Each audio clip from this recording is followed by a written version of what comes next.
Adventure 1 of The Return of Sherlock Holmes by Sir Arthur Conan Doyle. Adventure 1. The Adventure of the Empty House. It was in the spring of the year 1894 that all London was interested, and the fashionable world dismayed, by the murder of the Honourable Ronald Adair under most unusual and inexplicable circumstances. The public has already learned those particulars of the crime which came out in the police investigation, but a good deal was suppressed upon that occasion, since the case for the prosecution was so overwhelmingly strong that it was not necessary to bring forward all the facts. Only now, at the end of nearly 10 years, am I allowed to supply those missing links which make up the whole of that remarkable chain.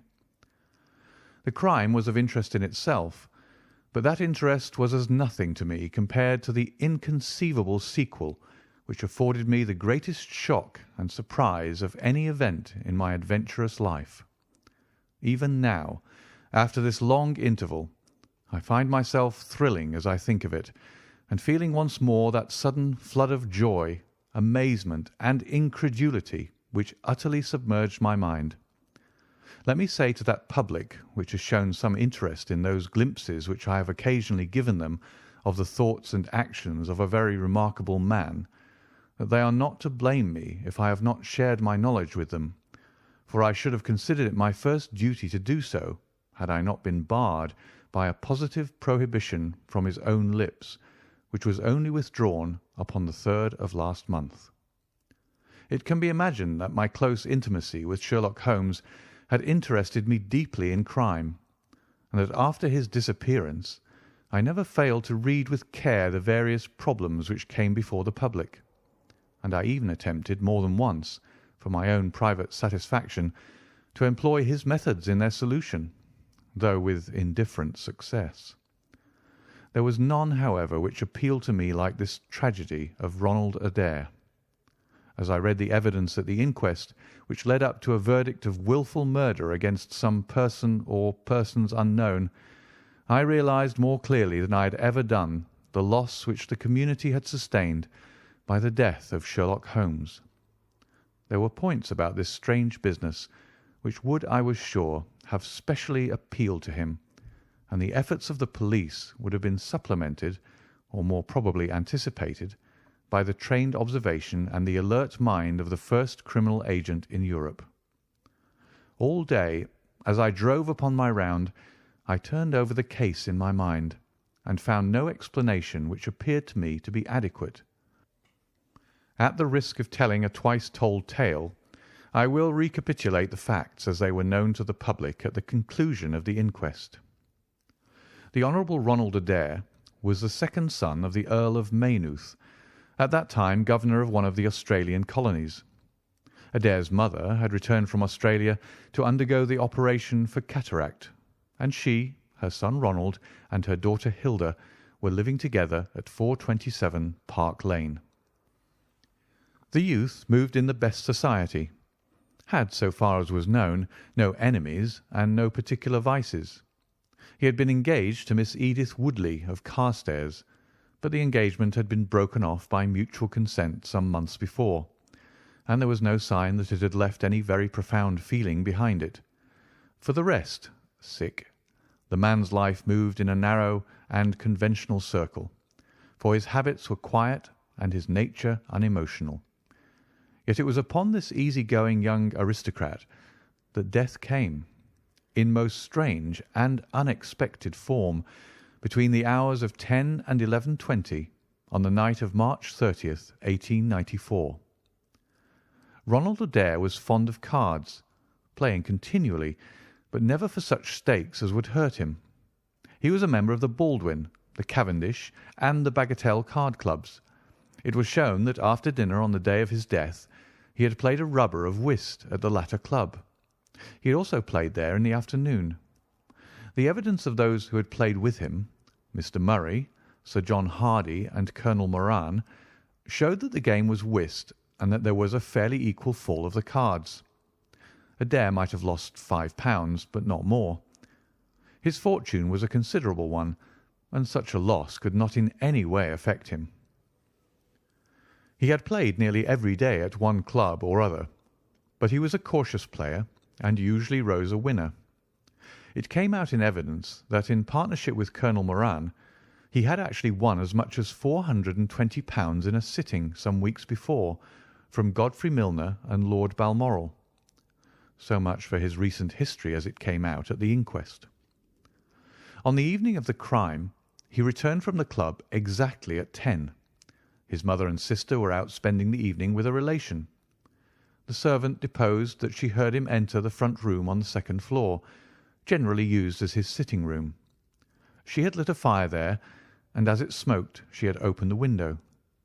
No sound was heard from the room until 11:20, the hour of the return of Lady Maynooth and her daughter. Desiring to say good night, she attempted to enter her son's room. The door was locked on the inside, and no answer could be got to their cries and knocking. Help was obtained and the door forced. The unfortunate young man was found lying near the table. His head had been horribly mutilated by an expanding revolver bullet, but no weapon of any sort was to be found in the room. On the table lay 2 banknotes for £10 each and £17 10 in silver and gold, the money arranged in little piles of varying amount. There were some figures also upon a sheet of paper, with the names of some club friends opposite to them, from which it was conjectured that before his death he was endeavouring to make out his losses or winnings at cards. A minute examination of the circumstances served only to make the case more complex. In the first place, no reason could be given why the young man should have fastened the door upon the inside. There was the possibility that the murderer had done this, and had afterwards escaped by the window. The drop was at least 20 feet, however, and a bed of crocuses in full bloom lay beneath. Neither the flowers nor the earth showed any sign of having been disturbed, nor were there any marks upon the narrow strip of grass which separated the house from the road. Apparently, therefore, it was the young man himself who had fastened the door. But how did he come by his death? No one could have climbed up to the window without leaving traces. Suppose a man had fired through the window, he would indeed be a remarkable shot who could with a revolver inflict so deadly a wound. Again, Park Lane is a frequented thoroughfare. There's a cab stand within 100 yards of the house. No one had heard a shot, and yet there was the dead man, and there the revolver bullet, which had mushroomed out, as soft-nosed bullets will, and so inflicted a wound which must have caused instantaneous death. Such were the circumstances of the Park Lane mystery, which were further complicated by entire absence of motive, since, as I have said, young Adair was not known to have any enemy, and no attempt had been made to remove the money or valuables in the room. All day I turned these facts over in my mind, endeavouring to hit upon some theory which could reconcile them all, and to find that line of least resistance which my poor friend had declared to be the starting point of every investigation. I confess that I made little progress. In the evening I strolled across the park and found myself about 6 o'clock at the Oxford Street end of Park Lane. A group of loafers upon the pavements, all staring up at a particular window, directed me to the house which I had come to see. A tall, thin man with coloured glasses, whom I strongly suspected of being a plain-clothes detective, was pointing out some theory of his own, while the others crowded round to listen to what he said. I got as near him as I could, but his observations seemed to me to be absurd, so I withdrew again in some disgust. As I did so, I struck against an elderly, deformed man who had been behind me, and I knocked down several books which he was carrying. I remember that as I picked them up, I observed the title of one of them, The Origin of Tree Worship, and it struck me that the fellow must be some poor bibliophile who, either as a trade or as a hobby, was a collector of obscure volumes. I endeavoured to apologize for the accident, but it was evident that these books which I had so unfortunately maltreated were very precious objects in the eyes of their owner. With a snarl of contempt he turned upon his heel, and I saw his curved back and white side whiskers disappear among the throng. My observations of number 427 Park Lane did little to clear up the problem in which I was interested. The house was separated from the street by a low wall and railing, the whole not more than 5 feet high. It was perfectly easy, therefore, for anyone to get into the garden, but the window was entirely inaccessible, since there was no water pipe or anything which could help the most active man to climb it. More puzzled than ever, I retraced my steps to Kensington. I had not been in my study 5 minutes when the maid entered to say that a person desired to see me. To my astonishment, it was none other than my strange old book collector, his sharp, wizened face peering out from a frame of white hair, and his precious volumes, a dozen of them at least, wedged under his right arm. "You're surprised to see me, sir?" said he in a strange, croaking voice. I acknowledged that I was.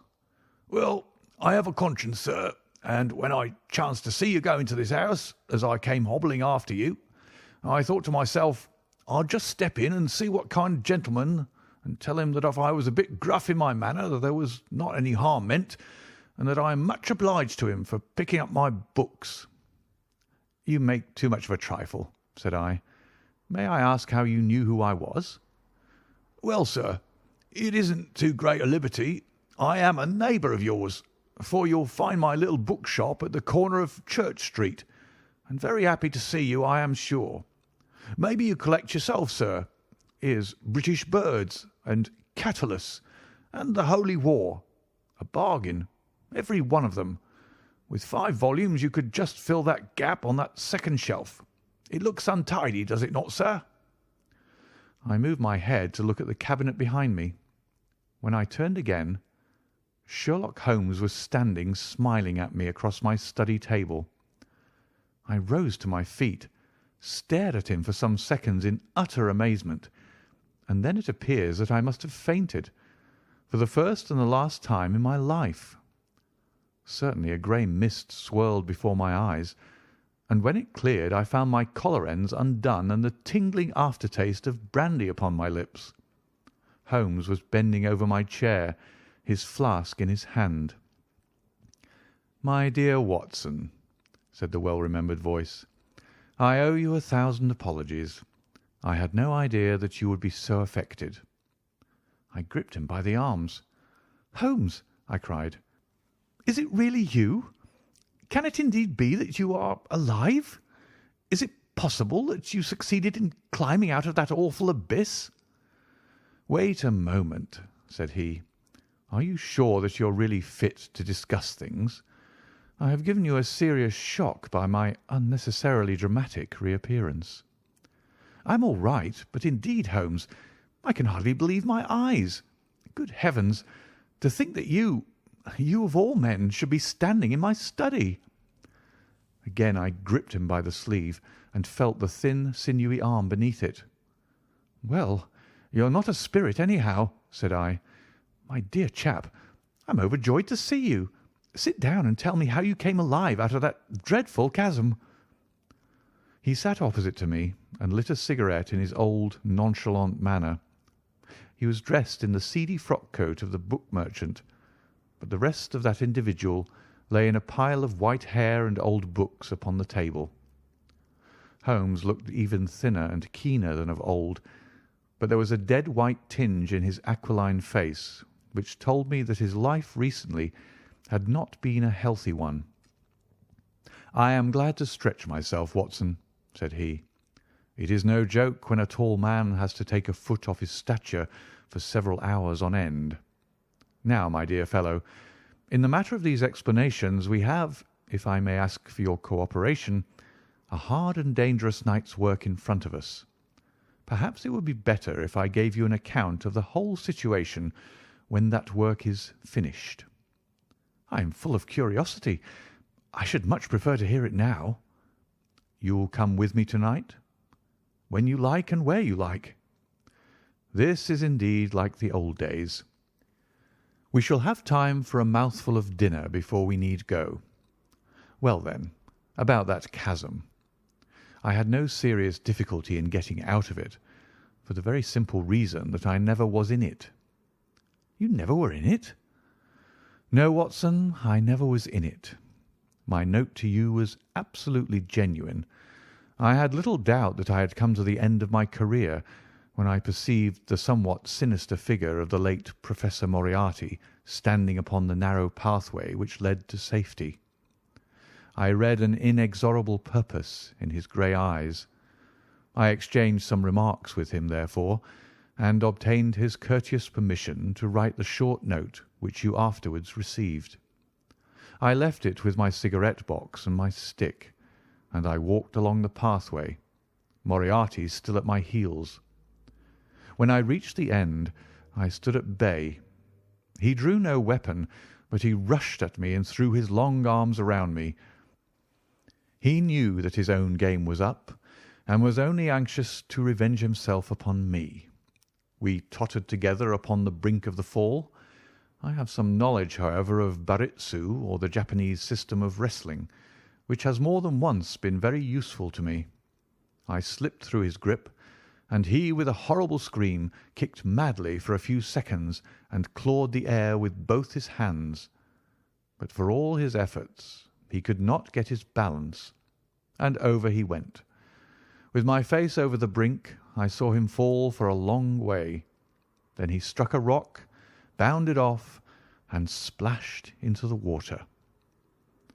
I listened with amazement to this explanation which Holmes delivered between the puffs of his cigarette. "But the tracks!" I cried.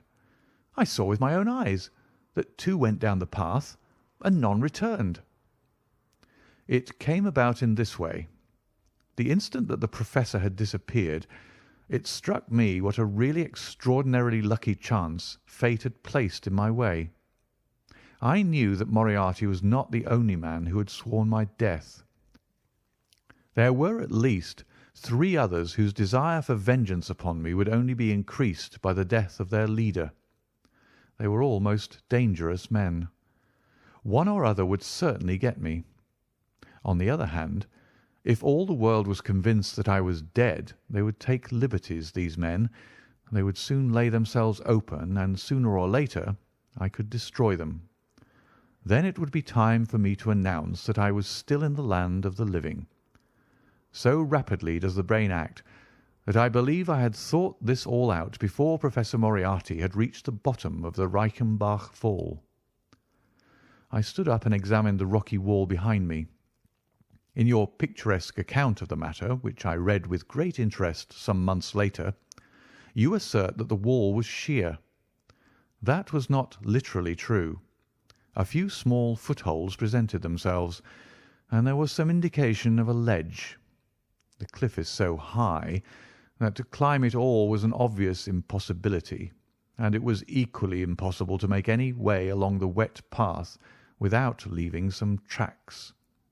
I might, it is true, have reversed my boots, as I have done on similar occasions, but the sight of 3 sets of tracks in one direction would certainly have suggested a deception. On the whole, then, it was best that I should risk the climb. It was not a pleasant business, Watson. The fall roared beneath me. I am not a fanciful person, but I give you my word that I seemed to hear Moriarty's voice screaming at me out of the abyss. A mistake would have been fatal. More than once, as tufts of grass came out in my hand or my foot slipped in the wet notches of the rock, I thought that I was gone.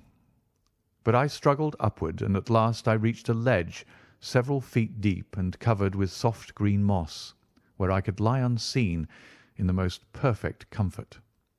There I was stretched when you, my dear Watson, and all your following were investigating in the most sympathetic and inefficient manner the circumstances of my death.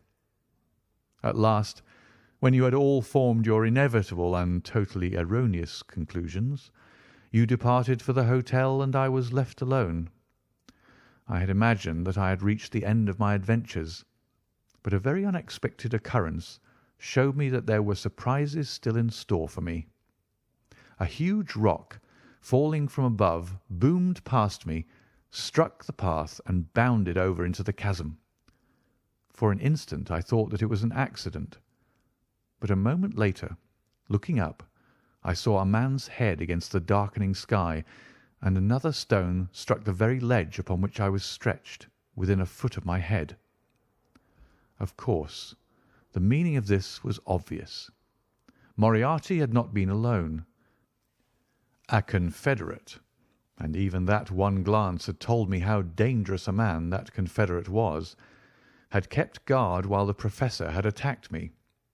From a distance, unseen by me, he had been a witness of his friend's death and of my escape. He had waited, and then making his way round to the top of the cliff, he had endeavoured to succeed where his comrade had failed. I did not take long to think about it, Watson. Again I saw that grim face look over the cliff, and I knew that it was the precursor of another stone.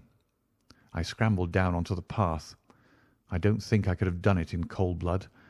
It was 100 times more difficult than getting up. But I had no time to think of the danger, for another stone sang past me as I hung by my hands from the edge of the ledge. Halfway down I slipped, but by the blessing of God I landed torn and bleeding upon the path.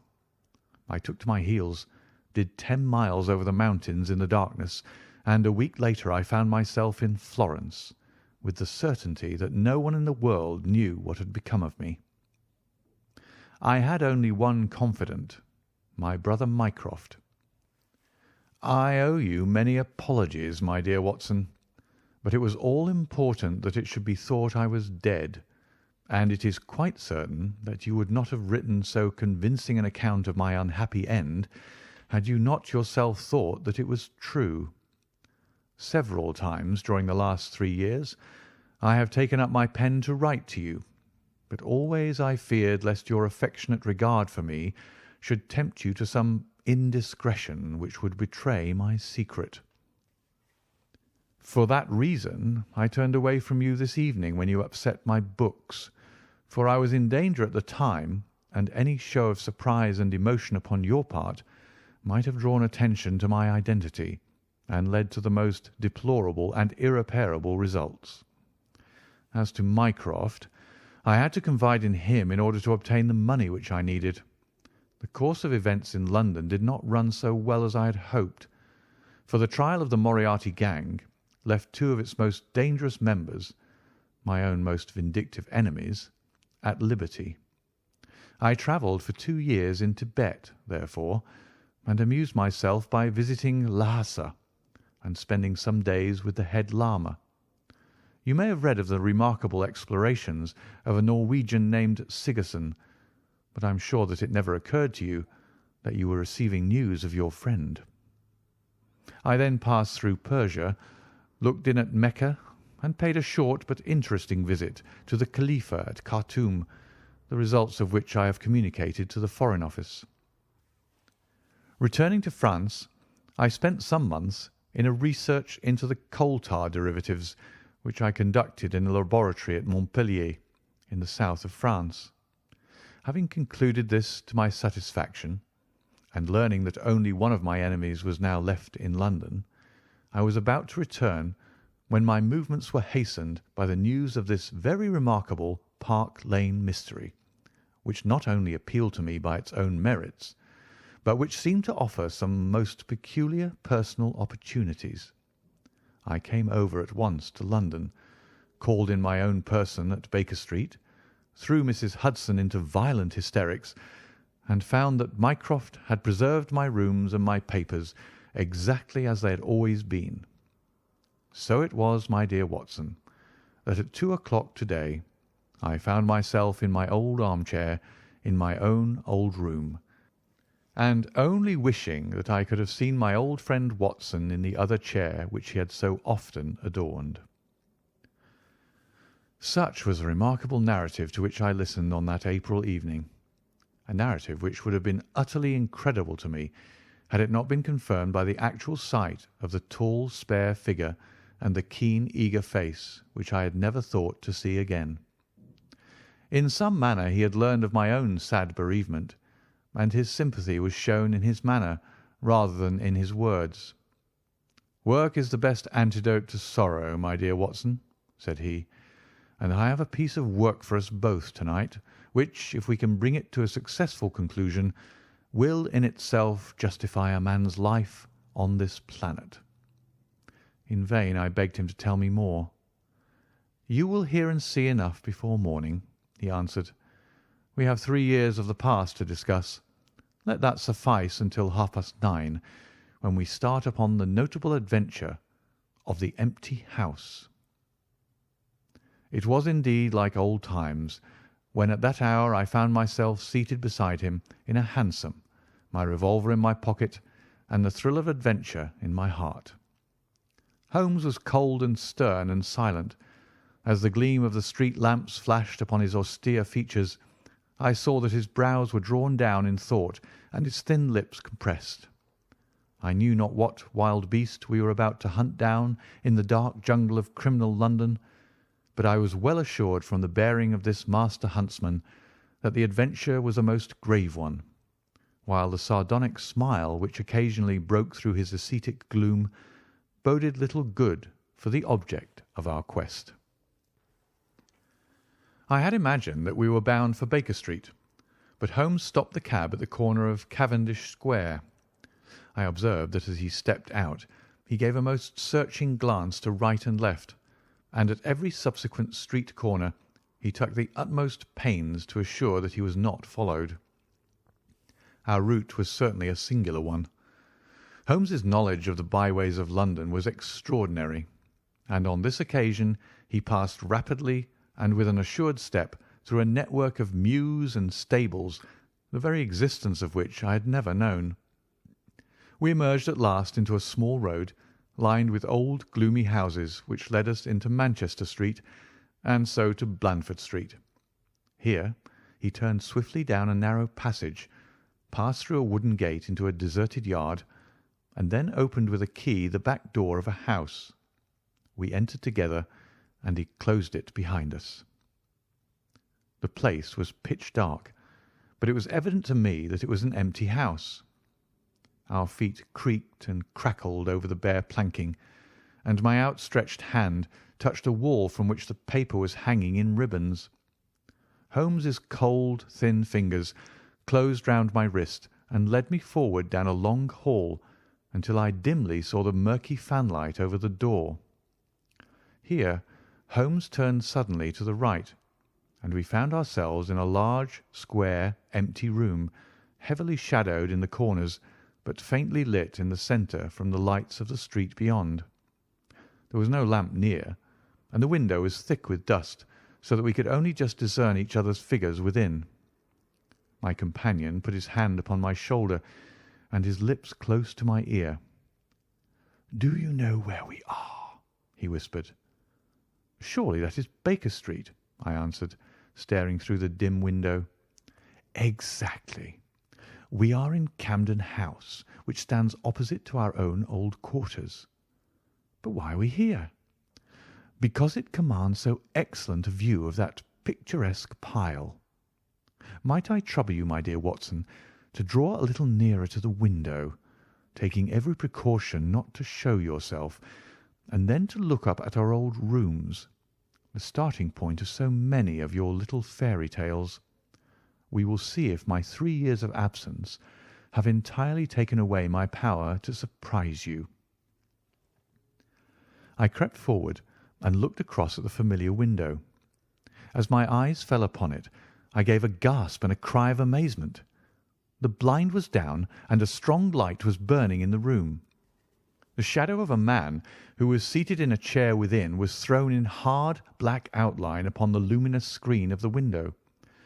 There was no mistaking the poise of the head, the squareness of the shoulders, the sharpness of the features. The face was turned half round, and the effect was that of one of those black silhouettes which our grandparents loved to frame. It was a perfect reproduction of Holmes.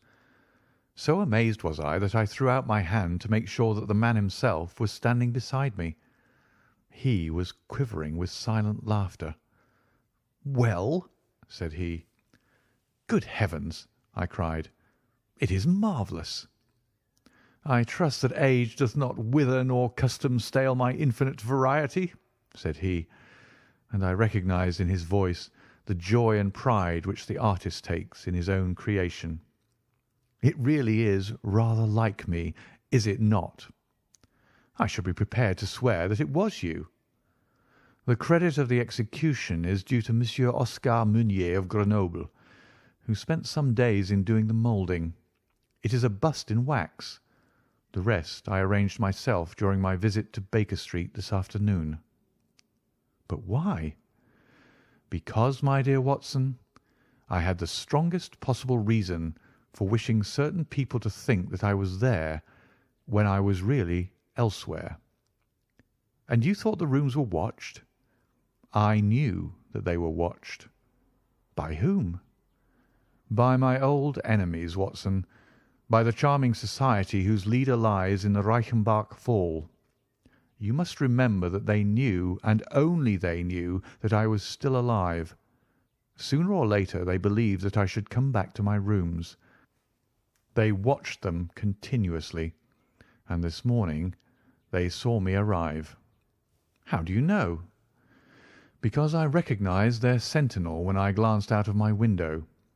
He is a harmless enough fellow, Parker by name, a garrotter by trade, and a remarkable performer upon the Jew's harp. I cared nothing for him, but I cared a great deal for the much more formidable person who was behind him, the bosom friend of Moriarty, the man who dropped the rocks over the cliff, the most cunning and dangerous criminal in London. That is the man who is after me to-night, Watson, and that is the man who is quite unaware that we are after him." My friend's plans were gradually revealing themselves. From this convenient retreat the watchers were being watched and the trackers tracked. That angular shadow up yonder was the bait, and we were the hunters. In silence we stood together in the darkness and watched the hurrying figures who passed and repassed in front of us. Holmes was silent and motionless, but I could tell that he was keenly alert and that his eyes were fixed intently upon the stream of passers-by.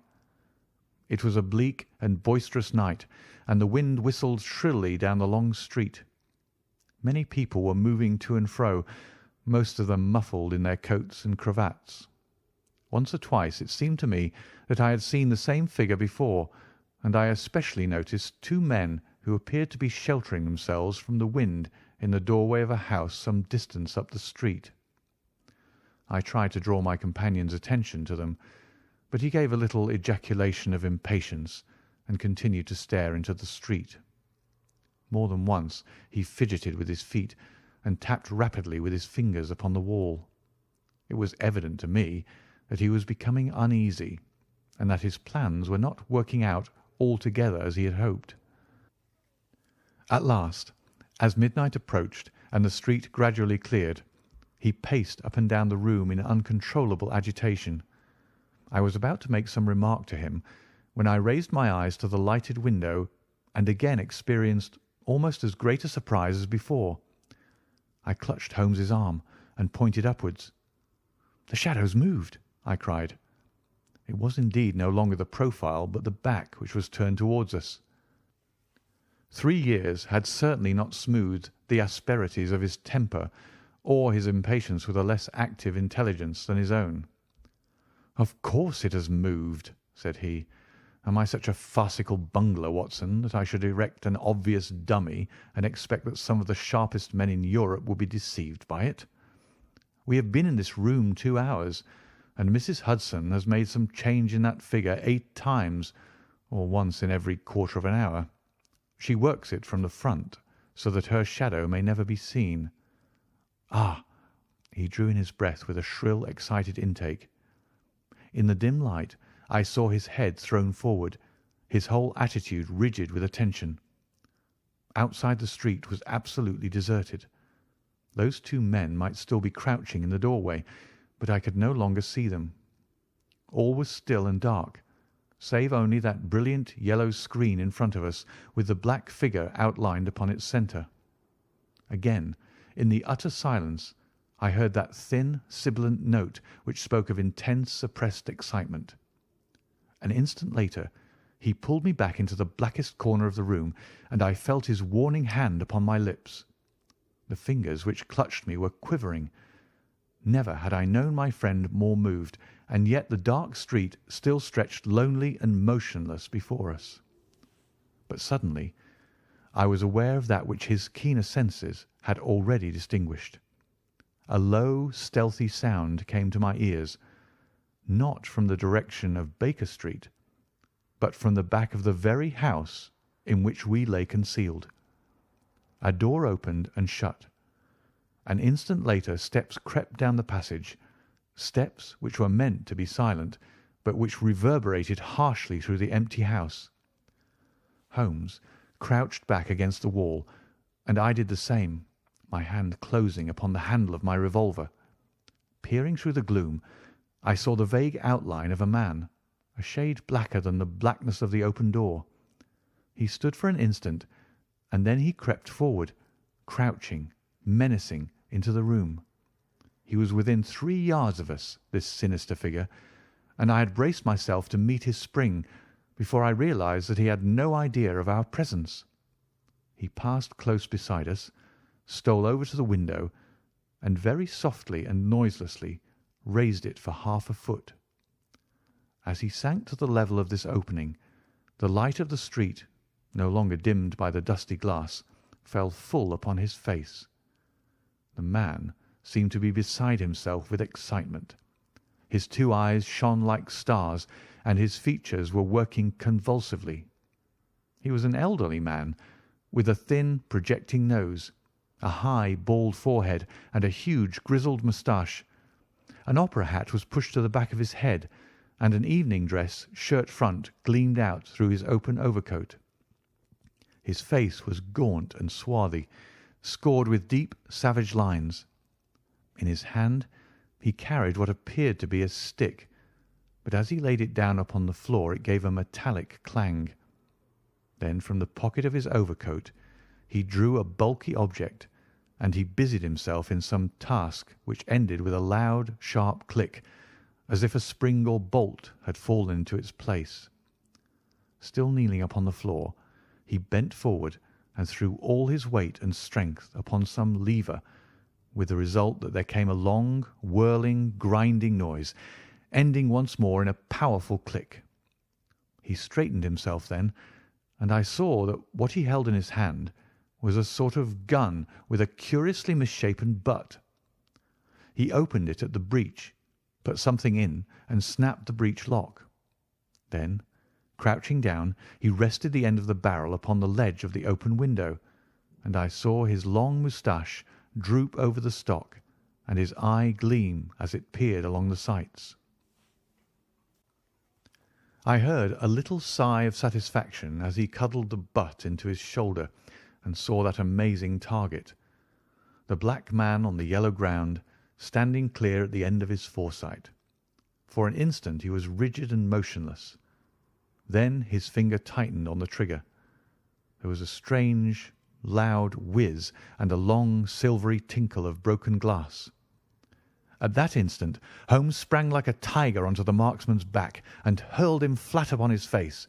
He was up again in a moment, and with a convulsive strength he seized Holmes by the throat. But I struck him on the head with the butt of my revolver, and he dropped again upon the floor. I fell upon him, and as I held him my comrade blew a shrill call upon a whistle. There was the clatter of running feet upon the pavement, and 2 policemen in uniform, with one plain-clothes detective, rushed through the front entrance and into the room. "That you, Lestrade?" said Holmes. "Yes, Mr. Holmes. I took the job myself. It's good to see you back in London, sir." "I think you want a little unofficial help. 3 undetected murders in 1 year won't do, Lestrade. But you handled the Molesey mystery with less than your usual—that's to say, you handled it fairly well." We had all risen to our feet, our prisoner breathing hard, with a stalwart constable on each side of him. Already a few loiterers had begun to collect in the street. Holmes stepped up to the window, closed it, and dropped the blinds. Lestrade had produced 2 candles, and the policemen had uncovered their lanterns. I was able at last to have a good look at our prisoner. It was a tremendously virile and yet sinister face which was turned towards us.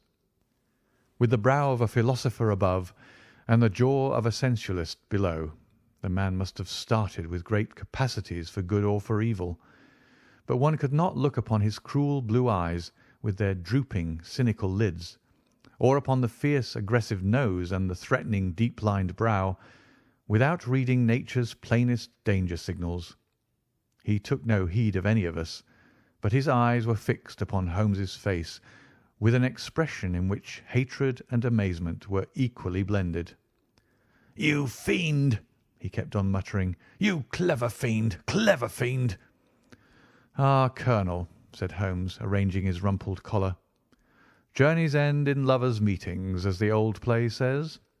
I don't think I have had the pleasure of seeing you since you favoured me with those attentions as I lay on the ledge above the Reichenbach fall."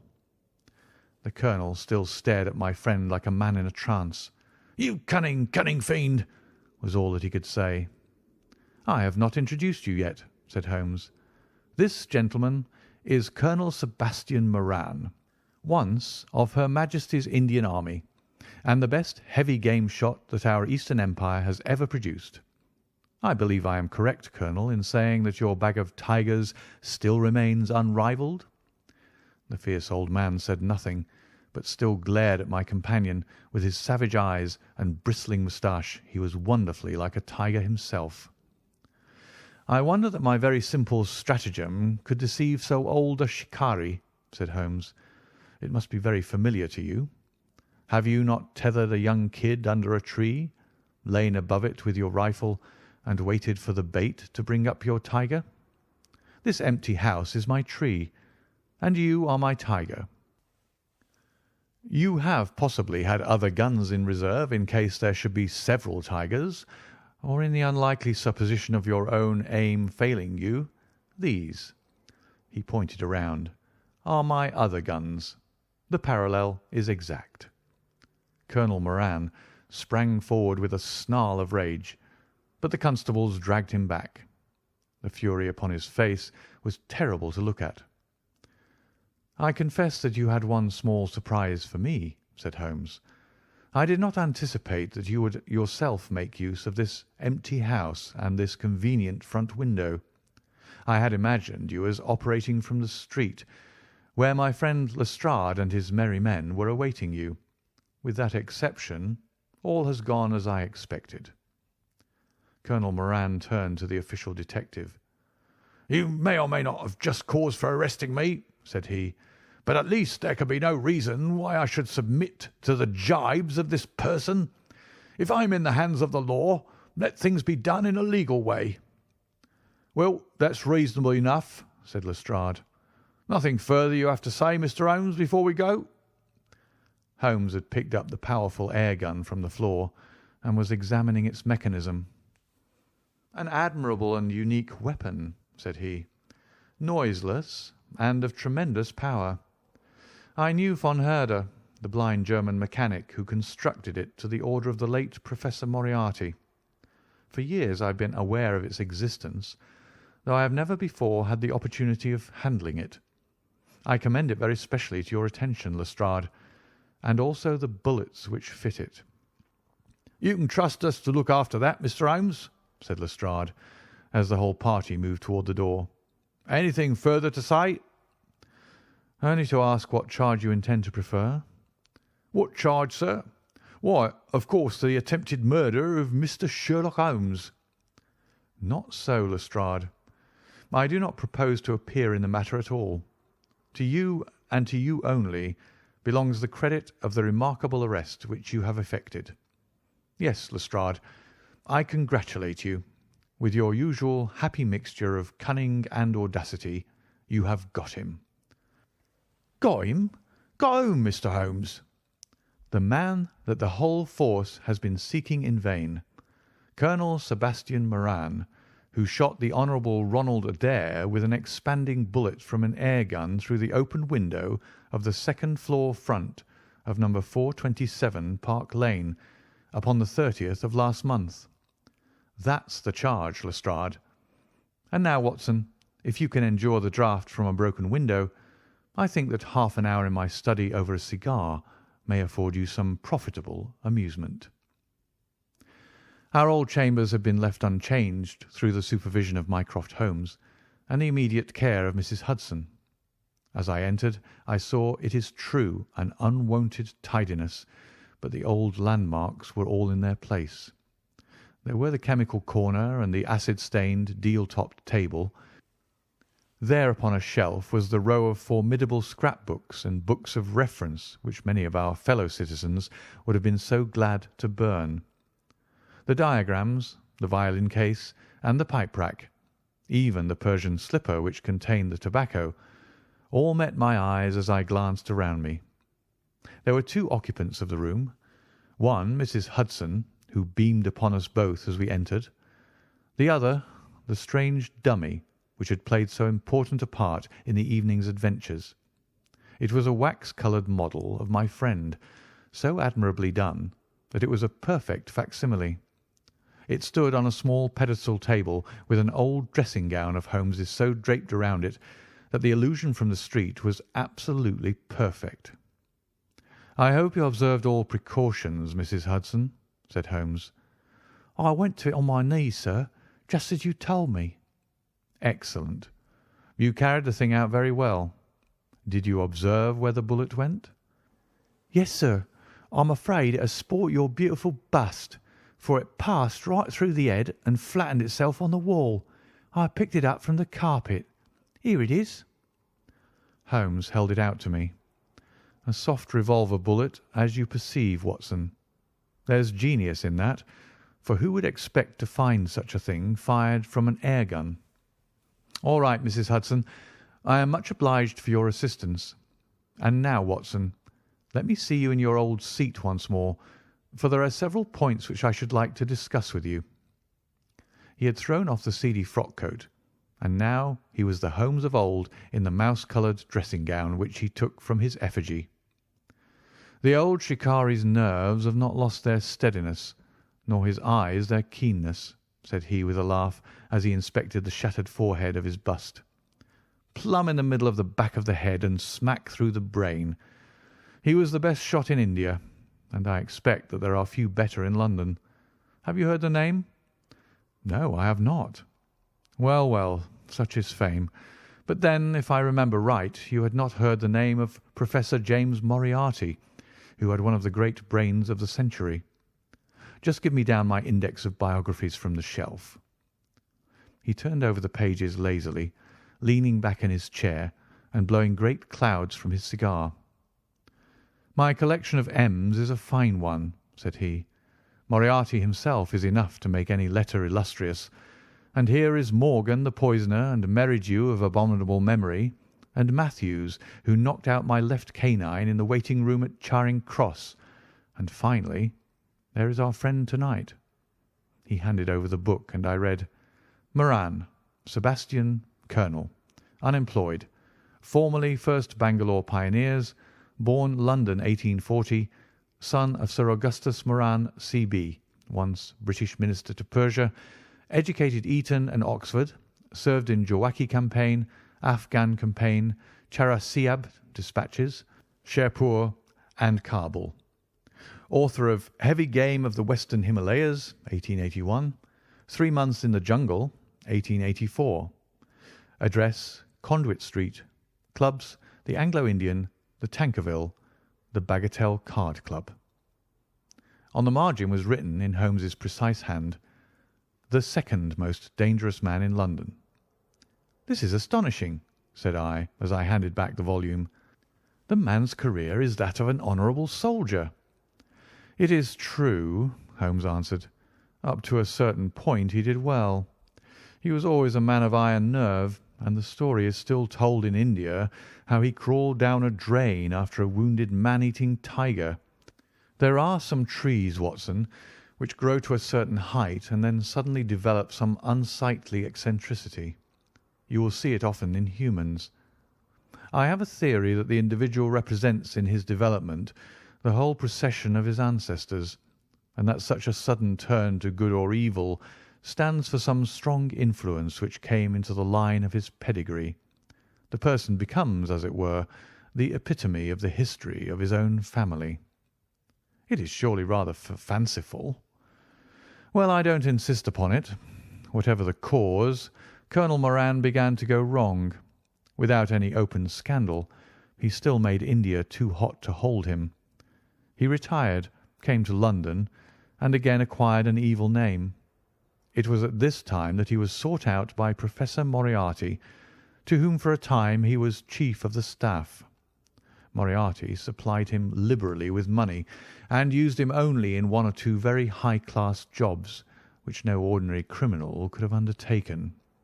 You may have some recollection of the death of Mrs. Stewart of Lauder in 1887. Not? Well, I am sure Moran was at the bottom of it, but nothing could be proved. So cleverly was the colonel concealed that even when the Moriarty gang was broken up, we could not incriminate him.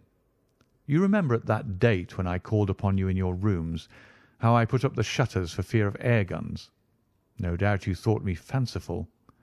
I knew exactly what I was doing, for I knew of the existence of this remarkable gun, and I knew also that one of the best shots in the world would be behind it. When we were in Switzerland, he followed us with Moriarty, and it was undoubtedly he who gave me that evil 5 minutes on the Reichenbach ledge.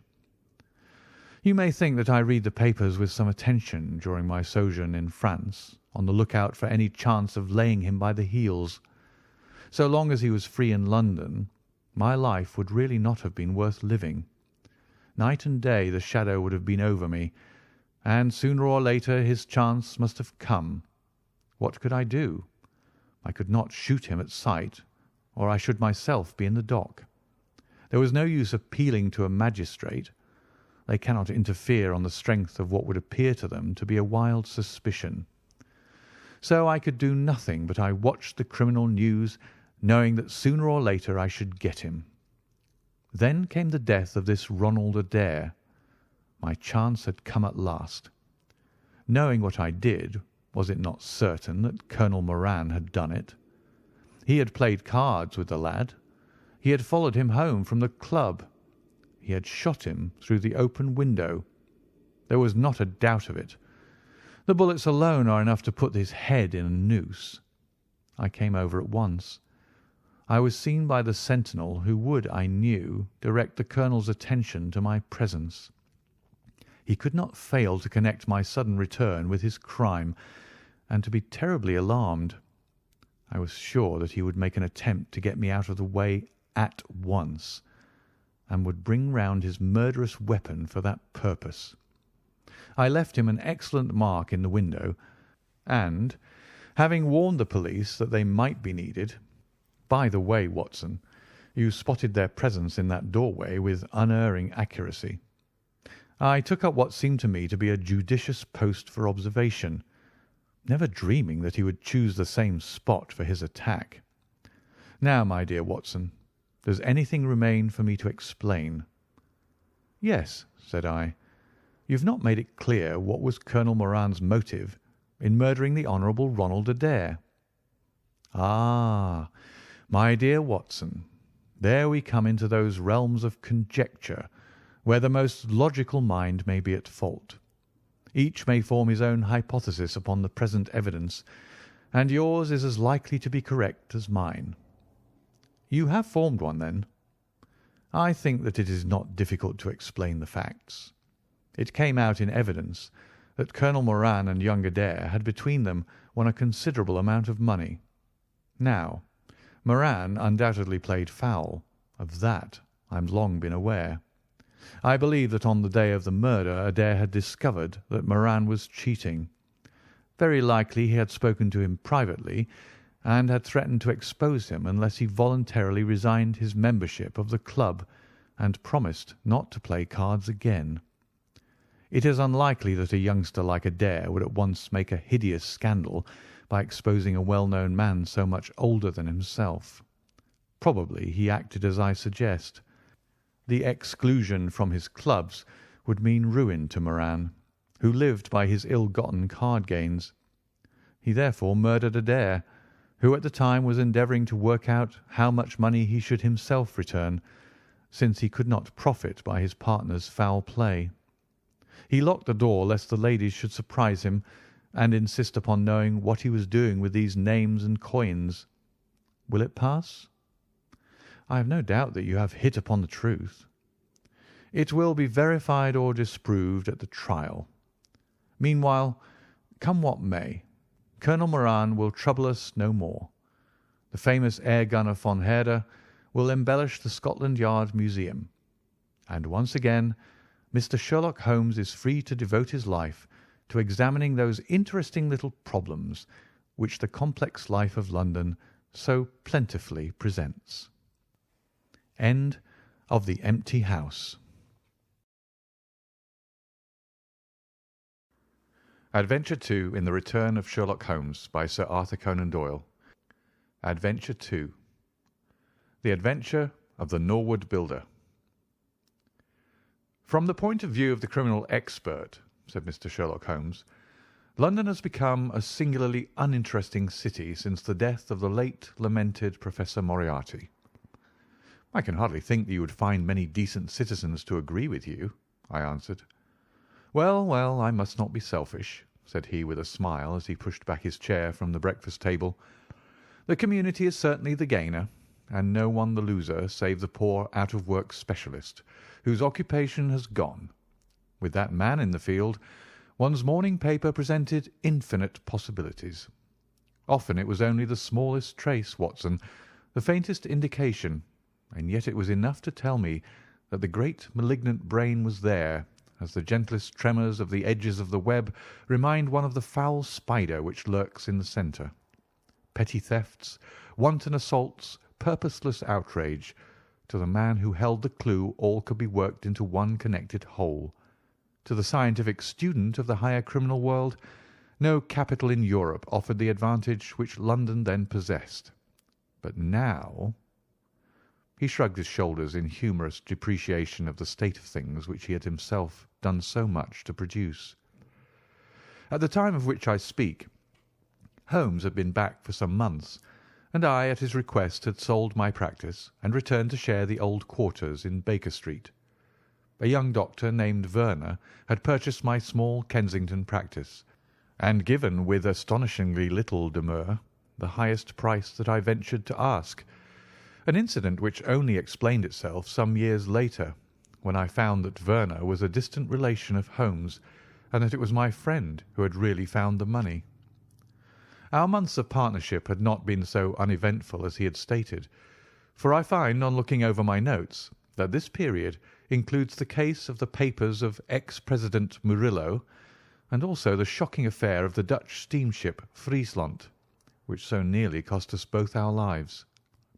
His cold and proud nature was always averse, however, from anything in the shape of public applause, and he bound me in the most stringent terms to say no further word of himself, his methods, or his successes, a prohibition which, as I have explained, has only now been removed. Mr. Sherlock Holmes was leaning back in his chair after his whimsical protest, and was unfolding his morning paper in a leisurely fashion, when our attention was arrested by a tremendous ring at the bell, followed immediately by a hollow drumming sound, as if someone were beating on the outer door with his fist. As it opened, there came a tumultuous rush into the hall, rapid feet clattered up the stair, and an instant later a wild-eyed and frantic young man, pale, dishevelled, and palpitating, burst into the room. He looked from one to the other of us, and under our gaze of inquiry he became conscious that some apology was needed for this unceremonious entry. "I'm sorry, Mr. Holmes," he cried. "You mustn't blame me. I'm nearly mad. Mr. Holmes, I am the unhappy John Hector Macfarlane." He made the announcement as if the name alone would explain both his visit and its manner, but I could see by my companion's unresponsive face that it meant no more to him than to me. "Have a cigarette, Mr. Macfarlane," said he, pushing his case across. "I am sure that with your symptoms my friend Dr. Watson here would prescribe a sedative. The weather has been so very warm these last few days. Now, if you feel a little more composed, I should be glad if you would sit down in that chair and tell us very slowly and quietly who you are and what it is that you want. You mentioned your name, as if I should recognize it, but I assure you that beyond the obvious facts that you are a bachelor, a solicitor, a Freemason, and an asthmatic, I know nothing whatever about you." Familiar as I was with my friend's methods, it was not difficult for me to follow his deductions and to observe the untidiness of attire, the sheaf of legal papers, the watch charm, and the breathing which had prompted them. Our client, however, stared in amazement.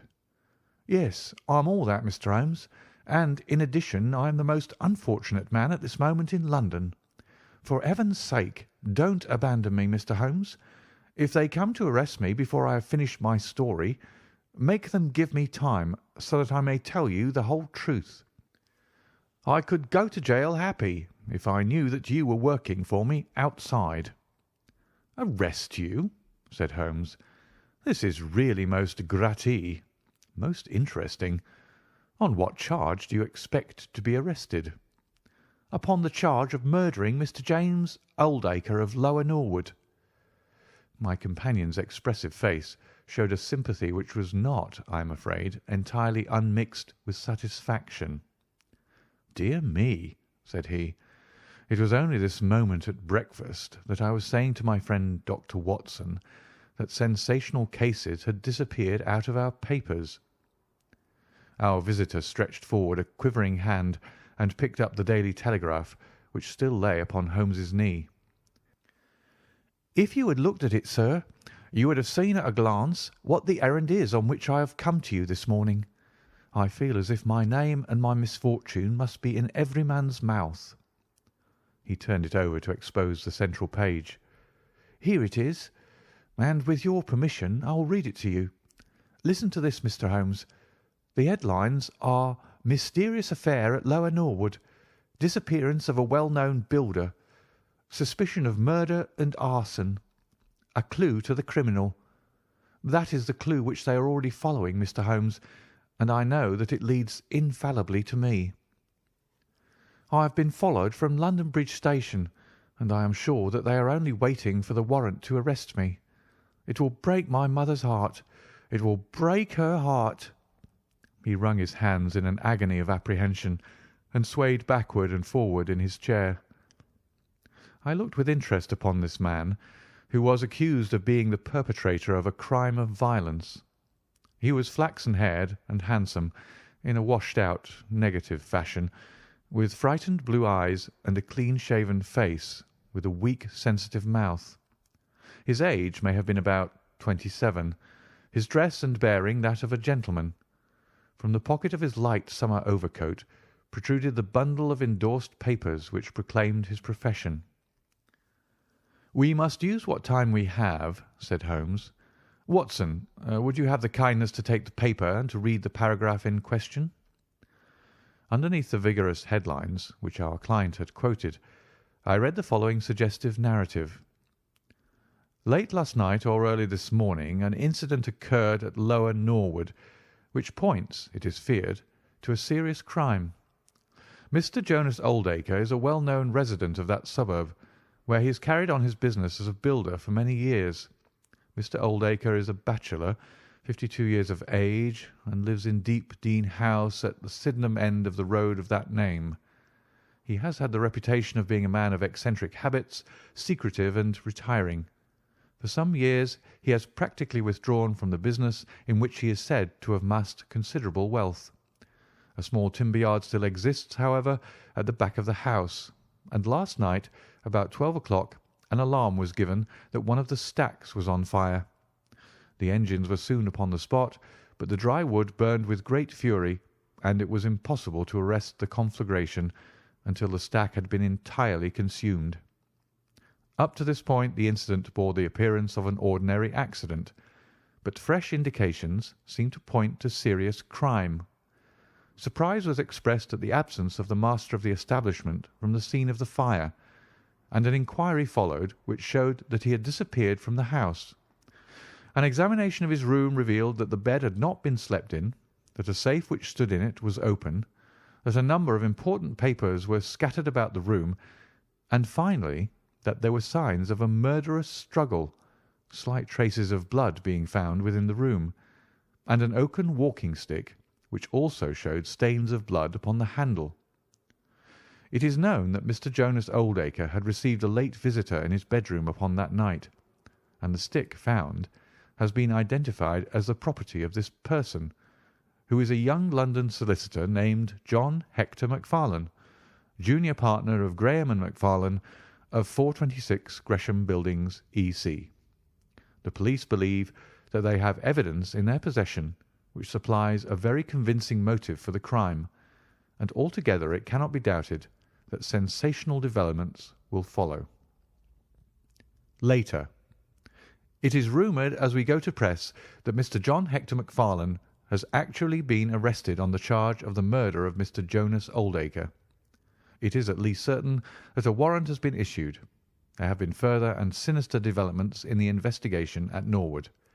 Besides the signs of a struggle in the room of the unfortunate builder, it is now known that the French windows of his bedroom, which is on the ground floor, were found to be open, that there were marks as if some bulky object had been dragged across to the wood pile, and finally it is asserted that charred remains have been found among the charcoal ashes of the fire. The police theory is that a most sensational crime has been committed, that the victim was clubbed to death in his own bedroom, his papers rifled, and his dead body dragged across to the woodstack, which was then ignited so as to hide all traces of the crime. The conduct of the criminal investigation has been left in the experienced hands of Inspector Lestrade of Scotland Yard, who is following up the clues with his accustomed energy and sagacity. Sherlock Holmes listened with closed eyes and fingertips together to this remarkable account. "The case has certainly some points of interest," said he in his languid fashion. "May I ask, in the first place, Mr. Macfarlane, how it is that you are still at liberty, since there appears to be enough evidence to justify your arrest?" "I live at Torrington Lodge, Blackheath, with my parents, Mr. Holmes, but last night, having to do business very late with Mr. Jonas Oldacre, I stayed at an hotel in Norwood, and came to my business from there. I knew nothing of this affair until I was in the train, when I read what you have just heard. I at once saw the horrible danger of my position, and I hurried to put the case into your hands. I have no doubt that I should have been arrested, either at my city office or at my home. A man followed me from London Bridge Station, and I have no doubt— Great Heaven, what is that?" It was a clang of the bell, followed instantly by heavy steps upon the stair. A moment later, our old friend Lestrade appeared in the doorway. Over his shoulder I caught a glimpse of one or two uniformed policemen outside. "Mr. John Hector Macfarlane," said Lestrade. Our unfortunate client rose with a ghastly face. "I arrest you for the wilful murder of Mr. Jonas Oldacre of Lower Norwood." Macfarlane turned to us with a gesture of despair, and sank into his chair once more like one who is crushed. "One moment, Lestrade," said Holmes. "Half an hour more or less can make no difference to you, and the gentleman was about to give us an account of this very interesting affair, which might aid us in clearing it up." "I think there will be no difficulty in clearing it up," said Lestrade grimly. "None the less, with your permission, I should be much interested to hear his account." "Well, Mr. Holmes, it is difficult for me to refuse you anything, for you have been of use to the force once or twice in the past, and we owe you a good turn at Scotland Yard," said Lestrade. "At the same time, I must remain with my prisoner, and I am bound to warn him that anything he may say will appear in evidence against him." "I wish nothing better," said our client. "All I ask is that you should hear and recognise the absolute truth." Lestrade looked at his watch. "I'll give you half an hour," said he. "I must explain first," said Macfarlane, "that I knew nothing of Mr. Jonas Oldacre. His name was familiar to me, For many years ago my parents were acquainted with him, but they drifted apart. I was very much surprised, therefore, when yesterday, about 3 o'clock in the afternoon, he walked into my office in the City. But I was still more astonished when he told me the object of his visit.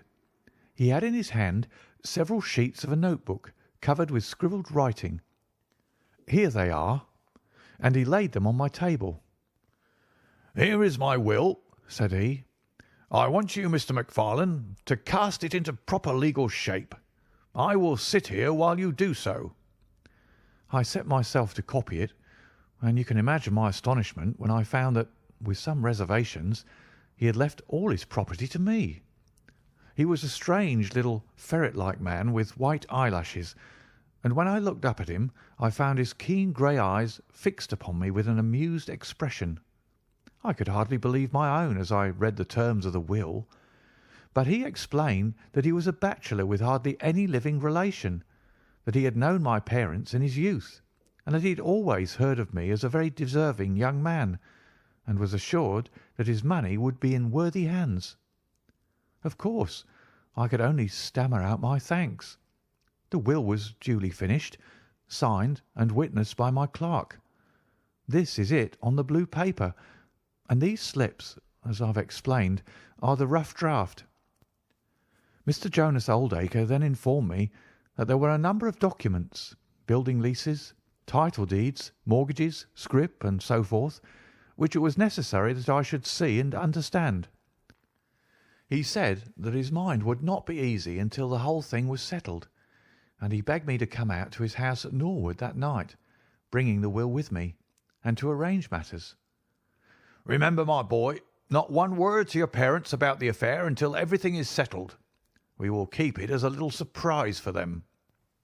He was very insistent upon this point, and made me promise it faithfully. You can imagine, Mr. Holmes, that I was not in a humour to refuse him anything that he might ask. He was my benefactor, and all my desire was to carry out his wishes in every particular. I sent a telegram home, therefore, to say that I had important business on hand, and that it was impossible for me to say how late I might be. Mr. Oldacre had told me that he would like me to have supper with him at 9, as he might not be home before that hour.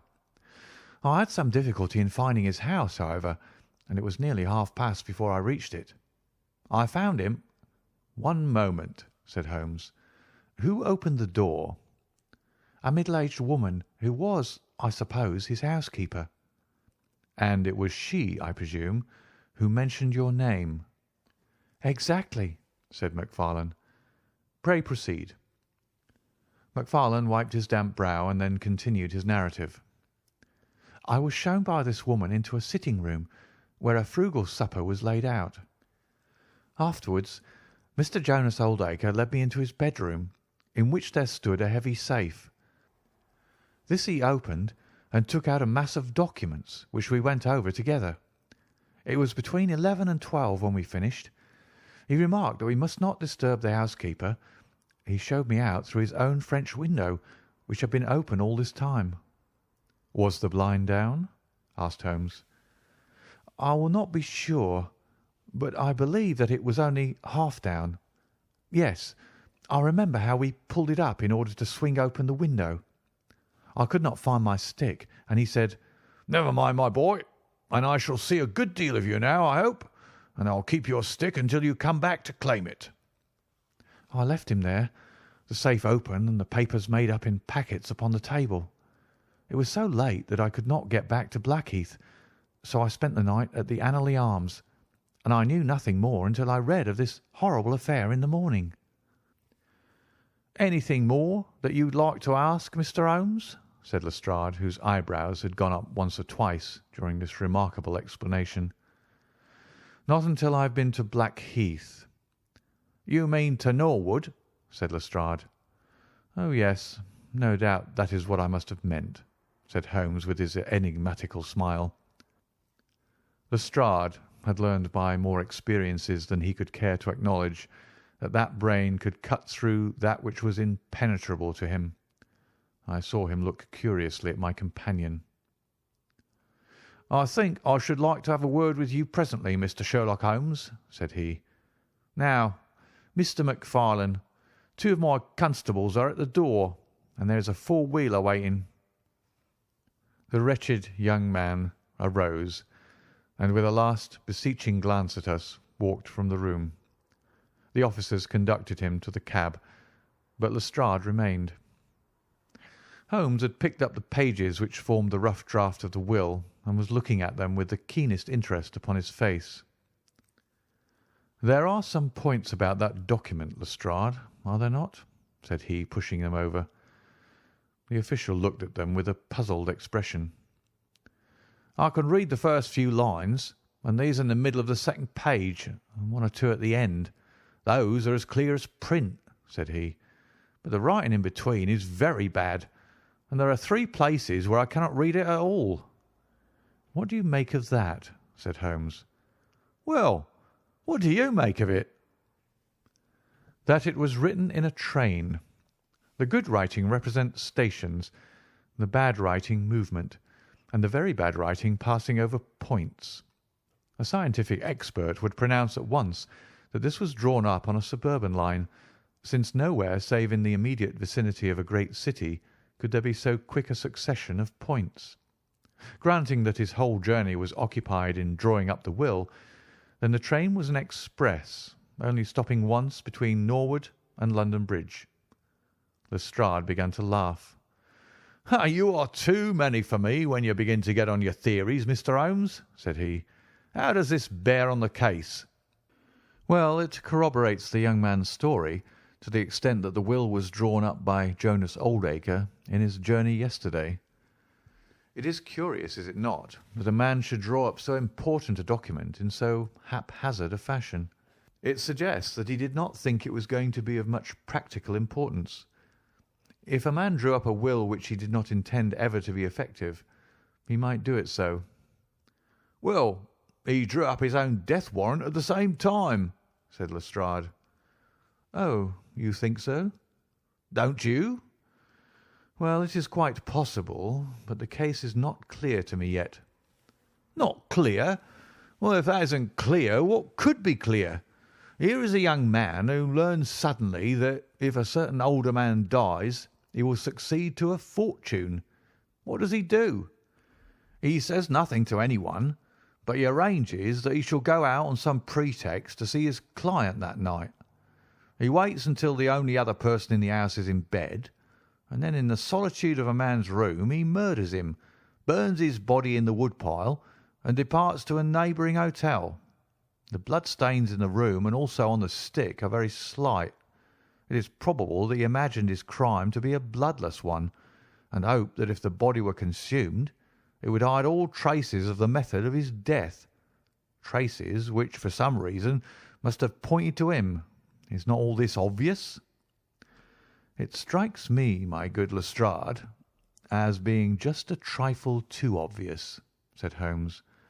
"You do not add imagination to your other great qualities, but if you could for one moment put yourself in the place of this young man, would you choose the very night after the will had been made to commit your crime?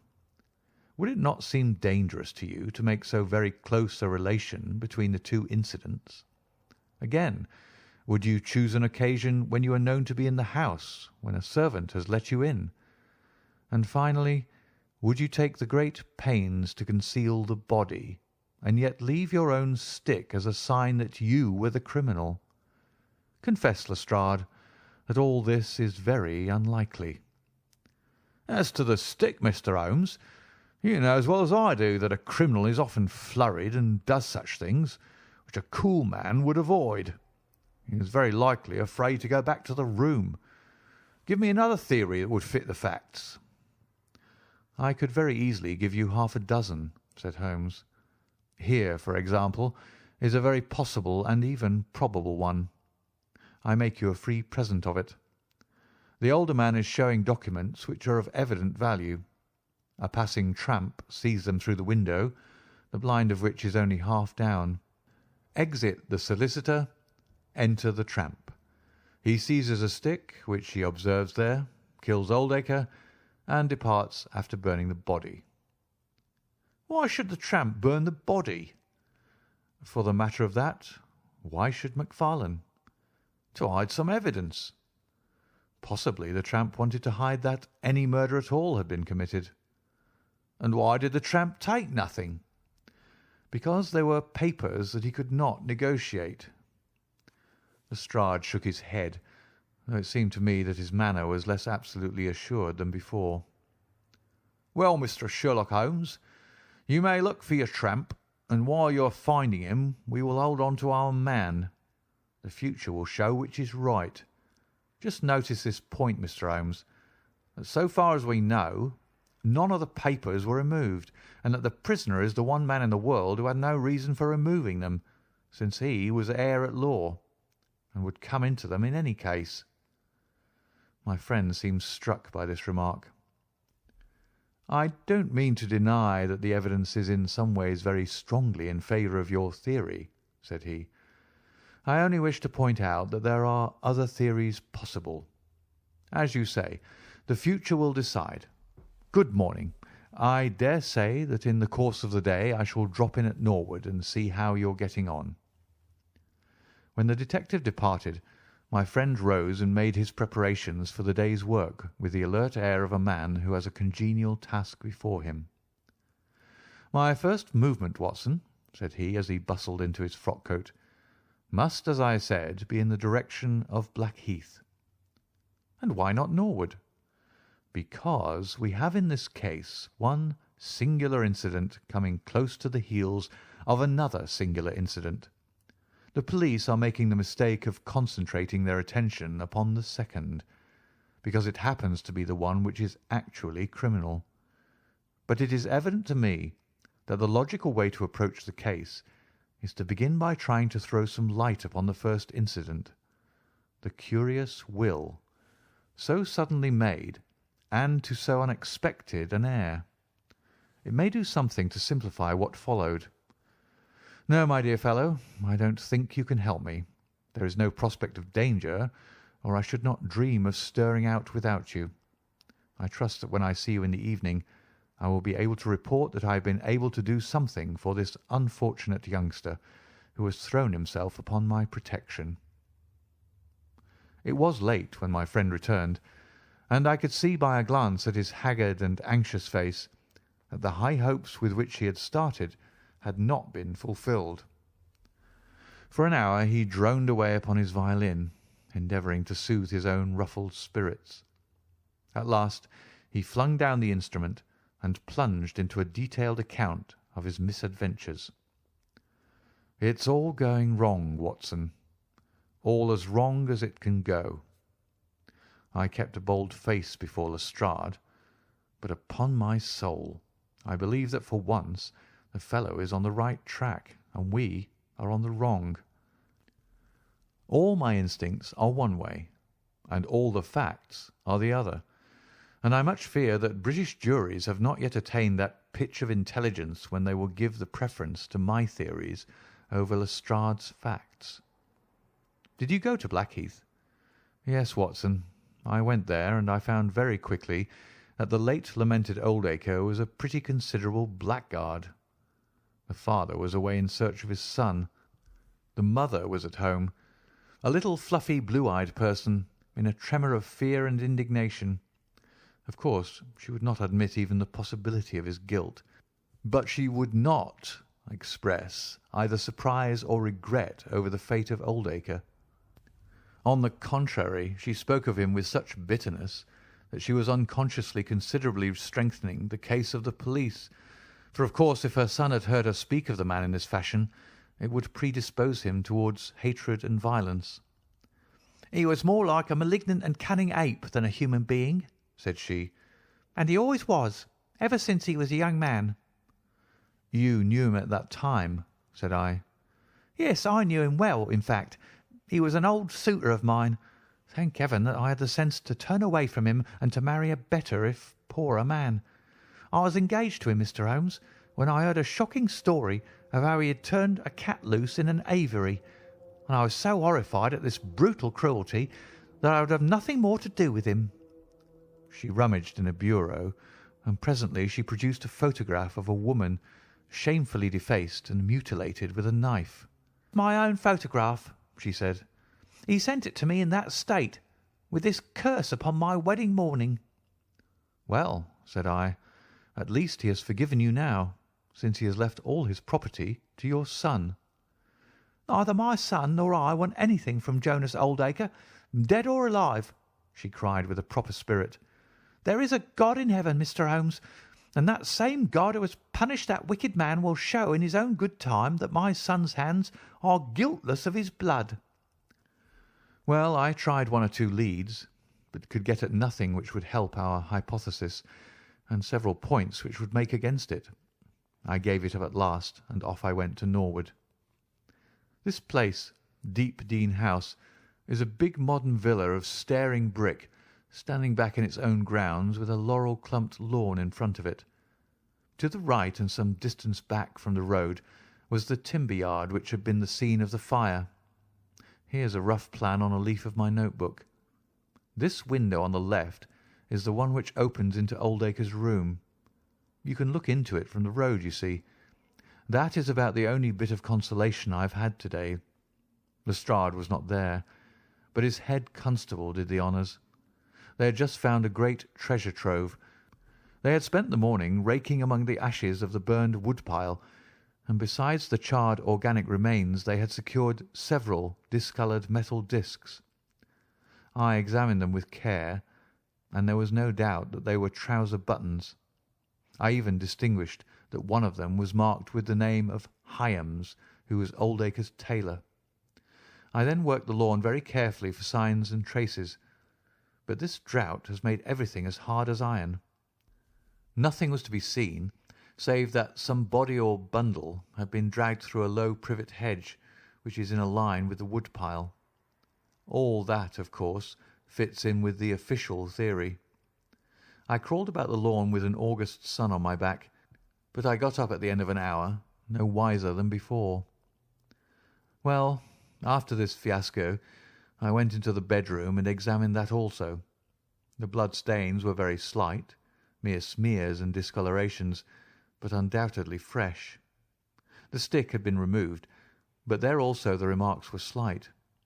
There is no doubt about the stick belonging to our client. He admits it. Footmarks of both men could be made out on the carpet, but none of any third person, which again is a trick for the other side.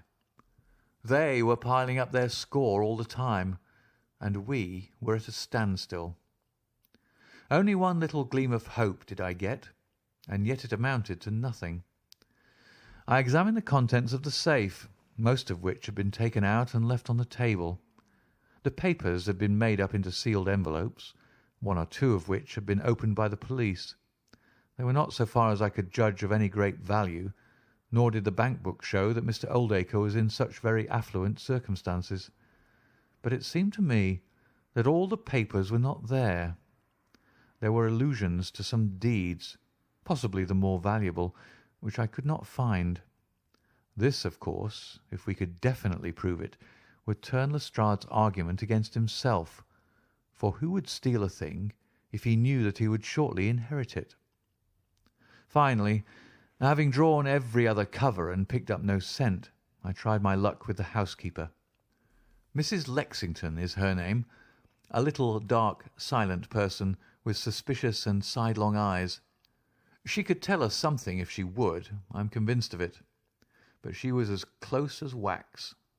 Yes, she had let Mr. MacFarlane in at 9:30. She wished her hand had withered before she had done so. She had gone to bed at 10:30. Her room was at the other end of the house, and she could hear nothing of what had passed. Mr. MacFarlane had left his hat and, to the best of her belief, his stick in the hall.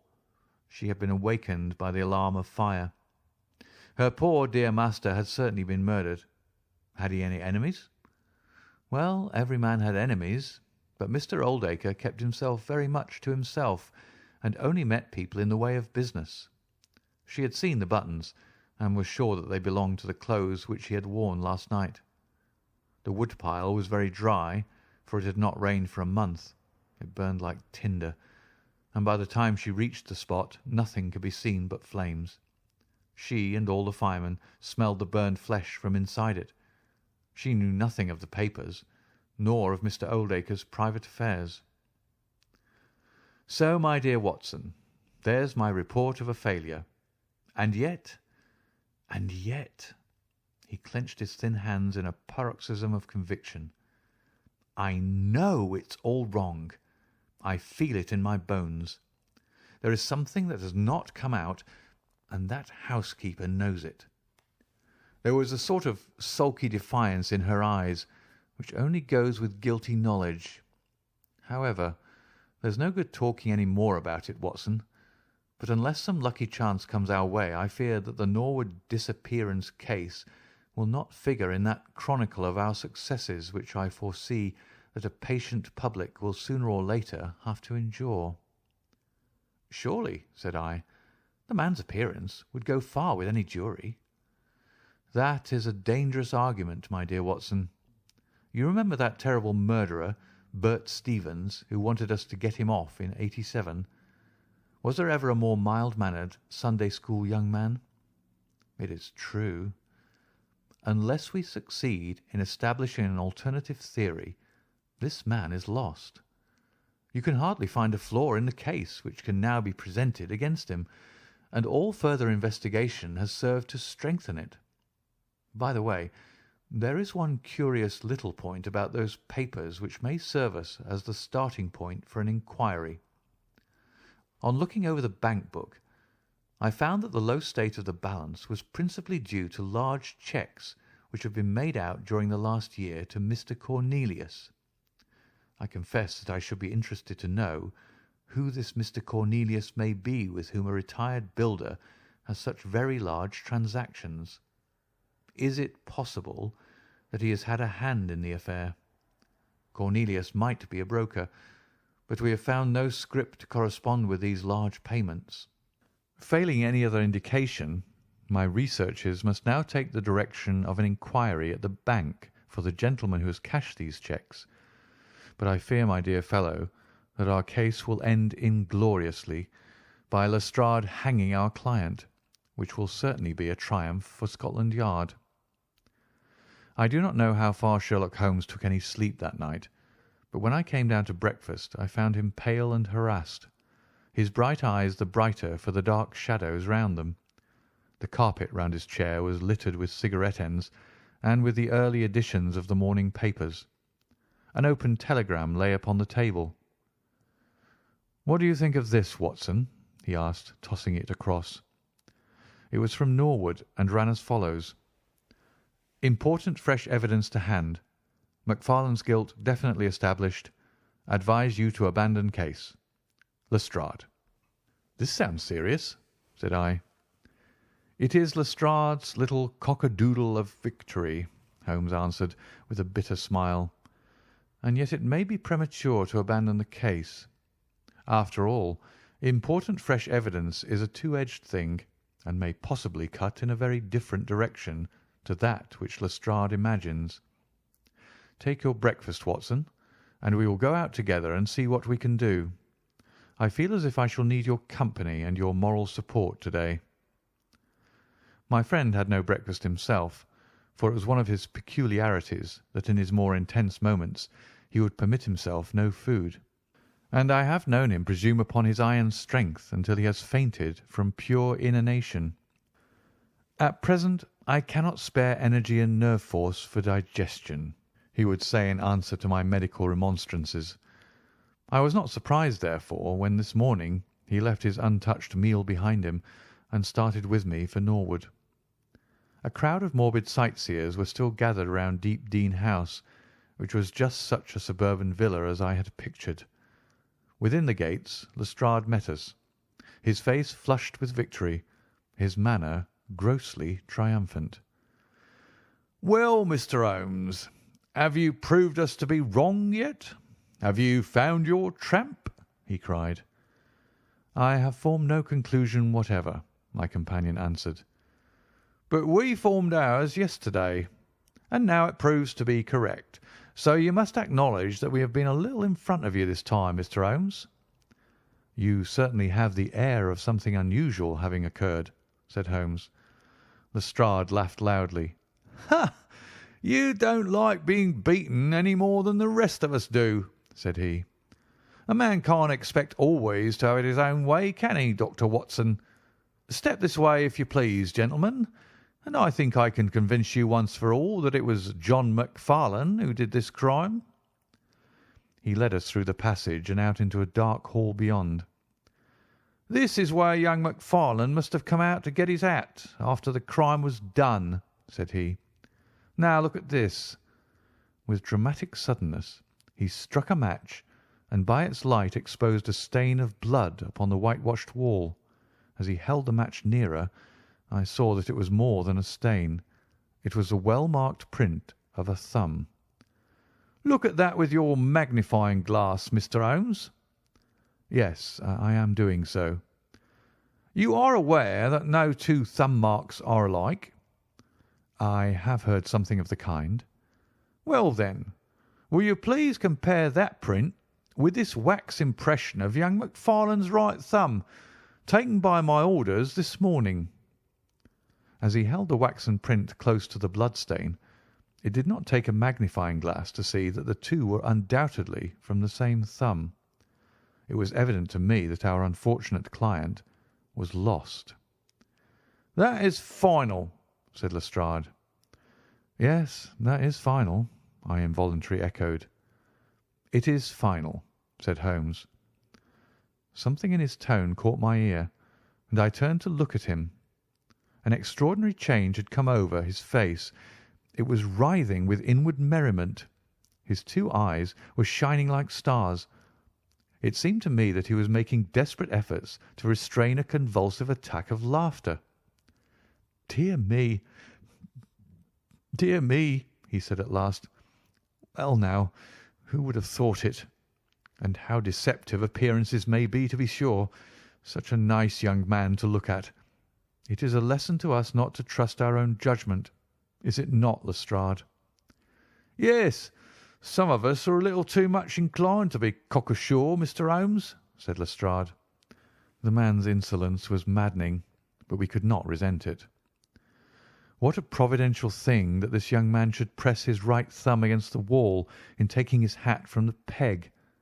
Such a very natural action, too, if you come to think of it. Holmes was outwardly calm, but his whole body gave a wriggle of suppressed excitement as he spoke. "By the way, Lestrade, who made this remarkable discovery?" "It was the housekeeper, Mrs. Lexington, who drew the night constable's attention to it." "Where was the night constable?" "He remained on guard in the bedroom where the crime was committed, so as to see that nothing was touched." "But why didn't the police see this mark yesterday?" "Well, we had no particular reason to make a careful examination of the hall. Besides, it's not in a very prominent place, as you see." No, of course not. I suppose there is no doubt that the mark was there yesterday." Lestrade looked at Holmes as if he thought he was going out of his mind. I confess that I was myself surprised, both at his hilarious manner and at his rather wild observation. "I don't know whether you think that Macfarlane came out of jail in the dead of the night in order to strengthen the evidence against himself," said Lestrade. "I leave it to any expert in the world whether that is not the mark of his thumb." "It is unquestionably the mark of his thumb." "There, that's enough," said Lestrade. "I am a practical man, Mr. Holmes, and when I have got my evidence I come to my conclusions. If you have anything to say, you'll find me writing my report in my sitting-room." Holmes had recovered his equanimity, though I still seemed to detect gleams of amusement in his expression. "Dear me, this is a very sad development, Watson, is it not?" said he. "And yet there are singular points about it which hold out some hopes for our client." "I am delighted to hear it," said I heartily. "I was afraid it was all up with him." "I would hardly go so far as to say that, my dear Watson. The fact is that there is one really serious flaw in this evidence to which our friend attaches so much importance." "Indeed, Holmes, what is it?" "Only this, that I know that mark was not there when I examined the hall yesterday, And now, Watson, let us have a little stroll round in the sunshine." With a confused brain, but with a heart into which some warmth of hope was returning, I accompanied my friend in a walk round the garden. Holmes took each face of the house in turn and examined it with great interest. He then led the way inside and went over the whole building from basement to attic. Most of the rooms were unfurnished, but none the less Holmes inspected them all minutely. Finally, on the top corridor which ran outside 3 untenanted bedrooms, he again was seized with a spasm of merriment. "There are really some very unique features about this case, Watson," said he. "I think it is time now that we took our friend Lestrade into our confidence. He has had his little smile at our expense, and perhaps we may do as much by him if my reading of this problem proves to be correct. Yes, yes, I think I see how we should approach it."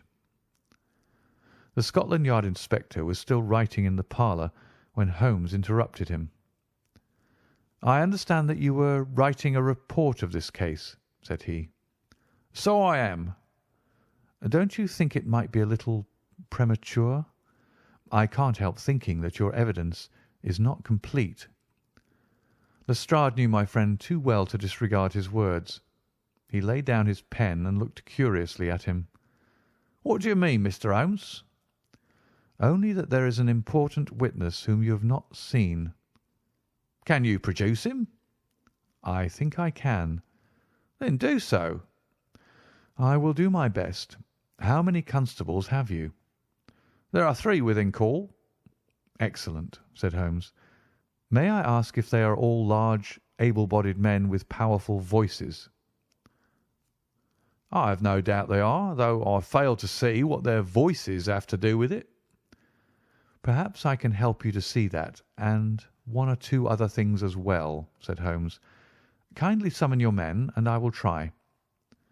5 minutes later, 3 policemen had assembled in the hall. "In the outhouse you will find a considerable quantity of straw," said Holmes. "I will ask you to carry in 2 bundles of it. I think it will be of the greatest assistance in producing the witness whom I require." "Thank you very much. I believe you have some matches in your pocket, Watson. Now, Mr. Lestrade, I will ask you all to accompany me to the top landing." As I have said, there was a broad corridor there which ran outside 3 empty bedrooms.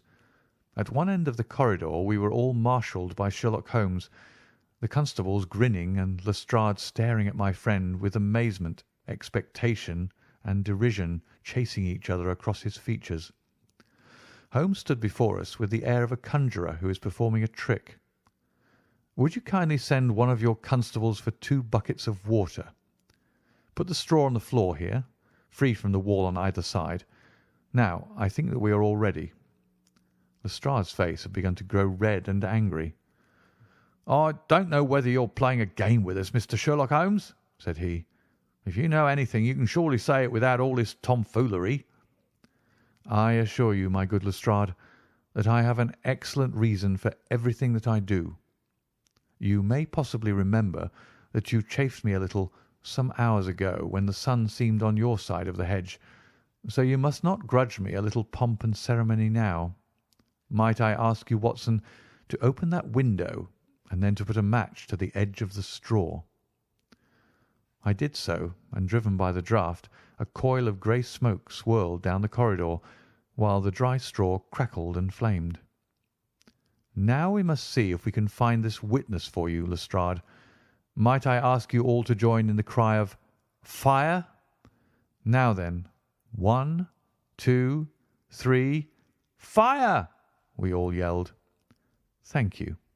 I will trouble you once again. 'Fire!' Just once more, gentlemen, and all together. 'Fire!' The shout must have rung over Norwood. It had hardly died away when an amazing thing happened. A door suddenly flew open out of what appeared to be solid wall at the end of the corridor, and a little wizened man darted out of it like a rabbit out of its burrow. "Capital," said Holmes calmly. "Watson, a bucket of water over the straw. That will do. Lestrade, allow me to present you with your principal missing witness, Mr. Jonas Oldacre." The detective stared at the newcomer with blank amazement. The latter was blinking in the bright light of the corridor and peering at us and at the smouldering fire. It was an odious face, crafty, vicious, malignant, with shifty light grey eyes and white lashes. "What's this, then?" said Lestrade at last. "What have you been doing all this time, eh?" Oldacre gave an uneasy laugh, shrinking back from the furious red face of the angry detective.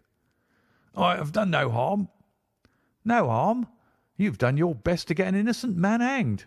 If it wasn't for this gentleman here, I'm not sure that you would not have succeeded." The wretched creature began to whimper. "I'm sure, sir, it was only my practical joke." "Oh, a joke, was it?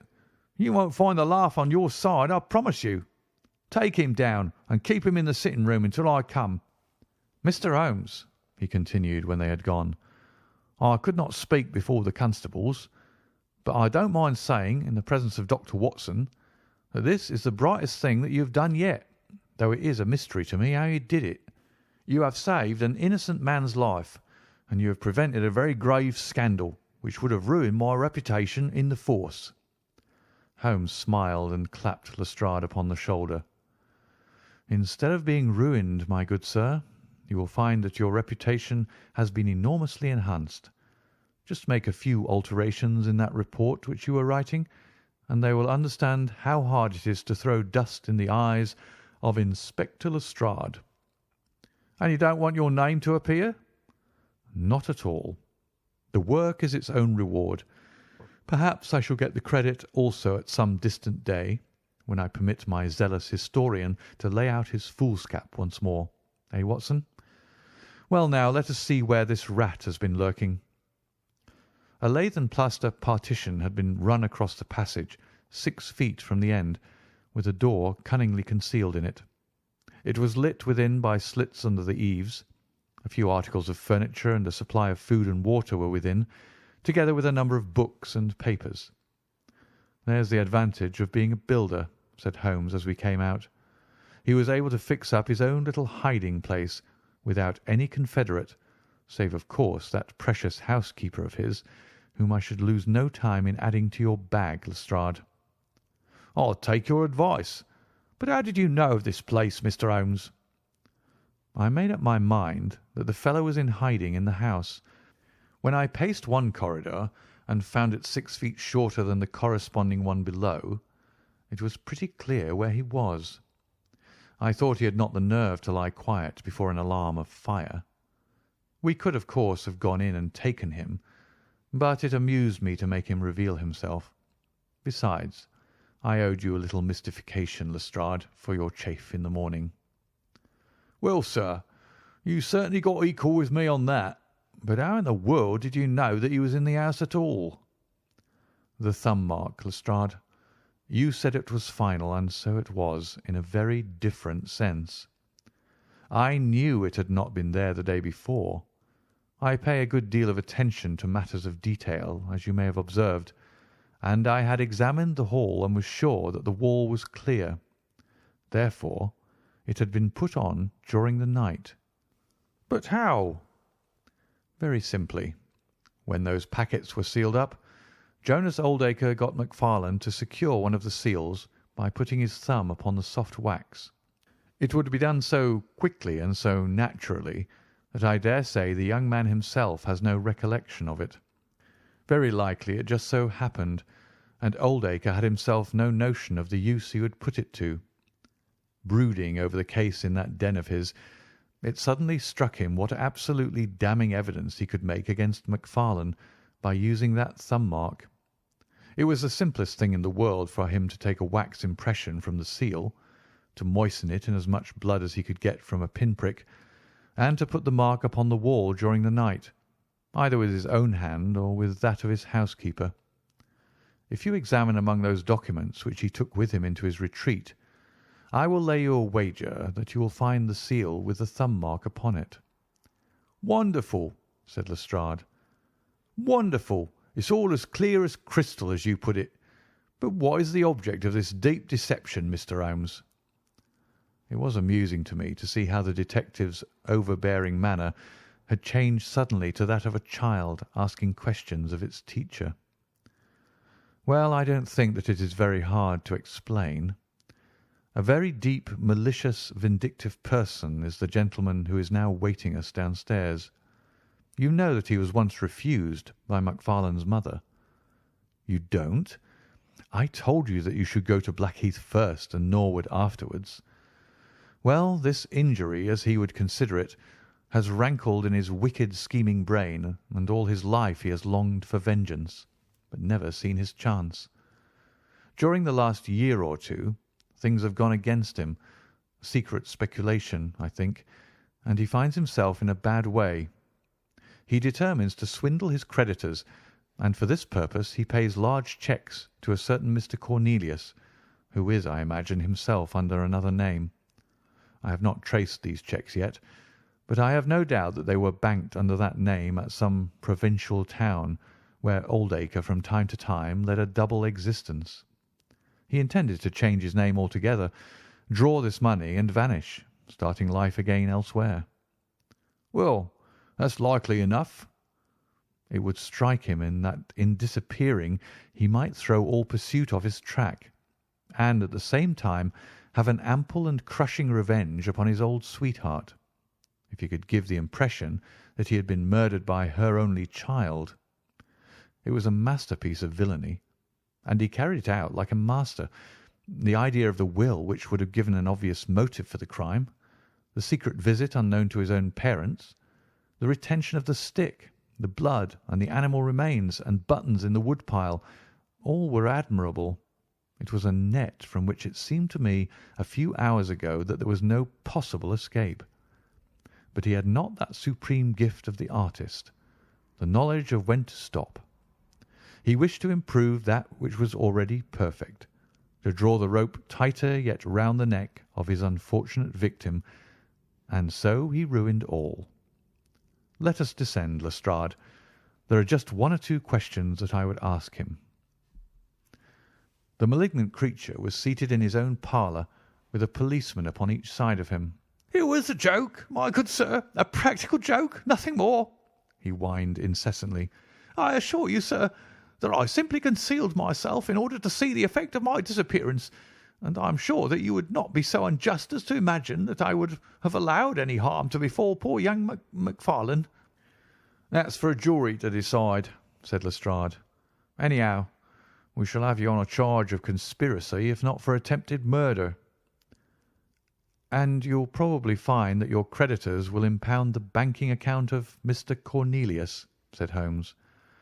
The little man started and turned his malignant eyes upon my friend. "I have to thank you for a good deal," said he. "Perhaps I'll pay my debt some day." Holmes smiled indulgently. "I fancy that for some few years you will find your time very fully occupied," said he. "By the way, what was it you put into the woodpile besides your old trousers? A dead dog, or rabbits, or what? You won't tell? Dear me, how very unkind of you. Well, well, I dare say that a couple of rabbits would account both for the blood and for the charred ashes. If ever you write an account, Watson, you can make rabbits serve your turn." End of the adventure of the Norwood Builder.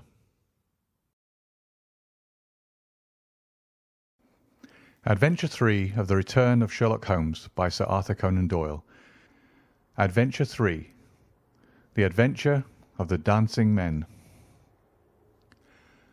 Holmes had been seated for some hours in silence, with his long, thin back curved over a chemical vessel in which he was brewing a particularly malodorous product.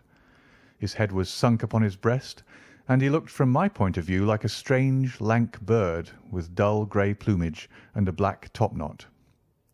"So, Watson," said he suddenly, "you do not propose to invest in South African securities?" I gave a start of astonishment. Accustomed as I was to Holmes's curious faculties, this sudden intrusion into my most intimate thoughts was utterly inexplicable. "How on earth do you know that?" I asked. He wheeled round upon his stool, with a steaming test tube in his hand and a gleam of amusement in his deep-set eyes. "Now, Watson, confess yourself utterly taken aback," said he. "I am." "I ought to make you sign a paper to that effect." "Why?" "Because in 5 minutes you will say that it is all so absurdly simple." "I am sure that I shall say nothing of the kind." "You see, my dear Watson," he propped his test tube in the rack and began to lecture with the air of a professor addressing his class, "it is not really difficult to construct a series of inferences, each dependent upon its predecessor and each simple in itself. If after doing so one simply knocks out all the central inferences and presents one's audience with the starting point and the conclusion, one may produce a startling, though possibly a meretricious effect.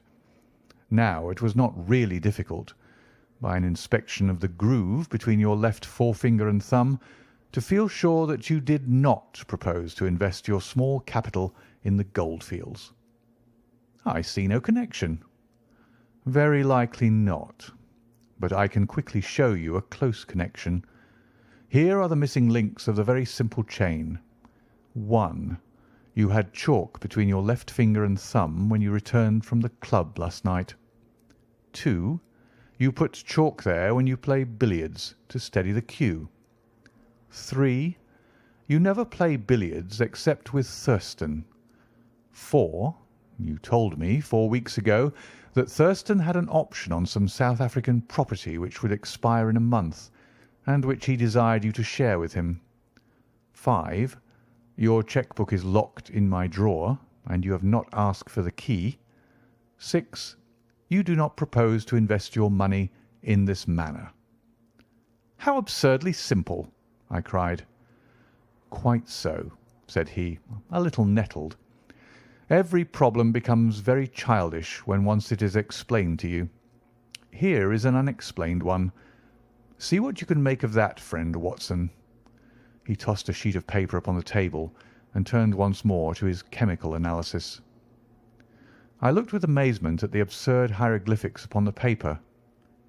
"Why, Holmes, it is a child's drawing," I cried. "Oh, that's your idea." "What else should it be?"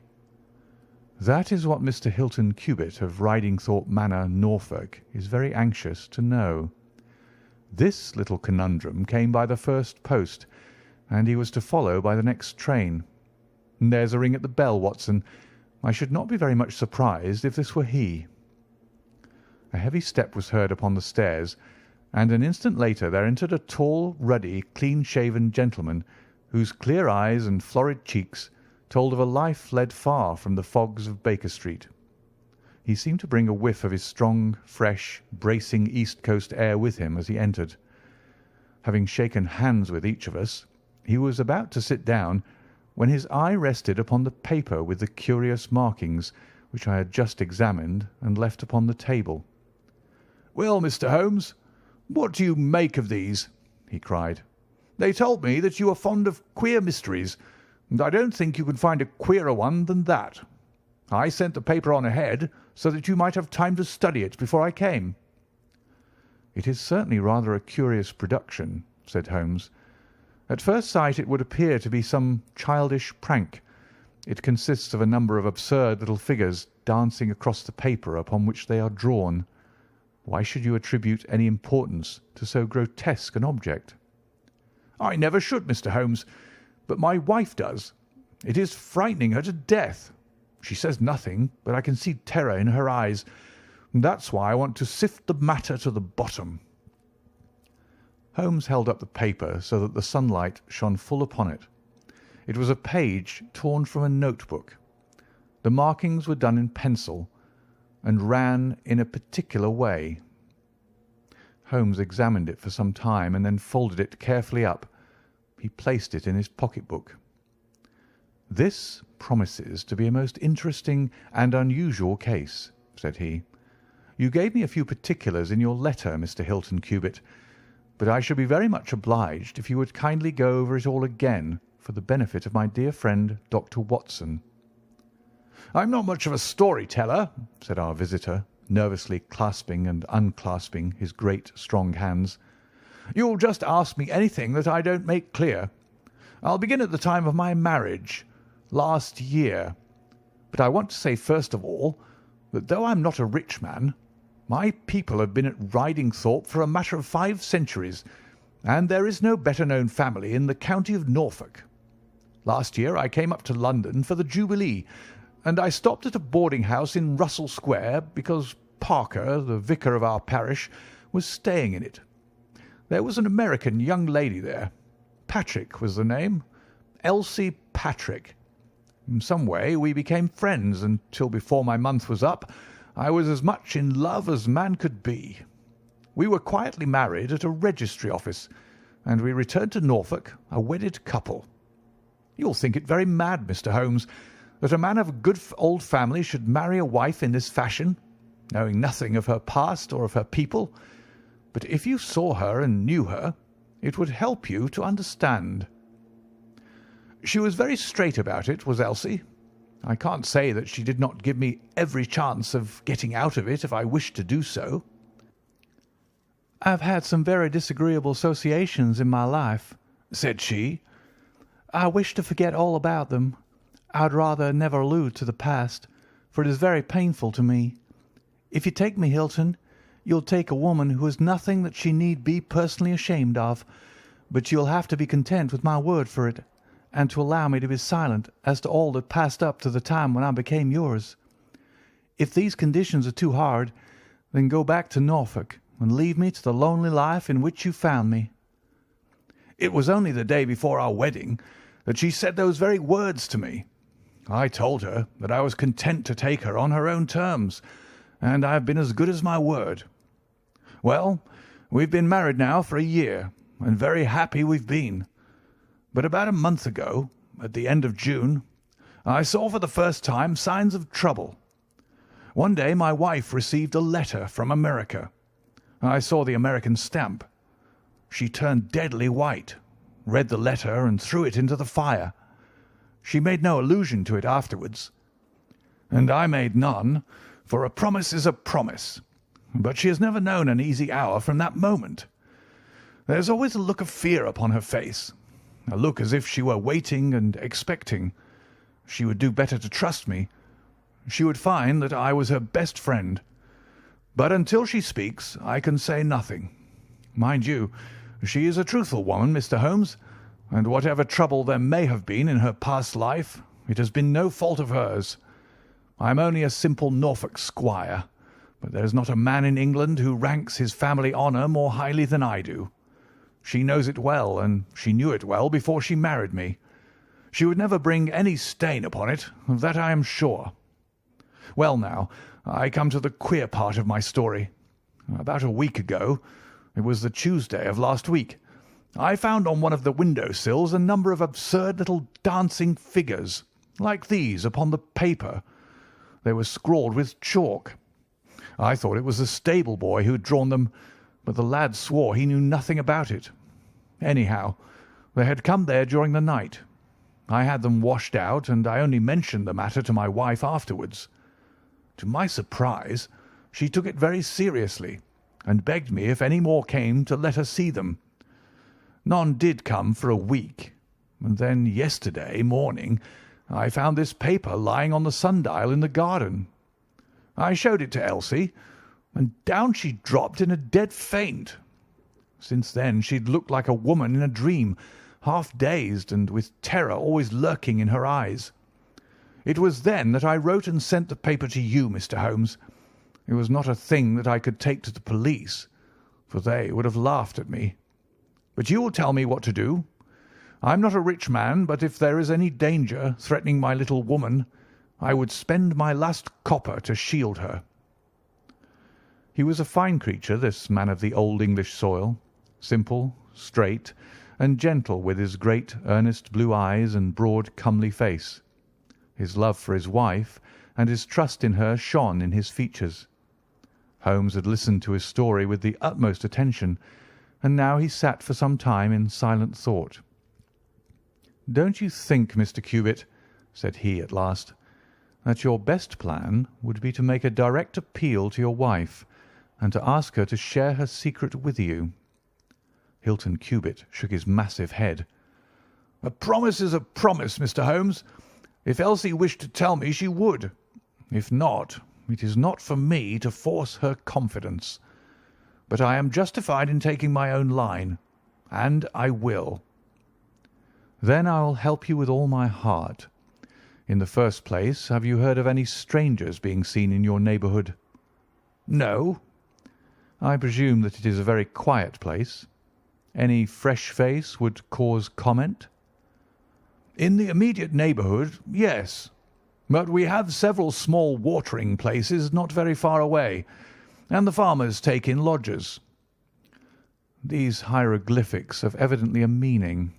If it is a purely arbitrary one, it may be impossible for us to solve it.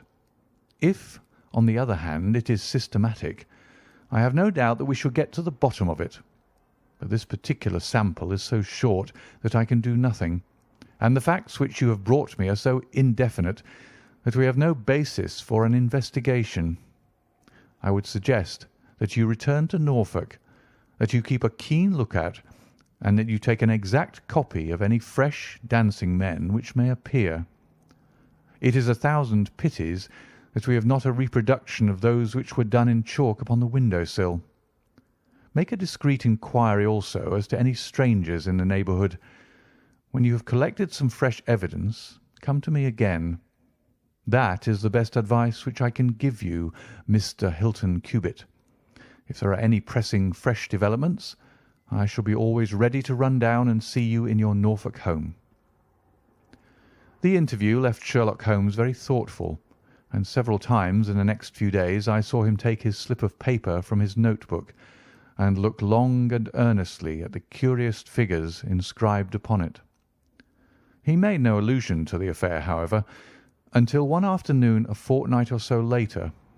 I was going out when he called me back.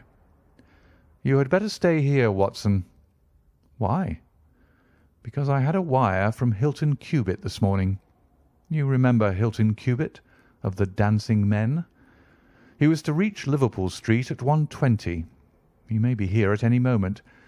I gather from his wire that there have been some new incidents of importance." We had not long to wait, for our Norfolk squire came straight from the station as fast as a hansom could bring him. He was looking worried and depressed, with tired eyes and a lined forehead. "It's getting on my nerves, this business, Mr. Holmes," said he as he sank like a wearied man into an armchair. "It's bad enough to feel that you are surrounded by unseen, unknown folk who have some kind of design upon you, but when, in addition to that, you know that it is just killing your wife by inches, then it becomes as much as flesh and blood can endure. She's wearing away under it, just wearing away before my eyes." "Has she said anything yet?" "No, Mr. Holmes, she has not. And yet there have been times when the poor girl has wanted to speak, and yet could not quite bring herself to take the plunge. I have tried to help her, but I dare say I did it clumsily and scared her from it. She has spoken about my old family and our reputation in the county, and our pride in our unsullied honour, and I always felt it was leading to the point. But somehow it turned off before we got there." "But you have found out something for yourself?" "A good deal, Mr. Holmes. I have several fresh dancing men pictures for you to examine, and what is more important, I have seen the fellow." "What, the man who draws them?" "Yes, I saw him at his work. But I will tell you everything in order. When I got back after my first visit to you, the very first thing I saw next morning was a fresh crop of dancing men. They had been drawn in chalk upon the black wooden door of the tool house, which stands beside the lawn in full view of the front windows. I took an exact copy, and here it is." He unfolded a paper and laid it upon the table. "Here is a copy of the hieroglyphics." "Excellent," said Holmes. "Excellent. Pray continue." "When I had taken the copy, I rubbed out the marks, but 2 mornings later a fresh inscription had appeared. I have a copy of it here." Holmes rubbed his hands and chuckled with delight. "Our material is rapidly accumulating," said he. 3 days later, a message was left scrawled upon paper and placed under a pebble on the sundial. Here it is. The characters are, as you see, exactly the same as the last one. After that I determined to lie in wait, so I got out my revolver and I sat up in my study, which overlooks the lawn and garden. About 2 in the morning I was seated by the window, all being dark save for the moonlight outside, when I heard steps behind me, and there was my wife in her dressing gown. She implored me to come to bed. I told her frankly that I wished to see who it was who played such absurd tricks upon us. She answered that it was some senseless practical joke, and that I should not take any notice of it. "If it really annoys you, Hilton, we might go and travel, you and I, and so avoid this nuisance." "What, be driven out of our own house by a practical joker?" said I. "Why, we should have the whole county laughing at us." "Well, come to bed," said she, "and we can discuss it in the morning." Suddenly, as she spoke, I saw her white face grow whiter yet in the moonlight, and her hand tightened upon my shoulder. Something was moving in the shadow of the tool house. I saw a dark, creeping figure which crawled around the corner and squatted in front of the door. Seizing my pistol, I was rushing out when my wife threw her arms around me and held me with convulsive strength. I tried to throw her off, but she clung to me most desperately. At last I got clear, but by the time I had opened the door and reached the house, the creature was gone. He had left a trace of his presence, however, for there on the door was the very same arrangement of dancing men which had already twice appeared, and which I had copied on that paper. There was no other sign of the fellow anywhere, though I ran all over the grounds, and yet the amazing thing is that he must have been there all the time, for when I examined the door again in the morning, he had scrawled some more of his pictures under the line which I had already seen. "Have you that fresh drawing?" "Yes, it is very short, but I made a copy of it, and here it is." Again he produced a paper. The new dance was in a different form. "Tell me," said Holmes, and I could see by his eyes that he was much excited, "was this a mere addition to the first, or did it appear to be entirely separate?" "It was on a different panel of the door." "Excellent. This is far the most important of all for our purpose. It fills me with hopes. Now, Mr. Hilton Cubitt, please continue your most interesting statement." "I have nothing more to say, Mr. Holmes, except that I was angry with my wife that night for having held me back when I might have caught the skulking rascal. She said that she feared that I might come to harm.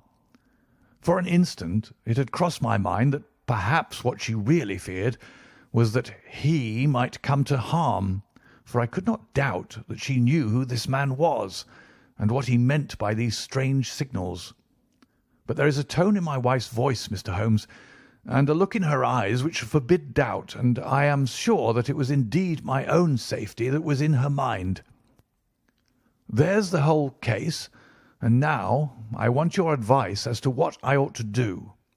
My own inclination is to put half a dozen of my farm lads in the shrubbery, and when this fellow comes again to give him such a hiding that he will leave us in peace for the future." "I fear it is too deep a case for such simple remedies," said Holmes. "How long can you stay in London?" "I must go back to-day. I would not leave my wife alone all night for anything. She is very nervous, and begged me to come back." "I dare say you are right, but if you could have stopped, I might possibly have been able to return with you in a day or two. Meanwhile, you will leave me these papers, and I think that it is very likely that I shall be able to pay you a visit shortly and to throw some light upon your case." Sherlock Holmes preserved his calm, professional manner until our visitor had left us, although it was easy for me, who knew him so well, to see that he was profoundly excited. The moment that Hilton Cubitt's broad back had disappeared through the door, my comrade rushed to the table, laid out all the slips of paper containing dancing men in front of him, and threw himself into an intricate and elaborate calculation. For 2 hours I watched him as he covered sheet after sheet of paper with figures and letters, so completely absorbed in his task that he had evidently forgotten my presence. Sometimes he was making progress and whistled and sang at his work. Sometimes he was puzzled and would sit for long spells with a furrowed brow and a vacant eye. Finally, he sprang from his chair with a cry of satisfaction and walked up and down the room, rubbing his hands together. Then he wrote a long telegram upon a cable form. "If my answer to this is as I hope, you will have a very pretty case to add to your collection, Watson," said he. "I expect that we shall be able to go down to Norfolk to-morrow, and to take our friend some very definite news as to the secret of his annoyance." I confess that I was filled with curiosity, but I was aware that Holmes liked to make his disclosures at his own time and in his own way, so I waited until it should suit him to take me into his confidence. But there was a delay in that answering telegram, and 2 days of impatience followed, during which Holmes pricked up his ears at every ring of the bell. On the evening of the 2nd there came a letter from Hilton Cubitt. All was quiet with him, save that a long inscription had appeared that morning upon the pedestal of the sundial. He enclosed a copy of it, which he reproduced. Holmes bent over this grotesque frieze for some minutes, and then suddenly sprang to his feet with an exclamation of surprise and dismay. His face was haggard with anxiety. "We have let this affair go far enough," said he. "Is there a train to North Walsham to-night?" I turned up the timetable. The last had just gone. "Then we shall breakfast early and take the very first in the morning," said Holmes. "Our presence is most urgently needed. Ah, here is our expected cablegram. One moment, Mrs. Hudson, there may be an answer. No, that is quite as I expected. This message makes it even more essential that we should not lose an hour in letting Hilton Cubitt know how matters stand, for it is a singular and a dangerous web in which our simple Norfolk squire is entangled." So indeed it proved, and as I come to the dark conclusion of a story which had seemed to me to be only childish and bizarre, I experience once again the dismay and horror with which I was filled. Would that I had some brighter ending to communicate to my readers, but these are the chronicles of fact, and I must follow to their dark crisis the strange chain of events which for some days made Ridingthorpe Manor a household word through the length and breadth of England. We had hardly alighted at North Walsham and mentioned the name of our destination when the station master hurried towards us. "I suppose that you're the detectives from London," said he. A look of annoyance passed over Holmes's face. "What makes you think such a thing?" "Because Inspector Martin from Norwich has just passed through. But maybe you're the surgeons. She's not dead, or wasn't by last accounts. He may be in time to save her yet, though it be for the gallows." Holmes's brow was dark with anxiety. "We are going to Ridingthorpe Manor," said he, "but we have heard nothing of what has passed there." "It's a terrible business," said the station master. "They are shot, both Mr. Hilton Cubitt and his wife. She shot him and then herself, so the servants say. He's dead and her life is despaired of. Dear, dear, one of the oldest families in the county of Norfolk, and one of the most honoured." Without a word Holmes hurried to a carriage, and during the long 7 miles' drive he never opened his mouth. Seldom have I seen him so utterly despondent. He had been uneasy during all our journey from town, and I had observed that he had turned over the morning papers with anxious attention. But now this sudden realization of his worst fears left him in a blank melancholy. He leaned back in his seat, lost in gloomy speculation. Yet there was much around to interest us, for we were passing through as singular a countryside as any in England, where a few scattered cottages represented the population of to-day, while on every hand enormous square-towered churches bristled up from the flat green landscape and told of the glory and prosperity of old East Anglia. At last the violent rim of the German Ocean appeared over the green edge of the Norfolk coast, and the driver pointed with his whip to two old brick and timber gables which projected from a grove of trees. "That's Ridingthorpe Manor," said he.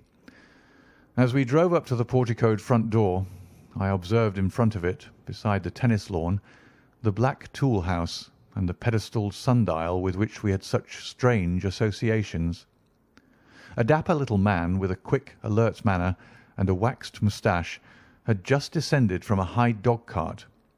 He introduced himself as Inspector Martin of the Norfolk Constabulary, and he was considerably astonished when he heard the name of my companion. "Why, Mr. Holmes, the crime was only committed at 3 this morning. How could you hear of it in London and get to the spot as soon as I?" "I anticipated it. I came in the hope of preventing it." "Then you must have important evidence of which we are ignorant, for they were said to be a most united couple." "I have only the evidence of the dancing men," said Holmes. "I will explain the matter to you later. Meanwhile, since it is too late to prevent this tragedy, I am very anxious that I should use the knowledge which I possess in order to ensure that justice be done. Will you associate me in your investigation, or will you prefer that I should act independently?" "I should be proud to feel that we were acting together, Mr. Holmes," said the inspector earnestly. "In that case I should be glad to hear the evidence and to examine the premises without an instant of unnecessary delay." Inspector Martin had the good sense to allow my friend to do things in his own fashion, and contented himself with carefully noting the results. The local surgeon, an old white-haired man, had just come down from Mrs. Hilton Cubit's room, and he reported that her injuries were serious but not necessarily fatal. The bullet had passed through the front of her brain, and it would probably be some time before she could regain consciousness. On the question of whether she had been shot or had shot herself, he would not venture to express any decided opinion. Certainly the bullet had been discharged at very close quarters. There was only the one pistol found in the room, 2 barrels of which had been emptied. Mr. Hilton Cubit had been shot through the heart. It was equally conceivable that he had shot her and then himself, or that she had been the criminal, for the revolver lay upon the floor midway between them. "Has he been moved?" asked Holmes. "We have moved nothing except the lady. We could not leave her lying wounded upon the floor." "How long have you been here, Doctor?" "Since 4 o'clock." "Anyone else?"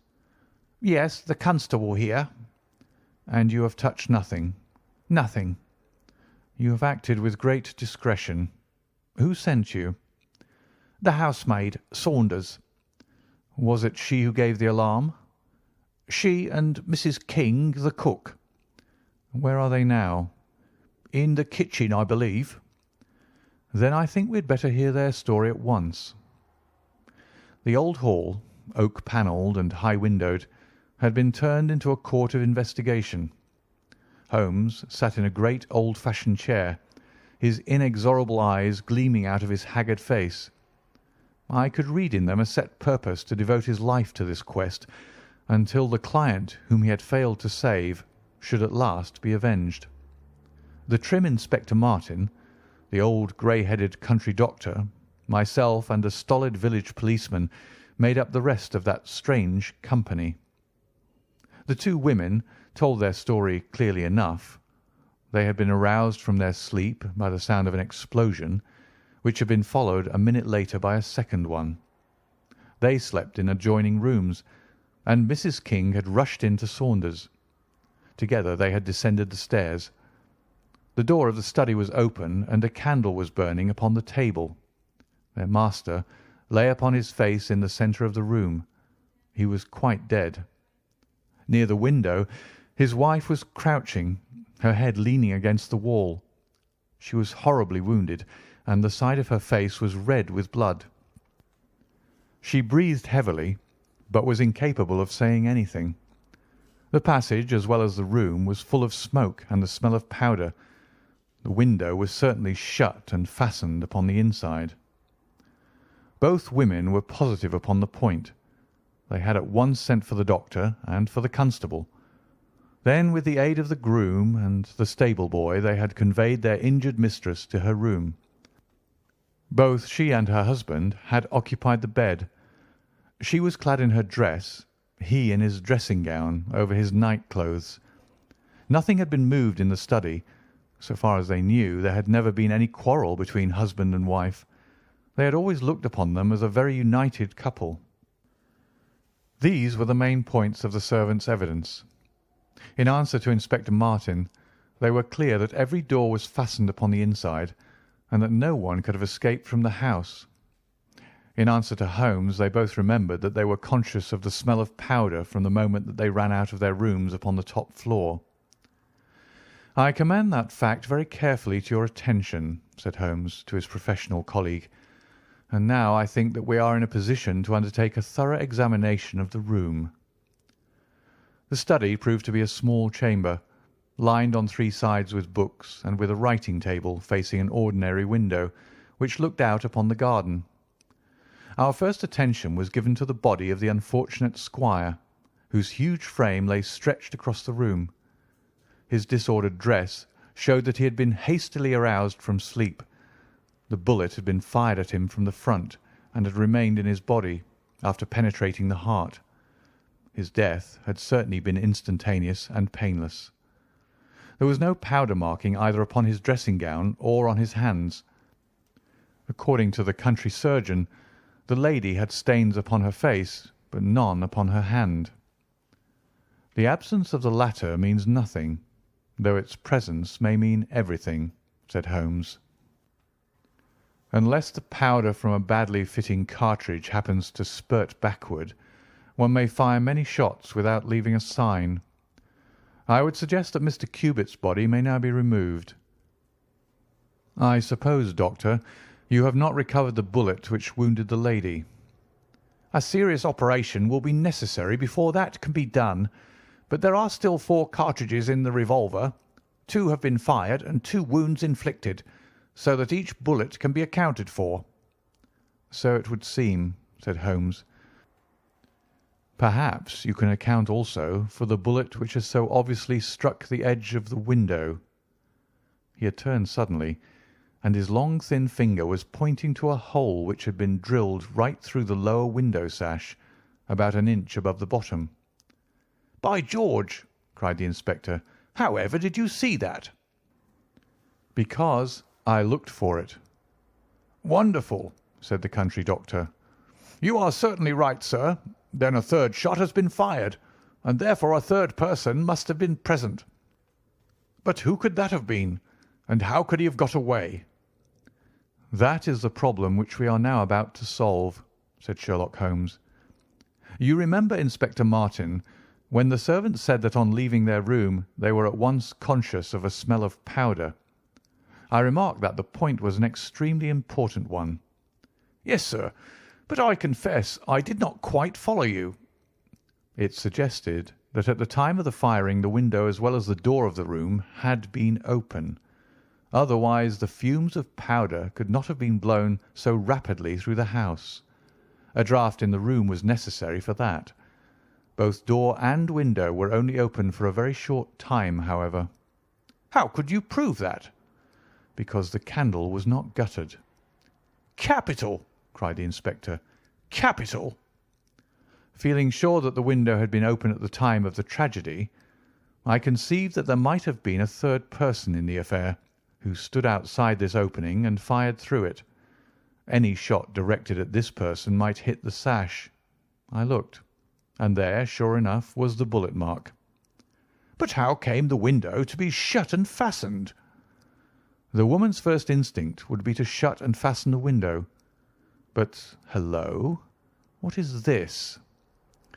It was a lady's handbag which stood upon the study table, a trim little handbag of crocodile skin and silver. Holmes opened it and turned the contents out. There were £25 notes of the Bank of England, held together by an india-rubber band, nothing else. "This must be preserved, for it will figure in the trial," said Holmes as he handed the bag with its contents to the inspector. "It is now necessary that we should try to throw some light upon this third bullet, which has clearly, from the splintering of the wood, been fired from inside the room. I should like to see Mrs. King, the cook, again. You said, Mrs. King, that you were awakened by a loud explosion. When you said that, did you mean that it seemed to you to be louder than the second one?" "Well, sir, it wakened me from my sleep, so it is hard to judge, but it did seem very loud." "You don't think that it might have been two shots fired almost at the same instant?" "I'm sure I couldn't say, sir." "I believe that it was undoubtedly so. I rather think, Inspector Martin, that we have now exhausted all that this room can teach us. If you will kindly step round with me, we shall see what fresh evidence the garden has to offer." A flower bed extended up to the study window, and we all broke into an exclamation as we approached it.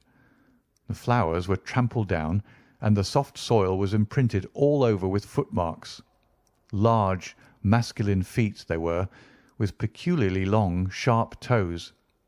Holmes hunted about among the grass and leaves like a retriever after a wounded bird. Then, with a cry of satisfaction, he bent forward and picked up a little brazen cylinder. "I thought so," said he. "The revolver had an ejector, and here is the third cartridge. I really think, Inspector Martin, that our case is almost complete." The country inspector's face had shown his intense amazement at the rapid and masterful progress of Holmes's investigation. At first he had shown some disposition to assert his own position, but now he was overcome with admiration and ready to follow without question wherever Holmes led. "Whom do you suspect?" he asked. "I'll go into that later. There are several points in this problem which I have not been able to explain to you yet. Now that I have got so far, I had best proceed on my own lines, and then clear the whole matter up once and for all." "Just as you wish, Mr. Holmes, so long as we get our man." "I have no desire to make mysteries, but it is impossible at the moment of action to enter into long and complex explanations. I have the threads of this affair all in my hand. Even if this lady should never recover consciousness, we can still reconstruct the events of last night and ensure that justice be done. First of all, I wish to know whether there is any inn in this neighbourhood known as Elridge's." The servants were cross-questioned, but none of them had heard of such a place. The stable boy threw a light upon the matter by remembering that a farmer of that name lived some miles off in the direction of East Ruston. "Is it a lonely farm?" "Very lonely, sir." "Perhaps they have not heard yet of all that happened here during the night." "Maybe not, sir." Holmes thought for a little, and then a curious smile played over his face. "Saddle a horse, my lad," said he. "I shall wish you to take a note to Elridge's farm." He took from his pocket the various slips of the dancing men. With these in front of him, he worked for some time at the study table. Finally, he handed a note to the boy with directions to put it into the hands of the person to whom it was addressed, and especially to answer no questions of any sort which might be put to him.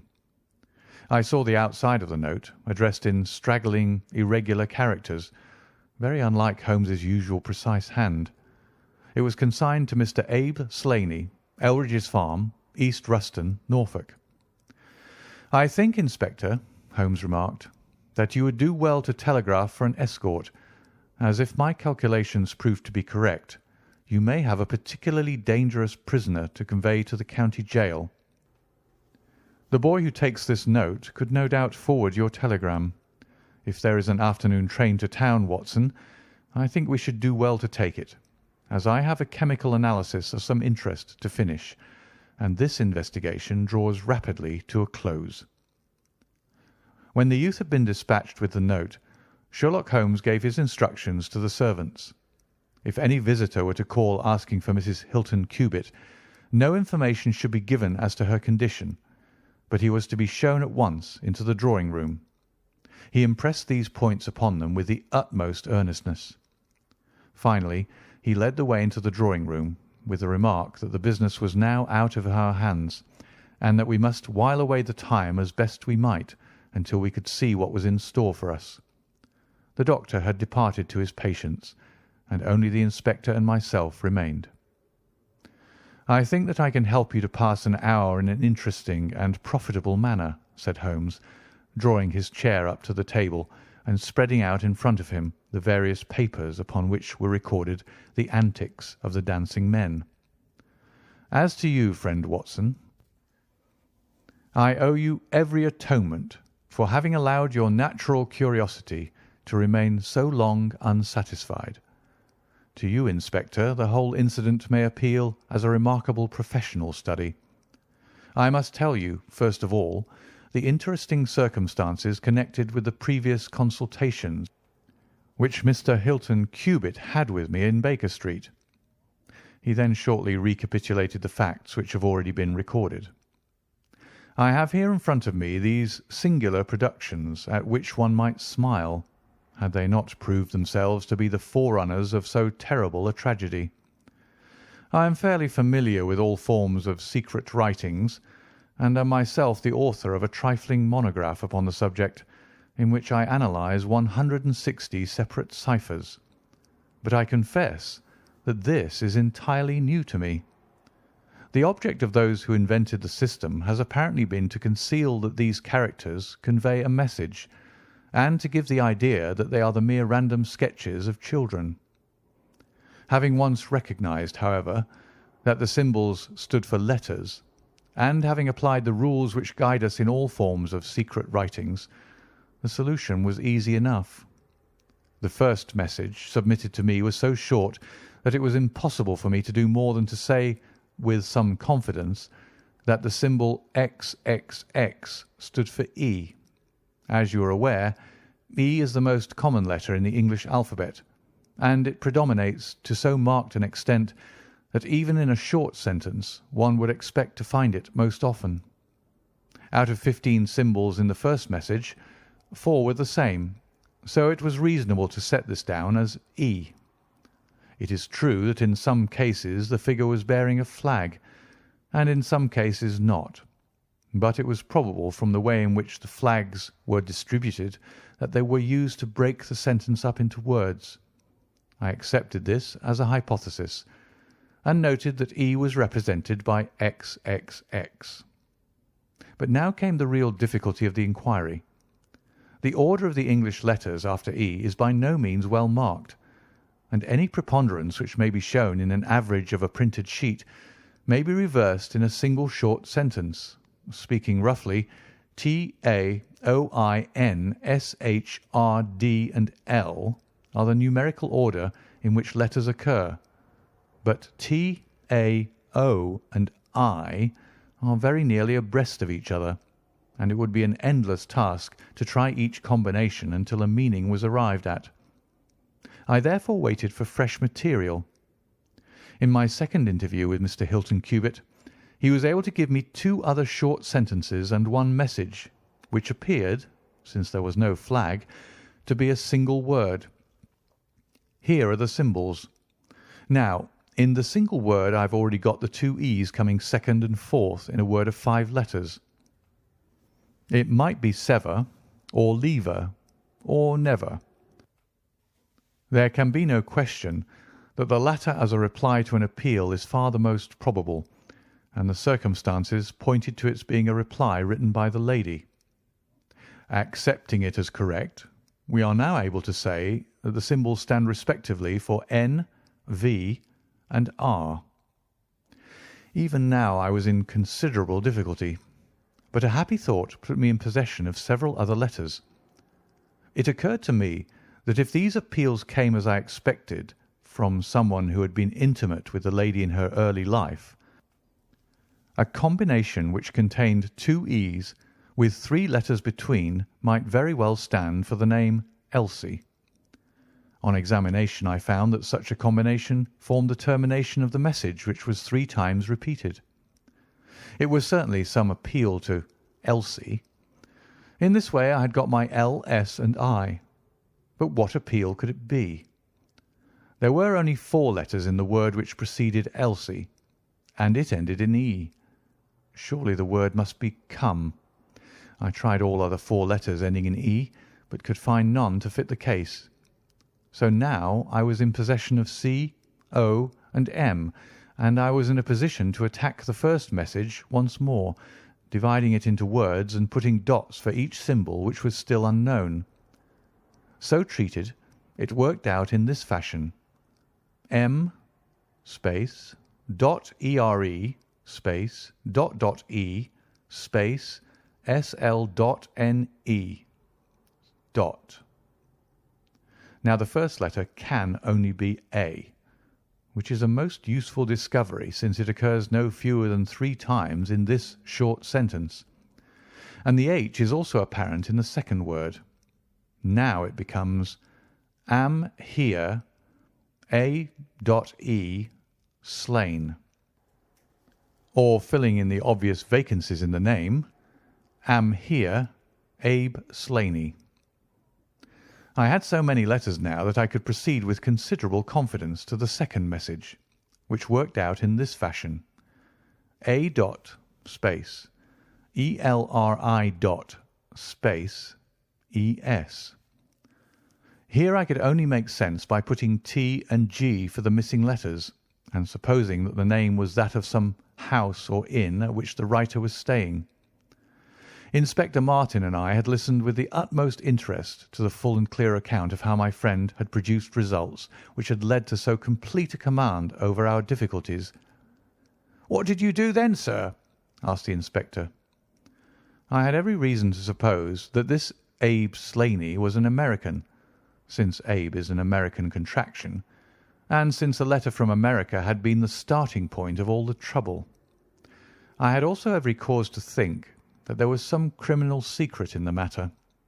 The lady's allusions to her past, and her refusal to take her husband into her confidence, both pointed in that direction. I therefore cabled to my friend Wilson Hargreave of the New York Police Bureau, who has more than once made use of my knowledge of London crime. I asked him whether the name of Abe Slaney was known to him. Here is his reply: "The most dangerous crook in Chicago." On the very evening upon which I had his answer, Hilton Cubitt sent me the last message from Slaney.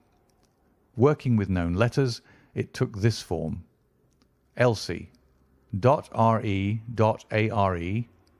space to meet thy go. The addition of a P and a D completed a message which showed me that the rascal was proceeding from persuasion to threats, and my knowledge of the crooks of Chicago prepared me to find that he might very rapidly put his words into action. I at once came to Norfolk with my friend and colleague, Dr. Watson, but unhappily only in time to find that the worst had already occurred.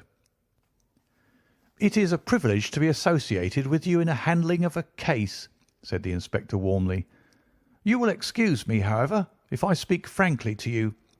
You are only answerable to yourself, but I have to answer to my superiors. If this Abe Slaney, living at Elridge's, is indeed the murderer, and if he has made his escape while I am seated here, I should certainly get into serious trouble." "You need not be uneasy. He will not try to escape." "How do you know?" "To fly would be a confession of guilt." "Then let us go arrest him." "I expect him here every instant." "But why should he come?" "Because I have written and asked him." "But this is incredible, Mr. Holmes. Why should he come because you have asked him? Would not such a request rather rouse his suspicions and cause him to fly?" "I think I have known how to frame the letter," said Sherlock Holmes. "In fact, if I am not very much mistaken, here is the gentleman himself coming up the drive." A man was striding up the path which led to the door. He was a tall, handsome, swarthy fellow, clad in a suit of grey flannel with a Panama hat, a bristling black beard, and a great, aggressive hooked nose, and flourishing a cane as he walked. He swaggered up a path as if the place belonged to him, and we heard his loud, confident peal at the bell. "I think, gentlemen," said Holmes quietly, "that we had best take up our position behind the door. Every precaution is necessary when dealing with such a fellow. You will need your handcuffs, Inspector. You can leave the talking to me." We waited in silence for a minute, one of those minutes which one can never forget. Then the door opened, and the man stepped in. In an instant Holmes clapped a pistol to his head, and Martin slipped the handcuffs over his wrists. It was all done so swiftly and deftly that the fellow was helpless before he knew that he was attacked. He glared from one to the other of us with a pair of blazing black eyes. Then he burst into a bitter laugh. "Well, gentlemen, you have the drop on me this time. I seem to have knocked up against something hard, but I came here in answer to a letter from Mrs. Hilton Cubitt.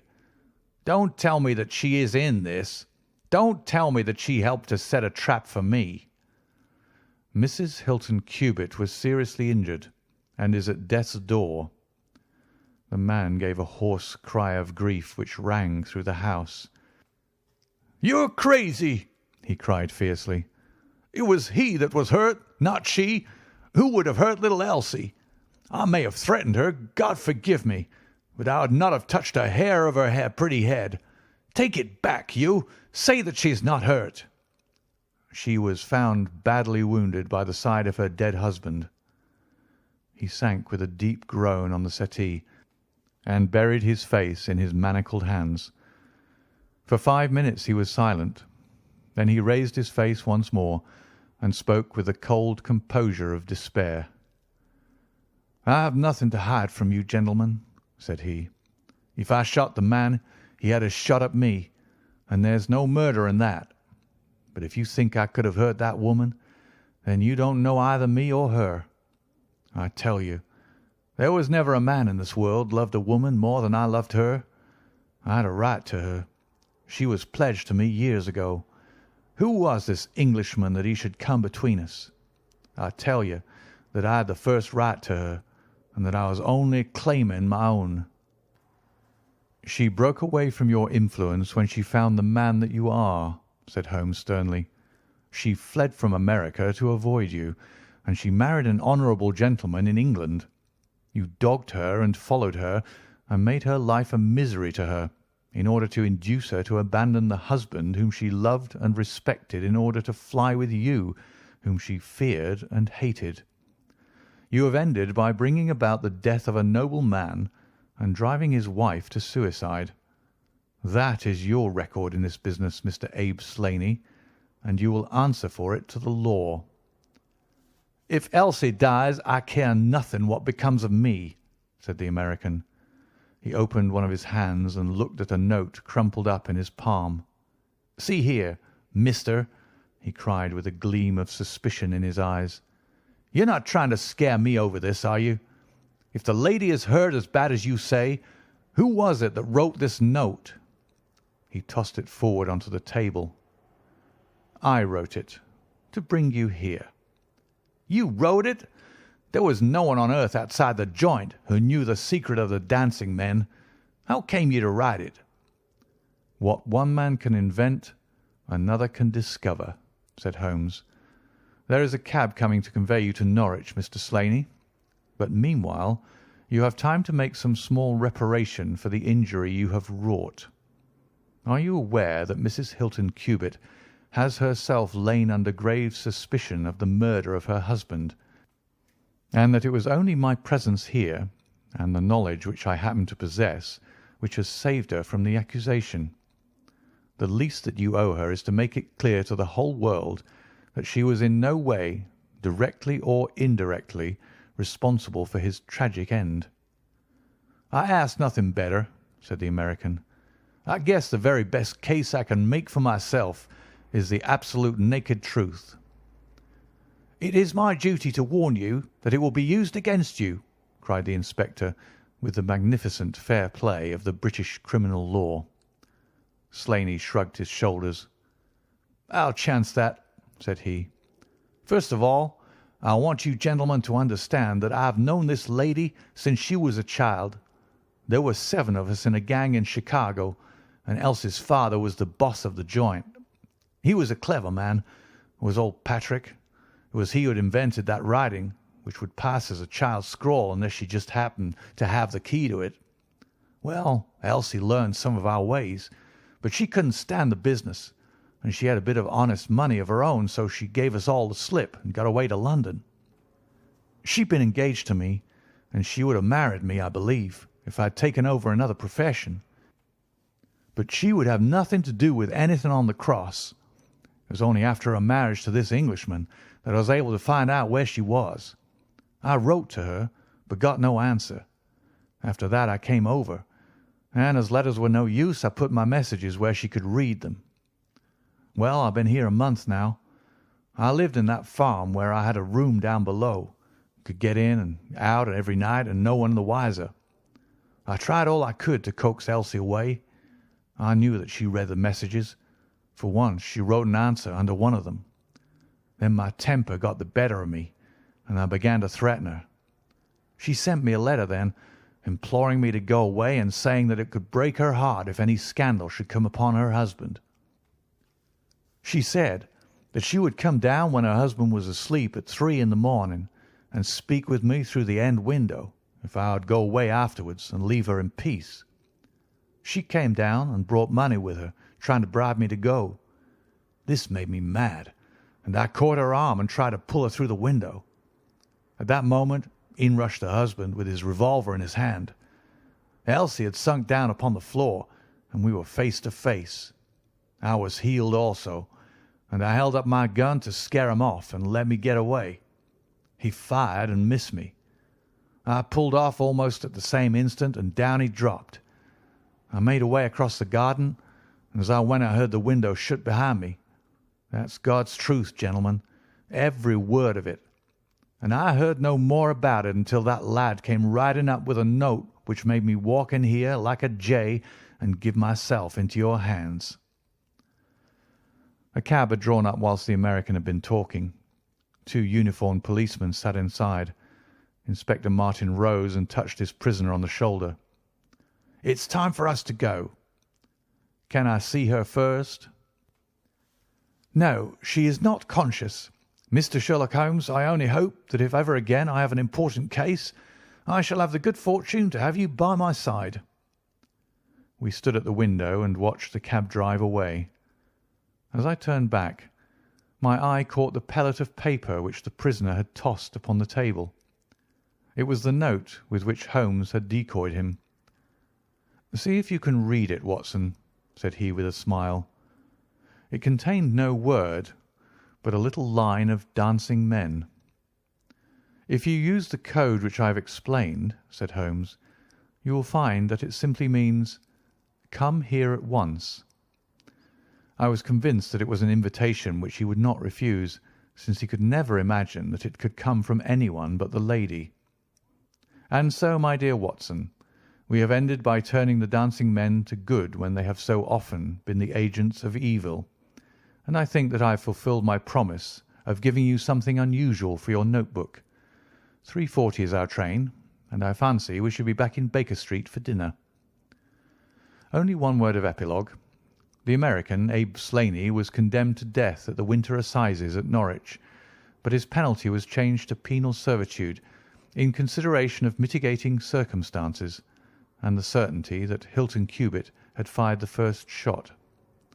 Of Mrs. Hilton Cubitt, I only know that I have heard she recovered entirely, and that she still remains a widow, devoting her whole life to the care of the poor and to the administration of her husband's estate. End of The Adventure of the Dancing Men. Adventure 4 in The Return of Sherlock Holmes by Sir Arthur Conan Doyle. Adventure 4. The Adventure of the Solitary Cyclist. From the years 1894 to 1901 inclusive, Mr. Sherlock Holmes was a very busy man.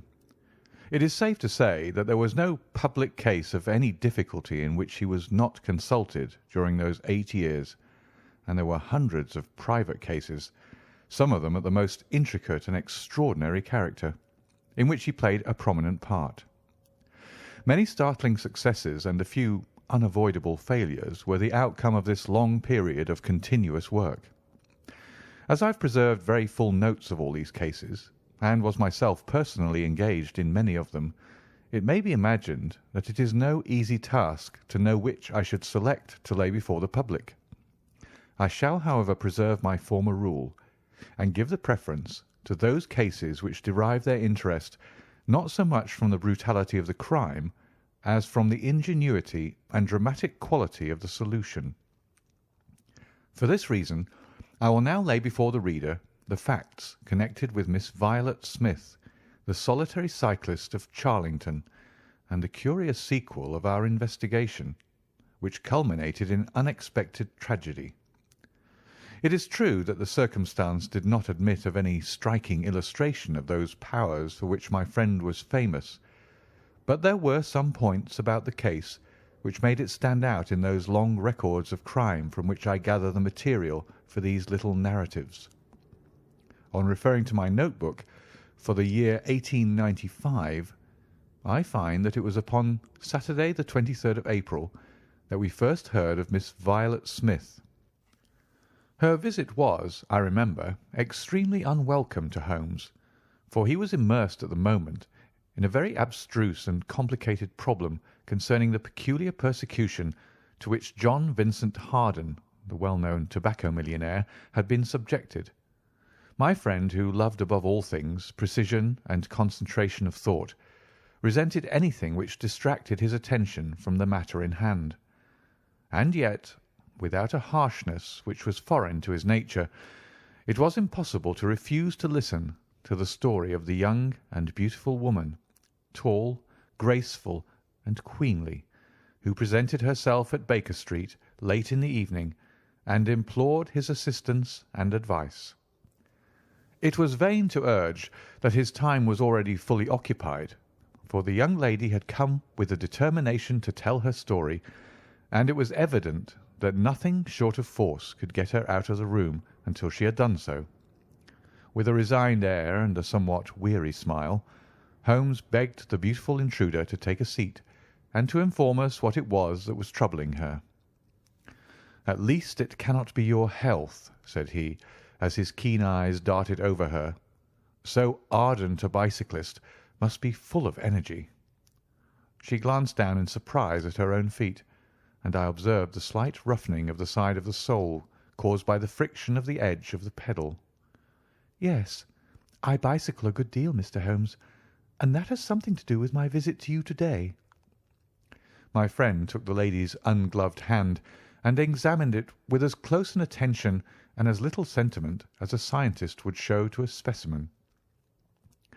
"You will excuse me, I am sure. It is my business," said he as he dropped it. "I nearly fell into the error of supposing that you were typewriting. Of course, it is obvious that it is music. You observe the spatulate finger ends, Watson, which is common to both professions. There is a spirituality about the face, however," she gently turned it towards the light, "which the typewriter does not generate. This lady is a musician." "Yes, Mr. Holmes, I teach music." "In the country, I presume, from your complexion?" "Yes, sir, near Farnham, on the borders of Surrey." "A beautiful neighbourhood, and full of the most interesting associations. You remember, Watson, that it was near there that we took Archie Stamford, the forger. Now, Miss Violet, what has happened to you near Farnham, on the borders of Surrey?"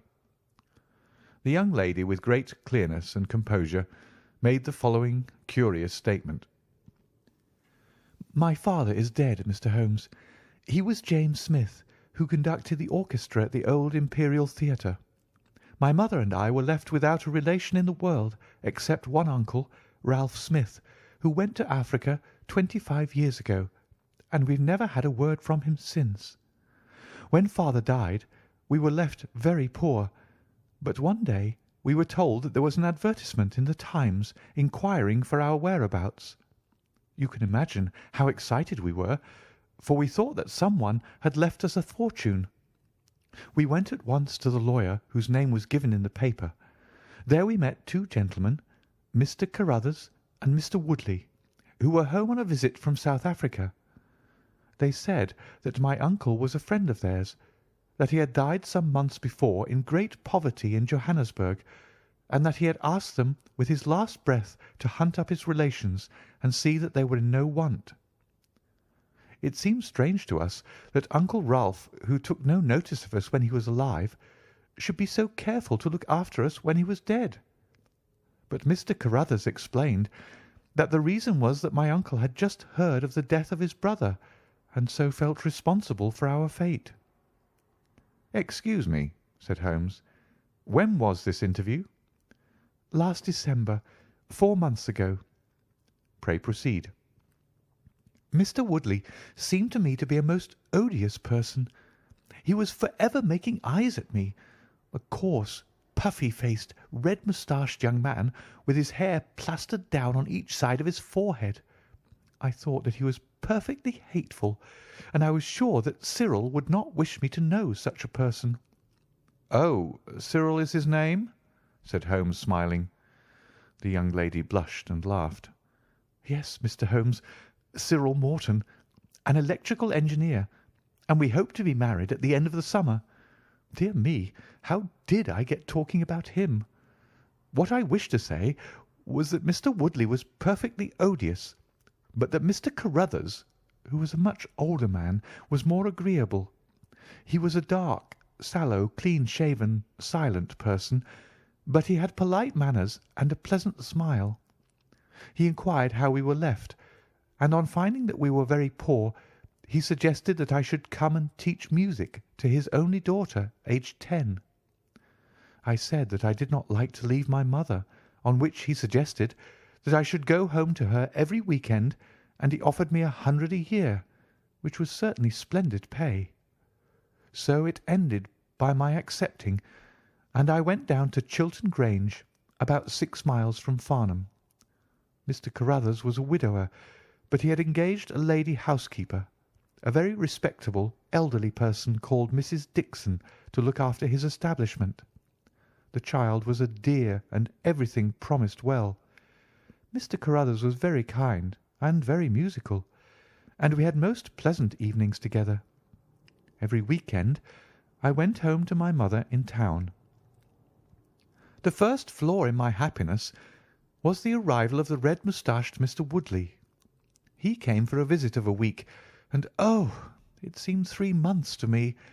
He was a dreadful person, a bully to everyone else, but to me something infinitely worse.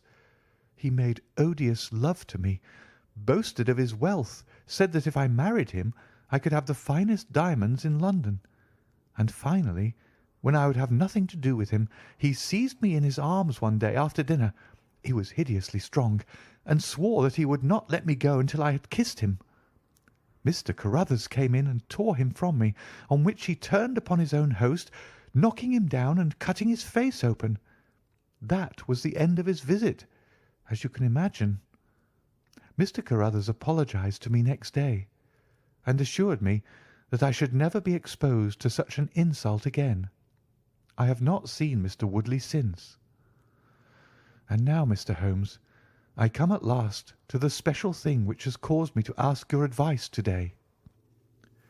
You must know that every Saturday afternoon I ride on my bicycle to Farnham Station in order to get the 12:22 to town. The road from Chiltern Grange is a lonely one, and at one spot it is particularly so, for it lies for over a mile between Charlington Heath upon one side and the woods which lie around Charlington Hall upon the other. You could not find a more lonely tract of road anywhere, and it is quite rare to meet so much as a cart or a peasant until you reach the high road near Crooksbury Hill. 2 weeks ago I was passing this place when I chanced to look over my shoulder and about 200 yards behind me I saw a man, also on a bicycle. He seemed to be a middle-aged man with a short, dark beard. I looked back before I reached Farnham, but the man was gone, so I thought no more about it. But you can imagine how surprised I was, Mr. Holmes, when on my return on the Monday I saw the same man on the same stretch of road. My astonishment was increased when the incident occurred again, exactly as before on the following Saturday and Monday. He always kept his distance, and he did not molest me in any way, but still it certainly was very odd. I mentioned it to Mr. Carruthers, who seemed interested in what I said, and told me that he had ordered a horse and trap so that in future I should not pass over those lonely roads without some companion. The horse and trap were to have come this week, but for some reason they were not delivered, and again I had to cycle to the station. That was this morning. You can think that I looked out when I came to Charlington Heath, and there, sure enough, was the man, exactly as he had been the 2 weeks before. He always kept so far from me that I could not clearly see his face, but it was certainly someone whom I did not know. He was dressed in a dark suit with a cloth cap. The only thing about his face that I could clearly see was his dark beard. Today I was not alarmed, but I was filled with curiosity, and I determined to find out who he was and what he wanted. I slowed down my machine, but he slowed down his. Then I stopped altogether, but he stopped also. Then I laid a trap for him. There is a sharp turning of the road, and I pedalled very quickly round this, and then I stopped and waited. I expected him to shoot round and pass me before he could stop, but he never appeared. Then I went back and looked around the corner. I could see a mile of road, but he was not on it. To make it the more extraordinary, there was no side road at this point down which he could have gone. Holmes chuckled and rubbed his hands. "This case certainly presents some features of its own," said he. "How much time elapsed between your turning the corner and your discovery that the road was clear?" 2 or 3 minutes. "Then he could not have retreated down the road, and you say that there are no side roads?" "None." "Then he certainly took a footpath on one side or the other." "It could not have been on the side of the heath, or I should have seen him." "So, by the process of exclusion, we arrive at the fact that he made his way toward Charlington Hall, which, as I understand, is situated in its own grounds on one side of the road. Anything else?" "Nothing, Mr. Holmes, save that I was so perplexed that I felt I should not be happy until I had seen you and had your advice." Holmes sat in silence for some little time. "Where is the gentleman to whom you are engaged?" he asked at last. "He is in the Midland Electrical Company at Coventry." "He would not pay you a surprise visit?" "Oh, Mr. Holmes, as if I should not know him." "Have you had any other admirers?" "Several before I knew Cyril." "And since?" "There was this dreadful man Woodley, if you can call him an admirer." "No one else?" Our fair client seemed a little confused. "Who was he?" asked Holmes. "Oh, it may be a mere fancy of mine, but it had seemed to me sometimes that my employer, Mr. Carruthers, takes a great deal of interest in me. We are thrown rather together. I play his accompaniments in the evening. He has never said anything. He is a perfect gentleman, but a girl always knows." "Ha!" Holmes looked grave. "What does he do for a living?" "He is a rich man." "No carriages or horses?" "Well, at least he is fairly well to do, but he goes into the city 2 or 3 times a week. He is deeply interested in South African gold shares." "You will let me know any fresh development, Miss Smith. I am very busy just now, but I will find time to make some inquiries into your case. In the meantime, Take no step without letting me know. Good-bye, and I trust that we shall have nothing but good news from you." "It is part of the settled order of nature that such a girl should have followers," said Holmes. He pulled at his meditative pipe. "But for choice not on bicycles in lonely country roads. Some secretive lover beyond all doubt. But there are curious and suggestive details about the case, Watson. That he should appear only at that point. Exactly. Our first effort must be to find who are the tenants of Charlington Hall. Then again, how about the connection between Carruthers and Woodley, since they appear to be men of such a different type? How came they both to be so keen upon looking up Ralph Smith's relations? One more point. What sort of a menage is it which pays double the market price for a governess but does not keep a horse, although 6 miles from the station? Odd, Watson. Very odd. You'll go down? No, my dear fellow, you will go down. This may be some trifling intrigue, and I cannot break my other important research for the sake of it. On Monday you will arrive early at Farnham. You will conceal yourself near Charlington Heath. You will observe these facts for yourself and act as your own judgment advises. Then, having inquired as to the occupants of the hall, you will come back to me and report. And now, Watson, not another word of the matter until we have a few solid stepping-stones on which we may hope to get across to our solution." We had ascertained from the lady that she went down upon the Monday by the train which leaves Waterloo at 9:50. So I started early and caught the 9:13. At Farnham Station I had no difficulty in being directed to Charlington Heath. It was impossible to mistake the scene of the young lady's adventure, for the road runs between the open heath on one side and an old yew hedge upon the other, surrounding a park which is studded with magnificent trees. There was a main gateway of a lichen-studded stone, each side pillar surmounted by mouldering heraldic emblems, but besides this central carriage drive I observed several points where there were gaps in the hedge and paths leading through them. The house was invisible from the road, but the surroundings all spoke of gloom and decay. The heath was covered with golden patches of flowering gorse, gleaming magnificently in the light of the bright spring sunshine. Behind one of these clumps I took up my position so as to command both the gateway of the hall and a long stretch of the road upon either side. It had been deserted when I left it, but now I saw a cyclist riding down it from the opposite direction to that in which I had come. He was clad in a dark suit, and I saw that he had a black beard. On reaching the end of the Charlington grounds, he sprang from his machine and led it through a gap in the hedge, disappearing from my view. A quarter of an hour passed, and then a second cyclist appeared. This time it was the young lady coming from the station. I saw her look about her as she came to the Charlington hedge. An instant later the man emerged from his hiding-place, sprang upon his cycle, and followed her. In all the broad landscape those were the only moving figures, the graceful girl sitting very straight upon her machine, and the man behind her bending low over his handle-bar with a curiously furtive suggestion in every movement. She looked back at him and slowed her pace. He slowed also. She stopped. He at once stopped too, keeping 200 yards behind her. Her next movement was as unexpected as it was spirited.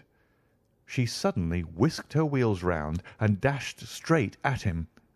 He was as quick as she, however, and darted off in desperate flight. Presently she came back up the road again, her head haughtily in the air, not deigning to take any further notice of her silent attendant. He had turned also, and still kept his distance until the curve of the road hid them from my sight. I remained in my hiding-place, and it was well that I did so, for presently the man reappeared, cycling slowly back. He turned in at the hall gates and dismounted from his machine. For some minutes I could see him standing among the trees. His hands were raised, and he seemed to be settling his necktie. Then he mounted his cycle and rode away from me down the drive towards the Hall. I ran across the heath and peered through the trees. Far away I could catch glimpses of the old grey building with its bristling Tudor chimneys, but the drive ran through a dense shrubbery, and I saw no more of my man. However, it seemed to me that I had done a fairly good morning's work, and I walked back in high spirits to Farnham. The local house agent could tell me nothing about Charlington Hall, and referred me to a well-known firm in Pall Mall.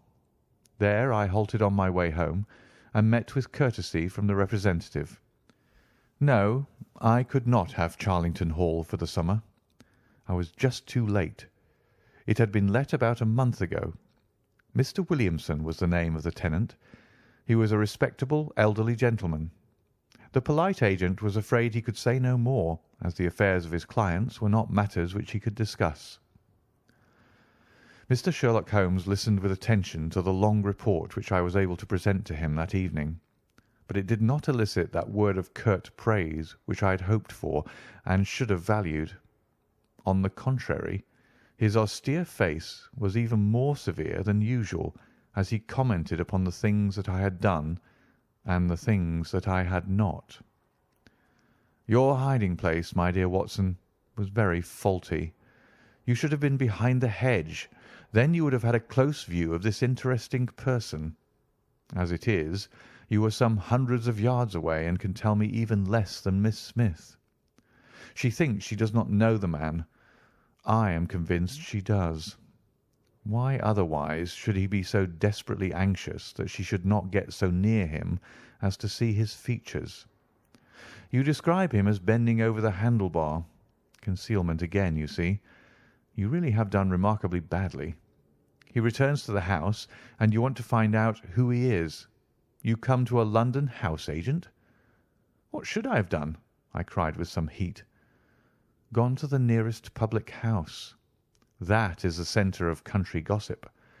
They would have told you every name from the master to the scullery maid. Williamson? It conveys nothing to my mind. If he is an elderly man, he is not this active cyclist who sprints away from that young lady's athletic pursuit. What have we gained from your expedition? The knowledge that the girl's story is true. I never doubted it. That there is a connection between the cyclist and the Hall. I never doubted that either. That the Hall is tenanted by Williamson. Who's the better for that? Well, well, my dear sir, don't look so depressed.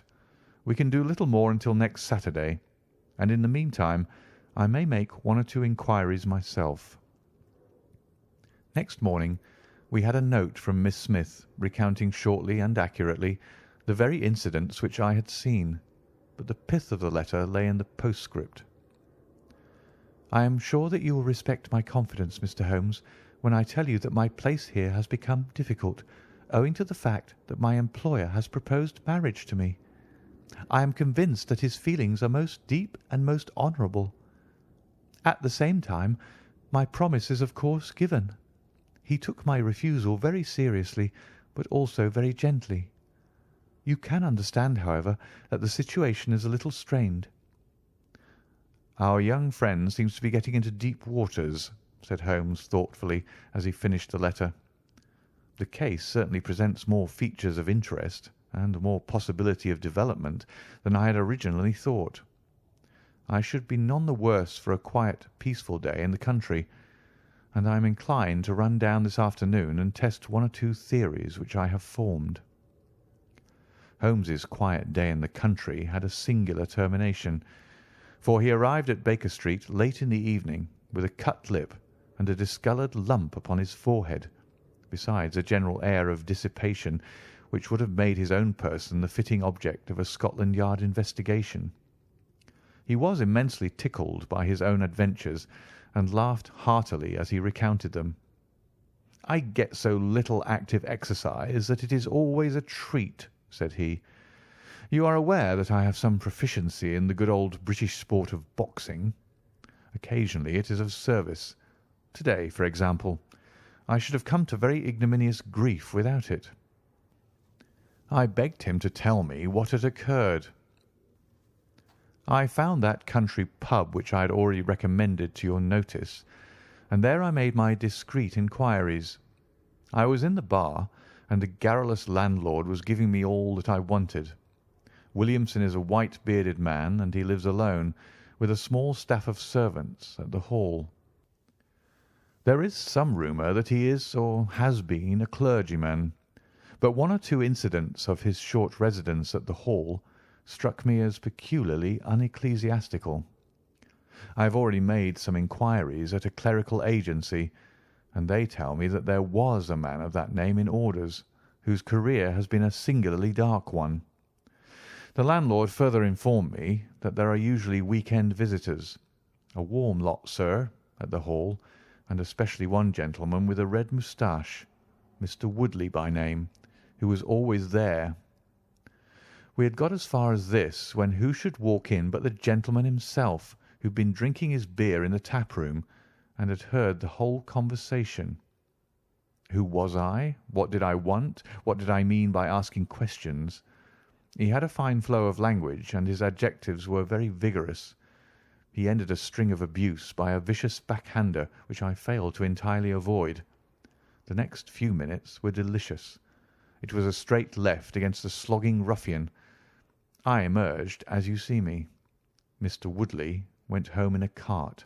So ended my country trip, and it must be confessed that, however enjoyable, my day on the Surrey border has not been much more profitable than your own. The Thursday brought us another letter from our client. "You will not be surprised, Mr. Holmes," said she, "to hear that I am leaving Mr. Carruthers' employment. Even the high pay cannot reconcile me to the discomforts of my situation. On Saturday I came up to town, and I do not intend to return.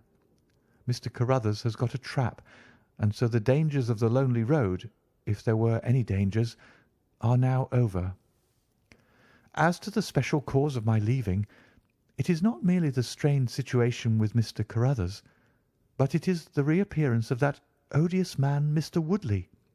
He was always hideous, but he looks more awful than ever now, for he appears to have had an accident, and he is much disfigured. I saw him out of the window, but I am glad to say that I did not meet him. He had a long talk with Mr. Carruthers, who seemed much excited afterwards. Woodley must be staying in the neighbourhood, for he did not sleep here, and yet I caught a glimpse of him again this morning, slinking about in the shrubbery. I would sooner have a savage, wild animal loose about the place. I loathe and fear him more than I can say. How can Mr. Carruthers endure such a creature for a moment? However, all my troubles will be over on Saturday." "So I trust, Watson, so I trust," said Holmes gravely. "There is some deep intrigue going on round that little woman, and it is our duty to see that no one molests her upon that last journey. I think, Watson, that we must spare time to run down together on Saturday morning and make sure that this curious and inclusive investigation has no untoward ending." I confess that I had not up to now taken a very serious view of the case, which had seemed to me rather grotesque and bizarre than dangerous. That a man should lie in wait for and follow a very handsome woman is no unheard of thing, and if he has so little audacity that he had not only dared not address her, but even fled from her approach, he was not a very formidable assailant. The ruffian Woodley was a very different person, but, except on one occasion, he had not molested our client, and now he visited the house of Carruthers without intruding upon her presence. The man on the bicycle was doubtless a member of those week-end parties at the Hall of which the publican had spoken, but who he was, or what he wanted, was as obscure as ever. It was the severity of Holmes's manner, and the fact that he slipped a revolver into his pocket before leaving our rooms, which impressed me with the feeling that tragedy might prove to lurk behind this curious train of events.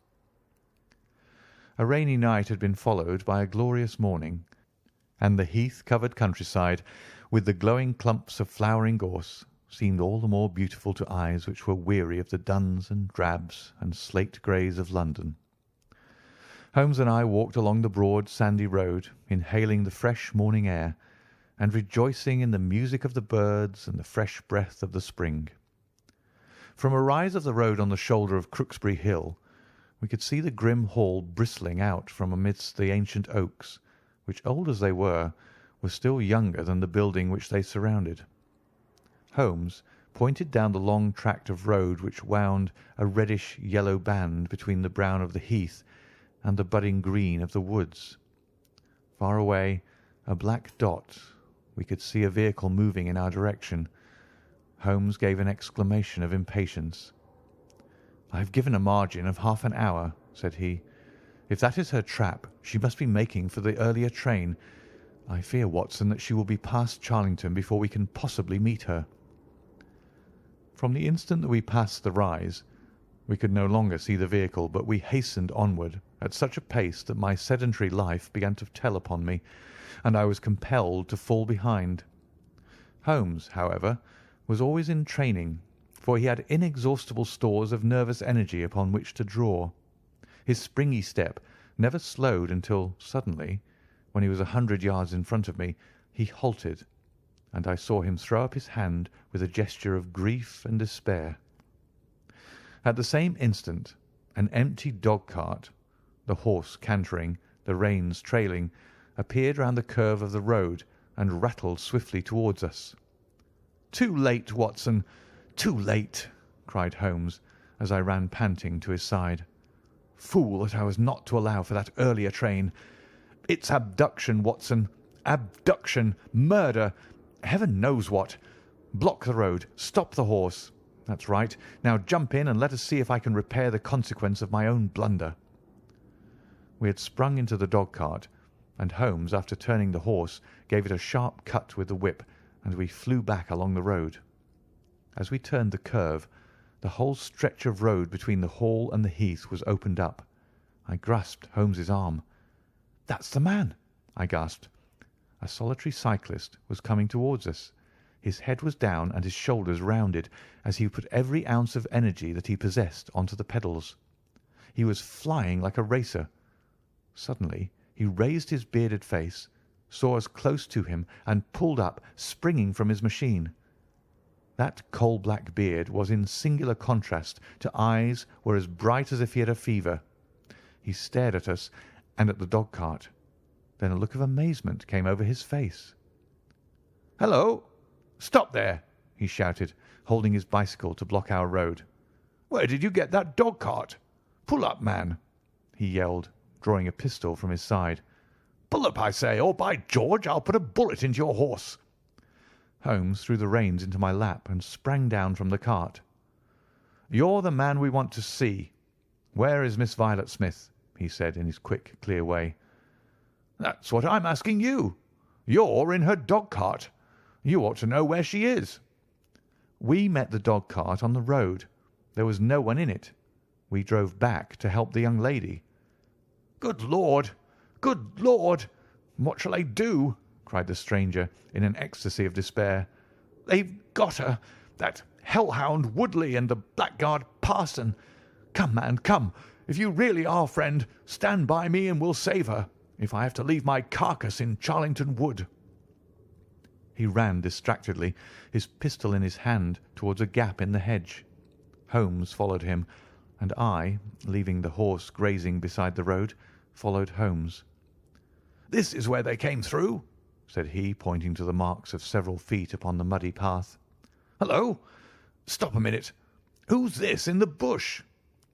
It was a young fellow about 17, dressed like an ostler, with leather cords and gaiters. He lay upon his back, his knees drawn up, a terrible cut upon his head. He was insensible, but alive. A glance at his wound told me that it had not penetrated the bone. "That's Peter the groom," cried the stranger. "He drove her. The beasts have pulled him off and clubbed him. Let him lie. We can't do him any good, but we may save her from that worse fate that can befall a woman." He ran frantically down the path, which wound among the trees. We had reached the shrubbery which surrounded the house when Holmes pulled up. "They didn't go to the house. Here are their marks on the left," here beside the laurel bushes. Ah, I said so." As he spoke, a woman's shrill scream, a scream which vibrated with a frenzy of horror, burst from the thick green clump of bushes in front of us. It ended suddenly on its highest note with a choke and a gurgle. "This way! This way! They're in the bowling alley!" cried the stranger, darting through the bushes. "Ah, the cowardly dogs! Follow me, gentlemen! Too late! Too late! By the living Jingo!" We had broken suddenly into a lovely glade of greensward, surrounded by ancient trees. On the farther side of it, under the shadow of a mighty oak, there stood a singular group of 3 people. One was a woman, our client, drooping and faint, a handkerchief round her mouth. Opposite her stood a brutal, heavy-faced, red-moustached young man, his gaitered legs parted wide, one arm akimbo, the other waving a riding crop, his whole attitude suggestive of triumphant bravado. Between them, an elderly, grey-bearded man, wearing a short surplice over a light tweed suit, had evidently just completed the wedding service, for he pocketed his prayer-book as we appeared and slapped the sinister bridegroom upon the back in jovial congratulation. "They're married!" I gasped. "Come on!" cried our guide. "Come on!" He rushed across the glade, Holmes and I at his heels. As we approached, the lady staggered against the trunk of the tree for support. Williamson, the ex-clergyman, bowed to us with mock politeness, and the bully Woodley advanced with a shout of brutal and exultant laughter. "You can take your beard off, Bob," said he. "I know you right enough. Well, you and your pals have just come in time for me to be able to introduce you to Mrs. Woodley." Our guide's answer was a singular one. He snatched off the dark beard which had disguised him and threw it on the ground, disclosing a long, sallow, clean-shaven face below it. Then he raised his revolver and covered the young ruffian who was advancing upon him with his dangerous riding-crop swinging in his hand. "Yes," said our ally, "I am Bob Carruthers, and I'll see this woman righted if I had to swing for it. I told you what I'd do if you molested her, and by the Lord I'll be as good as my word." "You're too late. She's my wife." "No, she's your widow." His revolver cracked, and I saw the blood spurt from the front of Woodley's waistcoat. He spun round with a scream and fell upon his back, his hideous red face turning suddenly to a dreadful mottled pallor. The old man, still clad in his surplice, burst into such a string of foul oaths as I have never heard, and pulled out a revolver of his own. But before he could raise it, he was looking down the barrel of Holmes's weapon. "Enough of this," said my friend coldly. "Drop that pistol. Watson, pick it up. Hold it to his head. Thank you. You, Carruthers, give me that revolver. We'll have no more violence. Come, hand it over." "Who are you, then?" "My name's Sherlock Holmes." "Good Lord!" "You've heard of me, I see. I will represent the official police until their arrival. Here, you," he shouted to a frightened groom who had appeared at the edge of the glade. "Come here. Take this note as hard as you can ride to Farnham." He scribbled a few words upon a leaf from his notebook. "Give it to the superintendent at the police station. Until he comes, I must detain you all under my personal custody." The strong, masterful personality of Holmes dominated the tragic scene, and all were equally puppets in his hands. Williamson and Carruthers found themselves carrying the wounded Woodley into the house, and I gave my arm to the frightened girl. The injured man was laid on his bed, and at Holmes's request I examined him. I carried my report to where he sat in the old tapestry-hung dining-room with his 2 prisoners before him. "He will live," said I. "What?" cried Carruthers, springing out of his chair. "I'll go upstairs and finish him first. Do you tell me that that angel is to be tied to Roaring Jack Woodley for life?" "You need not concern yourself about that," said Holmes. "There are 2 very good reasons why she should, under no circumstances, be his wife. In the first place, We are very safe in questioning Mr. Williamson's right to solemnize a marriage." "I have been ordained," cried the old rascal, "and also unfrocked." "Once a clergyman, always a clergyman." "I think not. How about the licence?" "We had a licence for the marriage. I have it here in my pocket." "Then you got it by trick. But in any case, a forced marriage is no marriage, but it is a very serious felony, as you will discover before you have finished. You'll have time to think the point out during the next 10 years or so, unless I'm mistaken. As to you, Carruthers, you would have done better to keep your pistol in your pocket." "I begin to think so, Mr. Holmes. But when I thought of all the precaution I had taken to shield this girl, for I loved her, Mr. Holmes, and it is the only time that ever I knew what love was, it fairly drove me mad to think that she was in the power of the greatest brute and bully in South Africa, a man whose name is a holy terror from Kimberley to Johannesburg. Why, Mr. Holmes, you will hardly believe it, but ever since that girl has been in my employment, I never once let her go past this house, where I knew the rascals were lurking, without following her on my bicycle, just to see that she came to no harm. I kept my distance from her, and I wore a beard so that she should not recognize me, for she is a good and high-spirited girl, and she wouldn't have stayed in my employment long if she had thought that I was following her about the country roads." "Why didn't you tell her of her danger?" "Because then, again, she would have left me, and I couldn't bear to face that.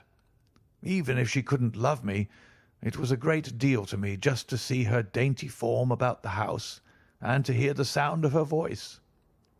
"Well," said I, "you call that love, Mr. Carruthers, but I should call it selfishness." "Maybe the two things go together. Anyhow, I couldn't let her go. Besides, with this crowd about, it was well that she should have someone near to look after her. Then, when the cable came, I knew they were bound to make a move." "What cable?" Carruthers took a telegram from his pocket. "That's it," said he. It was short and concise. "The old man is dead." Said Holmes. "I think I see how things worked, and I can understand how this message would, as you say, bring them to a head. But while you wait, you might tell me what you can." The old reprobate with the surplice burst into a volley of bad language. "By heavens," said he, "if you squeal on us, Bob Carruthers, I'll serve you as you served Jack Woodley. You can bleat about the girl to your heart's content, for that's your own affair, but if you round on your pals to this plain-clothes copper, it'll be the worst day's work that ever you did." "Your reverence need not be excited," said Holmes, lighting a cigarette. "The case is clear enough against you, and all I ask is a few details for my private curiosity.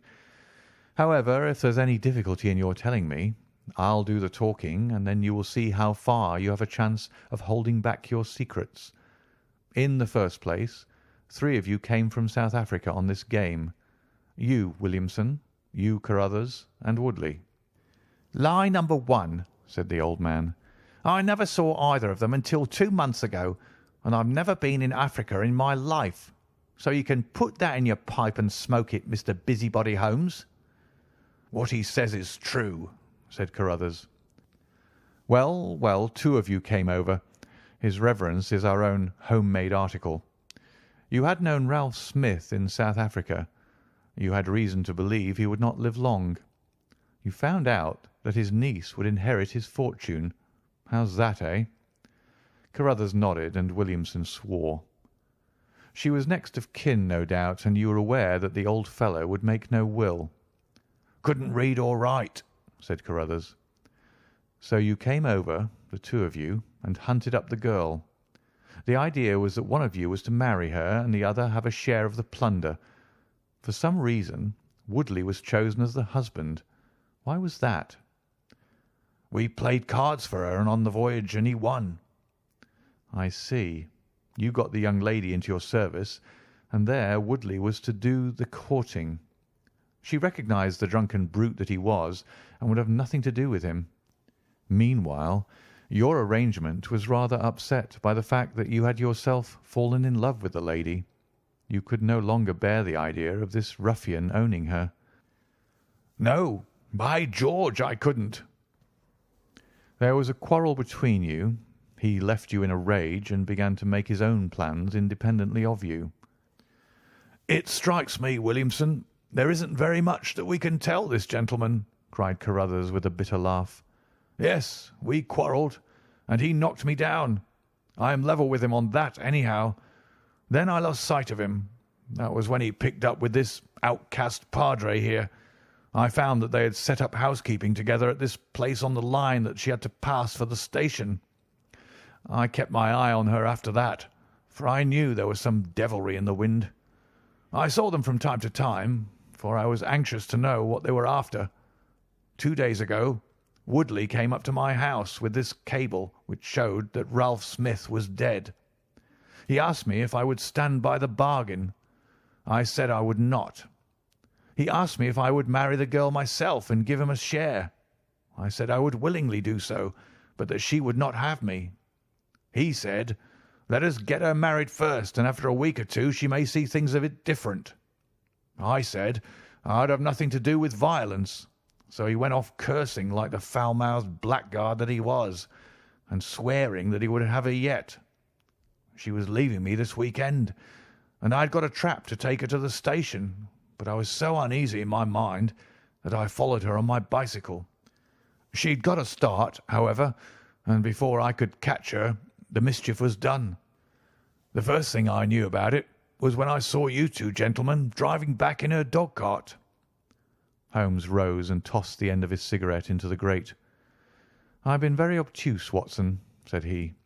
"When in your report you said that you had seen the cyclist, as you thought, arrange his necktie in the shrubbery, that alone should have told me all. However, we may congratulate ourselves upon a curious and, in some respects, a unique case. I perceive 3 of the county constabulary in the drive, and I am glad to see that the little ostler is able to keep pace with them, so it is likely that neither he nor the interesting bridegroom will be permanently damaged by their morning's adventures. I think, Watson, that in your medical capacity you might wait upon Miss Smith and tell her that if she is sufficiently recovered, we shall be happy to escort her to her mother's home. If she is not quite convalescent, you will find that a hint that we were about to telegraph to a young electrician in the Midlands would probably complete the cure. As to you, Mr. Carruthers, I think that you have done what you could do to make amends for your share in an evil plot. There is my card, sir, and if my evidence can be of help in your trial, it shall be at your disposal.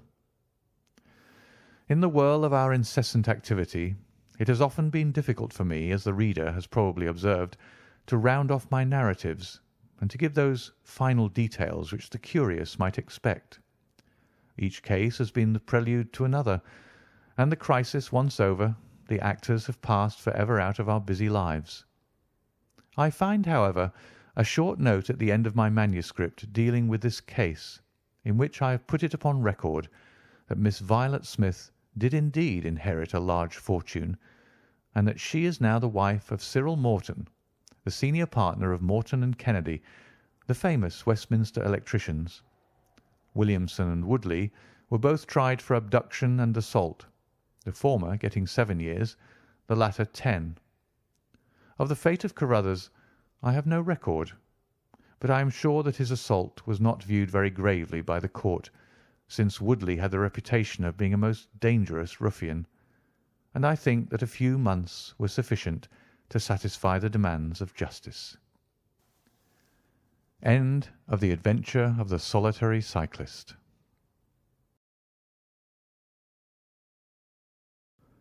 Adventure 5 of The Return of Sherlock Holmes by Sir Arthur Conan Doyle. Adventure 5. The Adventure of the Priory School. Part 1.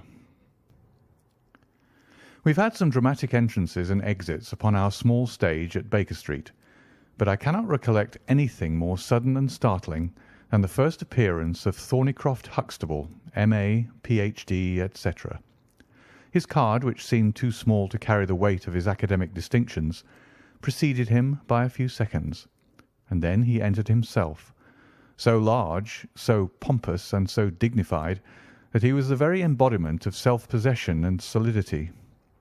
And yet his first action, when the door had closed behind him, was to stagger against the table, whence he slipped down upon the floor, and there was that majestic figure prostrate and insensible upon our bearskin hearth-rug.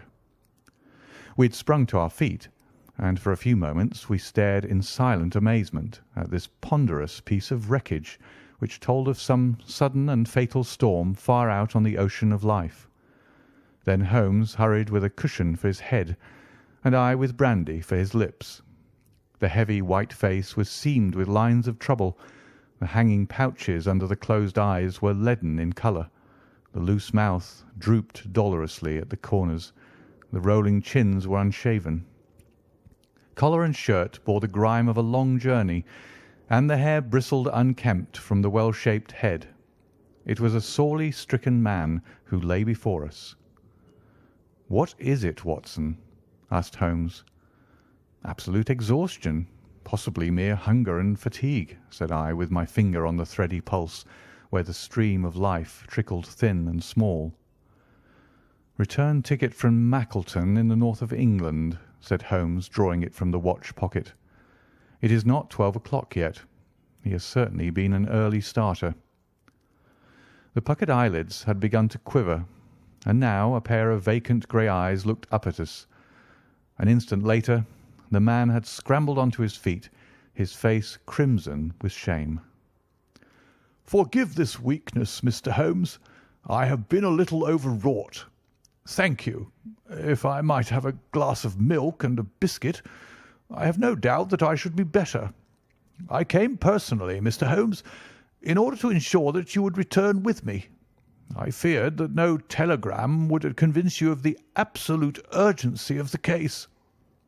"When you are quite restored—" "I am quite well again. I cannot imagine how I came to be so weak. I wish you, Mr. Holmes, to come to Mackleton with me by the next train." My friend shook his head. "My colleague, Dr. Watson, could tell you that we are very busy at present. I am retained in this case of the Ferrers documents, and the Abergavenny murder is coming up for trial. Only a very important issue could call me from London at present." "Important?" Our visitor threw up his hands. "Have you heard nothing of the abduction of the only son of the Duke of Holdernesse?" "What, the late Cabinet Minister?" "Exactly. We had tried to keep it out of the papers, but there was some rumour in the Globe last night. I thought it might have reached your ears." Holmes shot out his long, thin arm and picked out volume H in his encyclopaedia of reference. "Holdernesse, 6th Duke, K.G., P.C. Half the alphabet. Baron Beverley, Earl of Carston. Dear me, what a list. Lord Lieutenant of Hallamshire since 1900. Married Edith, daughter of Sir Charles Appledore, 1888. Heir and only child, Lord Saltire. Owns about 250,000 acres. Minerals in Lancashire and Wales. Address, Carlton House Terrace, Holdernesse Hall, Hallamshire. Carston Castle, Bangor, Wales. Lord of the Admiralty, 1872. Chief Secretary of State for... Well, this man is certainly one of the greatest subjects of the Crown." "The greatest and perhaps the wealthiest. I am aware, Mr. Holmes, that you take a very high line in professional matters, and that you are prepared to work for the work's sake. I may tell you, however, that His Grace has already intimated that a cheque for £5,000 will be handed over to the person who can tell him where his son is, and another 1,000 to him who can name the man or men who have taken him." "It is a princely offer," said Holmes. "Watson, I think that we shall accompany Dr. Huxtable back to the north of England. And now, Dr. Huxtable, when you have consumed that milk, you will kindly tell me what has happened, when it happened, how it happened, and finally what Dr. Thornycroft Huxtable of the Priory School near Mackleton has to do with the matter. and why he comes 3 days after an event, the state of your chin gives the date, to ask for my humble services." Our visitor had consumed his milk and biscuits. The light had come back to his eyes and the colour to his cheeks as he set himself with great vigour and lucidity to explain the situation. "I must inform you, gentlemen, that the Priory is a preparatory school of which I am the founder and principal. Huxtable's sidelights on Horace may possibly recall my name to your memories. The Priory is, without exception, the best and most select preparatory school in England. Lord Leverstoke, the Earl of Blackwater, Sir Cathcart Soames, they all have entrusted their sons to me, but I felt that my school had reached its zenith when weeks ago the Duke of Holdernesse sent Mr. James Wilder, his secretary, with intimation that young Lord Saltire, 10 years old, his only son and heir, was about to be committed to my charge. Little did I think that this would be the prelude to the most crushing misfortune of my life. On May 1st the boy arrived, that being the beginning of the summer term. He was a charming youth, and he soon fell into our ways. I may tell you, I trust that I am not indiscreet, but half-confidence are absurd in such a case, that he was not entirely happy at home. It is an open secret that the Duke's married life had not been a peaceful one, and the matter had ended in a separation by mutual consent, the Duchess taking up her residence in the south of France. This had occurred very shortly before, and the boy's sympathies are known to have been strongly with his mother. He moped after her departure from Holdernesse Hall, and it was for this reason that the Duke desired to send him to my establishment. In a fortnight the boy was quite at home with us, and was apparently absolutely happy. He was last seen on the night of May 13th, that is, the night of last Monday. His room was on the second floor, and was approached through another large room in which 2 boys were sleeping. These boys saw and heard nothing, so that it is certain that young Saltire did not pass out that way. His window was open, and there is a stout ivy plant leading to the ground.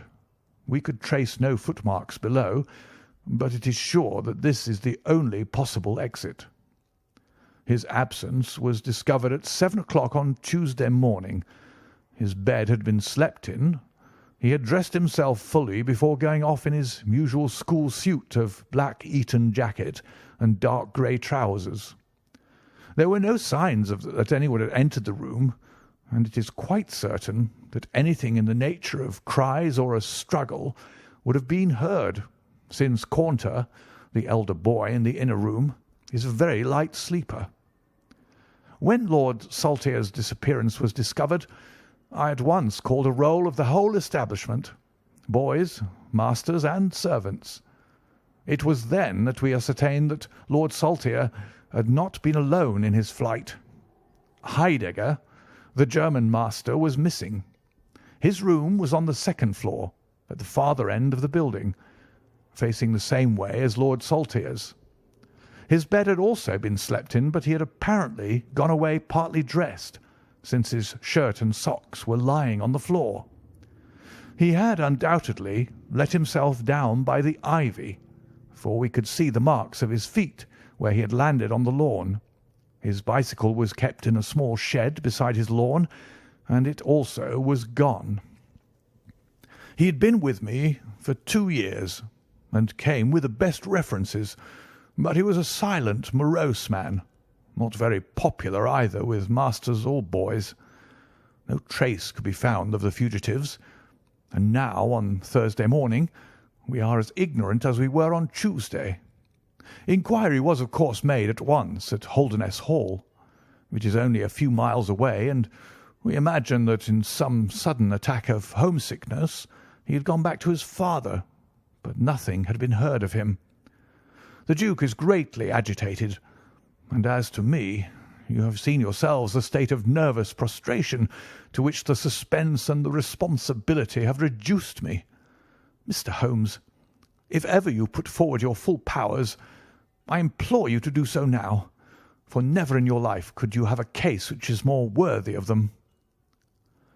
Sherlock Holmes had listened with the utmost intentness to the statement of the unhappy schoolmaster.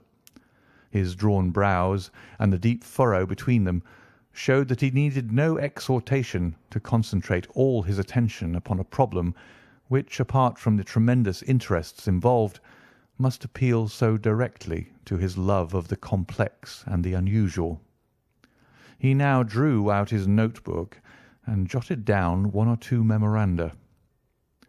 "You have been very remiss in not coming to me sooner," said he severely. "You start me on my investigation with a very serious handicap. It is conceivable, for example, that this ivy and this lawn would have yielded nothing to an expert observer." "I am not to blame, Mr. Holmes. His Grace was extremely desirous to avoid all public scandal. He was afraid of his family unhappiness being dragged before the world. He has a deep horror of anything of the kind." "But there has been some official investigation?" "Yes, sir, and it has proved most disappointing. An apparent clue was at once obtained, since a boy and a young man were reported to have been seen leaving a neighbouring station by an early train. Only last night we had news that the couple had been hunted down in Liverpool, and they proved to have no connection whatever with the matter in hand. Then it was that in my despair and disappointment, after a sleepless night, I came straight to you by the early train." "I suppose the local investigation was relaxed while this false clue was being followed up?" "It was entirely dropped." "So that 3 days have been wasted. The affair has been most deplorably handled." "I feel it and admit it." "And yet the problem should be capable of ultimate solution. I shall be very happy to look into it. Have you been able to trace any connection between the missing boy and his German master?" "None at all." "Was he in the master's class?" "No, he never exchanged a word with him so far as I know." "That is certainly very singular. Had the boy a bicycle?" "No." "Was any other bicycle missing?" "No." "Is that certain?" "Quite." "Well, now, you do not mean to seriously suggest that this German rode off upon a bicycle in the dead of the night, bearing the boy in his arms?" "Certainly not." "Then what is the theory in your mind?" "The bicycle may have been a blind. It may have been hidden somewhere and the pair gone off on foot." "Quite so. But it seems rather an absurd blind, does it not? Were there other bicycles in this shed?" "Several." "Would he not have hidden a couple had he desired to give the idea that they had gone off upon them?" "I suppose he would." "Of course he would. The blind theory won't do. But the incident is an admirable starting point for an investigation. After all, a bicycle is not an easy thing to conceal or to destroy. One other question. Did anyone call to see the boy on the day before he disappeared?" "No." "Did he get any letters?" "Yes, one letter." "From whom?" "From his father." "Do you open the boy's letters?" "No." "How do you know it was from the father?" "The coat of arms was on the envelope, and it was addressed in the Duke's peculiarly stiff hand. Besides, the Duke remembers having written." "When had he a letter before that?" "Not for several days." "Had he ever one from France?" "No, never." "You see the point of my questions, of course. Either the boy was carried off by force, or he went of his own free will. In the latter case, you would expect that some prompting from outside would be needed to make so young a lad do such a thing. If he has had no visitors, that prompting must have come in letters. Hence I try to find out who were his correspondents." "I fear I cannot help you much. His only correspondent, so far as I know, was his own father." who wrote to him on the very day of his disappearance. Were the relations between father and son very friendly?" "His Grace is never very friendly with anyone. He is completely immersed in large public questions, and is rather inaccessible to all ordinary emotions. But he was always kind to the boy in his own way." "But the sympathies of the latter were with the mother." "Yes." "Did he say so?" "No." "The Duke, then?" "Good heaven, no." "Then how could you know?" "I have had some confidential talks with Mr. James Wilder, his Grace's secretary. It was he who gave me the information about Lord Saltire's feelings." "I see. By the way, that last letter of the Duke's, was it found in the boy's room after he was gone?" "No, he had taken it with him. I think, Mr. Holmes, it is time that we were leaving for Euston." "I will order a four-wheeler. In a quarter of an hour we shall be at your service. If you are telegraphing home, Mr. Huxtable, it would be well to allow the people in your neighbourhood to imagine that the inquiry is still going on in Liverpool or wherever else that red herring led your pack. In the meantime, I will do a little quiet work at your own doors, and perhaps the scent is not so cold but that two old hounds like Watson and myself may get a sniff of it."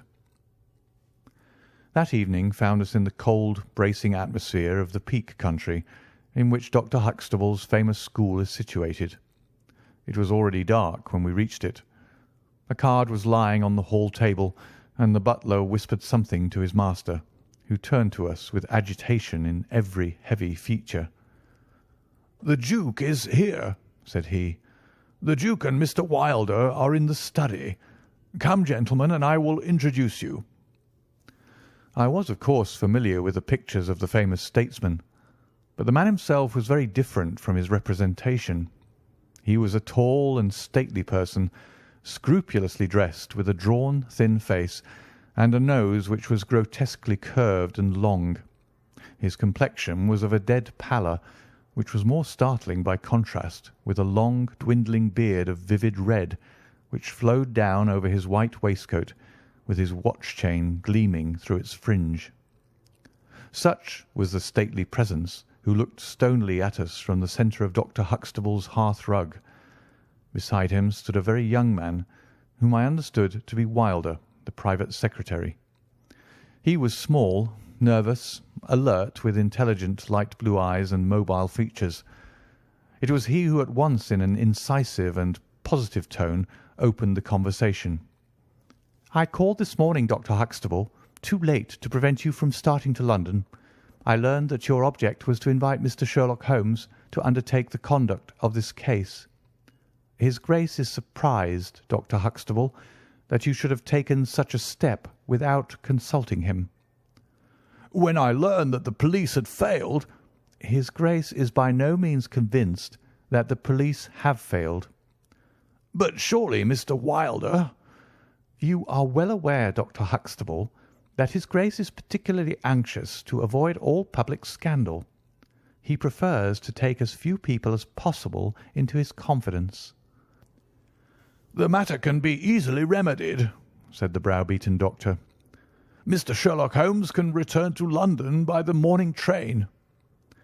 "Hardly that, Doctor, hardly that," said Holmes in his blandest voice. "This northern air is invigorating and pleasant, so I propose to spend a few days upon your moors, and to occupy my mind as best I may.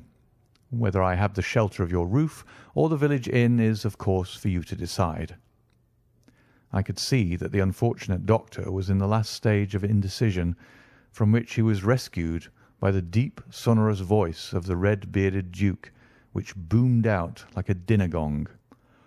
"I agree with Mr. Wilder, Dr. Huxtable, that you have done wisely to consult me. But since Mr. Holmes has already been taken into your confidence, it would indeed be absurd that we should not avail ourselves of his services. Far from going to the inn, Mr. Holmes, I should be pleased if you would come and stay with me at Holderness Hall." "I thank your Grace.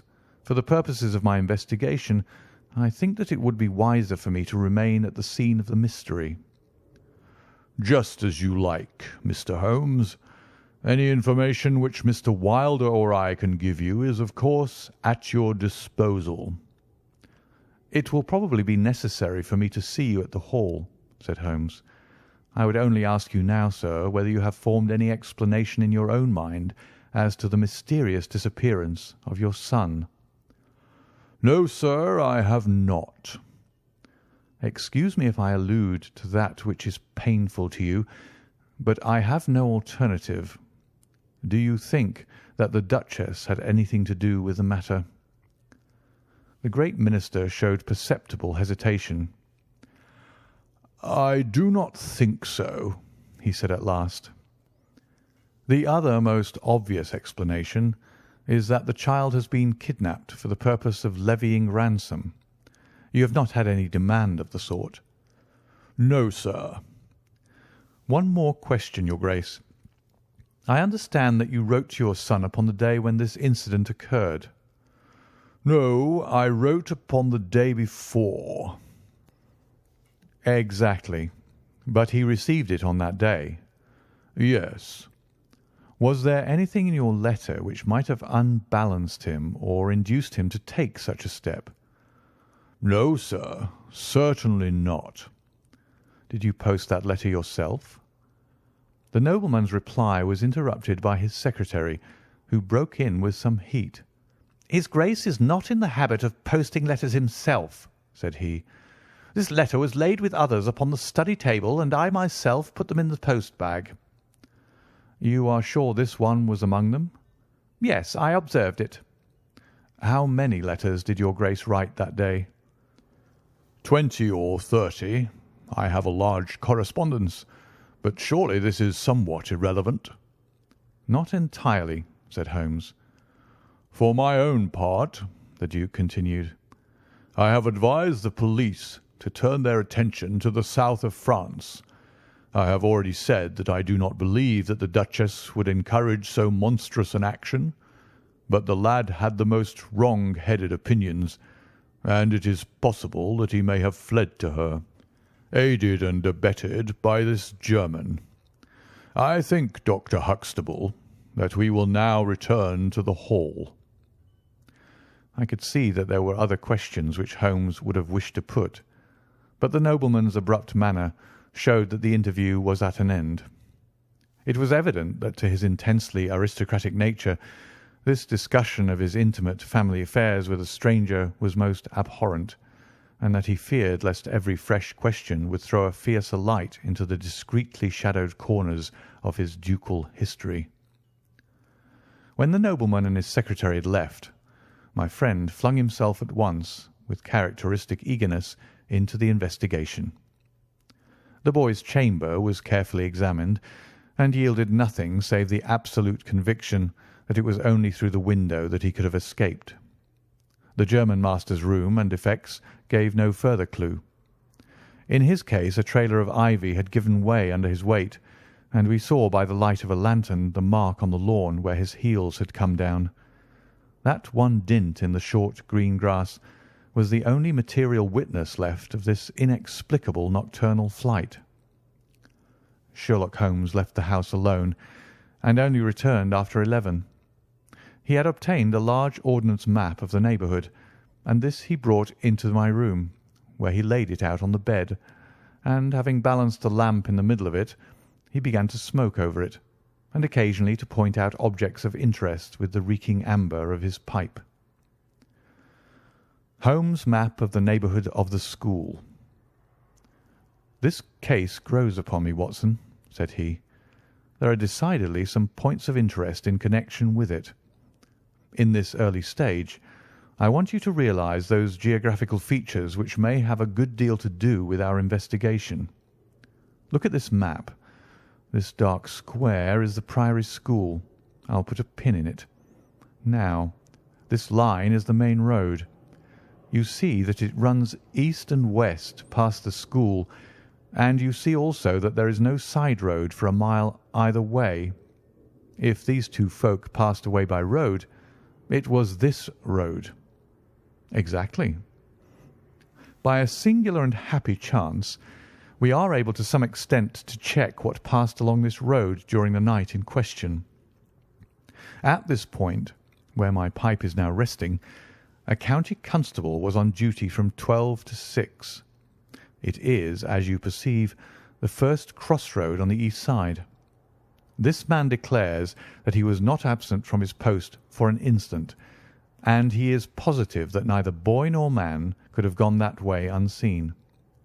I have spoken with this policeman tonight, and he appears to me to be a perfectly reliable person. That blocks this end. We have now to deal with the other. There is an inn here, the Red Bull, the landlady of which was ill. She had sent to Mackleton for a doctor, but he did not arrive until morning, being absent at another case. The people at the inn were alert all night, awaiting his coming, and one or other of them seems to have continually had an eye upon the road. They declare that no one passed. If their evidence is good, then we are fortunate enough to be able to block the west, and also to be able to say that the fugitives did not use the road at all. But the bicycle, I objected. Quite so. We will come to the bicycle presently. To continue our reasoning, if these people did not go by the road, they must have traversed the country to the north of the house or to the south of the house. That is certain. Let us weigh the one against the other. On the south of the house is, as you perceive, a large district of arable land, cut up into small fields with stone walls between them. There I admit that a bicycle is impossible. We can dismiss the idea. We turn to the country on the north. Here there lies a grove of trees marked as the Ragged Shore, and on the farther side stretches a great rolling moor, Lower Gill Moor, extending for 10 miles and sloping gradually upward. Here, at one side of this wilderness, is Holderness Hall, 10 miles by road, but only 6 across the moor. It is a peculiarly desolate plain. A few more farmers have small holdings where they rear sheep and cattle. Except these, the plover and the curlew are the only inhabitants until you come to the Chesterfield high road. There is a church there, you see, a few cottages and an inn. Beyond that the hills become precipitous. Surely it is here to the north that our quest must lie. But the bicycle, I persisted. Well, well, said Holmes impatiently. A good cyclist does not need a high road. The moor is intersected with paths, and the moon was at the full. Hello, what's this? There was an agitated knock at the door, and an instant afterwards Dr. Huxtable was in the room. In his hand he held a blue cricket cap with a white chevron on the peak. "At last we have a clue," he cried. "Thank heaven! At last we are on the dear boy's track. It is his cap." "Where was it found?" "In the van of the gipsies who camped on the moor. They left on Tuesday. Today the police traced them down and examined their caravan. This was found." "How do they account for it?" "They shuffled and lied, said that they found it on the moor on Tuesday morning. They know where he is, the rascals, thank goodness. They're all safe under lock and key. Either the fear of the law or the Duke's purse will certainly get out of them all that they know." "So far so good," said Holmes, when the doctor had at last left the room. "It at least bears out the theory that it is on the side of the Lower Gill Moor that we must hope for results. The police have really done nothing locally, save the arrest of those gipsies. Look here, Watson. There's a watercourse across the moor. You see it marked here in the map. In some parts it widens into a morass. This is particularly so in the region between Holderness Hall and the school. It is vain to look elsewhere for tracks in this dry weather, but at that point there is certainly a chance of some record being left. I will call you early tomorrow morning, and you and I will try if we can throw some light upon the mystery." The day was just breaking when I woke to find the long, thin form of Holmes by my bedside. He was fully dressed, and had apparently already been out. "I have done the lawn and the bicycle shed," said he. I have also had a rumble through the ragged shore. Now, Watson, there is cocoa ready in the next room. I must beg you to hurry, for we have a great day before us." His eyes shone and his cheek was flushed with the exhilaration of the master workman who sees his work lie ready before him. A very different Holmes, this active, alert man, from the introspective and pallid dreamer of Baker Street. I felt, as I looked upon that supple figure, alive with nervous energy, that it was indeed a strenuous day that awaited us. And yet it opened in the blackest disappointment. With high hopes we struck across the peaty russet moor, intersected with 1,000 sheep paths, until we came to the broad light green belt which marked the morass between us and Holderness. Certainly if the lad had gone homeward, he must have passed this, and he could not pass it without leaving his traces. But no sign of him or the German could be seen. With a darkening face my friend strode along the margin, eagerly observant of every muddy stain upon the mossy surface. Sheep marks there were in profusion, and at one place, some miles down, cows had left their tracks. Nothing more. "Check number 1, said Holmes, looking gloomily over the rolling expanse of the moor. "There is another morass down yonder, and a narrow neck between— Hullo! Hullo! Hullo! What have we here?" We had come on a small black ribbon of pathway. In the middle of it, clearly marked on the sodden soil, was the track of a bicycle. "Hurrah!" I cried. "We have it!" But Holmes was shaking his head, and his face was puzzled and expectant rather than joyous. "A bicycle, certainly, but not the bicycle," said he. "I am familiar with 42 different impressions left by tyres. This, as you perceive, is a Dunlop, with a patch upon the outer cover. Heidegger's tyres were Palmer's, leaving longitudinal stripes. Aveling, the mathematical master, was sure upon the point. Therefore it is not Heidegger's track." "The boy's, then?" "Possibly, if we could prove a bicycle to have been in his possession. But this we have utterly failed to do. This track, as you perceive, was made by a rider who was going from the direction of the school." "Or towards it." "No, no, my dear Watson. The more deeply sunk impression is, of course, the hind wheel upon which the weight rests. You perceive several places where it has passed across and obliterated the more shallow mark of the front one. It was undoubtedly heading away from the school. It may or may not be connected with our inquiry, but we will follow it backwards before we get any further." We did so, and at the end of a few hundred yards lost the tracks as we emerged from the boggy portion of the moor. Following the path backwards, we picked out another spot where a spring trickled across it. Here, once again, was the mark of the bicycle, though nearly obliterated by the hoofs of cows. After that there was no sign, but the path ran right on into Ragged Shaw, the wood which backed on to the school. From this wood the cycle must have emerged. Holmes sat down on a boulder and rested his chin in his hands. I had smoked 2 cigarettes before he moved. "Well, well," said he at last, "it is of course possible that a cunning man might change the tyres of his bicycle in order to leave the unfamiliar tracks. A criminal who was capable of such a thought is a man whom I should be proud to do business with. We will leave this question undecided and hark back to our morass again, for we have left a good deal unexplored." We continued our systematic survey of the edge of the sodden portion of the moor, and soon our perseverance was gloriously rewarded. Right across the lower part of the bog lay a miry path. Holmes gave a cry of delight as he approached it. An impression like a fine bundle of telegraph wires ran down the centre of it. It was the Palmer tyres. "Here is Herr Heidegger, sure enough," cried Holmes exultantly. "My reasoning seems to have been pretty sound, Watson." "I congratulate you." "But we have a long way still to go. Kindly walk clear of the path. Now, let us follow the trail. I fear that it will not lead very far." We found, however, as we advanced, that this portion of the moor is intersected with soft patches, and though we frequently lost sight of the track, we always succeeded in picking it up once more. "Do you observe," said Holmes, "that the rider is now undoubtedly forcing the pace? There can be no doubt of it.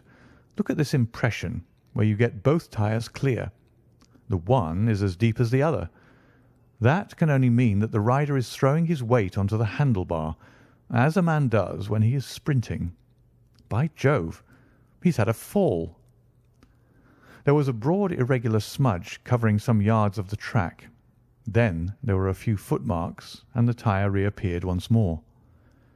"A side slip," I suggested. Holmes held up a crumpled branch of flowering gorse. To my horror, I perceived that the yellow blossoms were all dabbed with crimson. On the path, too, and among the heather, were dark stains of clotted blood. "Bad," said Holmes. "Bad. Stand clear, Watson. Not an unnecessary footstep. What do I read here? He fell wounded. He stood up. He remounted. He proceeded. But there is no other track. Cattle on this side path.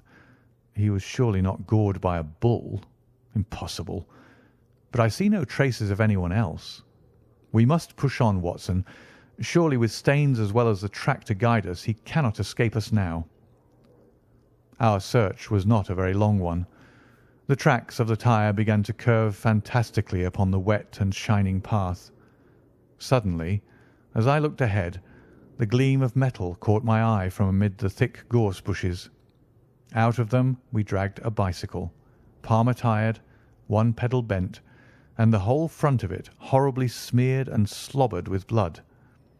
On the other side of the bushes a shoe was projecting. We ran round, and there lay the unfortunate rider. He was a tall man, full bearded, with spectacles, one glass of which had been knocked out. The cause of his death was a frightful blow upon the head, which had crushed in part of his skull. That he could have gone on after receiving such an injury said much for the vitality and courage of the man. He wore shoes but no socks, and his open coat disclosed a nightshirt beneath it. It was undoubtedly the German master. Holmes turned the body over reverently and examined it with great attention. He then sat in deep thought for a time, and I could see by his ruffled brow that this grim discovery had not, in his opinion, advanced us much in our inquiry. "It is a little difficult to know what to do, Watson," said he at last. "My own inclinations are to push this inquiry on, for we have already lost so much time that we cannot afford to waste another hour. On the other hand, we are bound to inform the police of the discovery, and to see that this poor fellow's body is looked after. I could take a note back, but I need your company and assistance. Wait a bit. There is a fellow cutting peat up yonder. Bring him over here, and he will guide the police." End of Part 1 of The Adventure of the Priory School.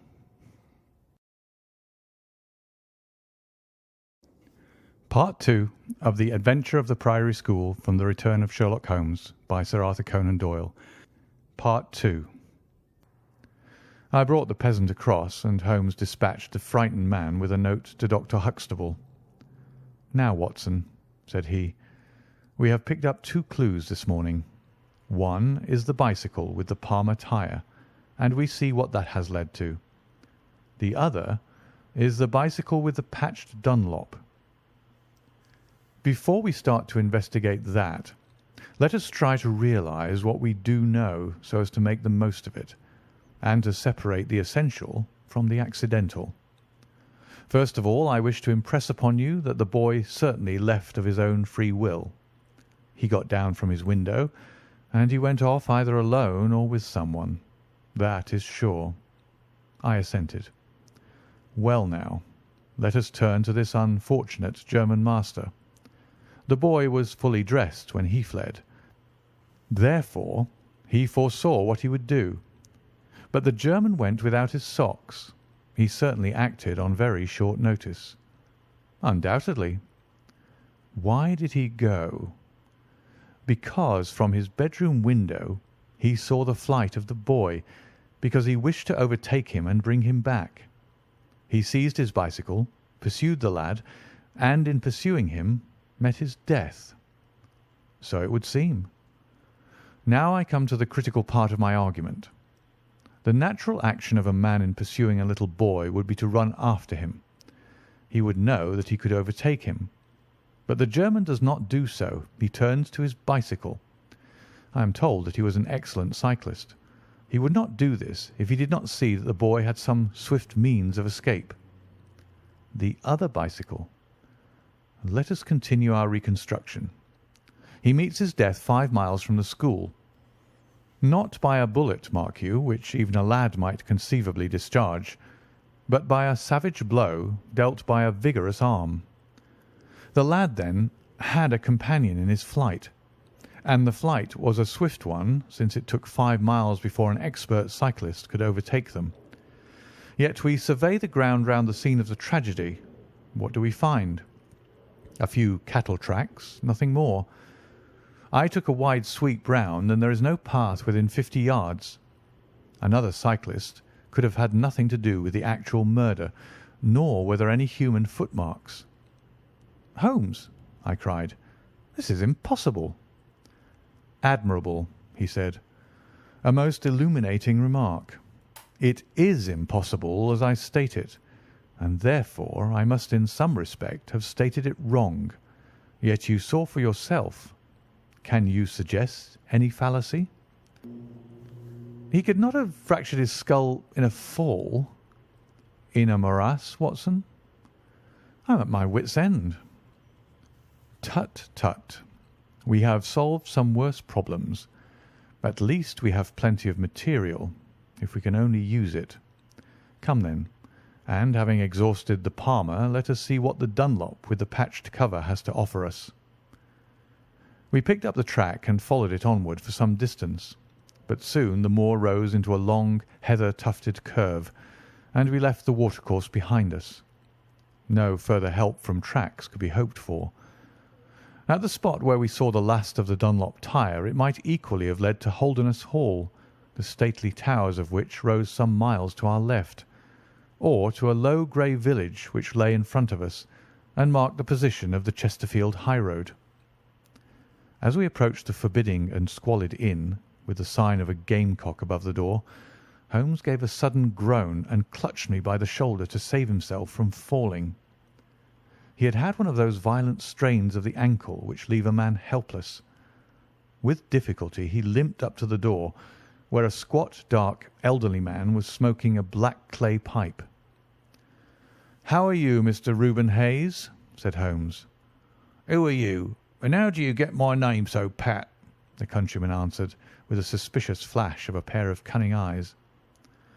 "Well, it's printed on the board above your head. It's easy to see a man who is master of his own house. I suppose you haven't such a thing as a carriage in your stables?" "No, I have not." "I can hardly put my foot to the ground." "Don't put it to the ground." "But I can't walk." "Well, then, hop." Mr. Reuben Hayes' manner was far from gracious, but Holmes took it with admirable good humour. "Look here, my man," said he. "This is really rather an awkward fix for me. I don't mind how I get on." "Neither do I," said the morose landlord. "The matter is very important. I would offer you a sovereign for the use of a bicycle." The landlord pricked up his ears. "Where do you want to go?" "To Holderness Hall." "Pals of the Duke, I suppose," said the landlord, surveying our mud-stained garments with ironical eyes. Holmes laughed good-naturedly. "He'll be glad to see us, anyhow." "Why?" "Because we bring him news of his lost son." The landlord gave a very visible start. "What, you're on his track?" "He has been heard of in Liverpool. They expect to get him every hour." Again a swift change passed over the heavy, unshaven face. His manner was suddenly genial. "I've less reason to wish the Duke well than most men," said he, for I was head coachman once, and cruel bad he treated me. It was him that sacked me without character on the word of a lying corn chandler. But I'm glad to hear that the young lad was heard of in Liverpool, and I'll help you to take the news to the Hall." "Thank you," said Holmes. "We'll have some food first, then you can bring round the bicycle." "I haven't got a bicycle." Holmes held up a sovereign. "I tell you, man, that I haven't got one. I'll let you have 2 horses as far as the Hall." "Well, well," said Holmes. "We'll talk about it when we've had something to eat." When we were left alone in the stone-flagged kitchen, it was astonishing how rapidly that sprained ankle recovered. It was nearly nightfall, and we had eaten nothing since early morning, so that we spent some time over our meal. Holmes was lost in thought, and once or twice he walked over to the window and stared earnestly out. It opened onto a squalid courtyard. In the far corner was a smithy, where a grimy lad was at work. On the other side were the stables. Holmes had sat down again after one of those excursions when he suddenly sprang out of his chair with a loud exclamation. "By heaven, Watson, I believe that I've got it," he cried.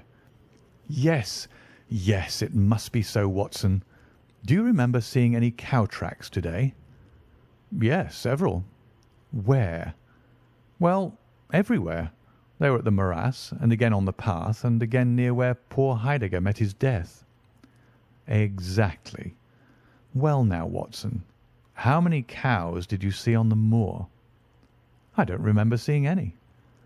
"Strange, Watson, that we should see tracks all along our line, but never a cow on the whole moor. Very strange, Watson, eh?" "Yes, it is strange." "Now, Watson, make an effort. Throw your mind back. Can you see those tracks upon the path?" "Yes, I can." "Can you recall that the tracks were sometimes like that, Watson?" He arranged a number of breadcrumbs in this fashion. "And sometimes like this, and occasionally like this. Can you remember that?" "No, I cannot." "But I can. I could swear to it. However, we will go back at our leisure and verify it. What a blind beetle I have been not to draw my conclusion." "And what is your conclusion?" "Only that it is a remarkable cow which walks, canters, and gallops. By George, Watson, it was no brain of a country publican that thought out such a blind as that." "The coast seems to be clear, save for that lad in the smithy. Let us slip out and see what we can see." There were 2 rough-haired, unkempt horses in the tumble-down stable. Holmes raised the hind leg of one of them and laughed aloud.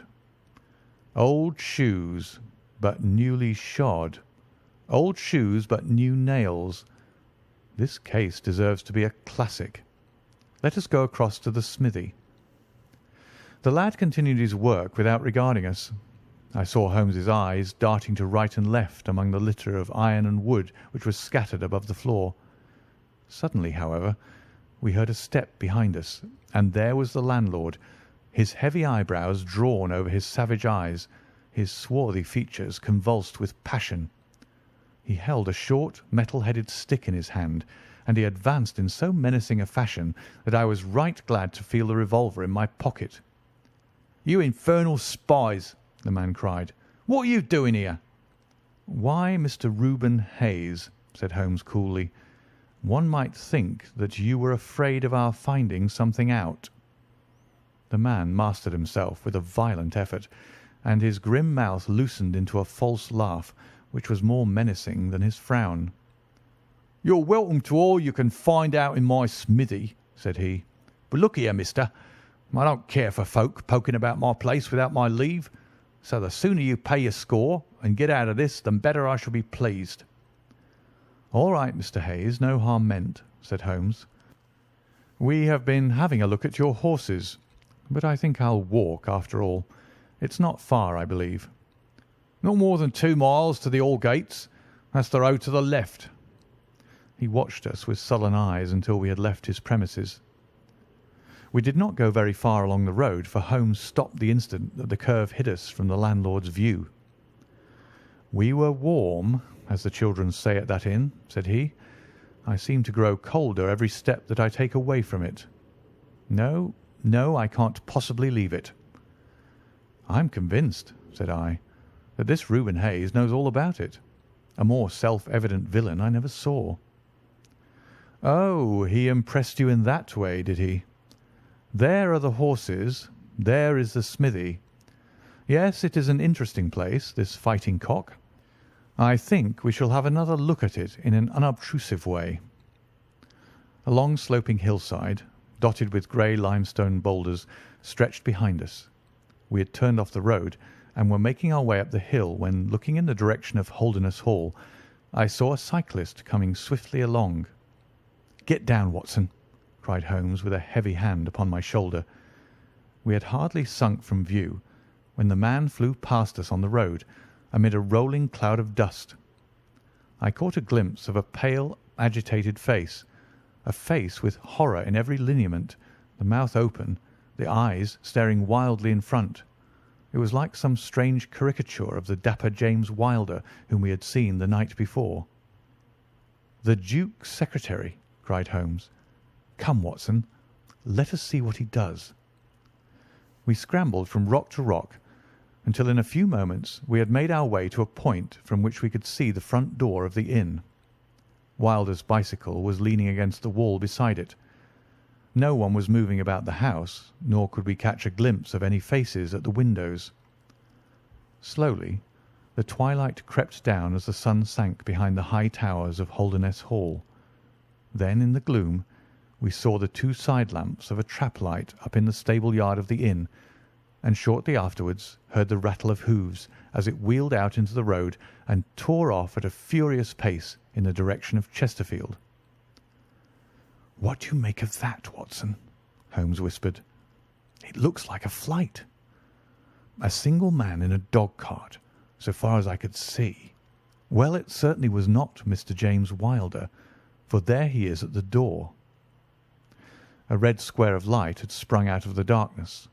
In the middle of it was the black figure of the secretary, his head advanced, peering out into the night.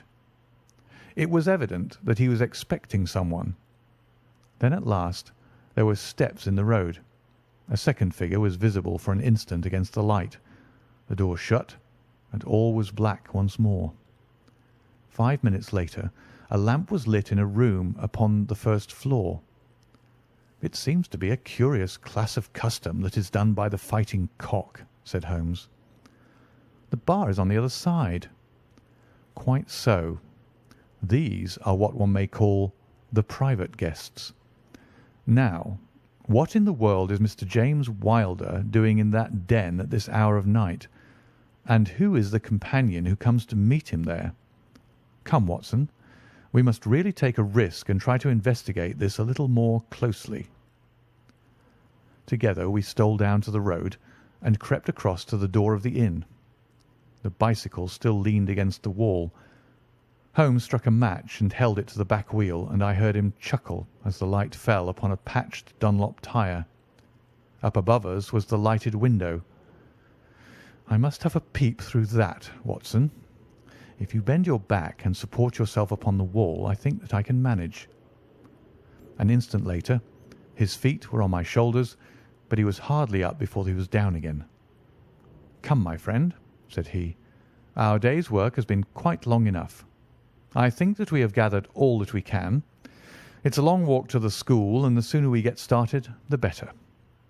He hardly opened his lips during that weary trudge across the moor, nor would he enter the school when he reached it, but went on to Mackleton Station, whence he could send some telegrams. Late at night I heard him consoling Dr. Huxtable, prostrated by the tragedy of his master's death, and later still he entered my room as alert and vigorous as he had been when he started in the morning. "All goes well, my friend," said he. "I promise that before tomorrow evening we shall have reached the solution of the mystery." At 11 o'clock next morning my friend and I were walking up the famous yew avenue of Holderness Hall. We were ushered through the magnificent Elizabethan doorway and into his Grace's study, where we found Mr. James Wilder, demure and courtly, but with some trace of that wild terror of the night before still lurking in his furtive eyes and in his twitching features. "You have come to see his Grace. I am sorry, but the fact is that the Duke is far from well. He's been very much upset by the tragic news. We received a telegram from Dr. Huxtable yesterday afternoon which told us of your discovery." "I must see the Duke, Mr. Wilder." "But he is in his room." "Then I must go to his room." "I believe he's in his bed." "I will see him there." Holmes's cold and inexorable manner showed the secretary that it was useless to argue with him. "Very good, Mr. Holmes. I will tell him that you're here." After an hour's delay, the great nobleman appeared. His face was more cadaverous than ever. His shoulders had rounded, and he seemed to me to be an altogether older man than he had been the morning before. He greeted us with a stately courtesy, and seated himself at his desk, his red beard streaming down on the table. "Well, Mr. Holmes," said he. But my friend's eyes were fixed upon the secretary, who stood by his master's chair. "I think, your Grace, that I could speak more freely in Mr. Wilder's absence." The man turned a shade paler and cast a malignant glance at Holmes. "If your Grace wishes—" Yes, yes, you had better go. Now, Mr. Holmes, what have you to say?"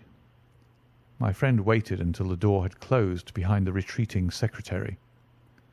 "The fact is, your Grace," said he, "that my colleague, Dr. Watson, and myself had an assurance from Dr. Huxtable that a reward had been offered in this case. I should like to have this confirmed from your own lips." "Certainly, Mr. Holmes." "It amounted, if I am correctly informed, to £5,000 to anyone who will tell you where your son is." "Exactly." "And another 1,000 to the man who will name the person or persons who keep him in custody." "Exactly." "Under the latter heading is included, no doubt, not only those who may have taken him away, but also those who conspire to keep him in his present position." "Yes, yes," cried the Duke impatiently. "If you do your work well, Mr. Sherlock Holmes, you will have no reason to complain of niggardly treatment." My friend rubbed his thin hands together with an appearance of avidity which was a surprise to me, who knew his frugal tastes. "I fancy that I see your Grace's cheque-book upon the table," said he. "I should be glad if you would make me out a cheque for £6,000. It would be as well, perhaps, for you to cross it. The Capital and Counties Bank, Oxford Street branch, are my agents." His Grace sat very stern and upright in his chair, and looked stonily at my friend. "Is this a joke, Mr. Holmes? It is hardly a subject for pleasantry." "Not at all, your Grace.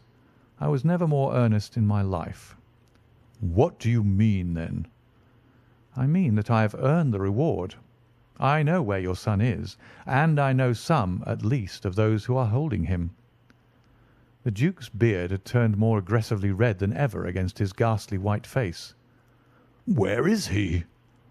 "He is, or was last night, at the Fighting Cock Inn, about 2 miles from your park gate."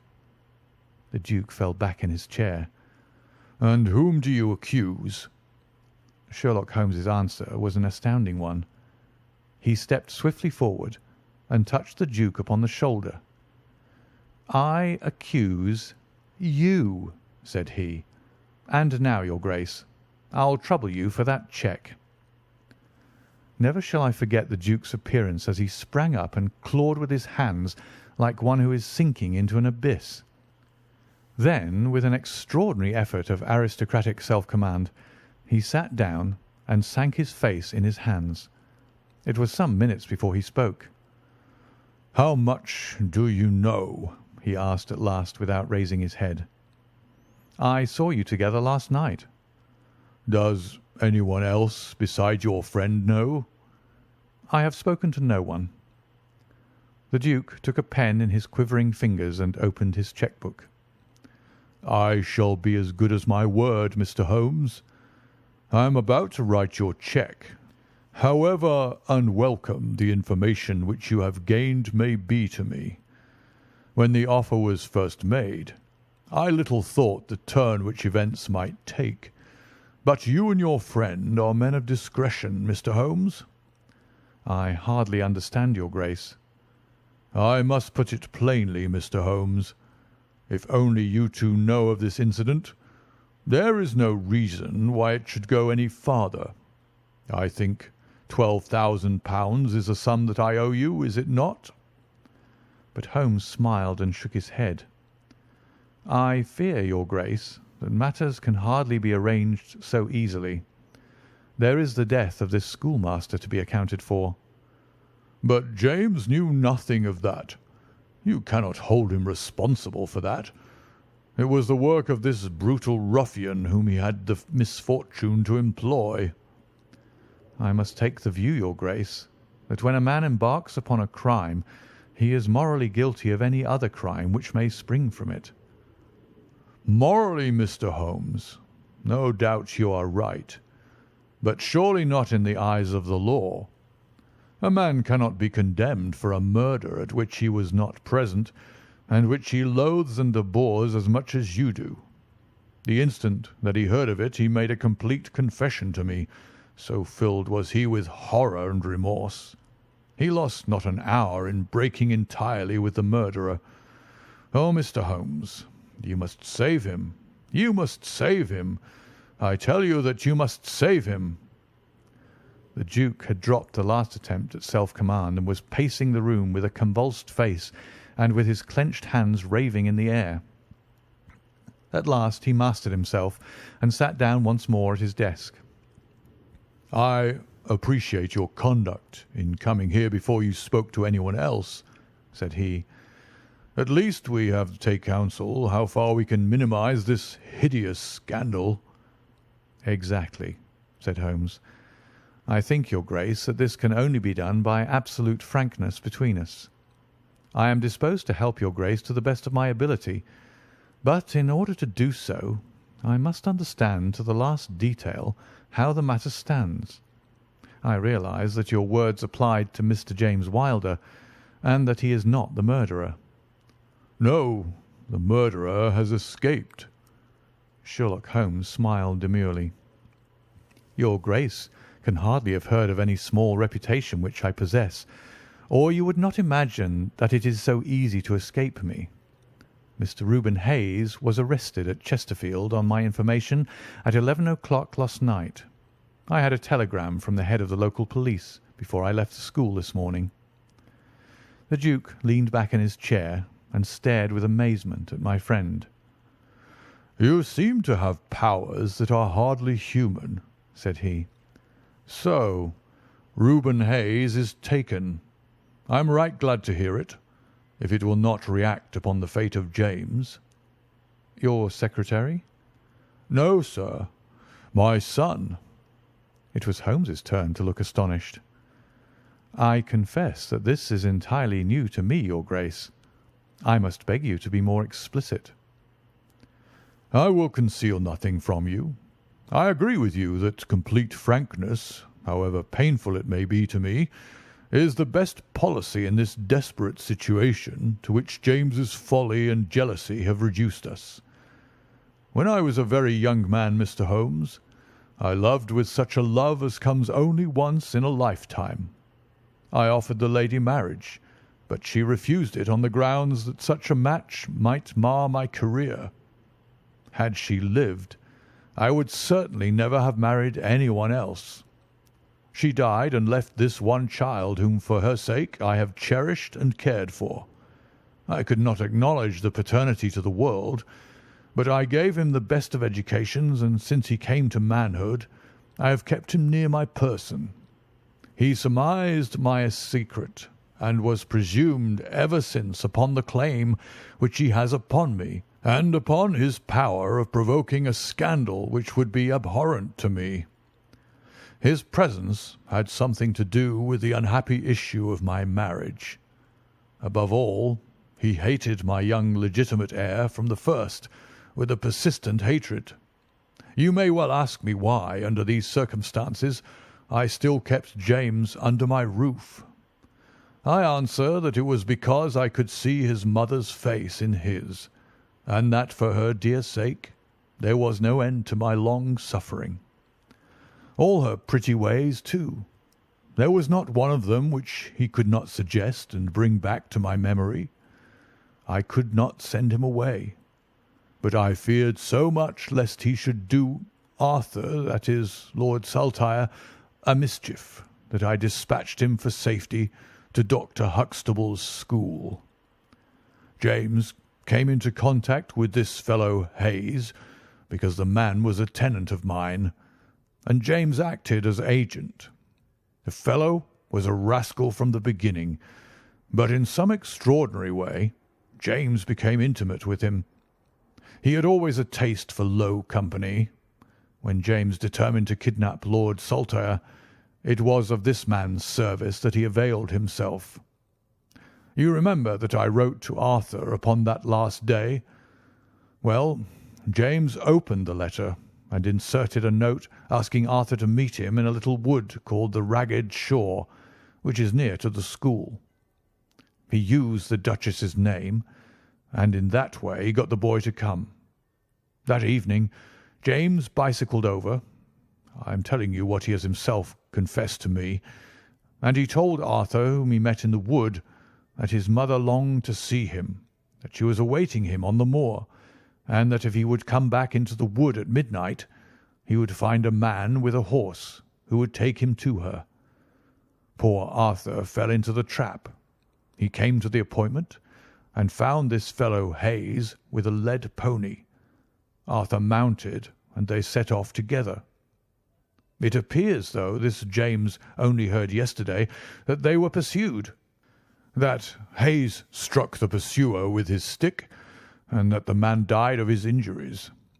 Hayes brought Arthur to his public house, the Fighting Cock, where he was confined in an upper room under the care of Mrs. Hayes, who is a kindly woman, but entirely under the control of her brutal husband. Well, Mr. Holmes, that was the state of affairs when I first saw you 2 days ago. I had no more idea of the truth than you. You will ask me what was James's motive in doing such a deed. I answer that there was a great deal which was unreasoning and fanatical in the hatred which he bore my heir. In his view, he should himself have been heir of all my estates, and he deeply resented those social laws which made it impossible. At the same time, he had a definite motive also. He was eager that I should break the entail, and he was of opinion that it lay in my power to do so. He intended to make a bargain with me, to restore Arthur if I would break the entail, and so make it possible for the estate to be left to him by will. He knew well that I should never willingly invoke the aid of the police against him. I say that he would have proposed such a bargain to me, but he did not actually do so, for events moved too quickly for him, and he had no time to put his plans into practice. What brought all this wicked scheme to wreck was your discovery of this man Heidegger's dead body. James was seized with horror at the news. It came to us yesterday as we sat together in this study. Dr. Huxtable had sent a telegram. James was so overwhelmed with grief and agitation that my suspicions, which had never been entirely absent, rose instantly to a certainty, and I taxed him with the deed. He made a complete voluntary confession. Then he implored me to keep his secret for 3 days longer, so as to give his wretched accomplice a chance of saving his guilty life. I yielded, as I have always yielded, to his prayers, and instantly James hurried off to the Fighting Cock to warn Hayes and give him the means of flight. I could not go there by daylight without provoking comment, but as soon as night fell I hurried off to see my dear Arthur. I found him safe and well, but horrified beyond expression by the dreadful deed he had witnessed. In deference to my promise, and much against my will, I consented to leave him there for 3 days, under the charge of Mrs. Hayes, since it was evident that it was impossible to inform the police where he was without telling them also who was the murderer, and I could not see how that murderer could be punished without ruin to my unfortunate James. You asked for frankness, Mr. Holmes, and I have taken you at your word, for I have now told you everything without an attempt at circumlocution or concealment. Do you in turn be as frank with me?" "I will," said Holmes. "In the first place, your Grace, I am bound to tell you that you have placed yourself in a most serious position in the eyes of the law. You have condoned a felony, and you have aided the escape of a murderer, for I cannot doubt that any money which was taken by James Wilder to aid his accomplice in his flight came from your Grace's purse." The Duke bowed his assent. "This is indeed a most serious matter. Even more culpable, in my opinion, your Grace, is your attitude towards your younger son. You leave him in this den for 3 days." "Under solemn promises." "What are promises to such people as these?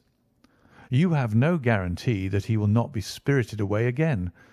To humour your guilty elder son, you have exposed your innocent younger son to imminent and unnecessary danger. It was a most unjustifiable action." The proud Lord of Holderness was not accustomed to be so rated in his own ducal hall. The blood flushed into his high forehead, but his conscience held him dumb. "I will help you, but on one condition only. It is that you ring for the footman and let me give such orders as I like." Without a word, the Duke pressed the electric bell. A servant entered.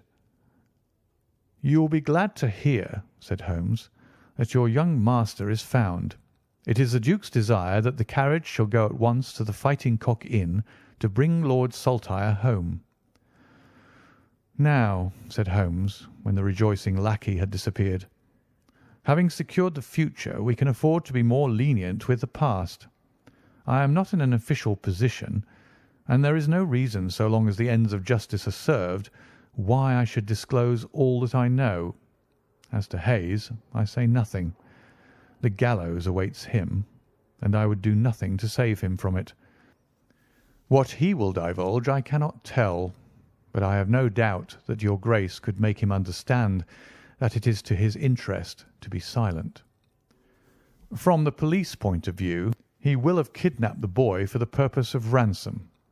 If they do not themselves find it out, I see no reason why I should prompt them to take a broader point of view. I would warn your Grace, however, that the continued presence of Mr. James Wilder in your household can only lead to misfortune." "I understand that, Mr. Holmes, and it is already settled that he shall leave me forever and go to seek his fortune in Australia."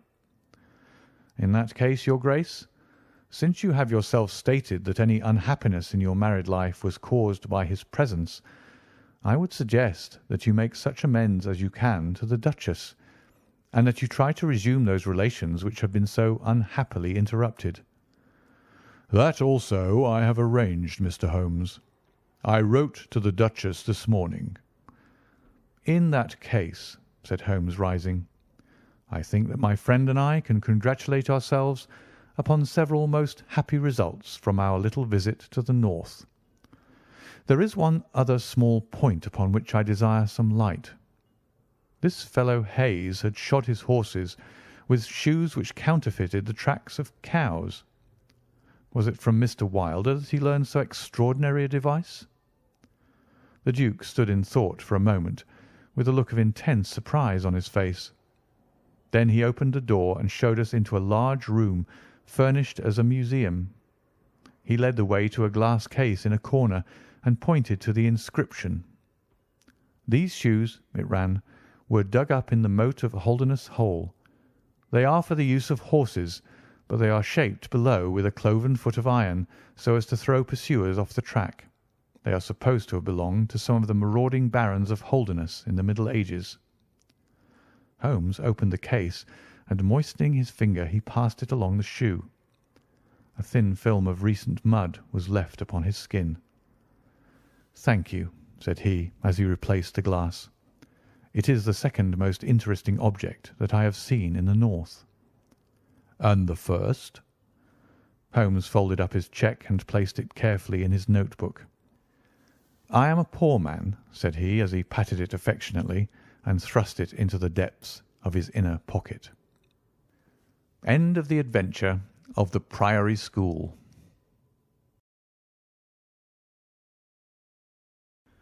Adventure 6 of the Return of Sherlock Holmes by Sir Arthur Conan Doyle. Adventure 6. The Adventure of Black Peter. I have never known my friend to be in better form, both mental and physical, than in the year '95. His increasing fame had brought with it an immense practice, and I should be guilty of an indiscretion if I were even to hint at the identity of some of the illustrious clients who crossed our humble threshold in Baker Street. Holmes, however, like all great artists, lived for his art's sake, and, save in the case of the Duke of Holderness, I have seldom known him claim any large reward for his inestimable services. So unworldly was he, or so capricious, that he frequently refused his help to the powerful and wealthy where the problem made no appeal to his sympathies, while he would devote weeks of most intense application to the affairs of some humble client whose case presented those strange and dramatic qualities which appealed to his imagination and challenged his ingenuity. In this memorable year '95, a curious and incongruous succession of cases had engaged his attention, ranging from his famous investigation of the sudden death of Cardinal Tosca, an inquiry which was carried out by him at the express desire of His Holiness the Pope, down to his arrest of Wilson, the notorious canary trainer, which removed a plague spot from the East End of London. Close on the heels of these two famous cases came the tragedy of Woodman's Lee and the very obscure circumstances which surrounded the death of Captain Peter Carey. No record of the doings of Mr. Sherlock Holmes would be complete which did not include some account of this very unusual affair. During the first week of July, my friend had been absent so often and so long from our lodgings that I knew he had something on hand. The fact that several rough-looking men called during that time and inquired for Captain Basil made me understand that Holmes was working somewhere under one of the numerous disguises and names with which he concealed his own formidable identity. He had at least 5 small refuges in different parts of London, in which he was able to change his personality. He said nothing of his business to me, and it was not my habit to force a confidence. The first positive sign which he gave me of the direction which his investigation was taking was an extraordinary one. He had gone out before breakfast, and I had sat down to mine when he strode into the room, his hat upon his head, and a huge barbed-headed spear tucked like an umbrella under his arm. "Good gracious, Holmes," I cried, "you don't mean to say that you've been walking about London with that thing?" "I drove to the butcher's and back." "The butcher's?" "And I return with an excellent appetite. There can be no question, my dear Watson, of the value of exercise before breakfast. But I am prepared to bet that you will not guess the form that my exercise has taken." "I will not attempt it." He chuckled as he poured out the coffee.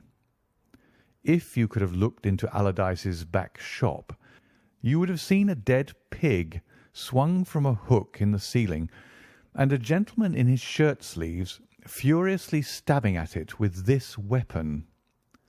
I was that energetic person, and I have satisfied myself that by no exertion of my strength can I transfix the pig with a single blow.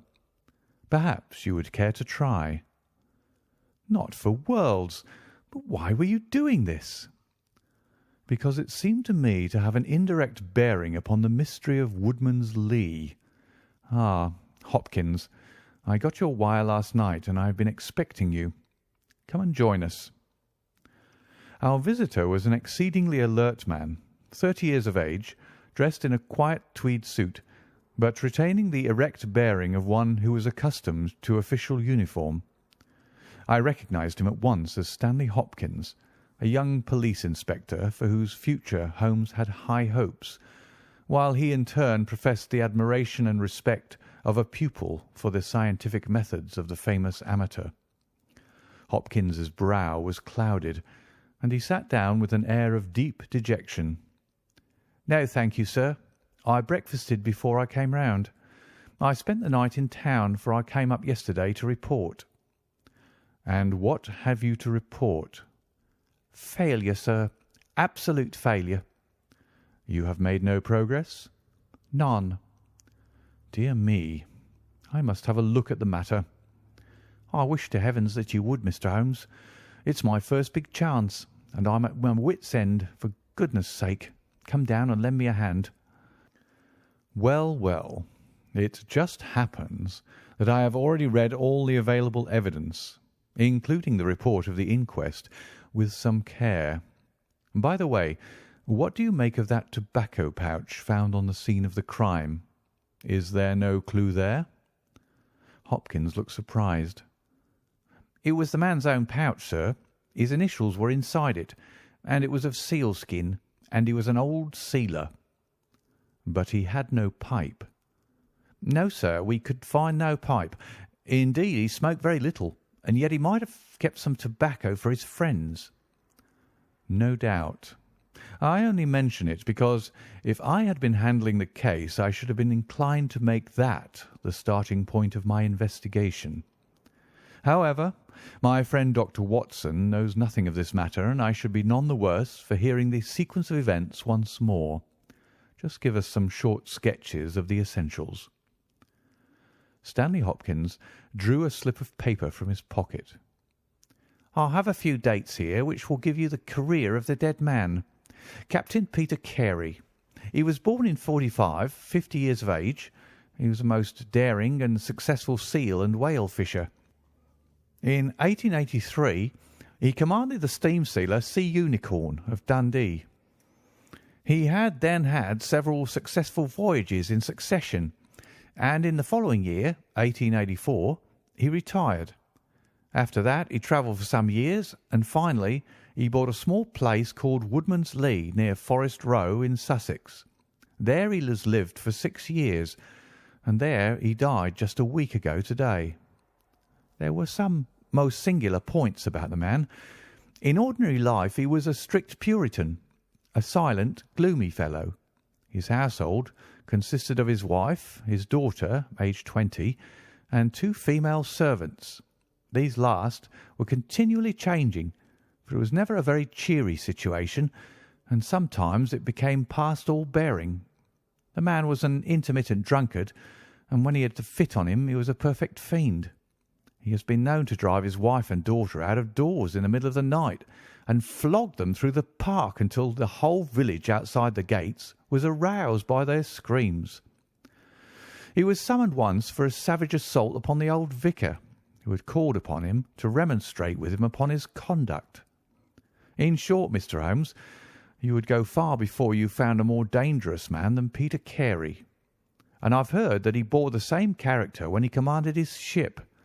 He was known in his trade as Black Peter, and the name was given him not only on account of his swarthy features and the colour of his huge beard, but for the humours which were the terror of all around him.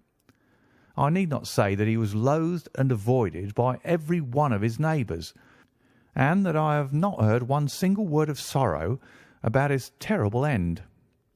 You must have read in the account of the inquest about the man's cabin, Mr. Holmes, but perhaps your friend here has not heard of it. He had built himself a wooden outhouse. He always called it the cabin, a few hundred yards from his house, and it was here that he slept every night. It was a little single-roomed hut, 16 feet by 10. He kept the key in his pocket, made his own bed, cleaned it himself, and allowed no other foot to cross the threshold. There are small windows on each side which were covered by curtains and never opened. One of these windows was turned towards the high road, and when the light burned in it at night, the folk used to point it out to each other and wonder what Black Peter was doing in there. That's the window, Mr. Holmes, which gave us one of the few bits of positive evidence that came out at the inquest. You remember that a stonemason named Slater, walking from Forest Row about 1 o'clock in the morning, 2 days before the murder, stopped as he passed the grounds and looked at the square of light still shining among the trees. He swears that the shadow of a man's head turned sideways was clearly visible on the blind, and that this shadow was certainly not that of Peter Carey, whom he knew well. It was that of a bearded man, but the beard was short and bristled forward in a way very different from that of the captain. So he says, but he had been 2 hours in the public house, and it is some distance from the road to the window. Besides, this refers to the Monday, and the crime was done upon the Wednesday. On the Tuesday, Peter Carey was in one of his blackest moods, flushed with drink and as savage as a dangerous wild beast. He roamed about the house, and the women ran for it when they heard him coming. Late in the evening, he went down to his own hut. About 2 o'clock the following morning, his daughter, who slept with her window open, heard a most fearful yell from that direction. But it was no unusual thing for him to bawl and shout when he was in drink, so no notice was taken. On rising at 7, one of the maids noticed that the door of the hut was open, but so great was the terror which the man caused that it was midday before anyone would venture down to see what had become of him. Peeping into the open door, they saw a sight which sent them flying with white faces into the village. Within an hour I was on the spot and had taken over the case. Well, I have fairly steady nerves, as you know, Mr. Holmes, but I give you my word that I got a shake when I put my head into that little house. It was droning like a harmonium with flies and bluebottles, and the floor and the walls were like a slaughterhouse. He had called it a cabin, and a cabin it was, sure enough, for you'd have thought that you were in a ship. There was a bunk at one end, a sea chest, maps and charts, a picture of the sea unicorn, a line of logbooks on a shelf, all exactly as one would expect to find it in a captain's room. And there, in the middle of it, was the man himself, his face twisted like a lost soul in torment, and his great brindled beard stuck upward in his agony. Right through his broad breast a steel harpoon had been driven, and it had sunk deep into the wood of the wall behind him. He was pinned like a beetle on a card. Of course, he was quite dead, and had been so from the instant that he had uttered that last yell of agony. I know your methods, sir, and I applied them. Before I permitted anything to be moved, I examined most carefully the ground outside and also the floor of the room. There were no footmarks. Meaning you saw none? I assure you, sir, that there were none. My good Hopkins, I have investigated many crimes, but I have never yet seen one which was committed by a flying creature. As long as the criminal remains upon 2 legs, so long must there be some indentation, some abrasion, some trifling displacement, which can be detected by the scientific searcher. It is incredible that this blood-bespattered room contained no trace which could have aided us. I understand, however, from the inquest that there were some objects which you failed to overlook. The young inspector winced at my companion's ironical comments. I was a fool not to call you in at the time, Mr. Holmes. However, that's past praying for now. Yes, there were several objects in the room which called for special attention. One was the harpoon with which the deed was committed. It had been snatched down from a rack on the wall. 2 others remained there, and there was a vacant place for the third. On the stock was engraved SS Seacorn, Dundee. This seemed to establish that the crime had been done in a moment of fury, and that the murderer had seized the first weapon which came his way.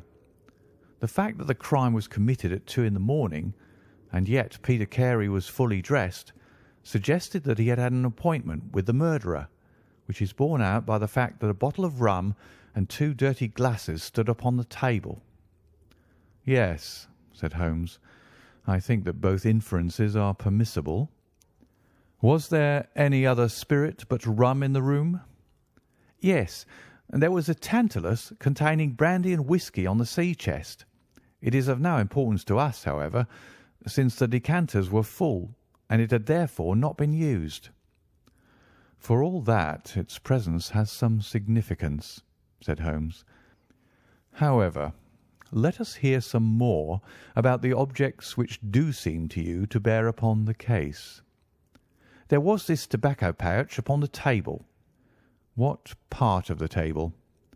"It lay in the middle. It was, of course, sealskin, the straight-haired skin with a leather thong to bind it.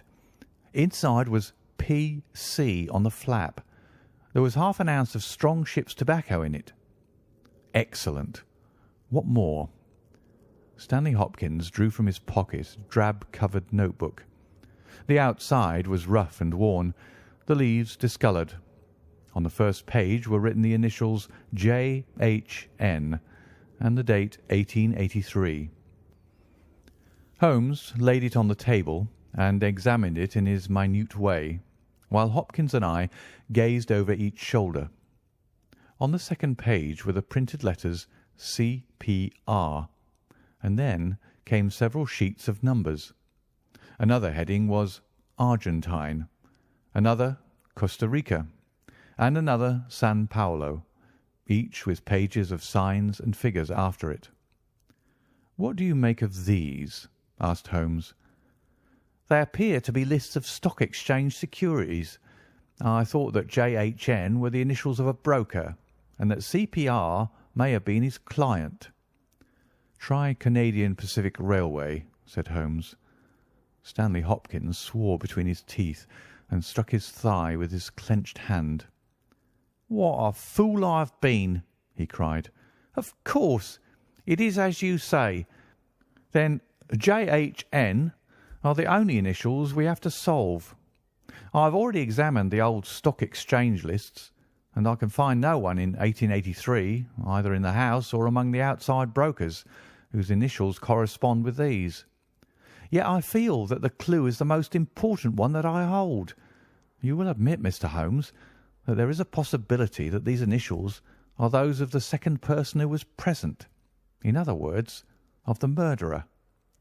I would also urge that the introduction into the case of a document relating to large masses of valuable securities gives us from the first time some indication of a motive for the crime." Sherlock Holmes's face showed that he was thoroughly taken aback by this new development. "I must admit both your points," said he. "I confess that this notebook, which did not appear at the inquest, modifies any views which I may have formed. I had come to a theory of the crime in which I can find no place for this. Have you endeavoured to trace any of the securities here mentioned?" "Inquiries are now being made at the offices, but I fear that the complete register of the stockholders of these South American concerns is in South America, and that some weeks must elapse before we can trace the shares."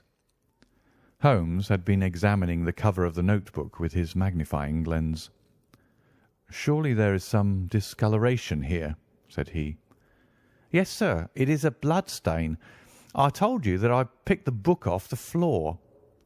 "Was the blood stain above or below?" "On the side next the boards." "Which proves, of course, that the book was dropped after the crime was committed."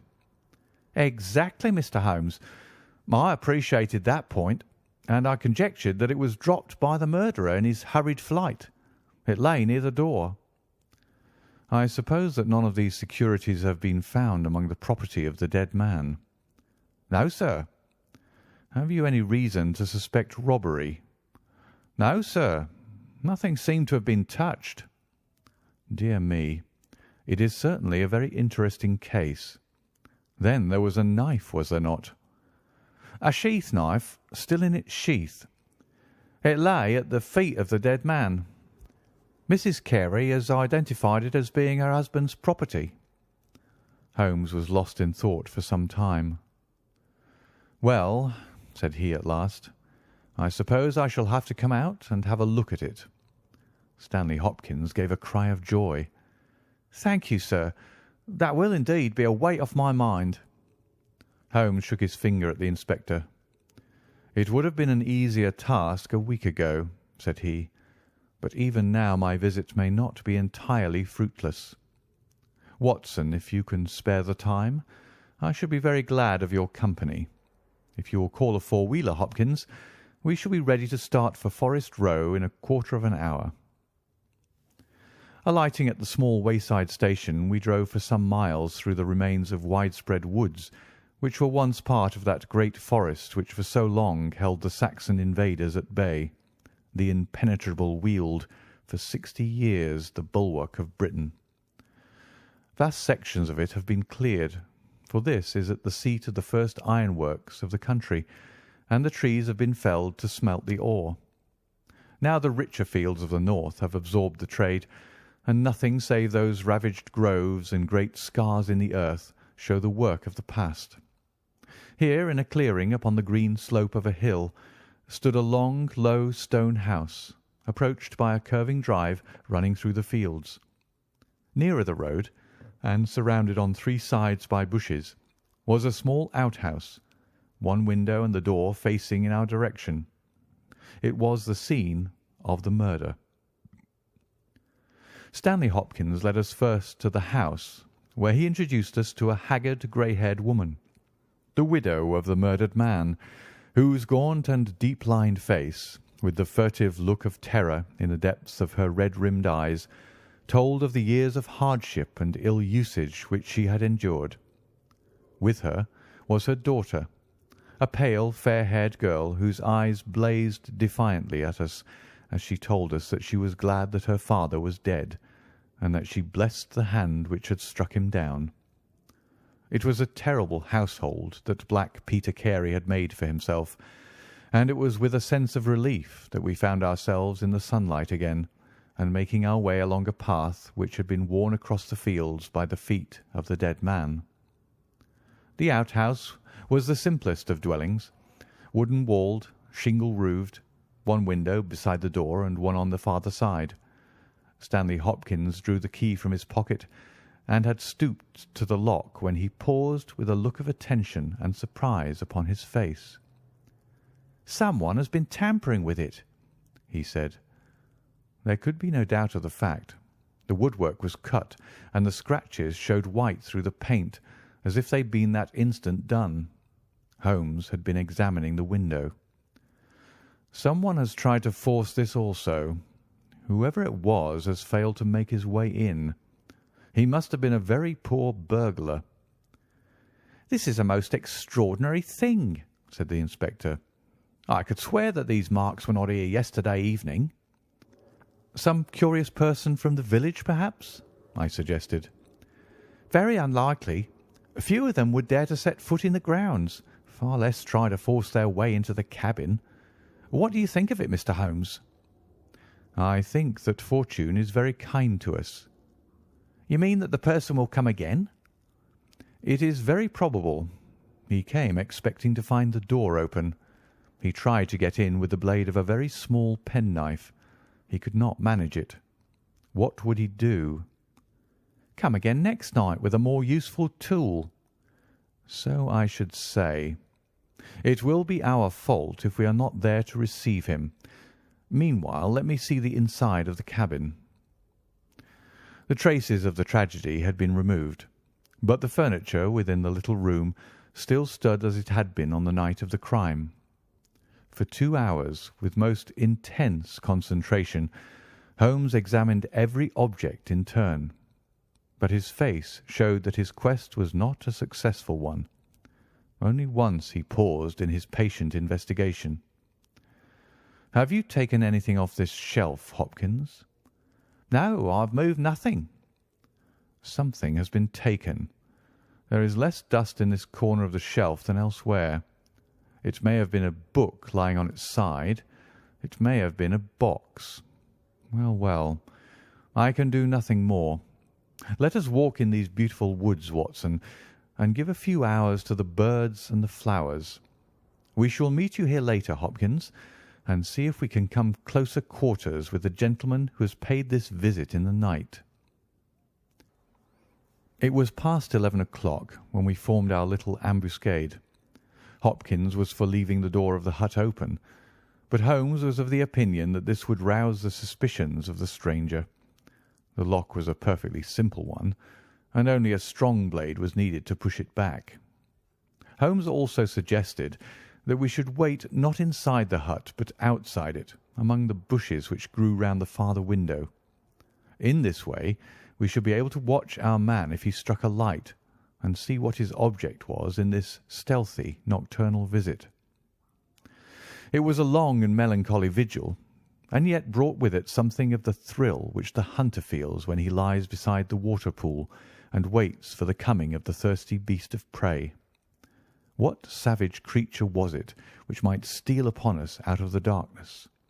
Was it a fierce tiger of crime, which could only be taken fighting hard with flashing fang and claw, or would it prove to be some skulking jackal, dangerous only to the weak and unguarded? In absolute silence we crouched amongst the bushes, waiting for whatever might come. At first the steps of a few belated villagers, or the sound of voices from the village, lightened our vigil, but one by one these interruptions died away, and an absolute stillness fell upon us, save for the chimes of the distant church, which told us of the progress of the night, and for the rustle and the whisper of a fine rain falling amid the foliage which roofed us in. 2:30 had chimed, and it was the darkest hour which precedes the dawn, when we all started, as a low but sharp click came from the direction of the gate. Someone had entered the drive. Again there was a long silence, and I had begun to fear that it was a false alarm, when a stealthy step was heard upon the other side of the hut, and a moment later a metallic scraping and clinking. The man was trying to force the lock. This time his skill was greater, or his tool was better, for there was a sudden snap and the creak of the hinges. Then a match was struck, and next instant the steady light from a candle filled the interior of the hut. Through the gauze curtain our eyes were all riveted upon the scene within. The nocturnal visitor was a young man, frail and thin, with a black moustache which intensified the deadly pallor of his face. He could not have been much above 20 years of age. I have never seen any human being who appeared to be in such a pitiable fright, for his teeth were visibly chattering, and he was shaking in every limb. He was dressed like a gentleman, in Norfolk jacket and knickerbockers, with a cloth cap upon his head. We watched him, staring round with frightened eyes. Then he laid the candle end upon the table and disappeared from our view into one of the corners. He returned with a large book, one of the log books which formed a line upon the shelves. Leaning on the table, he rapidly turned over the leaves of this volume until he came to the entry which he sought. Then, with an angry gesture of his clenched hand, he closed the book, replaced it in the corner, and put out the light. He had hardly turned to leave the hut when Hopkins' hand was on the fellow's collar, and I heard his loud gasp of terror as he understood that he was taken. The candle was relit, and there was our wretched captive, shivering and cowering in the grasp of the detective. He sank down upon the sea-chest and looked helplessly from one of us to the other. "Now, my fine fellow," said Stanley Hopkins, "who are you, and what do you want here?" The man pulled himself together and faced us with an effort at self-composure. "You are detectives, I suppose," said he. "You imagine I am connected with the death of Captain Peter Carey. I assure you that I am innocent." "We'll see about that," said Hopkins. "First of all, what is your name?" "It is John Hopley Nelligan." I saw Holmes and Hopkins exchange a quick glance. "What are you doing here?" "Can I speak confidentially?" "No, certainly not." "Why should I tell you?" If you have no answer, it may go badly with you at the trial." The young man winced. "Well, I will tell you," he said. "Why should I not? And yet I hate to think of this old scandal gaining a new lease of life. Did you ever hear of Dawson and Nelligan?" I could see from Hopkins' face that he never had, but Holmes was keenly interested. "You mean the West Country bankers," said he. "They failed for £1 million, ruined half the county families of Cornwall, and Nelligan disappeared." "Exactly. Nelligan was my father." At last we were getting something positive, and yet it seemed a long gap between an absconding banker and Captain Peter Carey pinned against the wall with one of his own harpoons. We all listened intently to the young man's words. "It was my father who was really concerned. Dawson had retired. I was only 10 years of age at the time, but I was old enough to feel the shame and horror of it all. It has always been said that my father stole all the securities and fled. It is not true. It was his belief that if he were given time in which to realize them, all would be well and every creditor paid in full. He started in his little yacht for Norway just before the warrant was issued for his arrest. I can remember that last night, when he bade farewell to my mother. He left us a list of the securities he was taking, and he swore that he would come back with his honour cleared, and that none who had trusted him would suffer. Well, no word was ever heard from him again. Both the yacht and he vanished utterly. We believed, my mother and I, that he and it, with the securities that he had taken with him, were at the bottom of the sea. We had a faithful friend, however, who is a business man, and it was he who discovered some time ago that some of the securities which my father had with him had reappeared on the London market. You can imagine our amazement. I spent months in trying to trace them, and at last, after many doubtings and difficulties, I discovered that the original seller had been Captain Peter Carey, the owner of this hut. Naturally, I made some inquiries about the man. I found that he had been in command of a whaler which was due to return from the Arctic seas at the very time when my father was crossing to Norway. The autumn of that year was a stormy one, and there was a long succession of southerly gales. My father's yacht may well have been blown to the north, and there met by Captain Peter Carey's ship.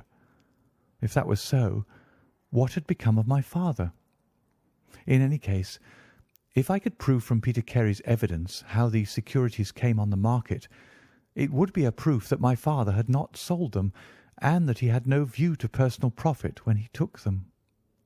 I came down to Sussex with the intention of seeing the captain, but it was at this moment that his terrible death occurred. I read at the inquest a description of his cabin, in which it stated that the old logbooks of his vessel were preserved in it. It struck me that if I could see what occurred in the month of August 1883 on board the Sea Unicorn, I might settle the mystery of my father's fate. I tried last night to get at these logbooks, but was unable to open the door. Tonight I tried again and succeeded, but I find that the pages which deal with that month have been torn from the book. It was that moment I found myself a prisoner in your hands." "Is that all?" asked Hopkins. "Yes, that is all." His eyes shifted as he said, "You have nothing else to tell us?" He hesitated. "No, there is nothing." "You have not been here before last night?" "No." "Then how do you account for that?" cried Hopkins, as he held up the damning notebook with the initials of our prisoner on the first leaf and the blood stain on the cover. The wretched man collapsed. He sank his face in his hands and trembled all over. "Where did you get it?" he groaned. "I didn't know. I thought I'd lost it at the hotel." "That's enough," said Hopkins sternly. "Whatever else you have to say, you must say it in court. You will walk down with me now to the police station. Well, Mr. Holmes, I am very much obliged to you and to your friend for coming down to help me. As it turns out, your presence was unnecessary, and I would have brought the case to this successful issue without you. But, none the less, I am grateful. Rooms have been reserved for you at the Bramley Hotel, so we can all walk down to the village together." "Well, Watson, what do you think of it?" asked Holmes as we travelled back next morning. "I can see that you're not satisfied." "Oh, yes, my dear Watson, I am perfectly satisfied. At the same time, Stanley Hopkins's methods do not commend themselves to me. I am disappointed in Stanley Hopkins. I had hoped for better things from him. One should always look for a possible alternative and provide against it. It is the first rule of criminal investigation." "What, then, is the alternative?" "The line of investigation which I have myself been pursuing. It may give us nothing, I cannot tell, but at least I shall follow it to the end." Several letters were waiting for Holmes at Baker Street. He snatched one of them, opened it, and burst out into a triumphant chuckle of laughter. "Ha! Excellent, Watson! The alternative develops. Have you telegraph forms? Just write a couple of messages for me. Sumner, shipping agent, Ratcliffe Highway. Send 3 men on to arrive 10 tomorrow morning, Basil. That's my name in those parts. And the other is Inspector Stanley Hopkins, 46 Lord Street, Brixton. Come breakfast tomorrow at 9:30. Important. Wire if unable to come. Sherlock Holmes. There, Watson. This infernal case has haunted me for 10 days. I hereby banish it completely from my presence. Tomorrow, I trust that we shall hear the last of it forever." Sharp at the hour named, Inspector Stanley Hopkins appeared, and we sat down together to the excellent breakfast which Mrs. Hudson had prepared. The young detective was in high spirits at his success. "You really think that your solution must be correct?" asked Holmes. "I could not imagine a more complete case." "It did not seem to me conclusive." "You astonish me, Mr. Holmes. What more could one ask for?" "Does your explanation cover every point?" "Undoubtedly. I find that young Nelligan arrived at the Bramley Hotel on the very day of the crime. He came on the pretence of playing golf. His room was on the ground floor, and he could get out when he liked. That very night he went down to the Woodman's Lee, saw Peter Carey at the hut, quarrelled with him and killed him with the harpoon. Then, horrified by what he'd done, he fled out of the hut, dropping the notebook which he had brought with him in order to question Peter Carey about those different securities. You may have observed that some of them were marked with ticks and the others, the great majority, were not. Those which are ticked have been traced on the London market, but the others, presumably, were still in the possession of Carey, and young Nelligan, according to his own account, was anxious to recover them in order to do the right thing by his father's creditors. After his flight, he did not dare to approach the hut again for some time, but at last he forced himself to do so in order to obtain the information which he needed. Surely that is all simple and obvious." Holmes smiled and shook his head. "It seems to me to have only one drawback, Hopkins, and that is that it is intrinsically impossible. Have you tried to drive a harpoon through a body?" "No." "Tut, tut, my dear sir. You must really pay attention to these details. My friend Watson could tell you that I spent a whole morning in that exercise. It is no easy matter, and requires a strong and practised arm. But this blow was delivered with such violence that the head of the weapon sank deep into the wall. Do you imagine that this anemic youth was capable of so frightful an assault? Is he the man who hobnobbed in rum and water with Black Peter in the dead of the night? Was it his profile that was seen on the blind 2 nights before? No, no, Hopkins. It is another and more formidable person for whom we must seek." The detective's face had grown longer and longer during Holmes's speech. His hopes and his ambitions were all crumbling about him, but he would not abandon his position without a struggle. "You can't deny that Nelligan was present that night, Mr. Holmes. The book will prove that. I fancy that I have evidence enough to satisfy a jury, even if you are able to pick a hole in it. Besides, Mr. Holmes, I've laid my hand upon my man. As to this terrible person of yours, where is he?" "I rather fancy that he is on the stair," said Holmes serenely. "I think, Watson, that you would do well to put that revolver where you can reach it." He rose and laid a written paper upon a side table. "Now we are ready," said he. There had been some talking in gruff voices outside, and now Mrs. Hudson opened the door to say that there were 3 men inquiring for Captain Basil. "Show them in one by one," said Holmes. The first who entered was a little Ribston pippin of a man, with ruddy cheeks and fluffy white side whiskers. Holmes had drawn a letter from his pocket. "What name?" he asked. "James Lancaster." "I am sorry, Lancaster, but the berth is full. Here is half a sovereign for your trouble. Just step into this room and wait there for a few minutes." The second man was a long, dried-up creature with lank hair and sallow cheeks. His name was Hugh Pattins. He also received his dismissal, his half-sovereign, and the order to wait. The third applicant was a man of remarkable appearance. A fierce, bulldog face was framed in a tangle of hair and beard, and 2 bold, dark eyes gleamed behind the cover of thick, tufted, overhung eyebrows. He saluted and stood sailor fashion, turning his cap round in his hands. "Your name?" asked Holmes. "Patrick Cairns." "Harpooner?" "Yes, sir. 26 voyages." "Dundee, I suppose?"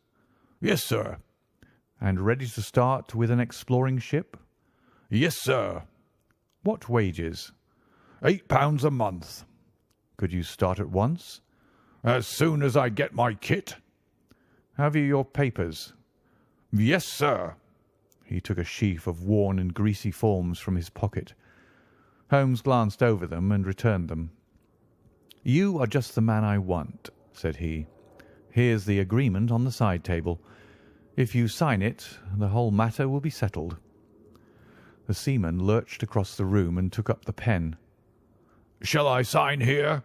he asked, stooping over the table. Holmes leaned over his shoulder and passed both hands over his neck. "This will do," said he. I heard a click of steel and a bellow like an enraged bull. The next instant Holmes and the seaman were rolling on the ground together. He was a man of such gigantic strength that, even with the handcuffs which Holmes had so deftly fastened upon his wrists, he would have very quickly overpowered my friend had Hopkins and I not rushed to his rescue. Only when I pressed the cold muzzle of the revolver to his temple did he at last understand that resistance was vain. We lashed his ankles with cord and rose breathless from the struggle. "I must really apologize, Hopkins," said Sherlock Holmes. "I fear that the scrambled eggs are cold. However, you will enjoy the rest of your breakfast all the better, will you not, for the thought that you have brought your case to a triumphant conclusion?" Stanley Hopkins was speechless with amazement. "I don't know what to say, Mr. Holmes," he blurted out at last, with a very red face. "It seems to me that I've been making a fool of myself from the beginning. I understand now what I should never have forgotten, that I am the pupil and you are the master. Even now I see what you have done, but I don't know how you did it or what it signifies." "Well, well," said Holmes, good-humouredly. "We all learn by experience, and your lesson this time is that you should never lose sight of the alternative. You were so absorbed in young Nelligan that you could not spare a thought to Patrick Cairns, the true murderer of Peter Carey." The hoarse voice of the seaman broke in on our conversation. "See here, mister," said he, "I make no complaint of being manhandled in this fashion, but I would have you call things by their right names. You say I murdered Peter Carey. I say I killed Peter Carey, and there's all the difference. Maybe you don't believe what I say. Maybe you think I'm just slinging you a yarn." "Not at all," said Holmes. "Let us hear what you have to say." "It's soon told, and by the Lord every word of it's truth. I knew Black Peter. and when he pulled out his knife I whipped a harpoon through him sharp, for I knew that it was him or me. That's how he died. You can call it murder.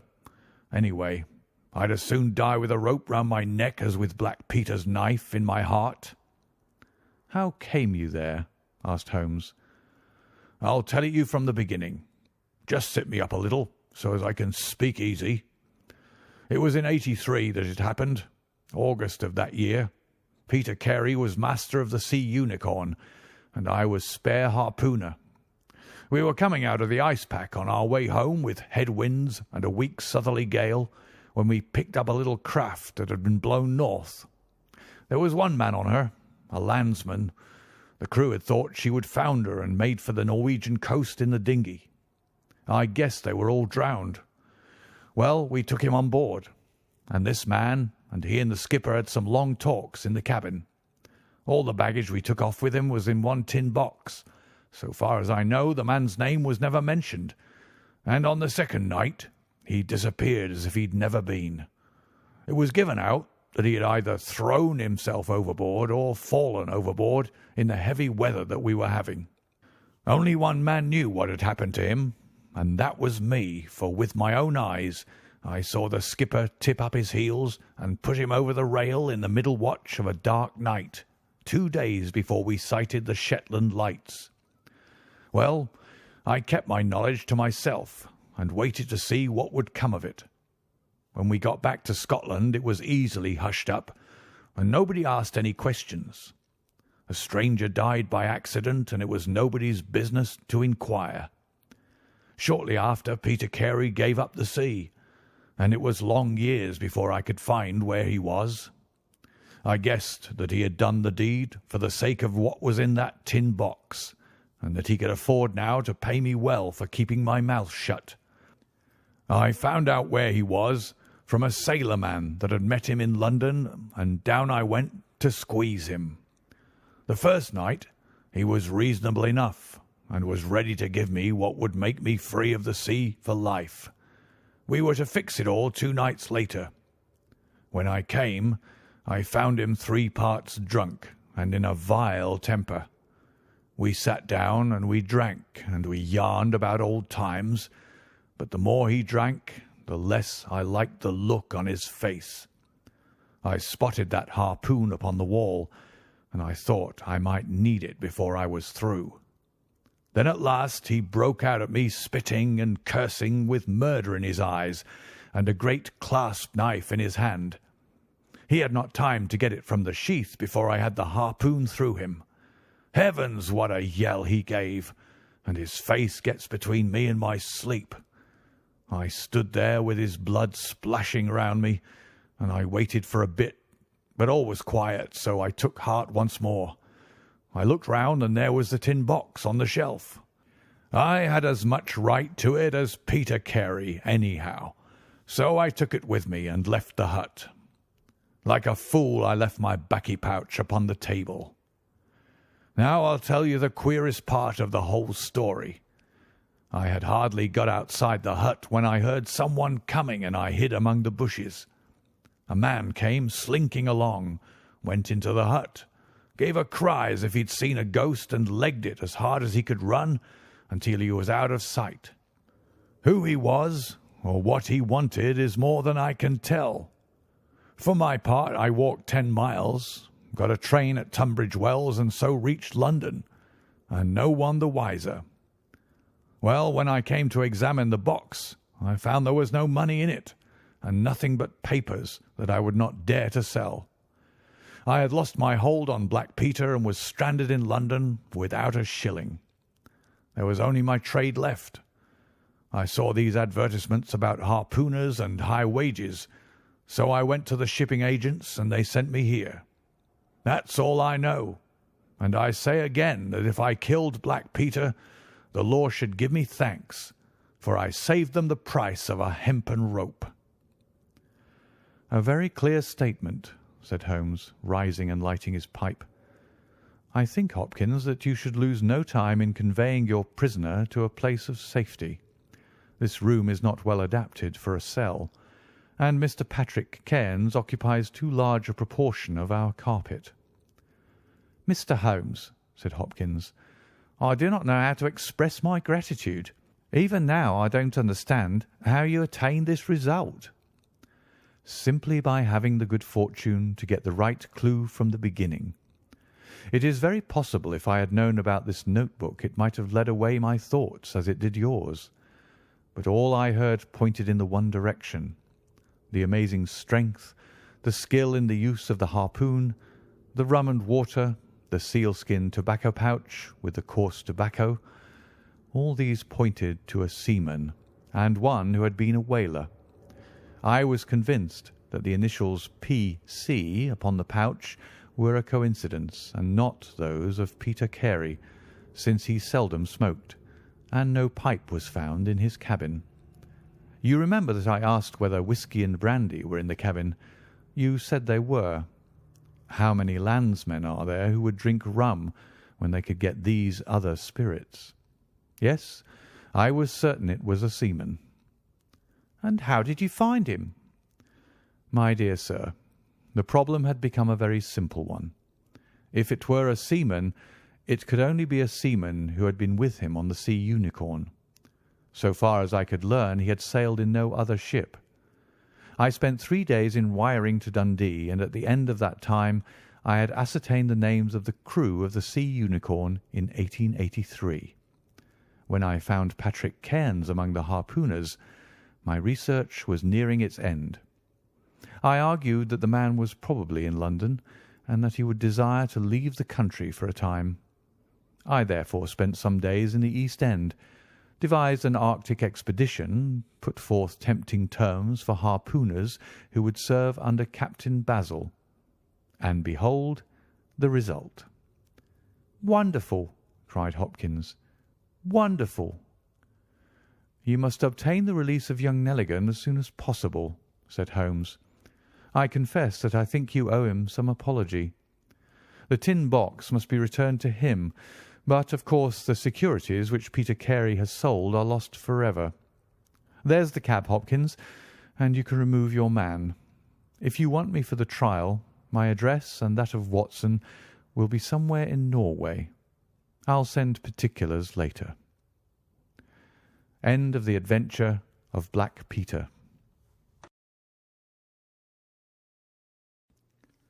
Adventure 7 in the Return of Sherlock Holmes by Sir Arthur Conan Doyle. Adventure 7. The Adventure of Charles Augustus Milverton. It is years since the incidents of which I speak took place, and yet it is with diffidence that I allude to them. For a long time, even with the utmost discretion and reticence, it would have been impossible to make the facts public, but now the principal person concerned is beyond the reach of human law, and with due suppression the story may be told in such fashion as to injure no one.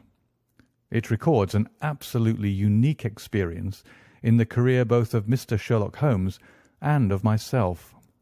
The reader will excuse me if I conceal the date or any other fact by which he might trace the actual occurrence.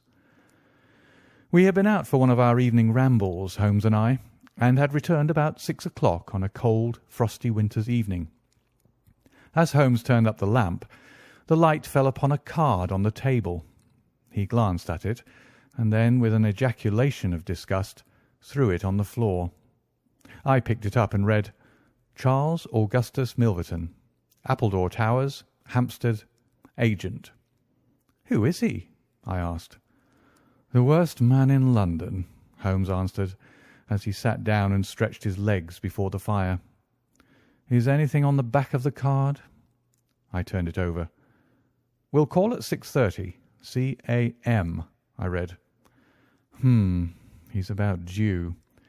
Do you feel a creeping, shrinking sensation, Watson, when you stand before the serpents in the zoo and see the slithery, gliding, venomous creatures with their deadly eyes and wicked, flattened faces? Well, that's how Milverton impresses me. I've had to do with 50 murderers in my career, but the worst of them never gave me the repulsion which I have for this fellow. And yet I can't get out of doing business with him. Indeed, he's here at my invitation. But who is he? I'll tell you, Watson. he is the king of all the blackmailers. Heaven help the man, and still more the woman, whose secret and reputation come into the power of Milverton. With a smiling face and a heart of marble, he will squeeze and squeeze until he has drained them dry. The fellow is a genius in his way, and would have made his mark in some more savoury trade. His method is as follows. He allows it to be known that he is prepared to pay very high sums for letters which compromise people of wealth and position. He receives these wares, not only from treacherous valets or maids, but frequently from genteel ruffians, who have gained the confidence and affection of trusting women. He deals with no niggard hand. I happen to know that he paid £700 to a footman for a note 2 lines in length, and that the ruin of a noble family was the result. Everything which is in the market goes to Milverton, and there are hundreds in this great city who turn white at his name.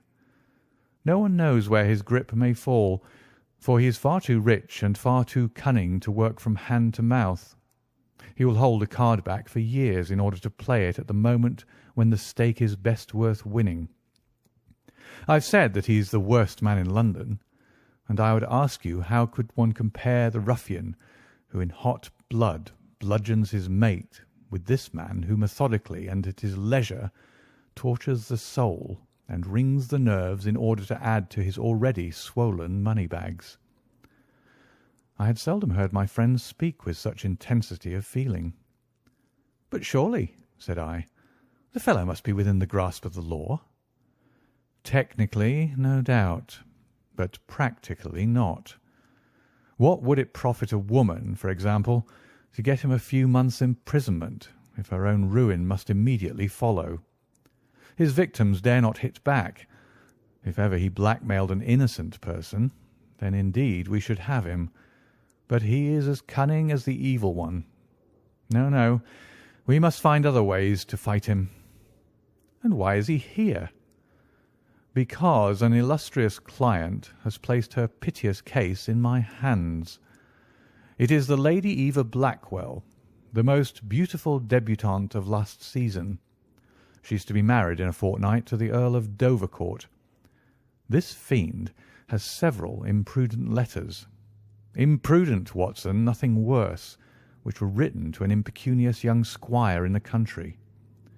They would suffice to break off the match.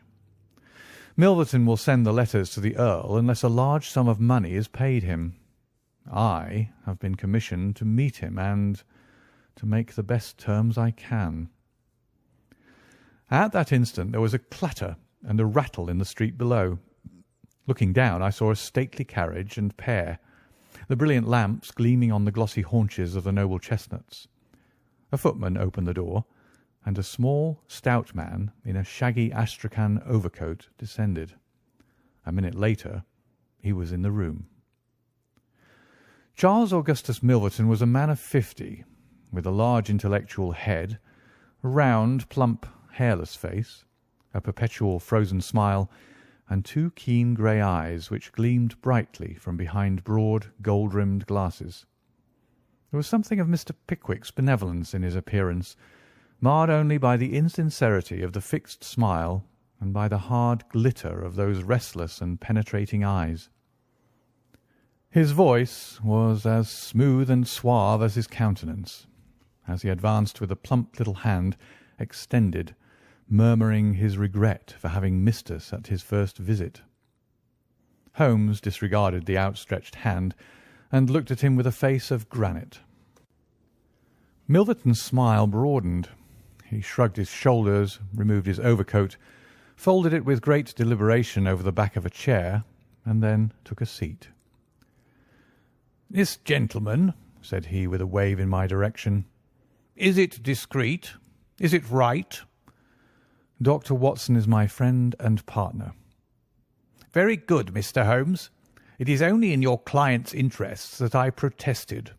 The matter is so very delicate." "Dr. Watson has already heard of it." "Then we can proceed to business. You say that you are acting for Lady Eva. Has she empowered you to accept my terms?" "What are your terms?" £7,000. And the alternative? My dear sir, it is painful for me to discuss it, but if the money is not paid on the 14th, there certainly will be no marriage on the 18th. His insufferable smile was more complacent than ever. Holmes thought for a while. "You appear to me," he said at last, "to be taking matters too much for granted. I am, of course, familiar with the contents of these letters. My client will certainly do what I may advise. I shall counsel her to tell her future husband the whole story and to trust to his generosity." Milverton chuckled. "You evidently do not know the Earl," said he. From the baffled look upon Holmes's face, I could see clearly that he did. "What harm is there in the letters?" he asked. "They are sprightly, very sprightly," Milverton answered. "The lady was a charming correspondent, but I can assure you that the Earl of Dovercourt would fail to appreciate them. However, since you think otherwise, we'll let it rest at that. It is purely a matter of business. If you think that it is in the best interests of your client that these letters should be placed in the hands of the Earl, then you would indeed be foolish to pay so large a sum of money to regain them." He rose and seized his astrakhan coat. Holmes was grey with anger and mortification. "Wait a little," he said. "You go too fast. We should certainly make every effort to avoid scandal in so delicate a matter." Milverton relapsed into his chair. "I was sure that you would see it in that light," he purred. "At the same time," Holmes continued, "Lady Eva is not a wealthy woman. I assure you that £2,000 would be a drain upon her resources, and that the sum you name is utterly beyond her power. I beg, therefore, that you will moderate your demands, and that you will return the letters at the price I indicate, which is, I assure you, the highest that you can get." Milverton's smile broadened and his eyes twinkled humorously.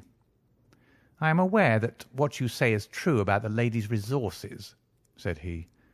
"At the same time, you must admit that the occasion of a lady's marriage is a very suitable time for her friends and relatives to make some little effort upon her behalf.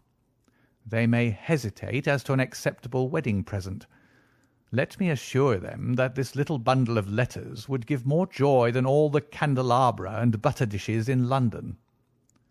"It is impossible," said Holmes. Dear me, how unfortunate," cried Milverton, taking out a bulky pocket-book. "I cannot help thinking that ladies are ill-advised in not making an effort. Look at this." He held up a little note with a coat of arms upon the envelope. "That belongs to, well, perhaps it is hardly fair to tell the name until tomorrow morning. But at that time it will be in the hands of the lady's husband, and all because she will not find a beggarly sum which she could get by turning her diamonds into paste. It is such a pity. Now, you remember the sudden end of the engagement between the Honourable Miss Miles and Colonel Dorking? Only 2 days before the wedding, there was a paragraph in the Morning Post to say that it was all off, and why? It is almost incredible, but the absurd sum of £1,200 would have settled the whole question. Is it not pitiful? And here I find you, a man of sense, boggling about terms when your client's future and honour are at stake. You surprise me, Mr. Holmes." "What I say is true," Holmes answered. "The money cannot be found. Surely it is better for you to take the substantial sum which I offer and to ruin this woman's career which can profit you in no way." "There you make a mistake, Mr. Holmes. An exposure would profit me indirectly to a considerable extent. I have 8 or 10 similar cases maturing. If it was circulated among them that I had made a severe example of the Lady Eva, I should find all of them much more open to reason. You see my point." Holmes sprang from his chair. "Get behind him, Watson. Don't let him out. Now, sir, let us see the contents of that notebook." Milverton had glided as quickly as a rat to the side of the room and stood with his back against the wall. "Mr. Holmes, Mr. Holmes," he said, turning the front of his coat and exhibiting the butt of a large revolver which projected from the inside pocket. "I have been expecting you to do something original. This has been done so often, and what good has ever come from it? I assure you that I am armed to the teeth, and I am perfectly prepared to use my weapons, knowing that the law will support me. Besides, your supposition that I would bring the letters here in a notebook is entirely mistaken. I would do nothing so foolish. And now, gentlemen, I have one or two little interviews this evening, and it is a long drive to Hampstead." He stepped forward, took up his coat, laid his hand on his revolver, and turned to the door. I picked up a chair, but Holmes shook his head, and I laid it down again.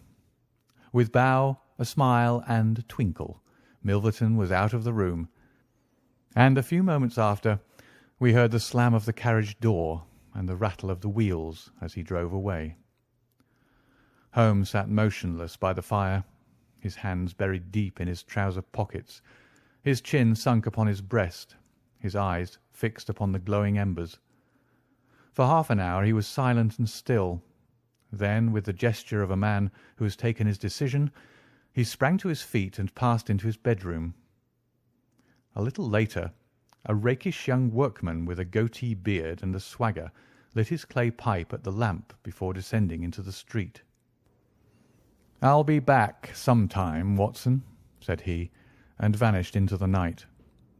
I understood that he had opened his campaign against Charles Augustus Milverton, but I little dreamed the strange shape which that campaign was destined to take. For some days Holmes came and went at all hours in this attire, but beyond the remark that his time was spent at Hampstead, and that it was not wasted, I knew nothing of what he was doing.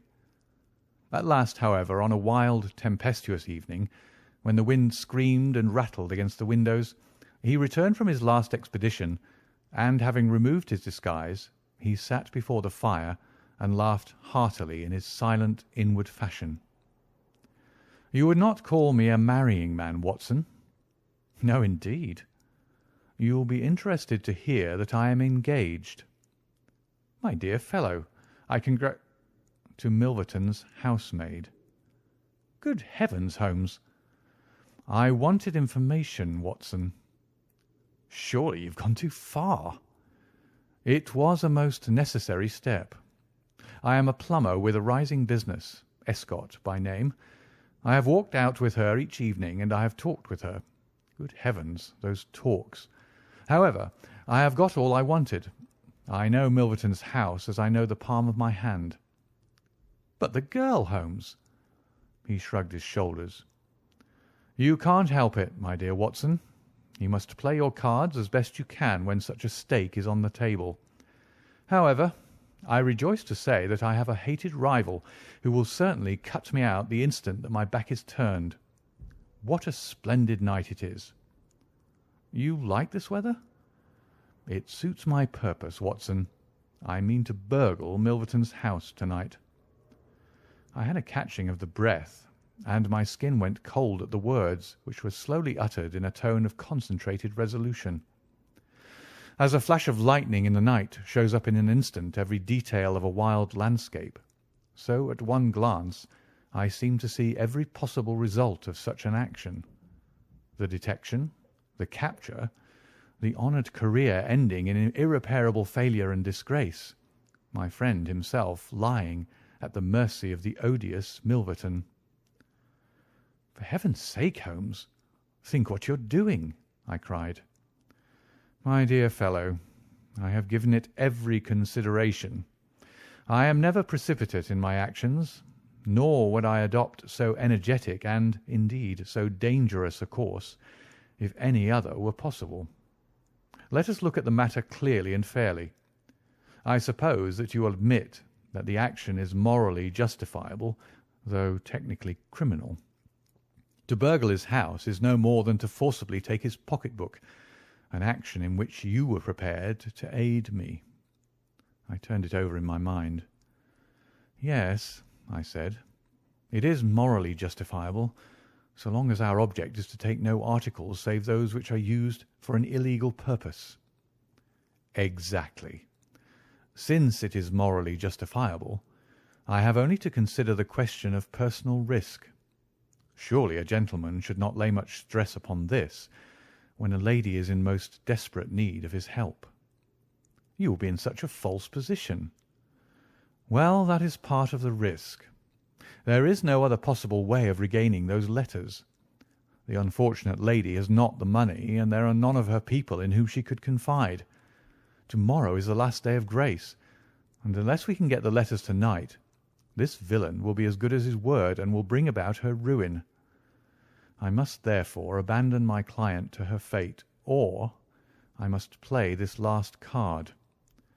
Between ourselves, Watson, it's a sporting duel between this fellow Milverton and me. He had, as you saw, the best of the first exchanges, but my self-respect and my reputation are concerned to fight it to a finish. Well, I don't like it, but I suppose it must be, said I. When do we start? You are not coming. Then you're not going, said I. I give you my word of honour, and I never broke it in my life, that I will take a cab straight to the police station and give you away unless you let me share this adventure with you. You can't help me. How do you know that? You can't tell what may happen. Anyway, my resolution is taken. Other people besides you have self-respect and even reputations. Holmes had looked annoyed, but his brow cleared, and he clapped me on the shoulder. Well, well, my dear fellow, be it so. We have shared this same room for some years, and it would be amusing if we ended by sharing the same cell.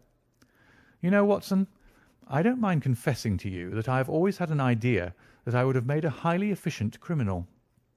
This is the chance of my lifetime in that direction. See here.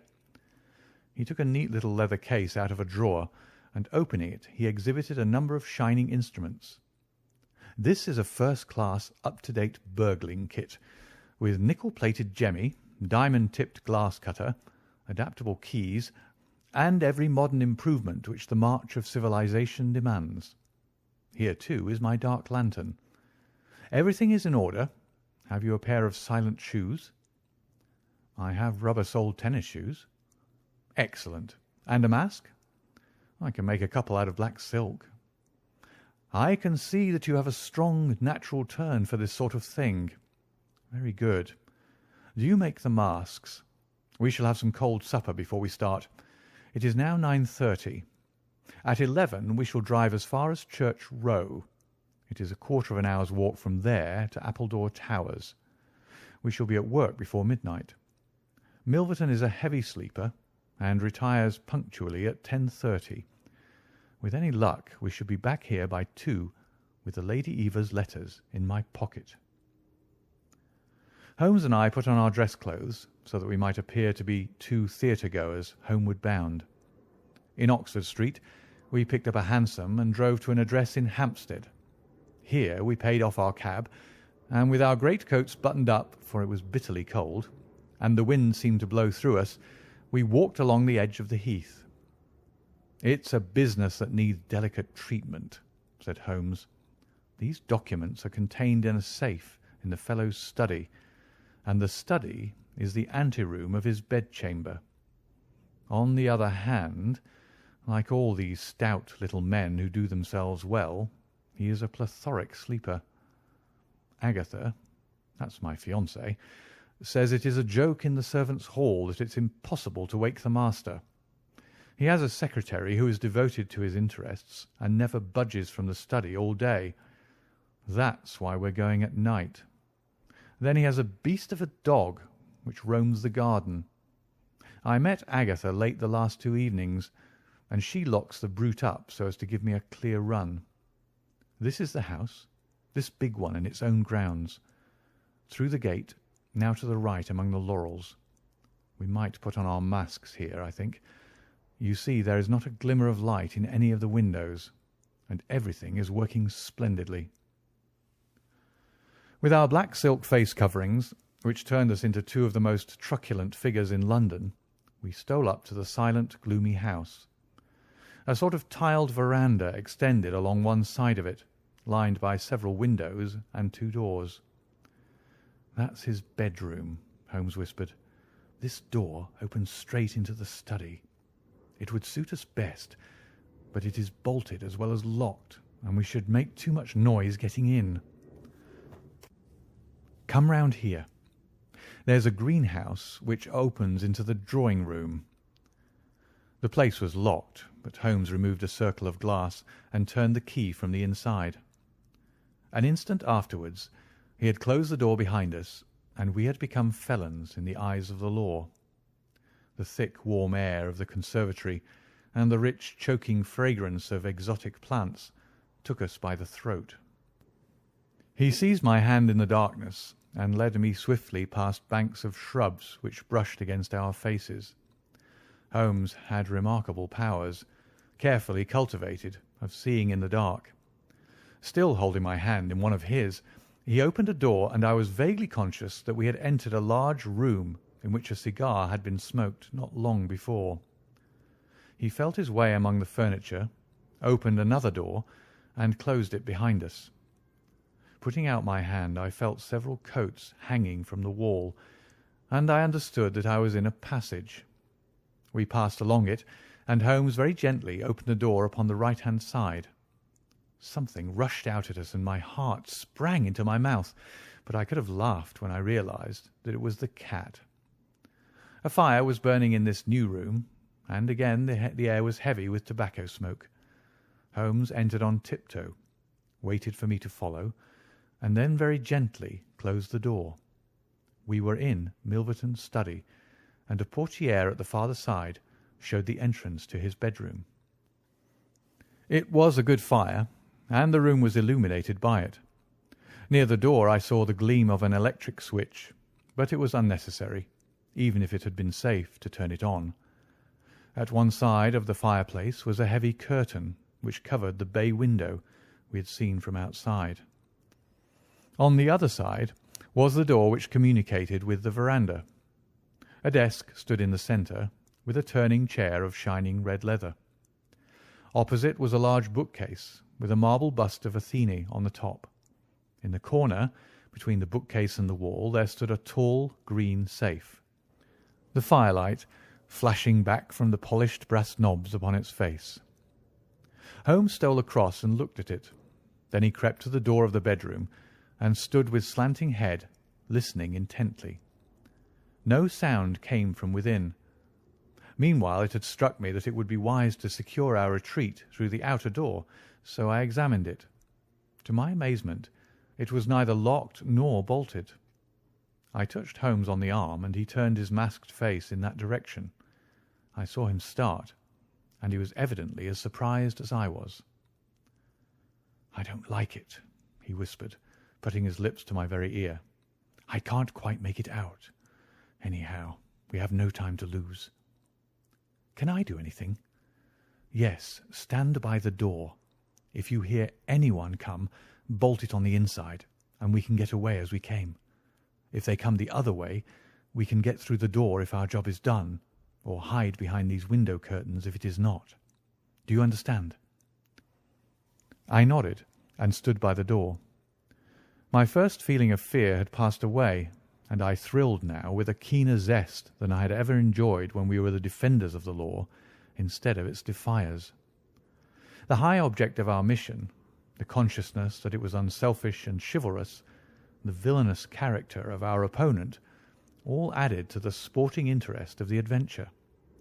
Far from feeling guilty, I rejoiced and exulted in our dangers. With a glow of admiration I watched Holmes unrolling his case of instruments and choosing his tool with the calm, scientific accuracy of a surgeon who performs a delicate operation. I knew that the opening of safes was a particular hobby with him, and I understood the joy which it gave him to be confronted with this green and gold monster, the dragon which held in its maw the reputations of many fair ladies. Turning up the cuffs of his dress coat, he had placed his overcoat on a chair. Holmes laid out 2 drills, a jemmy, and several skeleton keys. I stood at the centre door with my eyes glancing at each of the others, ready for any emergency, though, indeed, my plans were somewhat vague as to what I should do if we were interrupted. For half an hour Holmes worked with concentrated energy, laying down one tool, picking up another, handling each with the strength and delicacy of the trained mechanic. Finally, I heard a click. The broad green door swung open, and inside I had a glimpse of a number of paper packets, each tied, sealed, and inscribed. Holmes picked one out, but it was as hard to read by the flickering fire, and he drew out his little dark lantern, for it was too dangerous, with Milverton in the next room, to switch on the electric light.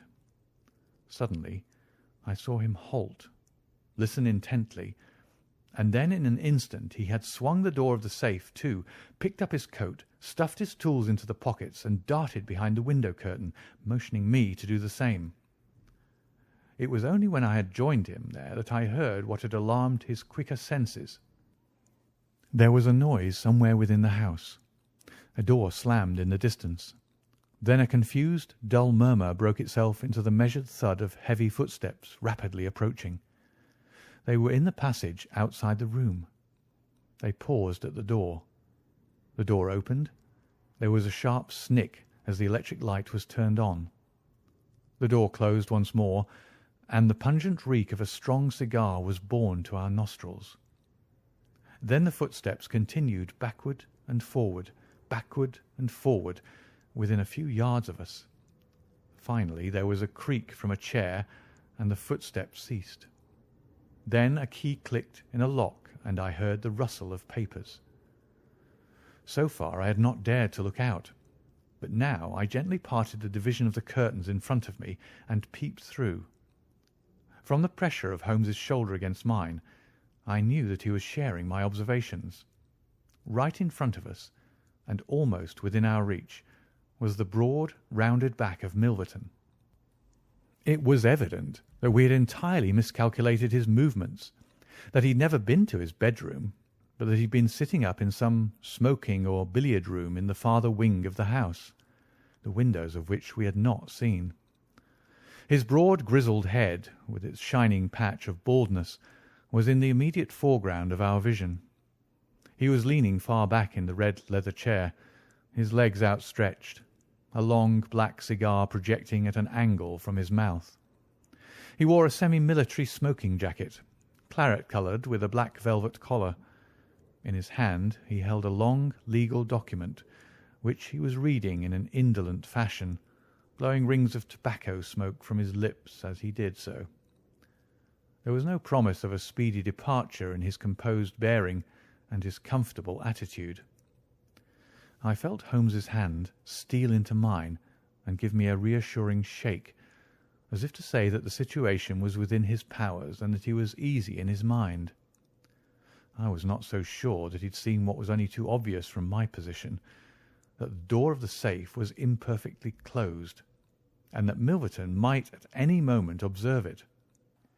In my own mind, I had determined that if I was sure, from the rigidity of his gaze, that it had caught his eye, I would at once spring out, throw my greatcoat over his head, pinion him, and leave the rest to Holmes. But Milverton never looked up. He was languidly interested by the papers in his hand, and page after page was turned as he followed the argument of the lawyer. At least, I thought, when he's finished the document and the cigar, he will go to his room. But before he had reached the end of either, there came a remarkable development which turned our thoughts into quite another channel. Several times I had observed that Milverton looked at his watch, and once he had risen and sat down again with a gesture of impatience. The idea, however, that he might have an appointment at so strange an hour never occurred to me until, A faint sound reached my ears from the veranda outside. Milverton dropped his papers and sat rigid in his chair. The sound was repeated, and then there came a gentle tap at the door. Milverton rose and opened it. "Well," said he curtly, "you're nearly half an hour late." So this was the explanation of the unlocked door and of the nocturnal vigil of Milverton. There was the gentle rustle of a woman's dress. I had closed the slit between the curtains, as Milverton's face had turned in our direction, but now I ventured very carefully to open it once more. He had resumed his seat, the cigar still projecting at an insolent angle from the corner of his mouth. In front of him, in the full glare of the electric light, there stood a tall, slim, dark woman, a veil over her face, a mantle drawn round her chin. Her breath came quick and fast, and every inch of the lithe figure was quivering with strong emotion. "Well," said Milverton, "you made me lose a good night's rest, my dear. I hope you'll prove worth it. You couldn't come any other time, eh?" The woman shook her head. "Well, if you couldn't, you couldn't. If the Countess is a hard mistress, you have your chance to get level with her now. Bless the girl. What are you shivering about? That's right, pull yourself together. Now, let's get down to business." He took a notebook from the drawer of his desk. "You say that you have 5 letters which compromise the Countess d'Albert. You want to sell them? I want to buy them. So far, so good. It only remains to fix a price. I should want to inspect the letters, of course. If they're really good specimens. Great heavens! Is it you?" The woman, without a word, had raised her veil and dropped the mantle from her chin. It was a dark, handsome, clear-cut face which confronted Milverton. A face with a curved nose, strong, dark eyebrows shading hard, glittering eyes, and a straight, thin-lipped mouth set in a dangerous smile. "It is I," she said, "the woman whose life you have ruined." Milverton laughed, but fear vibrated in his voice. "You were so very obstinate," said he. "Why did you drive me to such extremities? I assure you I wouldn't hurt a fly of my own accord. But every man has his business, and what was I to do? I put the price well within your means. You would not pay." "So you sent the letters to my husband, and he, the noblest gentleman that ever lived, a man whose boots I was never worthy to lace, he broke his gallant heart and died. You remember that last night when I came through that door, I begged and prayed you for mercy, and you laughed in my face as you are trying to laugh now, only your coward heart can't keep your lips from twitching. Yes, you never thought to see me here again, but it was that night which taught me how I could meet you face to face and alone. Well, Charles Milverton, what have you to say?" "Don't imagine that you can bully me," said he, rising to his feet. "I have only to raise my voice, and I could call my servants and have you arrested. But I'll make allowance for your natural anger. Leave the room at once as you came, and I will say no more." The woman stood with her hand buried in her bosom, and the same deadly smile on her thin lips.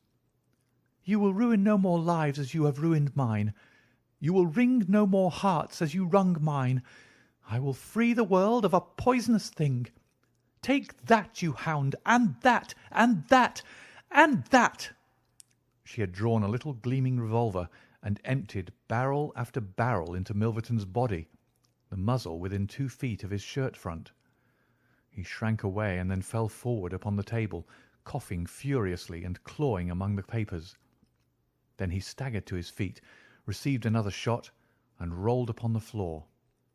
"You've done me!" he cried, and lay still. The woman looked at him intently and ground her heel into his upturned face. She looked again, but there was no sound or movement. I heard a sharp rustle, the night air blew into the heated room, and the avenger was gone. No interference upon our part could have saved the man from his fate, but But as the woman poured bullet after bullet into Milverton's shrinking body, I was about to spring out, when I felt Holmes's cold, strong grasp upon my wrist. I understood the whole argument of that firm, restraining grip, that it was no affair of ours, that justice had overtaken a villain, that we had our own duties and our own objects which were not to be lost sight of. But hardly had the woman rushed from the room when Holmes, with swift, silent steps, was over at the other door. He turned the key in the lock. At the same instant we heard voices in the house and the sound of hurrying feet. The revolver shots had roused the household. With perfect coolness, Holmes slipped across to the safe, filled his 2 arms with bundles of letters, and poured them all into the fire. Again and again he did it, until the safe was empty. Someone turned the handle and beat upon the outside of the door. Holmes looked swiftly round. The letter which had been the messenger of death for Milverton lay all mottled with his blood upon the table. Holmes tossed it in among the blazing papers.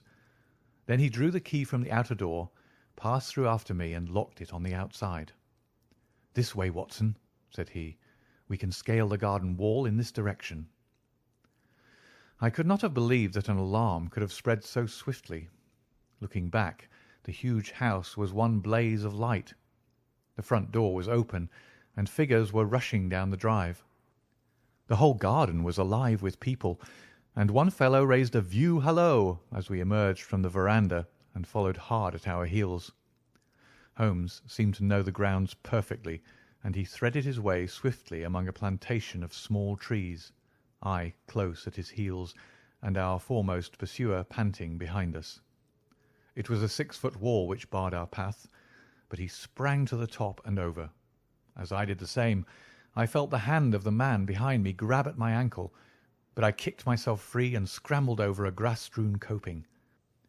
I fell upon my face among some bushes, but Holmes had me on my feet in an instant, and together we dashed away across the huge expanse of Hampstead Heath.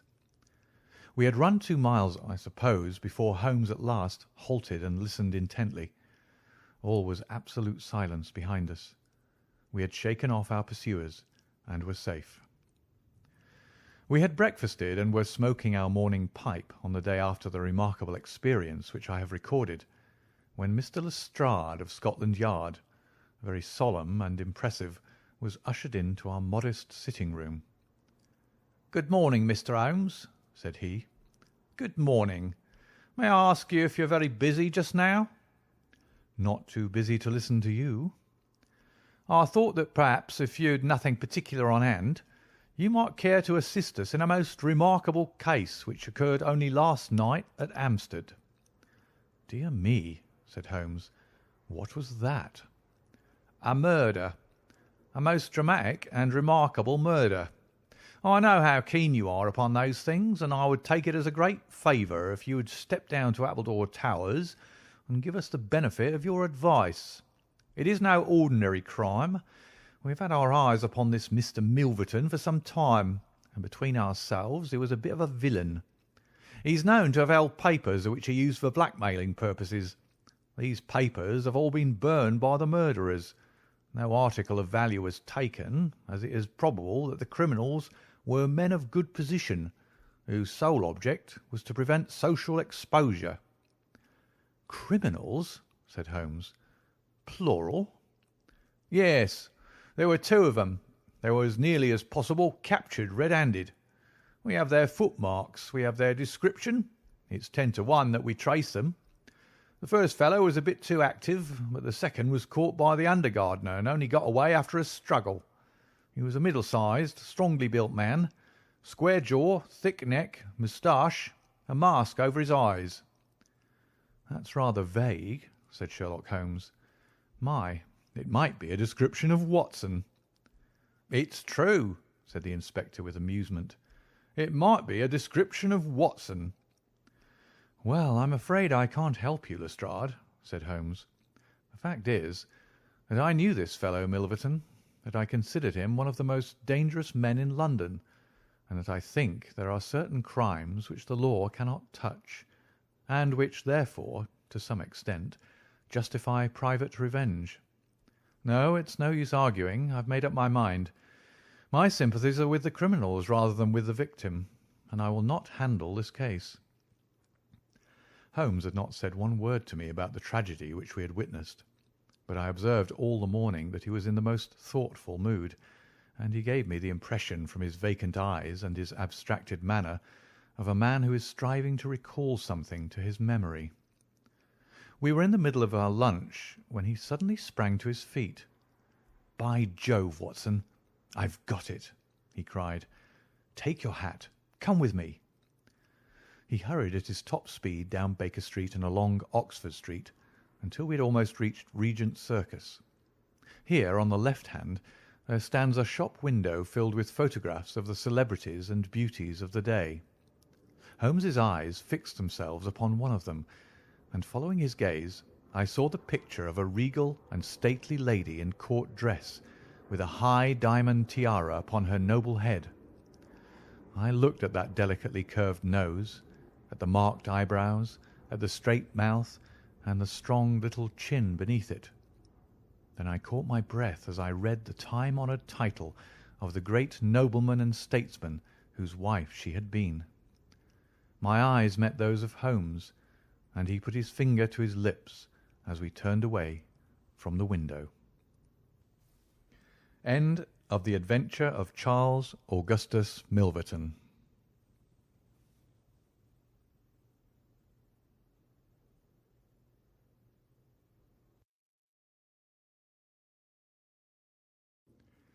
Adventure number 8 in The Return of Sherlock Holmes by Sir Arthur Conan Doyle. Adventure 8. The Adventure of the Six Napoleons. It was no very unusual thing for Mr. Lestrade of Scotland Yard to look in upon us of an evening, and his visits were welcome to Sherlock Holmes, for they enabled him to keep in touch with all that was going on at the police headquarters. In return for the news which Lestrade would bring, Holmes was always ready to listen with attention to the details of any case upon which the detective was engaged, and was able occasionally, without any active interference, to give some hint or suggestion drawn from his own vast knowledge and experience. On this particular evening, Lestrade had spoken of the weather and the newspapers. Then he had fallen silent, puffing thoughtfully at his cigar. Holmes looked keenly at him. "Anything remarkable on hand?" he asked. "Oh, no, Mr. Holmes. Nothing very particular." "Then tell me about it." Lestrade laughed. "Well, Mr. Holmes, there's no use denying that there is something on my mind, and yet it is such an absurd business that I hesitated to bother you about it. On the other hand, although it is trivial, it is undoubtedly queer, and I know that you have a taste for all that is out of the common. But in my opinion, it comes more in Dr. Watson's line than ours." "Disease?" said I. "Madness, anyhow, and a queer madness too. You wouldn't think there was anyone living at this time of day who has such a hatred of Napoleon the First that he would break any image of him that he could see." Holmes sank back in his chair. "That's no business of mine," said he. "Exactly. That's what I said. But then when the man commits burglary in order to break images which are not his own, that brings it away from the doctor and on to the policeman." Holmes sat up again. "Burglary? This is more interesting. Let me hear the details." Lestrade took out his official notebook and refreshed his memory from its pages. "The first case reported was 4 days ago," said he. "It was at the shop of Morse Hudson, who has a place for the sale of pictures and statues in the Kennington Road. The assistant had left the front shop for an instant when he heard a crash, and hurrying in he found a plaster bust of Napoleon, which stood with several other works of art upon the counter, lying shivered into fragments. He rushed out into the road, but although several passers-by declared that they had noticed a man run out of the shop, he could neither see anyone, nor could he find any means of identifying the rascal. It seemed to be one of those senseless acts of hooliganism which occur from time to time, and it was reported to the constable on the beat as such. The plaster cast was not worth more than a few shillings, and the whole affair appeared to be too childish for any particular investigation. The second case, however, was more serious and also more singular. It occurred only last night. In Kennington Road, and within a few hundred yards of Morse Hudson's shop, there lives a well-known medical practitioner named Dr. Barnicot, who has one of the largest practices upon the south side of the Thames. His residence and principal consulting room is at Kennington Road, but he has a branch surgery and dispensary at Lower Brixton Road, 2 miles away. This Dr. Barnicot is an enthusiastic admirer of Napoleon, and his house is full of books, pictures, and relics of the French Emperor. Some little time ago he purchased from Morse Hudson 2 duplicate plaster casts of the famous head of Napoleon by the French sculptor Devine. One of these he placed in his hall in the house at Kennington Road, and the other on the mantelpiece of the surgery at Lower Brixton. Well, when Dr. Barnicot came down this morning, he was astonished to find that his house had been burgled during the night, but that nothing had been taken save the plaster head from the hall. It had been carried out and had been dashed savagely against the garden wall, under which its splintered fragments were discovered. Holmes rubbed his hands.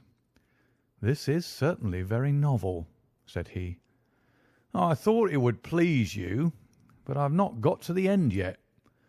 Dr. Barnicot was due at his surgery at 12 o'clock, and you can imagine his amazement when, on arriving there, he found that the window had been opened in the night and that the broken pieces of his second bust were strewn all over the room. It had been smashed to atoms where it stood. In neither case were there any signs which could give us a clue as to the criminal or lunatic who had done the mischief. Now, Mr. Holmes, you've got the facts." "They are singular, not to say grotesque," said Holmes. "May I ask whether the 2 busts smashed in Dr. Barnicot's rooms were the exact duplicates of the one which was destroyed in Morse Hudson's shop?" "They were taken from the same mould." "Such a fact must tell against the theory that the man who breaks them is influenced by any general hatred of Napoleon. Considering how many hundreds of statues of the great emperor must exist in London, it is too much to suppose such a coincidence as that a promiscuous iconoclast should chance to begin upon 3 specimens of the same bust." "Well, I thought as you do," said Lestrade. "On the other hand, this Morse Hudson is the purveyor of busts in that part of London, and these 3 were the only ones which had been in his shop for years. So, although, as you say, there are many hundreds of statues in London, it is very probable that these 3 were the only ones in that district. Therefore, a local fanatic would begin with them. What do you think, Dr. Watson?" "There are no limits to the possibilities of monomania," I answered. "There is the condition which the modern French psychologists have called the idée fixe, which may be trifling in character and accompanied by complete sanity in every other way. A man who had read deeply about Napoleon, or who had possibly received some hereditary family injury through the Great War, might conceivably form such an idée fixe, and under its influence be capable of any fantastic outrage." "That won't do, my dear Watson," said Holmes, shaking his head, "for no amount of idée fixe would enable your interesting monomaniac to find out where these busts were situated." "Well, how do you explain it?" "I don't attempt to do so. I would only observe that there is a certain method in the gentleman's eccentric proceedings. For example, in Dr. Barnicot's hall, where a sound might arouse the family, the bust was taken outside before being broken, whereas in the surgery, where there are less danger of an alarm, it was smashed where it stood. The affair seems absurdly trifling, and yet I dare call nothing trivial when I reflect that some of my most classic cases have had the least promising commencement. You will remember, Watson, how the dreadful business of the Abernethy family was first brought to my notice by the depth which the parsley had sunk into the butter upon a hot day. I cannot afford, therefore, to smile at your 3 broken busts, Lestrade, and I shall be very much obliged to you if you will let me hear of any fresh developments of so singular a chain of events. The development for which my friend had asked came in a quicker and an infinitely more tragic form than he could have imagined. I was still dressing in my bedroom next morning when there was a tap at the door, and Holmes entered, a telegram in his hand. He read it aloud. "Come instantly, 131 Pitt Street, Kensington. Lestrade." "What is it, then?" I asked. "Don't know. Maybe anything. But I suspect it is the sequel of the story of the statues. In that case, our friend the image breaker has begun operations in another quarter of London. There's coffee on the table, Watson, and I have a cab at the door." In half an hour we had reached Pitt Street, a quiet little backwater just beside one of the briskest currents of London life. Number 131 was one of a row, all flat-chested, respectable, and most unromantic dwellings. As we drove up, we found the railings in front of the house lined by a curious crowd. Holmes whistled. "By George, it's attempted murder at the least. Nothing less will hold the London message boy. There's a deed of violence indicated in that fellow's round shoulders and outstretched neck. What's this, Watson? The top steps swill down and the other ones dry. Footsteps enough, anyhow. Well, there's Lestrade at the front window, and we shall soon know all about it." The official received us with a very grave face and showed us into a sitting-room, where an exceedingly unkempt and agitated elderly man, clad in a flannel dressing-gown, was pacing up and down. He was introduced to us as the owner of the house, Mr. Horace Harker, of the Central Press Syndicate. "It's the Napoleon bust business again," said Lestrade. "You seemed interested last night, Mr. Holmes, so I thought perhaps you would be glad to be present now that the affair has taken a very much graver turn." "What has it turned to, then?" "To murder. Mr. Harker, will you tell these gentlemen exactly what has occurred?" The man in the dressing-gown turned upon us with a most melancholy face. "It's an extraordinary thing," said he, "that all my life I've been collecting other people's news, and now that a real piece of news has come my own way, I am so confused and bothered that I can't put 2 words together. If I'd come in here as a journalist, I should have interviewed myself and had 2 columns in every evening paper.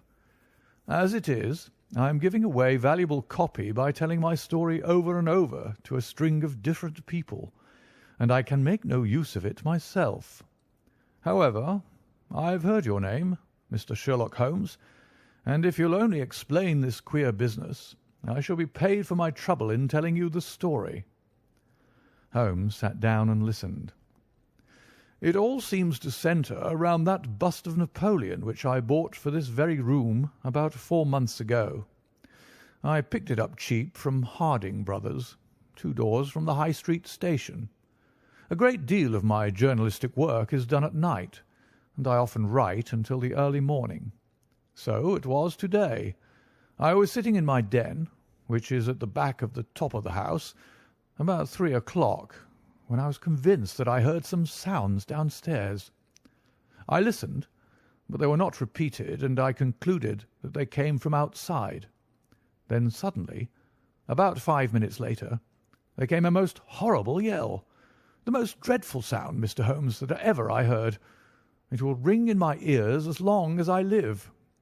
I sat frozen with horror for a minute or two, and then I seized the poker and went downstairs. When I entered this room, I found the window wide open, and I at once observed that the bust was gone from the mantelpiece. Why any burglar should take such a thing passes my understanding, for it was only a plaster cast and of no real value whatever. You can see for yourself that anyone going out through that open window could reach the front doorstep by taking a long stride. This was clearly what the burglar had done. So I went round and opened the door. Stepping out into the dark, I nearly fell over a dead man who was lying there. I ran back for a light, and there was the poor fellow, a great gash in his throat and the whole place swimming in blood. He lay on his back, his knees drawn up, and his mouth horribly open. I shall see him in my dreams. I had just time to blow on my police whistle, and then I must have fainted, for I knew nothing more until I found the policeman standing over me in the hall." "Well, who was the murdered man?" asked Holmes. "There's nothing to show who he was," said Lestrade. "You shall see the body at the mortuary, but we've made nothing of it up to now. He is a tall man, sunburned, very powerful, not more than 30. He's poorly dressed, and yet does not appear to be a labourer. A horn-handled clasp knife was lying in a pool of blood beside him. Whether it was the weapon which did the deed, or whether it belonged to the dead man, I do not know. There was no name on his clothing, and nothing in his pocket save an apple, some string, a shilling map of London, and a photograph. Here it is." It was evidently taken by a snapshot from a small camera. It represented an alert, sharp-featured simian man with thick eyebrows and a very peculiar projection of the lower part of the face, like the muzzle of a baboon. "And what became of the bust?" asked Holmes after a careful study of this picture. "We had news of it just before you came.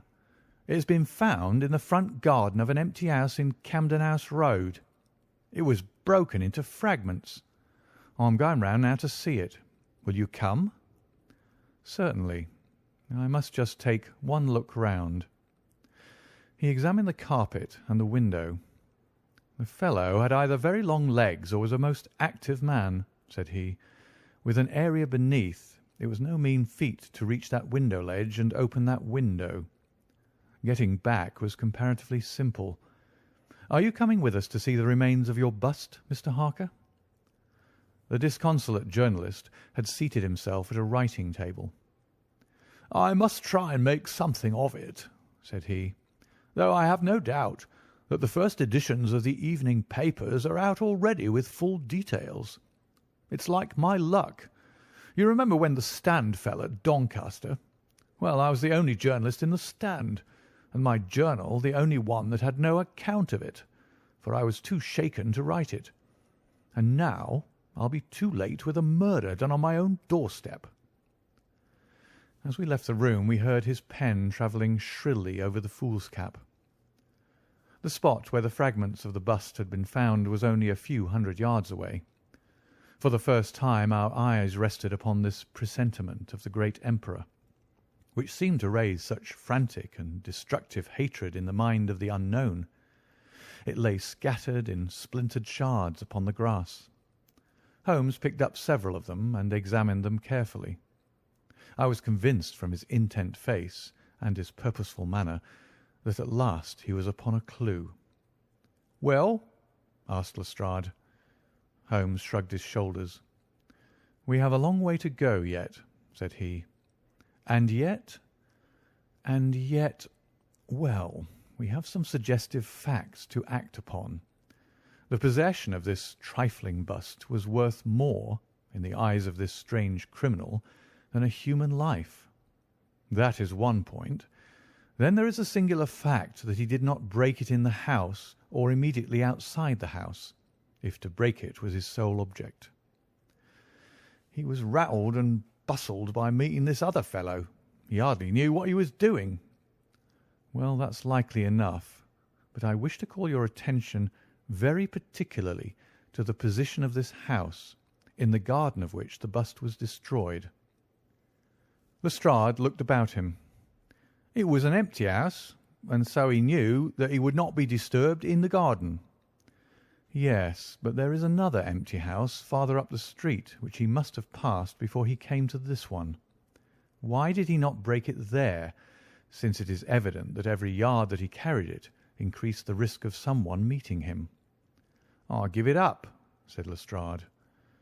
Holmes pointed to the street lamp above our heads. He could see what he was doing here, and he could not there. That was his reason. "By Jove, that's true," said the detective. Now that I come to think of it, Dr. Barnicot's bust was broken not far from his red lamp. Well, Mr. Holmes, what are we to do with that fact? To remember it, to docket it. We may come on something later which will bear upon it.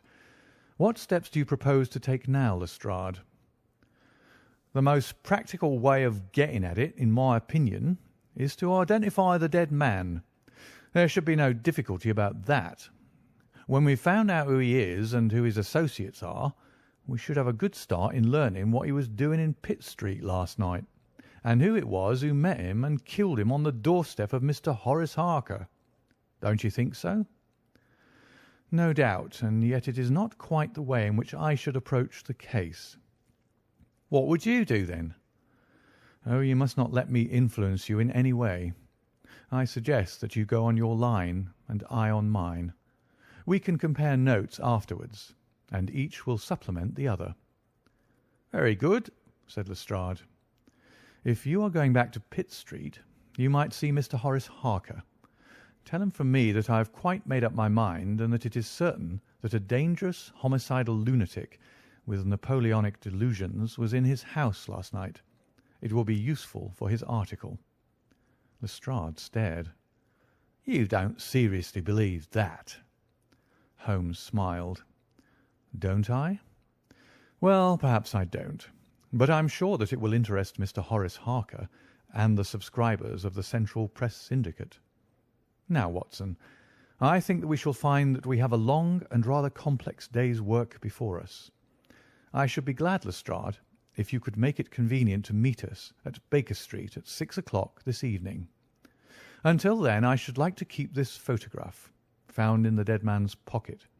It is possible that I may have to ask your company and assistance upon a small expedition which will be undertaken tonight, if my chain of reasoning should prove to be correct.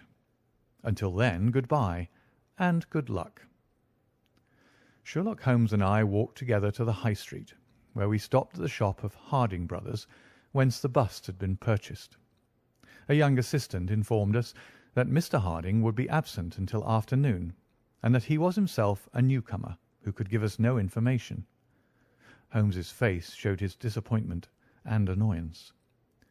Well, well, we can't expect to have it all our own way, Watson, he said at last. We must come back in the afternoon. If Mr. Harding will not be here until then, I am, as you have no doubt surmised, endeavouring to trace these busts to their source, in order to find if there is not something peculiar which may account for their remarkable fate. Let us make for Mr. Morse Hudson of the Kennington Road, and see if he can throw any light upon the problem. A drive of an hour brought us to the picture dealer's establishment. He was a small, stout man with a red face and a peppery manner.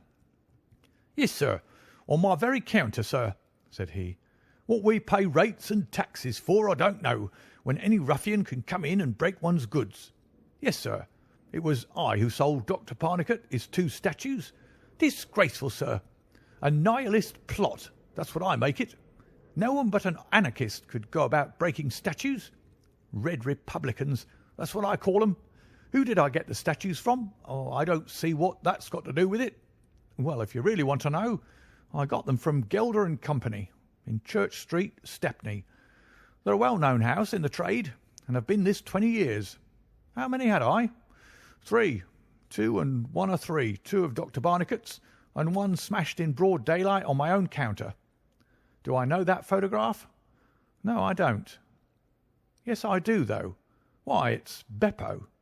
He was a kind of Italian piecework man who made himself useful in the shop. He could carve a bit and gild and frame and do odd jobs. The fellow left me last week, and I've heard nothing of him since. No, I don't know where he came from, nor where he went to. I had nothing against him while he was here. He was gone 2 days before the bust was smashed." "Well, that's all we could reasonably expect from Morse Hudson," said Holmes, as we emerged from the shop. "We have this Beppo as a common factor, both in Kennington and in Kensington, so that is worth a 10-mile drive. Now, Watson, let us make for Gelder and Company of Stepney, the source and origin of the busts. I shall be surprised if we don't get some help down there." In rapid succession we passed through the fringe of fashionable London, Hotel London, theatrical London, literary London, commercial London, and finally maritime London, till we came to a riverside city of 100,000 souls, where the tenement houses swelter and reek with the outcasts of Europe. Here in a broad thoroughfare, once the abode of wealthy city merchants, we found the sculpture works for which we searched.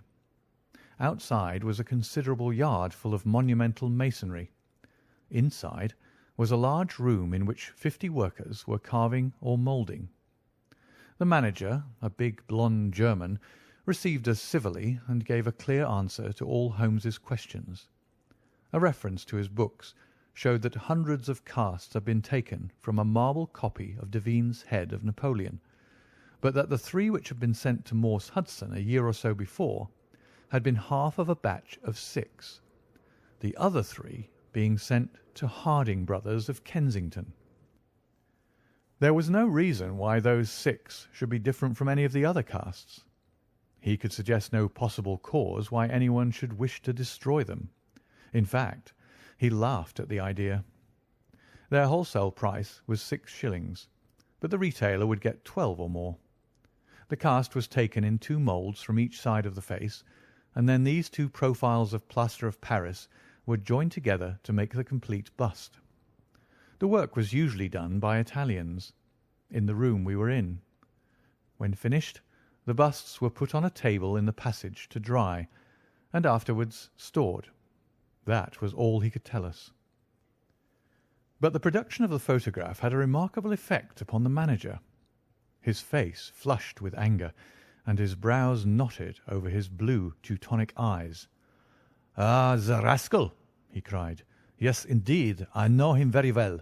This has been also a respectable establishment, and the only time that we have ever had the police in it was over this very fellow.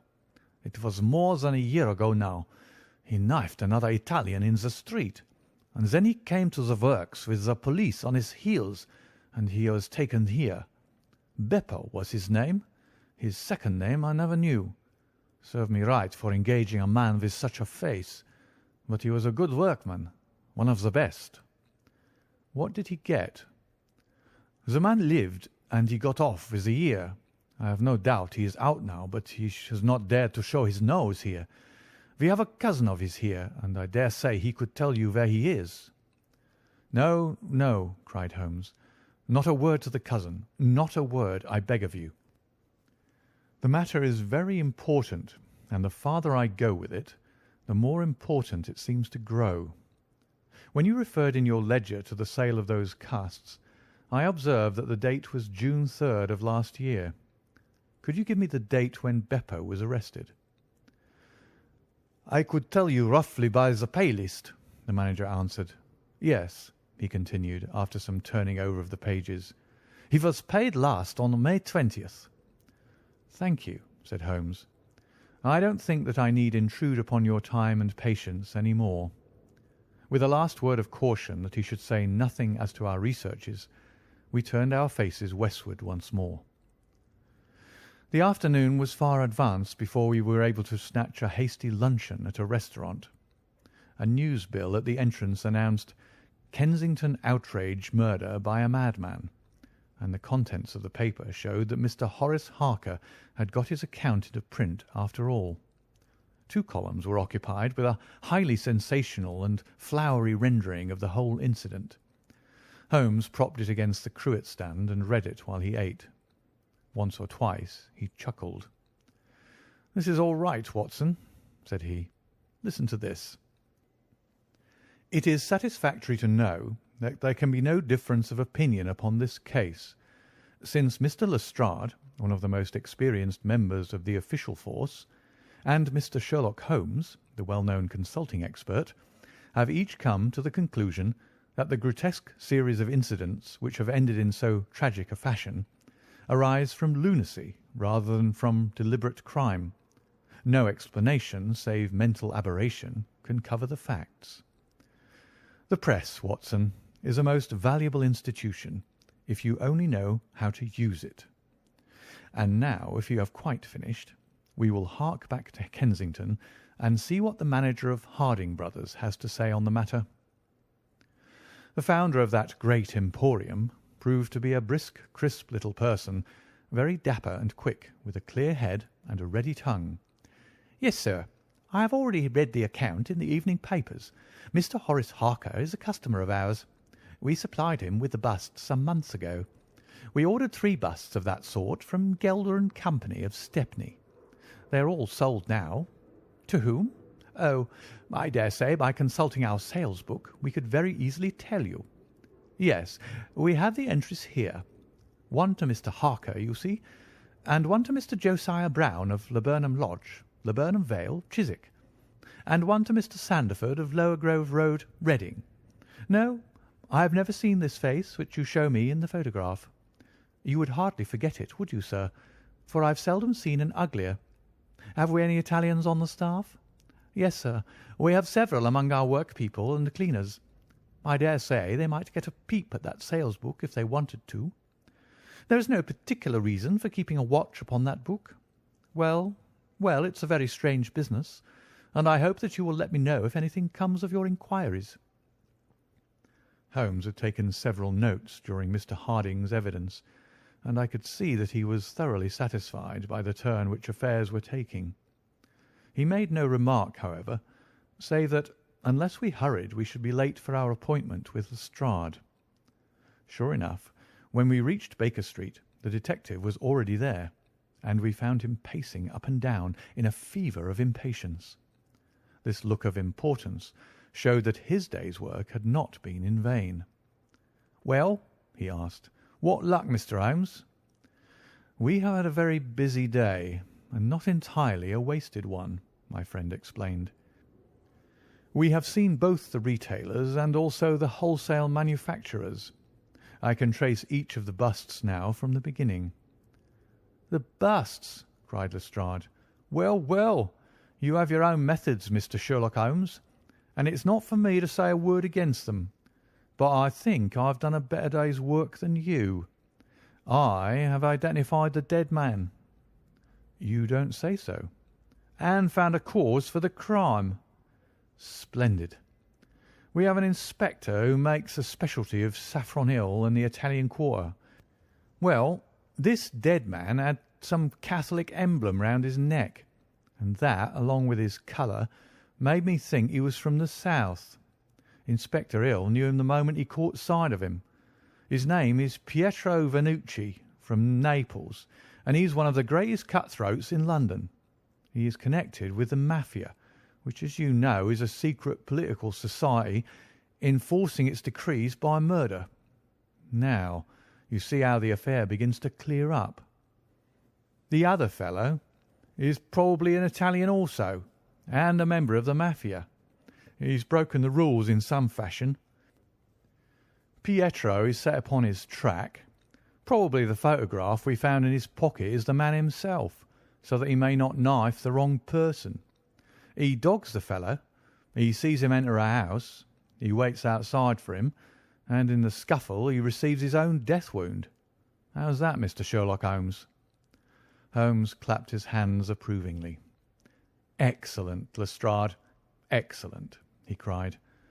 "But I didn't quite follow your explanation of the destruction of the busts." "The busts? You never can get those busts out of your head.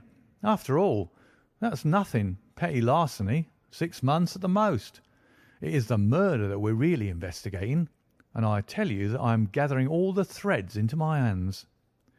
"And the next stage?" "Is a very simple one.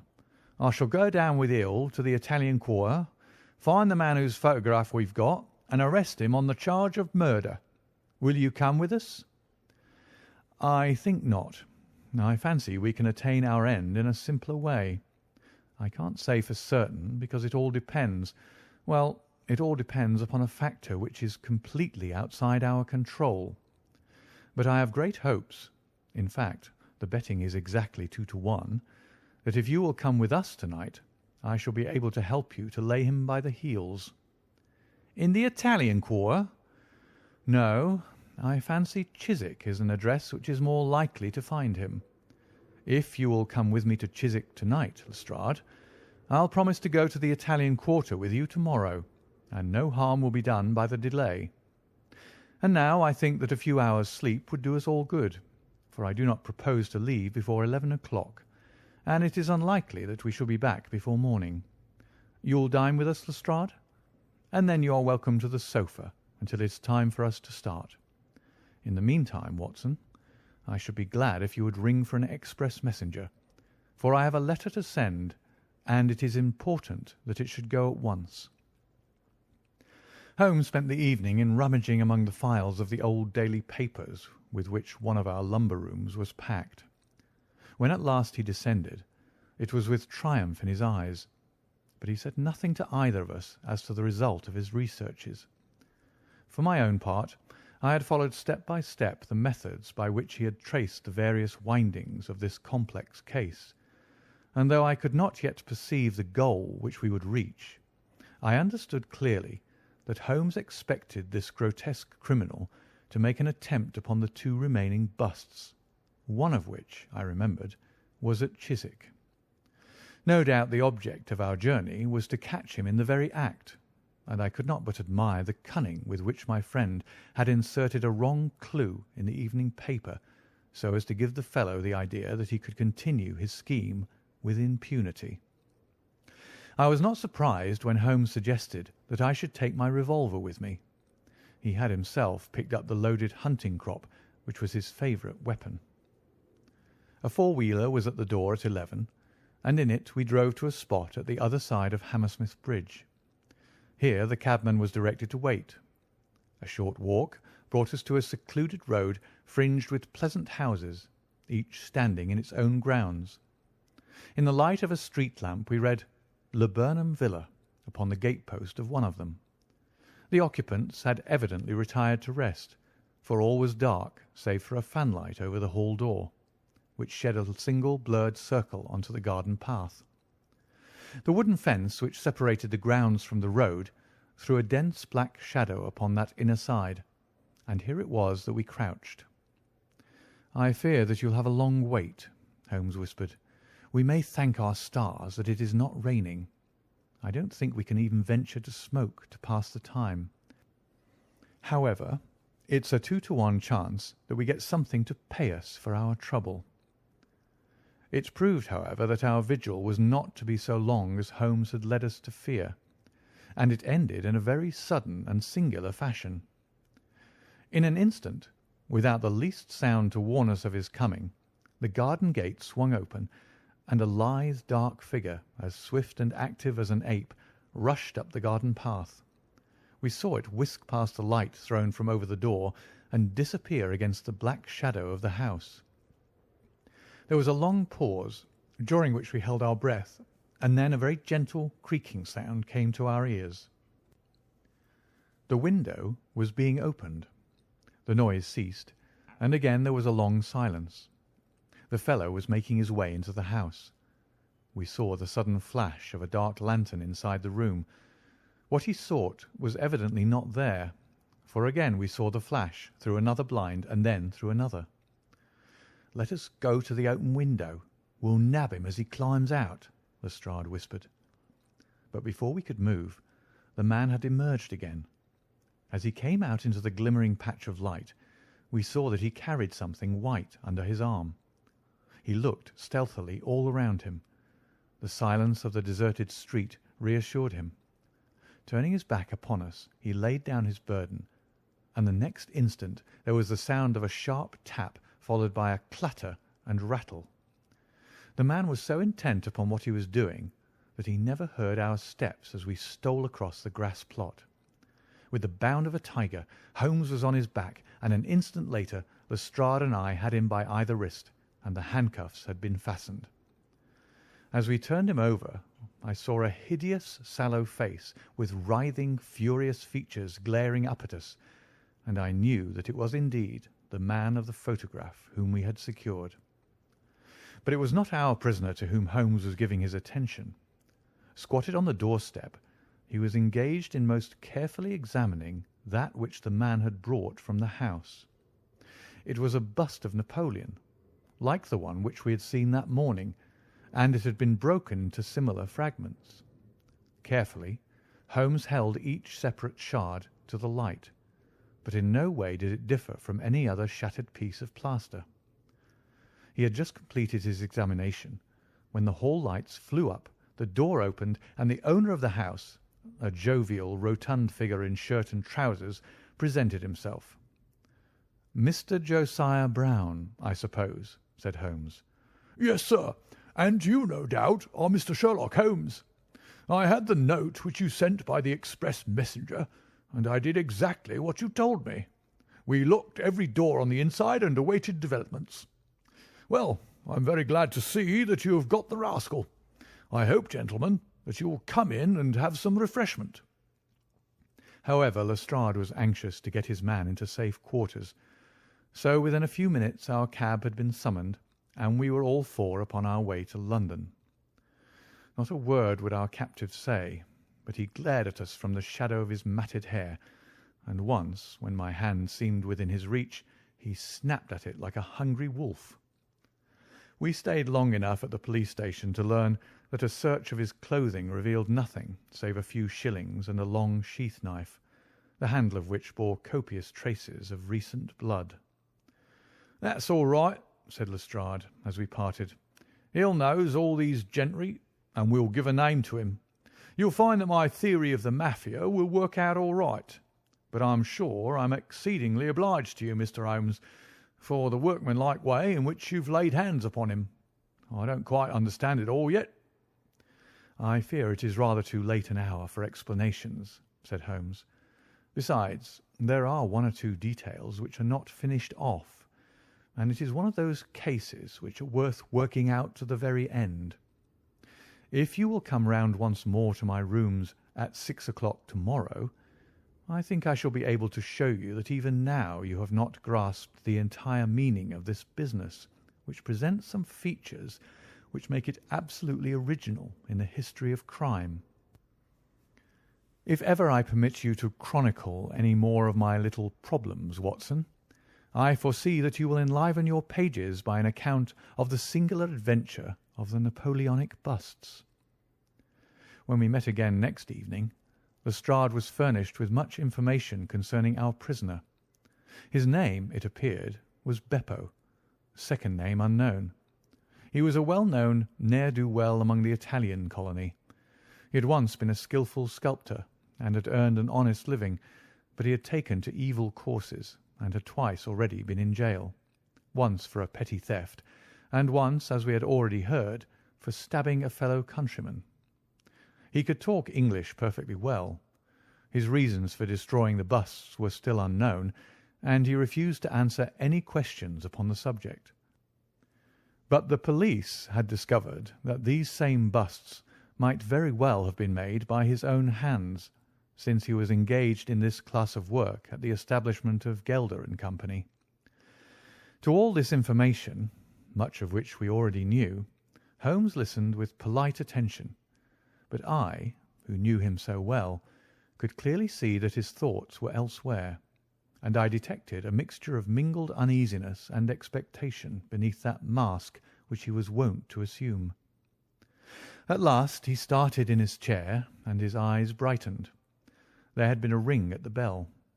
A minute later we heard steps upon the stairs, and an elderly red-faced man with grizzled side whiskers was ushered in. In his right hand he carried an old-fashioned carpet-bag, which he placed upon the table.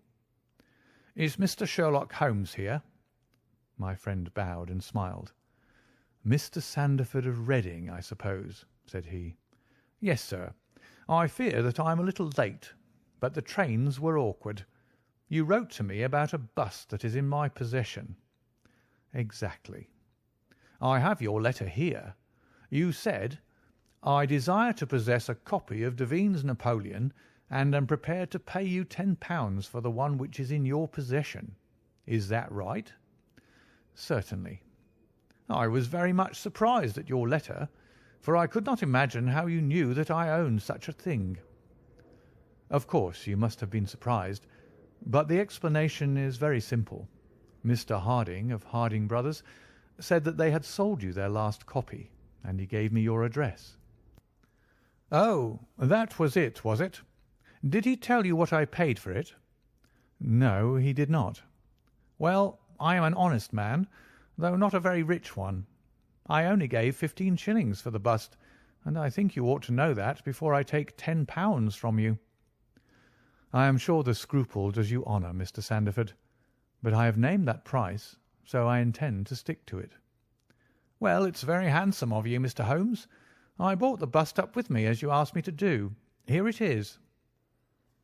He opened his bag, and at last we saw placed upon our table a complete specimen of that bust which we had already seen more than once in fragments.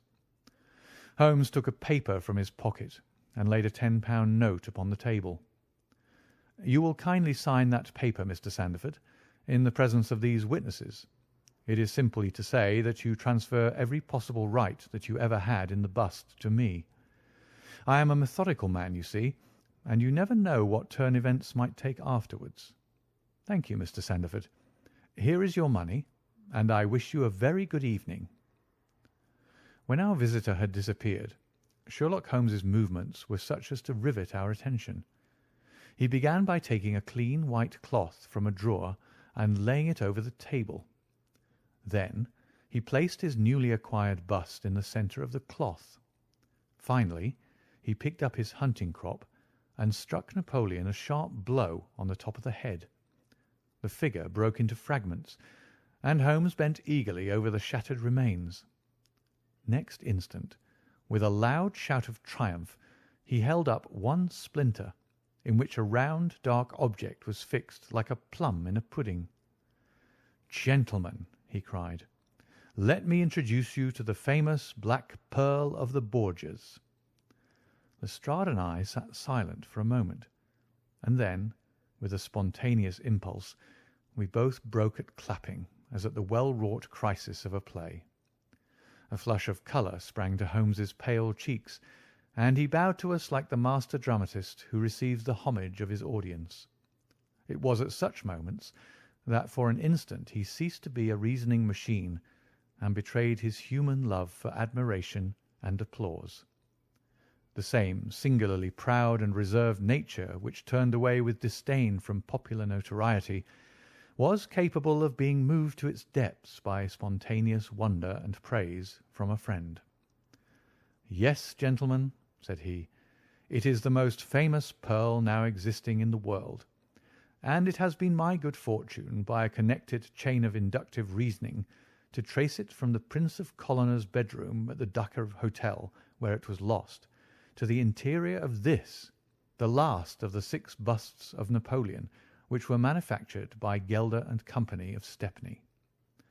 You will remember, Lestrade, the sensation caused by the disappearance of this valuable jewel, and the vain efforts of the London police to recover it.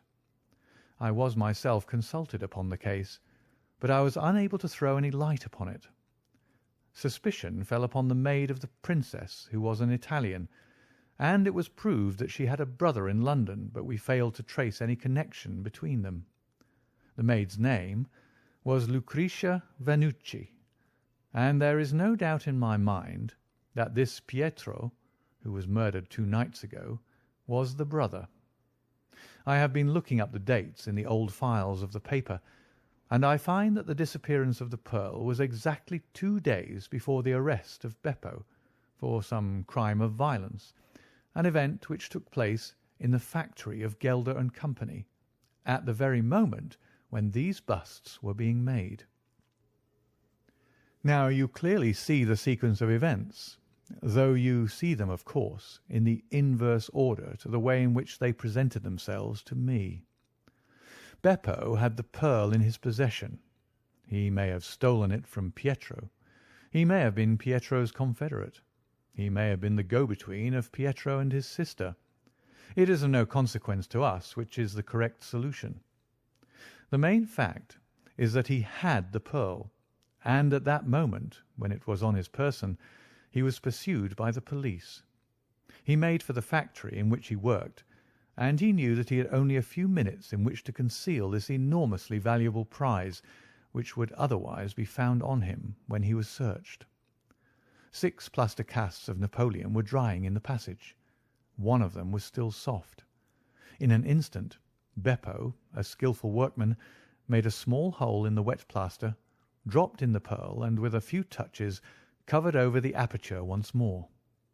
It was an admirable hiding-place. No one could possibly find it. But Beppo was condemned to a year's imprisonment, and in the meanwhile his 6 busts were scattered over London. He could not tell which contained his treasure. Only by breaking them could he see.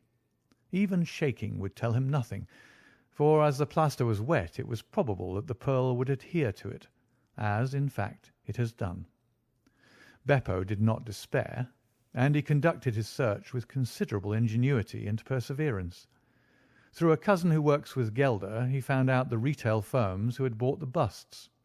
He managed to find employment with Morse Hudson, and in that way tracked down 3 of them. The pearl was not there. Then, with the help of some Italian employee, he succeeded in finding out where the other 3 busts had gone. The first was at Harker's. There he was dogged by his confederate, who held Beppo responsible for the loss of the pearl, and he stabbed him in the scuffle which followed. If he was his confederate, why should he carry his photograph? I asked.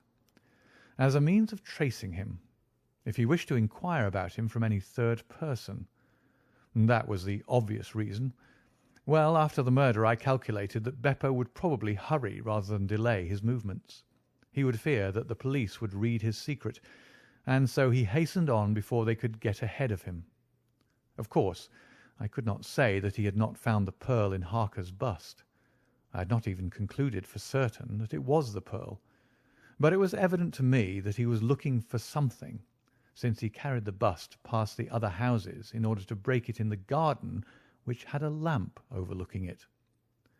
Since Harker's bust was 1 in 3, the chances were exactly as I told you, 2 to 1 against the pearl being inside it.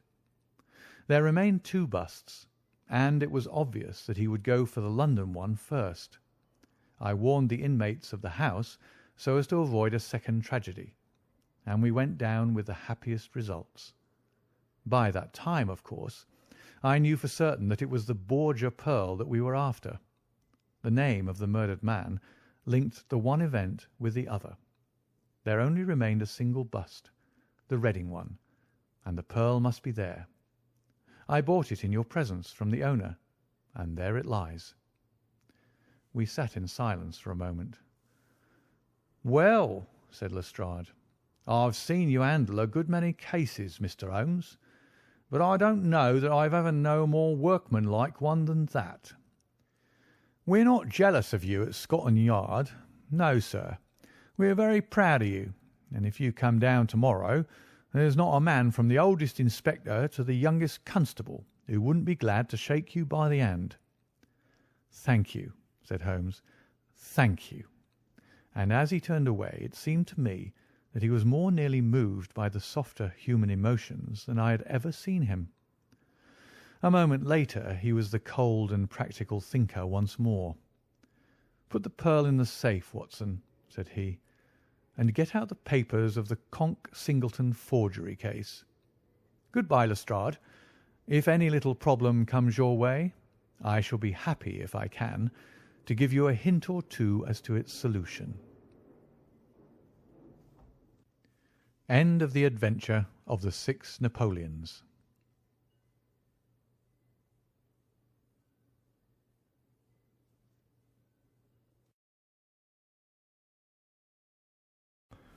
Adventure 9 in the Return of Sherlock Holmes by Sir Arthur Conan Doyle. Adventure 9. The Adventure of the 3 Students. It was in the year 95 that a combination of events into which I need not enter caused Mr. Sherlock Holmes and myself to spend some weeks in one of our great university towns, and it was during this time that the small but instructive adventure which I am about to relate befell us. It will be obvious that any details which would help the reader exactly to identify the college or the criminal would be injudicious and offensive. So painful a scandal may well be allowed to die out. With due discretion, the incident itself may, however, be described, since it serves to illustrate some of those qualities to which my friend was remarkable. I will endeavour in my statement to avoid such terms as would serve to limit the events to any particular place, or give a clue as to the people concerned. We were reading at the time in furnished lodgings close to a library where Sherlock Holmes was pursuing some laborious researches in early English charters, researches which led to results so striking that they may be the subject of one of my future narratives. Here it was that one evening we received a visit from an acquaintance, Mr. Hilton Soames, tutor and lecturer at the College of St. Luke's. Mr. Soames was a tall, spare man of a nervous and excitable temperament. I had always known him to be restless in his manner, but on this particular occasion he was in such a state of uncontrollable agitation that it was clear something very unusual had occurred. "I trust, Mr. Holmes, that you can spare me a few hours of your valuable time. We have had a very painful incident at St. Luke's, and really, but for the happy chance of your being in town, I should have been at a loss what to do." "I am very busy just now, and I desire no distractions," my friend answered. "I should much prefer that you called in the aid of the police." "No, no, my dear sir. Such a course is utterly impossible. When once the law is evoked, it cannot be stayed again, and this is just one of those cases where, for the credit of the college, it is most essential to avoid scandal. Your discretion is as well known as your powers, and you are the one man in the world who can help me. I beg you, Mr. Holmes, to do what you can." My friend's temper had not improved since he had been deprived of the congenial surroundings of Baker Street.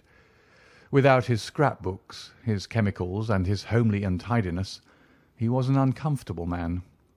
He shrugged his shoulders in ungracious acquiescence, while our visitor, in hurried words, and with much excitable gesticulation, poured forth his story.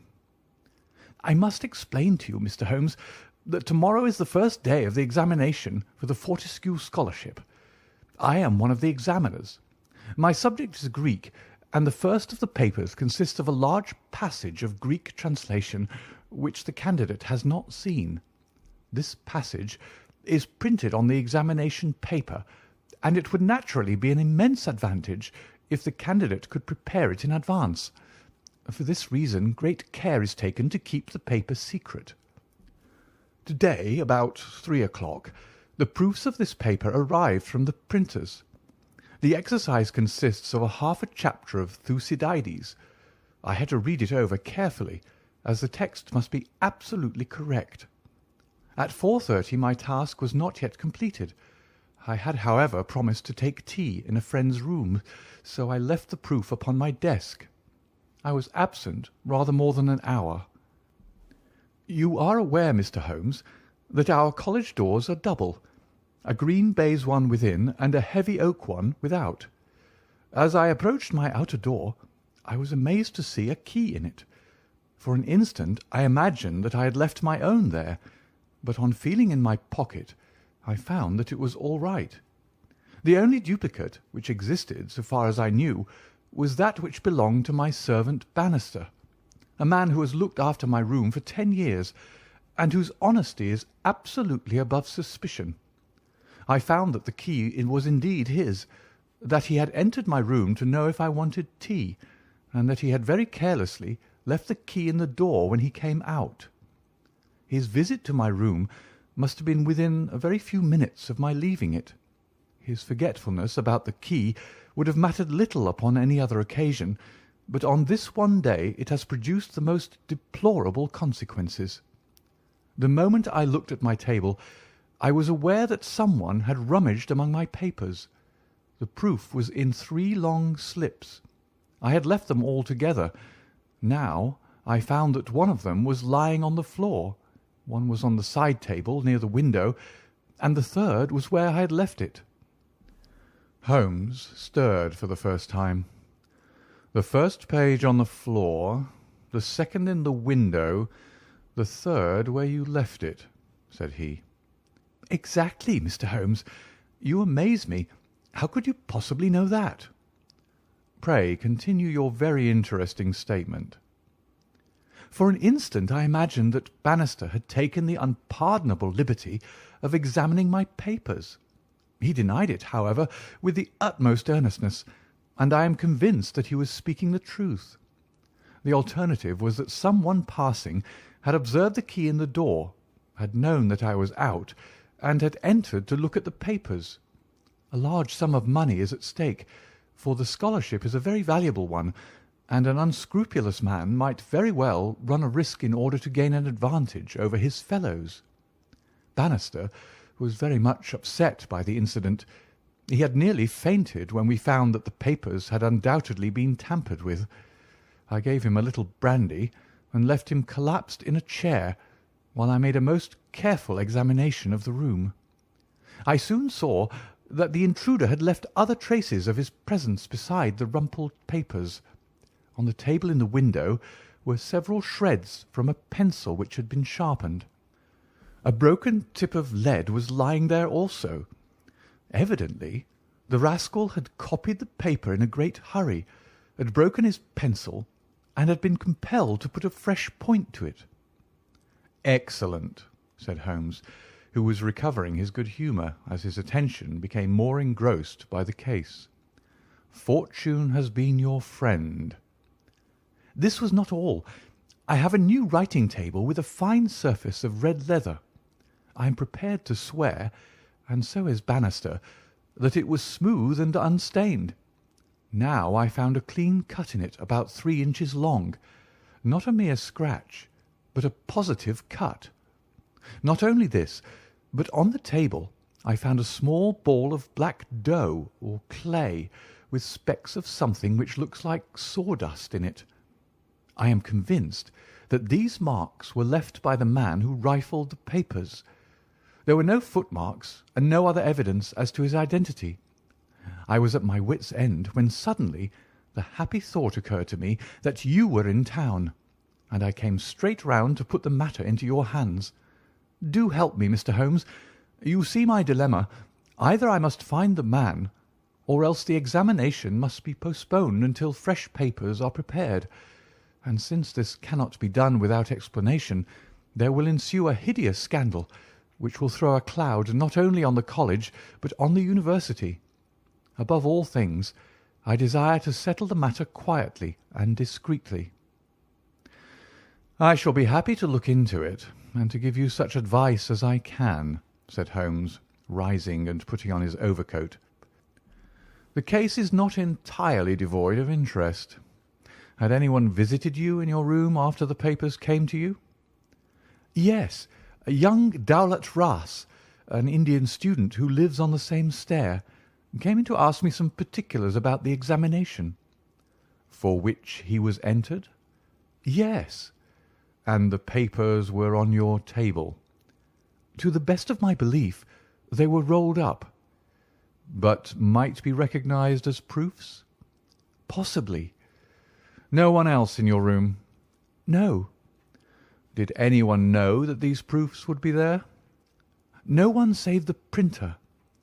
Did this man Bannister know? No, certainly not. No one knew. Where is Bannister now? He was very ill, poor fellow. I left him collapsed in the chair. I was in such a hurry to come to you. You left your door open? I locked up the papers first. Then it amounts to this, Mr. Soames, that unless the Indian student recognized the roll as being proofs, the man who tampered with them came upon them accidentally without knowing that they were there. So it seems to me. Holmes gave an enigmatic smile. Well, said he, let us go round. Not one of your cases, Watson. Mental, not physical. All right. Come if you want to. Now, Mr. Soames, at your disposal.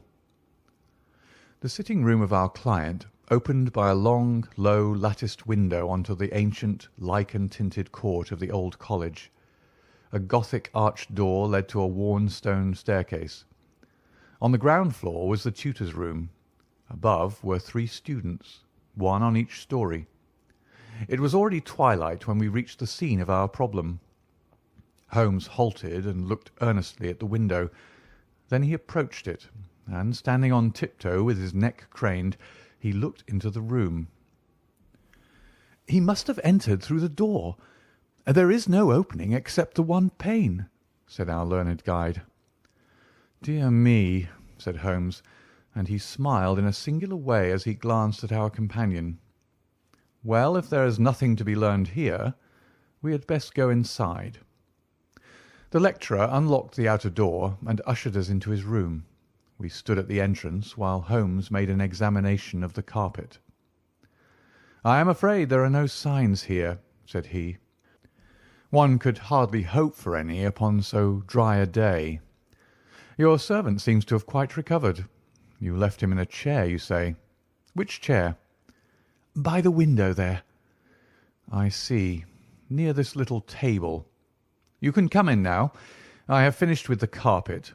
Let us take the little table first. Of course, what has happened is very clear. The man entered and took the papers sheet by sheet from the central table. He carried them over to the window table because from there he could see if you came across the courtyard, and so could effect an escape." "As a matter of fact, he could not," said Soames, "for I entered by the side door." "Ah, that's good. Well, anyhow, that was in his mind. Let me see the 3 strips. No finger impressions. No. Well, he carried over this one first, and he copied it. How long would it take him to do that, using every possible contraction? Quarter of an hour, not less. Then he tossed it down and seized the next. He was in the midst of that when your return caused him to make a very hurried retreat. Very hurried, since he had not time to replace the papers which would tell you that he had been there. You were not aware of any hurrying feet on the stair as you entered the outer door?" "No, I can't say I was." "Well, he wrote so furiously that he broke his pencil, and had, as you observed, to sharpen it again. This is of interest, Watson. The pencil was not an ordinary one. It was above the usual size, with a soft lead. The outer colour was dark blue, the maker's name was printed in silver lettering, and the piece remaining is only about 1.5 inches long. Look for such a pencil, Mr. Soames, and you have got your man. When I add that he possesses a large and very blunt knife, you have an additional aid." Mr. Soames was somewhat overwhelmed by this flood of information. "I can follow the other points," said he, "but really, in this matter of the length—" Holmes held out a small chip with the letters N.N. and a space of clear wood after them. "You see?" "No, I fear that even now—" "Watson, I have always done you an injustice. There are others. What could this N.N. be? Is it the end of a word? You are aware that Johann Faber is the most common maker's name. Is it not clear that there is just as much of the pencil left as usually follows the Johann?" He held the small table sideways to the electric light. "I was hoping that if the paper on which he wrote was thin, some trace of it might have come through upon this polished surface. No, I see nothing. I don't think there is anything more to be learned here. Now for the central table.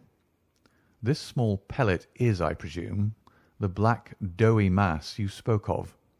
Roughly pyramidal in shape and hollowed out, I perceive. As you say, there appear to be grains of sawdust in it. Dear me, this is very interesting. And the cut, a positive tear, I see. It began with a thin scratch and ended in a jagged hole. I am much indebted to you for directing my attention to this case, Mr. Soames. Where does that door lead to?" To my bedroom." "Have you been in it since your adventure?" "No, I came straight away for you." "I should like to have a glance around. What a charming old-fashioned room! Perhaps you will kindly wait a minute until I have examined the floor. No, I see nothing. What about this curtain? You hang your clothes behind it. If anyone were forced to conceal himself in this room, he must do it there, since the bed is too low and the wardrobe too shallow. No one there, I suppose." As Holmes drew the curtain, I was aware, from some little rigidity and alertness of his attitude, that he was prepared for an emergency. As a matter of fact, the drawn curtain disclosed nothing but 3 or 4 suits of clothes hanging from a line of pegs. Holmes turned away and stooped suddenly to the floor. "Hello! What's this?" said he. It was a small pyramid of black putty-like stuff, exactly like the one upon the table of the study. Holmes held it in his open palm in the glare of the electric light. "Your visitor seems to have left traces in your bedroom as well as in your sitting-room, Mr. Soames." "What could he have wanted there?"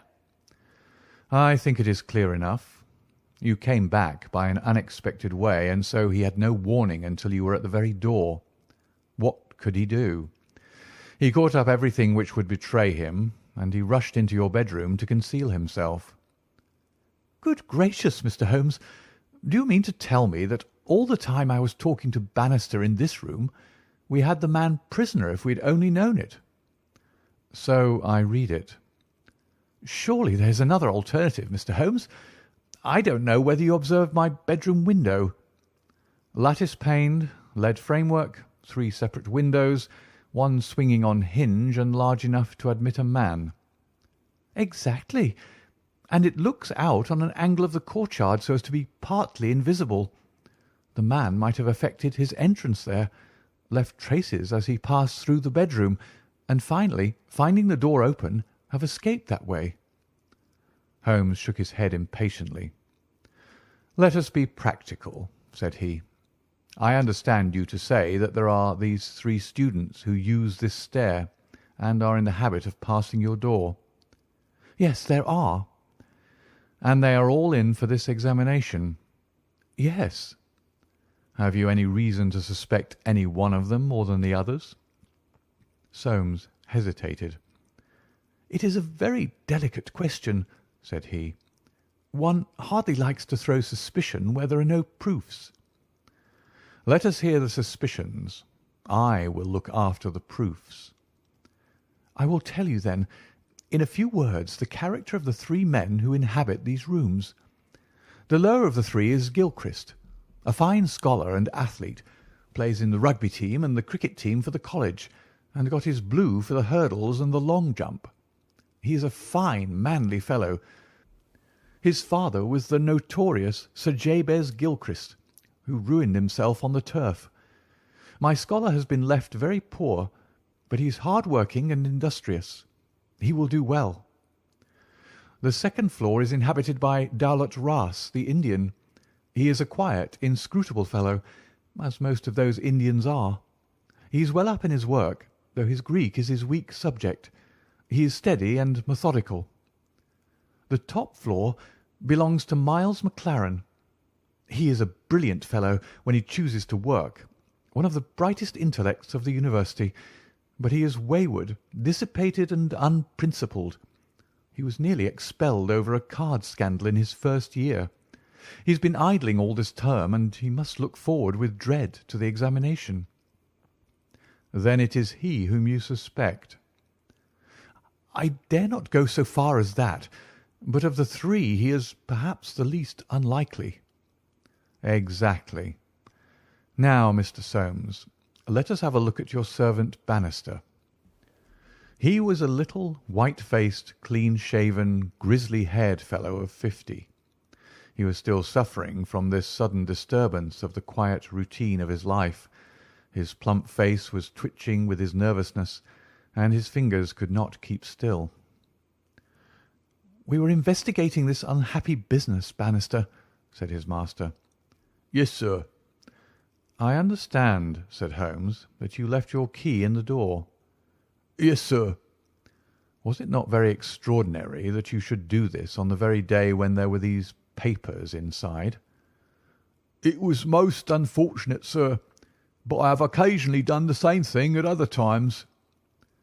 When did you enter the room? It was about 4:30. That is Mr. Soames' tea time. And how long did you stay? When I saw that he was absent, I withdrew at once. Did you look at these papers on the table? No, sir, certainly not. How came you to leave the key in the door? I had a tea tray in my hand, and I thought I'd come back for the key, then I forgot. Has the outer door a spring lock? No, sir. Then it was open all the time? Yes, sir. Anyone in the room could get out? Yes, sir. When Mr. Soames returned and called for you, you were very much disturbed. Yes, sir. Such a thing has never happened during the many years that I've been here. I nearly fainted, sir. So I understand. Where were you when you began to feel bad? Where was I, sir? Why, here, near the door. That is singular, because you sat down in that chair over yonder near the corner. Why did you pass these other chairs? I don't know, sir. It didn't matter to me where I sat. I really don't think he knew much about it, Mr. Holmes. He was looking very bad, quite ghastly. You stayed here when your master left? Only for a minute or so. Then I locked the door and went to my room. Whom do you suspect? Oh, I would not venture to say, sir. I don't believe there is any gentleman in this university who is capable of profiting by such an action. No, sir, I'll not believe it. Thank you. That'll do, said Holmes. Oh, one more word. You have not mentioned to any of the three gentlemen whom you attend that anything is amiss? No, sir, not a word. You haven't seen any of them? No, sir. Very good. Now, Mr. Soames, we will take a walk in the quadrangle, if you please. 3 yellow squares of light shone above us in the gathering gloom. Your 3 birds are all in their nests, said Holmes, looking up. Hello, what's that? One of them seems restless enough. It was the Indian, whose dark silhouette appeared suddenly upon his blind. He was pacing swiftly up and down his room. I should like to have a peep at each of them, said Holmes. Is it possible? No difficulty in the world, Soames answered. This set of rooms is quite the oldest in the college, and it is not unusual for visitors to go over them. Come along, and I will personally conduct you. No names, please, said Holmes as we knocked at Gilchrist's door. A tall, flaxen-haired, slim young fellow opened it, and made us welcome when he understood our errand. There were some really curious pieces of medieval domestic architecture within. Holmes was so charmed with one of them that he insisted on drawing it in his notebook, broke his pencil, had to borrow one from our host, and finally borrowed a knife to sharpen his own.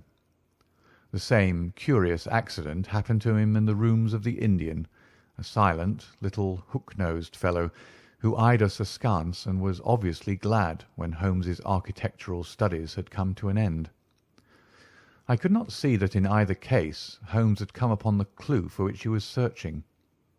Only at the third did our visit prove abortive. The outer door would not open to our knock, and nothing more substantial than a torrent of bad language came from behind it. I don't care who you are. You can go to blazes, roared the angry voice. Tomorrow's the exam, and I won't be drawn by anyone. A rude fellow, said our guide, flushing with anger as we withdrew down the stair. Of course, he did not realize that it was I who was knocking, but none the less his conduct was very uncourteous, and indeed, under the circumstances, rather suspicious. Holmes's response was a curious one. "Can you tell me his exact height?" he asked. "Really, Mr. Holmes, I cannot undertake to say. He is taller than the Indian, not so tall as Gilchrist. I suppose 5'6" would be about it." "That is very important," said Holmes. "And now, Mr. Soames, I wish you good night." Our guide cried aloud in his astonishment and dismay. "Good gracious, Mr. Holmes, you are surely not going to leave me in this abrupt fashion. You don't seem to realize the position. Tomorrow is the examination. I must take some definite action tonight. I cannot allow the examination to be held if one of the papers has been tampered with. The situation must be faced." "You must leave it as it is. I shall drop round early tomorrow morning and chat the matter over. It is possible that I may be in a position then to indicate some course of action. Meanwhile you change nothing. Nothing at all." "Very good, Mr. Holmes." "You can be perfectly easy in your mind. We shall certainly find some way out of your difficulties. I will take the black clay with me, also the pencil cuttings. Good-bye." When we were out in the darkness of the quadrangle, we again looked up at the windows. The Indian still paced his room. The others were invisible. "Well, Watson, what do you think of it?" Holmes asked as we came out into the main street. "Quite a little parlour game. A sort of three-card trick, is it not? There are your three men. It must be one of them. You take your choice. Which is yours? The foul-mouthed fellow at the top. He's the one with the worst record. And yet that Indian was a sly fellow also. Why should he be pacing his room all the time? There is nothing in that. Many men do it when you are trying to learn anything by heart. He looked at us in a queer way. So would you if a flock of strangers came in on you when you were preparing for an examination next day, and every moment was of value. No, I see nothing in that. Pencils, too, and knives always satisfactory. But that fellow does puzzle me." "Who?" "Why, Bannister, the servant. What's his game in the matter?" "He impressed me as being a perfectly honest man." "So he did me. That's the puzzling part. Why should a perfectly honest man— Well, well, here's a large stationer's. We shall begin our researches here." There were only 4 stationers of any consequence in the town, and at each Holmes produced his pencil chips and bid. All were agreed that one could be ordered, but it was not a usual size of pencil, and that it was seldom kept in stock. My friend did not appear to be depressed by his failure, but shrugged his shoulders in half-humorous resignation. "No good, my dear Watson. This, the best and only final clue, has run to nothing. But indeed I have little doubt that we can build up a sufficient case without it.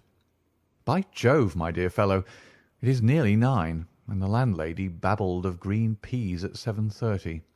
What with your eternal tobacco, Watson, and your irregularity at meals, I expect that you will get notice to quit, and that I shall share your downfall.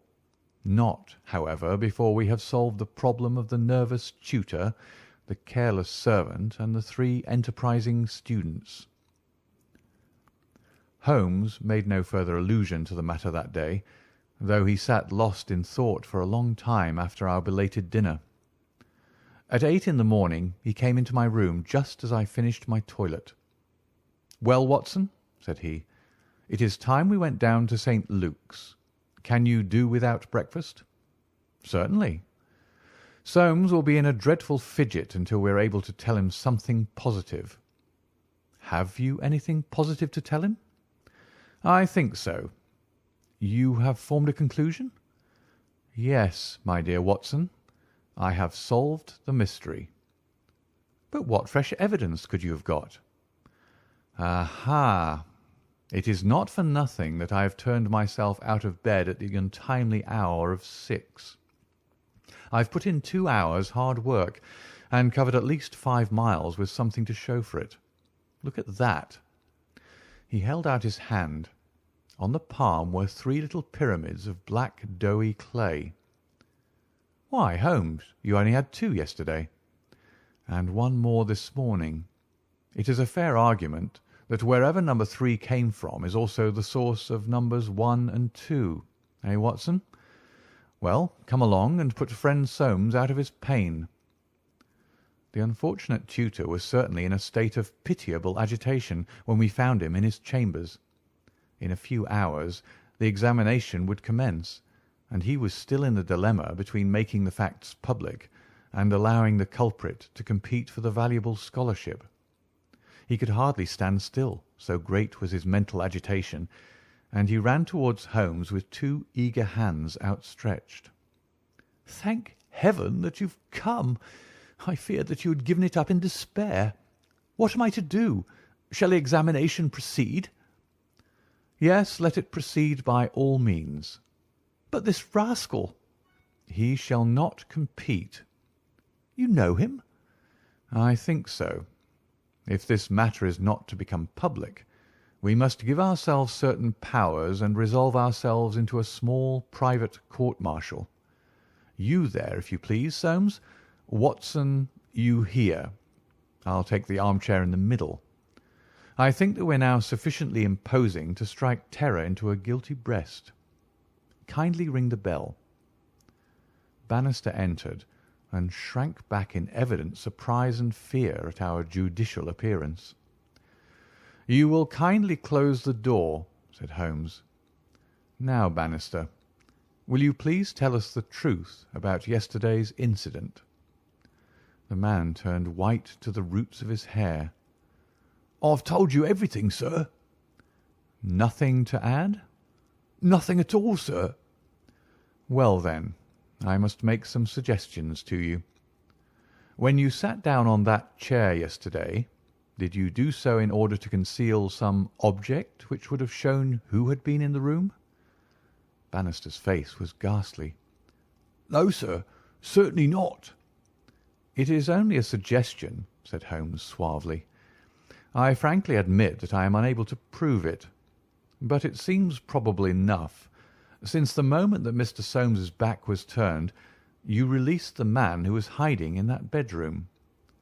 Bannister licked his dry lips. "There was no man, sir." "Ah, that's a pity, Bannister. Up to now you may have spoken the truth, but now I know that you have lied." The man's face set in sullen defiance. "There was no man, sir." Come, come, Bannister. "No, sir, there was no one." In that case you can give us no further information. Would you please remain in the room? Stand over there near the bedroom door. Now, Soames, I'm going to ask you to have the great kindness to go up to the room of young Gilchrist and to ask him to step down into yours." An instant later the tutor returned, bringing with him the student. He was a fine figure of a man, tall, lithe, and agile, with a springy step and a pleasant, open face. His troubled blue eyes glanced at each of us, and finally rested with an expression of blank dismay upon Bannister in the farther corner. "Just close the door," said Holmes. "Now, Mr. Gilchrist, we are all quite alone here, and no one need ever know one word of what passes between us. We can be perfectly frank with each other.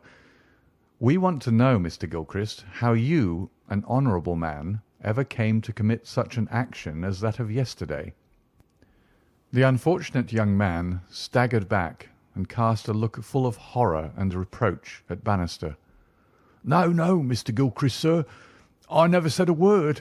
Never one word," cried the servant. "No, but you have now," said Holmes. "Now, sir, you must see that after Bannister's words your position is hopeless, and that your only chance lies in a frank confession." For a moment Gilchrist, with upraised hand, tried to control his writhing features. The next he had thrown himself on his knees beside the table, and burying his face in his hands, he had burst into a storm of passionate sobbing. "Come, come," said Holmes kindly. "It is human to err, and at least no one can accuse you of being a callous criminal. Perhaps it would be easier for you if I were to tell Mr. Soames what occurred, and you can check me where I am wrong. Shall I do so? Well, well, don't trouble to answer. Listen and see that I do you no injustice. From the moment, Mr. Soames, that you said to me that no one, not even Bannister, could have told that the papers were in your room, the case began to take a definite shape in my mind. The printer one could, of course, dismiss. He could examine the papers in his own office. The Indian I also thought nothing of. If the proofs were in a roll, he could not possibly know what they were. On the other hand, it seemed an unthinkable coincidence that a man should dare to enter the room, and that by chance on that very day the papers were on the table. I dismissed that. The man who entered knew that the papers were there. How did he know? When I approached your room, I examined the window. You amused me by supposing that I was contemplating the possibility of someone having in broad daylight, under the eyes of all these opposite rooms, forced himself through it. Such an idea was absurd. I was measuring how tall a man would need to be in order to see, as he passed, what papers were on the central table. I am 6 feet high, and I could do it without an effort. No one less than that would have a chance. Already, you see, I had reason to think that if one of your 3 students was a man of unusual height, he was the most worth watching of the 3. I entered, and I took you into my confidence as to the suggestions of the side table. Of the centre table I could make nothing, until in your description of Gilchrist you mentioned that he was a long-distance jumper. Then the whole thing came to me in an instant, and I only needed certain corroborative proofs, which I speedily obtained. What happened with this young fellow had employed his afternoon at the athletic grounds, where he had been practising the jump. He returned carrying his jumping shoes, which are provided, as you are aware, with several sharp spikes. As he passed your window, he saw by means of his great height these proofs upon your table, and conjectured what they were. No harm would have been done had it not been that, as he passed your door, he perceived the key which had been left by the carelessness of your servant. A sudden impulse came over him to enter and see if they were indeed the proofs. It was not a dangerous exploit, for he could always pretend that he had simply looked in to ask a question. Well, when he saw that they were indeed the proofs, it was then that he yielded to temptation. He put his shoes on the table. What was it you put on that chair near the window? Gloves, said the young man. Holmes looked triumphantly at Bannister. He put his gloves on the chair, and he took the proofs, sheet by sheet, to copy them. He thought the tutor must return by the main gate, and that he would see him. As we know, he came back by the side gate. Suddenly he heard him at the very door. There was no possible escape. He forgot his gloves, but he caught up his shoes and darted into the bedroom. You observe that the scratch on that table is slight at one side, but deepens in the direction of the bedroom door. That in itself is enough to show us that the shoe had been drawn in that direction, and that the culprit had taken refuge there. The earth round the spike had been left on the table, and a second sample was loosened and fell into the bedroom. I may add that I walked out to the athletic grounds this morning, saw that tenacious black clay is used in the jumping pit, and carried away a specimen of it, together with some of the fine tan or sawdust which is strewn over it, to prevent the athlete from slipping. Have I told the truth, Mr. Gilchrist? The student had drawn himself erect. Yes, sir, it is true, said he. Good heavens! Have you nothing to add? Cried Soames. Yes, sir, I have, but the shock of this disgraceful exposure has bewildered me. I have a letter here, Mr. Soames, which I wrote to you early this morning, in the middle of a restless night. It was before I knew that my sin had found me out. Here it is, sir. You will see that I have said I have determined not to go in for the examination. I have been offered a commission in the Rhodesian police, and I am going out to South Africa at once. I am indeed pleased to hear that you did not intend to profit by your unfair advantage, said Soames. But why did you change your purpose? Gilchrist pointed to Bannister. There is the man who set me in the right path, said he. Come now, Bannister, said Holmes. It will be clear to you from what I have said that only you could have let this young man out, since you were left in the room and must have locked the door when you went out. As to his escaping by that window, it was incredible. Can you not clear up the last point in this mystery and tell us the reasons for your action?" "It was simple enough, sir. If you only had known, but with all your cleverness, it was impossible that you could know.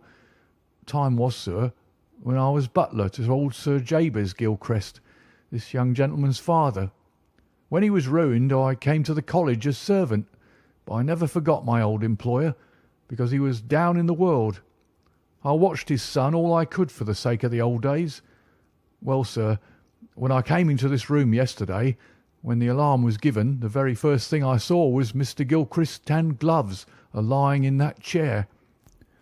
I knew those gloves well, and I understood their message. If Mr. Soames saw them, the game was up. I flopped down into that chair, and nothing would budge me until Mr. Soames, he went for you. Then out came my poor young master, whom I dandled on my knee, and confessed it all to me. Wasn't it natural, sir, that I should save him? And wasn't it natural also that I should try to speak to him as his dead father would have done, and make him understand that he could not profit by such a deed? Could you blame me, sir?" "No, indeed," said Holmes heartily, springing to his feet. "Well, Soames, I think we've cleared your little problem up, and our breakfast awaits us at home. Come, Watson. As to you, sir, I trust that a bright future awaits you in Rhodesia. For once you have fallen low. Let us see in the future how high you can rise." End of The Adventure of the Three Students.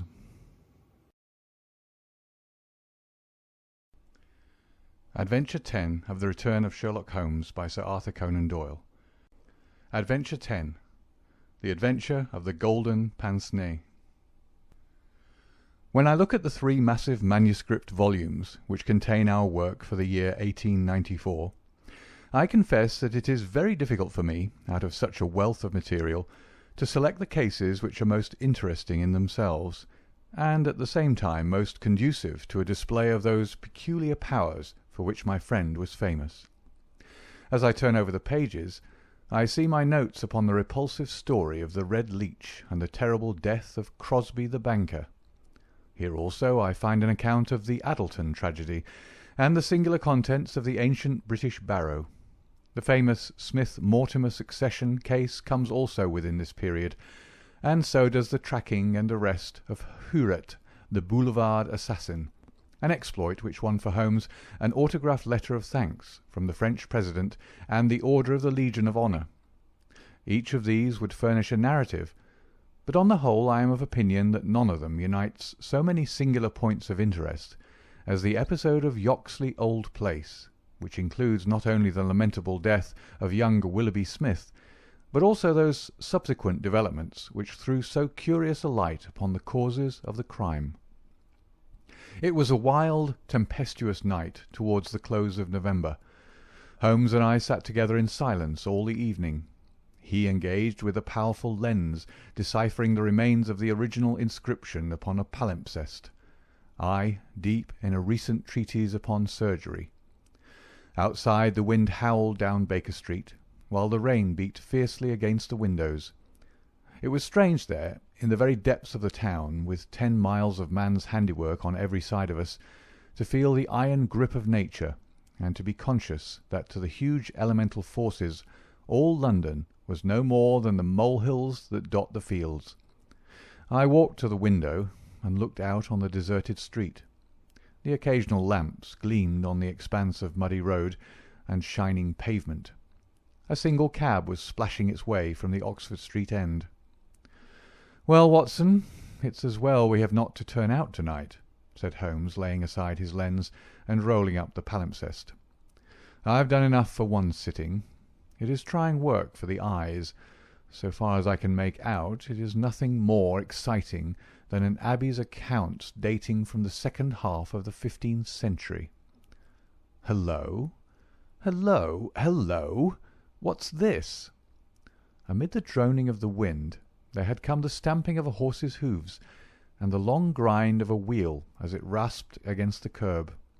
The cab which I had seen had pulled up at our door. "What can he want?" I ejaculated, as a man stepped out of it. "Want? He wants us. And we, my poor Watson, want overcoats and cravats and galoshes and every aid that man ever invented to fight the weather. Wait a bit, though. There's the cab off again. There's hope yet. He'd have kept it if he had wanted us to come. Run down, my dear fellow, and open the door, for all virtuous folk have been long in bed. When the light of the hall lamp fell upon our midnight visitor, I had no difficulty in recognizing him. It was young Stanley Hopkins, a promising detective in whose career Holmes had several times shown a very practical interest. "Is he in?" he asked eagerly. "Come up, my dear sir," said Holmes's voice from above. "I hope you have no designs upon such a night as this?" The detective mounted the stairs, and our lamp gleamed upon his shining waterproof. I helped him out of it, while Holmes knocked a blaze out of the logs in the grate. "Now, my dear Hopkins, draw up and warm your toes," said he. "Here's a cigar, and the doctor has a prescription containing hot water and a lemon, which is good medicine on a night like this. It must be something important which has brought you out in such a gale." "It is indeed, Mr. Holmes. I've had a bustling afternoon, I promise you. Did you see anything of the Yoxley case in the latest editions?" "I've seen nothing later than the 15th century to-day."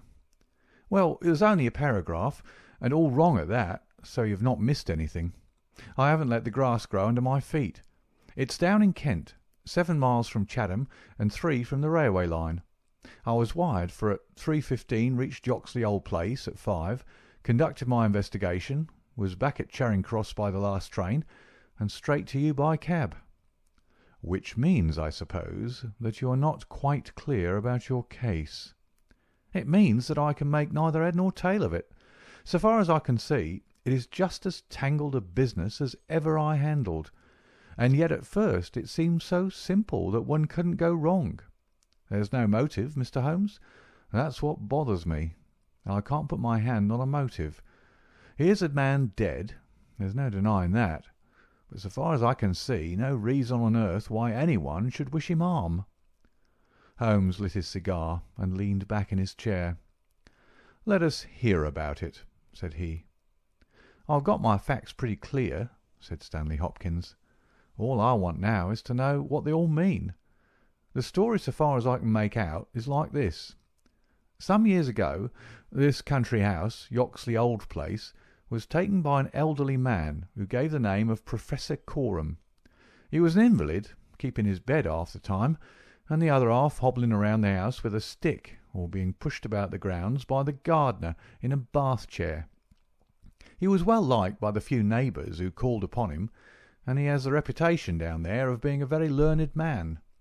His household used to consist of an elderly housekeeper, Mrs. Marker, and of a maid, Susan Tarleton. These have both been with him since his arrival, and they seem to be women of excellent character. The Professor is writing a learned book, and he found it necessary about a year ago to engage a secretary. The first 2 that he tried were not successes, but the third, Mr. Willoughby Smith, a very young man straight from the university, seems to have been just what his employer wanted. His work consisted in writing all the morning to the Professor's dictation, and he usually spent the evening in hunting up references and passages which bore upon the next day's work. This Willoughby Smith has nothing against him, either as a boy at Uppingham or as a young man at Cambridge. I've seen his testimonials, and from the first he was a decent, quiet, hard-working fellow with no weak spot in him at all. And yet this is the lad who's met his death this morning in the Professor's study under circumstances which can point only to murder." The wind howled and screamed at the windows. Holmes and I drew closer to the fire, while the young inspector slowly and point by point developed his singular narrative.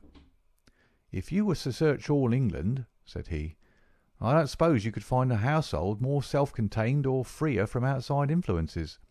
Whole weeks would pass, and not one of 'em go past the garden gate. The Professor was buried in his work, and existed for nothing else. Young Smith knew nobody in the neighbourhood, and lived very much as his employer did. The 2 women had nothing to take them from the house. Mortimer, the gardener, who wheels the bath chair, is an army pensioner, an old Crimean man of excellent character. He does not live in the house, but in a 3-room cottage at the other end of the garden.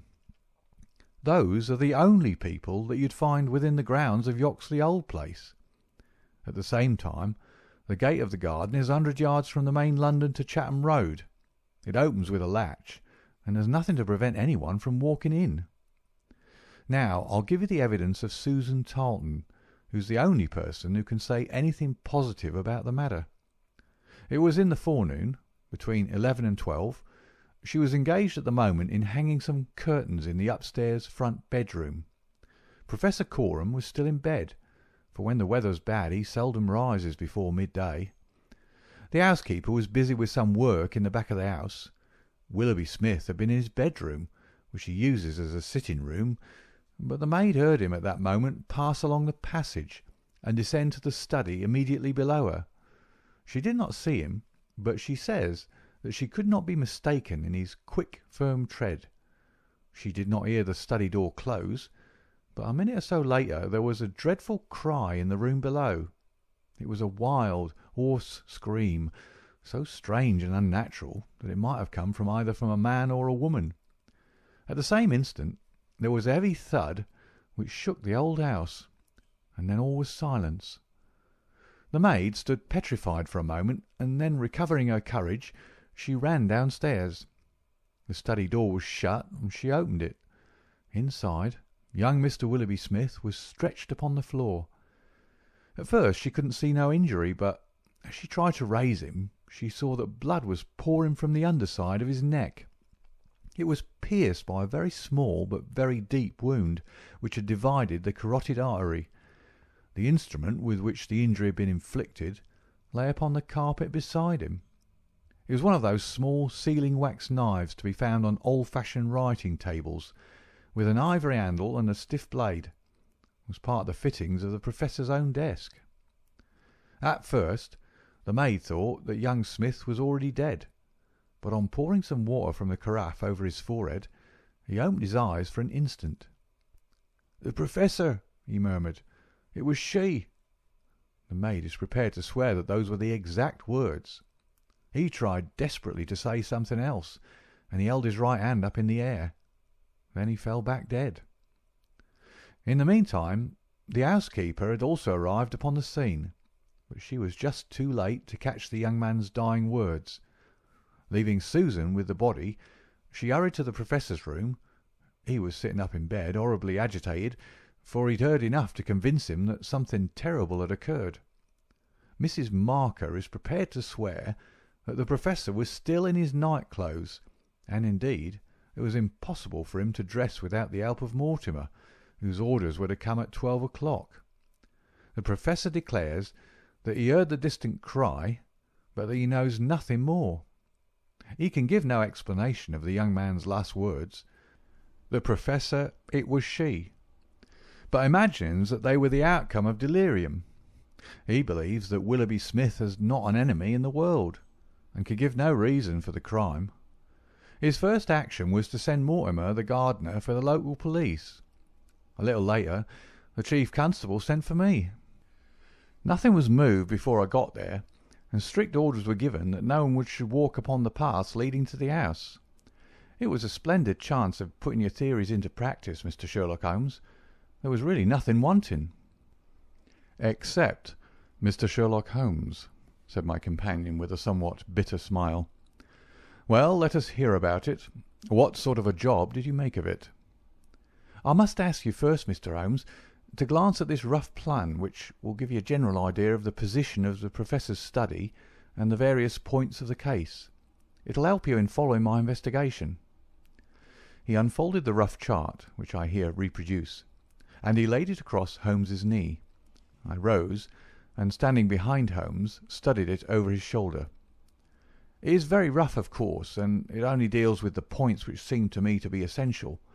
All the rest you'll see later for yourself. Now, first of all, presuming that the assassin entered the house, how did he or she come in? Undoubtedly by the garden path, and the back door from which there's direct access to the study. Any other way would have been exceedingly complicated. The escape must have also been made along that line, for of the two other exits from the room, one was blocked by Susan as she ran downstairs, and the other leads straight to the Professor's bedroom. I therefore directed my attention at once to the garden path, which was saturated with recent rain, and would certainly show any footmarks. My examination showed me that I was dealing with a cautious and expert criminal. No footmarks were to be found on the path. There could be no question, however, that someone had passed along the grass border which lines the path, and that he had done so in order to avoid leaving a track. I couldn't find anything in the nature of a distinct impression, but the grass was trodden down, and someone had undoubtedly passed. It could only have been the murderer, since neither the gardener nor anyone else had been there that morning, and the rain had only begun during the night. "One moment," said Holmes. "Where does this path lead to?" "To the road." "How long is it?" "100 yards or so." "At the point where the path passes through the gate, you could surely pick up the tracks." "Unfortunately, the path was tiled at that point." "Well, on the road itself?" "No, it was all trodden into mire." "Well, then, these tracks upon the grass, were they coming or going?" "It was impossible to say. There was never any outline." "A large foot or a small?" "You could not distinguish." Holmes gave an ejaculation of impatience. "It has been pouring rain and blowing a hurricane ever since," said he. "It will be harder to read now than the palimpsest. Well, well, it can't be helped. What did you do, Hopkins, after you had made certain that you had made certain of nothing?" "I think I made certain of a good deal, Mr. Holmes. I knew that someone had entered the house cautiously from without. I next examined the corridor. It is lined with cocoanut matting and had taken no impression of any kind. This brought me into the study itself. It is a scantily furnished room. The main article is a large writing table with a fixed bureau. This bureau consists of a double column of drawers, with a central small cupboard between them. The drawers were open, the cupboard locked. The drawers, it seems, were always open, and nothing of value was kept in them. There were some papers of importance in the cupboard, but there were no signs that this had been tampered with, and the Professor assures me that nothing was missing. It is certain that no robbery has been committed. I come now to the body of the young man. It was found near the bureau and just to the left of it, as marked upon that chart. The stab was on the right side of the neck, and from behind forward, so that it is almost impossible that it could have been self-inflicted." "Unless he fell upon the knife," said Holmes. "Exactly. The idea crossed my mind, but we found the knife some feet away from the body, so that seems impossible. Then, of course, there are the man's own dying words, and finally, there was this very important piece of evidence which was found clasped in the dead man's right hand." From his pocket, Stanley Hopkins drew a small paper packet. He unfolded it and disclosed a golden pince-nez with 2 broken ends of black silk cord dangling from the end of it. "Willoughby Smith had excellent sight," he added. "There can be no question that this was snatched from the face of the person of the assassin." Sherlock Holmes took the glasses into his hand and examined them with the utmost attention and interest. He held them on his nose, endeavoured to read through them, went to the window and stared up the street with them, looked at them most minutely in the full light of the lamp, and finally, with a chuckle, seated himself at the table and wrote a few lines upon a sheet of paper which he tossed across to Stanley Hopkins. "That's the best I can do for you," said he. "It may prove to be of some use." The astonished detective read the note aloud. It ran as follows: "Wanted. A woman of good address, attired like a lady. She has a remarkably thick nose, with eyes which are set close upon either side of it. She has a puckered forehead, a peering expression, and probably rounded shoulders. There are indications that she has had recourse to an optician at least twice during the last few months. As her glasses are of remarkable strength, and as opticians are not very numerous, there should be no difficulty in tracing her." Holmes smiled at the astonishment of Hopkins, which must have been reflected upon my features. "Surely my deductions are simplicity itself," said he. "It would be difficult to name any articles which afford a finer field for inference than a pair of glasses, especially so remarkable a pair as these. That they belong to a woman I infer from their delicacy, and also, of course, from the last words of the dying man. As to her being a person of refinement and well dressed, they are, as you perceive, handsomely mounted in solid gold, and it is inconceivable that anyone who wore such glasses could be slatternly in other respects. You will find that the clips are too wide for your nose, showing that the lady's nose was very broad at the base. This sort of nose is usually a short and coarse one, but there is a sufficient number of exceptions to prevent me from being dogmatic or from insisting upon this point in my description. My own face is a narrow one, and yet I find that I cannot get my eyes into the centre, nor near the centre of these glasses. Therefore the lady's eyes are set very near to the sides of the nose. You will perceive, Watson, that the glasses are concave and of unusual strength. A lady whose vision has been so extremely contracted all her life is sure to have the physical characteristics of such vision which are seen in the forehead, the eyelids, and the shoulders. "Yes," I said, "I can follow each of your arguments. I confess, however, that I am unable to understand how you arrive at the double visit to the optician." Holmes took the glasses in his hand. "You will perceive," he said, "that the clips are lined with tiny bands of cork to soften the pressure upon the nose. One of these is discoloured and worn to some slight extent, but the other is new. Evidently one has fallen off and been replaced. I should judge that the older of them has not been there for more than a few months. They exactly correspond, so I gather that the lady went back to the same establishment for the second." "By George, it's marvellous!" cried Hopkins in an ecstasy of admiration. "To think that I had all that evidence in my hand and never knew it. I had intended, however, to go the round of the London opticians." "Of course you would. Meanwhile, have you anything more to tell us about the case?" "Nothing, Mr. Holmes. I think that you know as much as I do now, probably more. We have had inquiries made as to any stranger seen on the country roads or at the railway station. We have heard of none. What beats me is the utter want of all object in the crime. Not a ghost of a motive can anyone suggest." "Ah, there I am not in a position to help you. But I suppose you want us to come out tomorrow." "If it's not asking too much, Mr. Holmes. There's a train from Charing Cross to Chatham at 6 in the morning, and we should be at Yoxley Old Place between 8 and 9. "Then we shall take it. Your case has certainly some features of great interest, and I shall be delighted to look into it. Well, it's nearly 1, and we had best get a few hours' sleep. I dare say you can manage all right on the sofa in front of the fire. I'll light my spirit lamp and give you a cup of coffee before we start."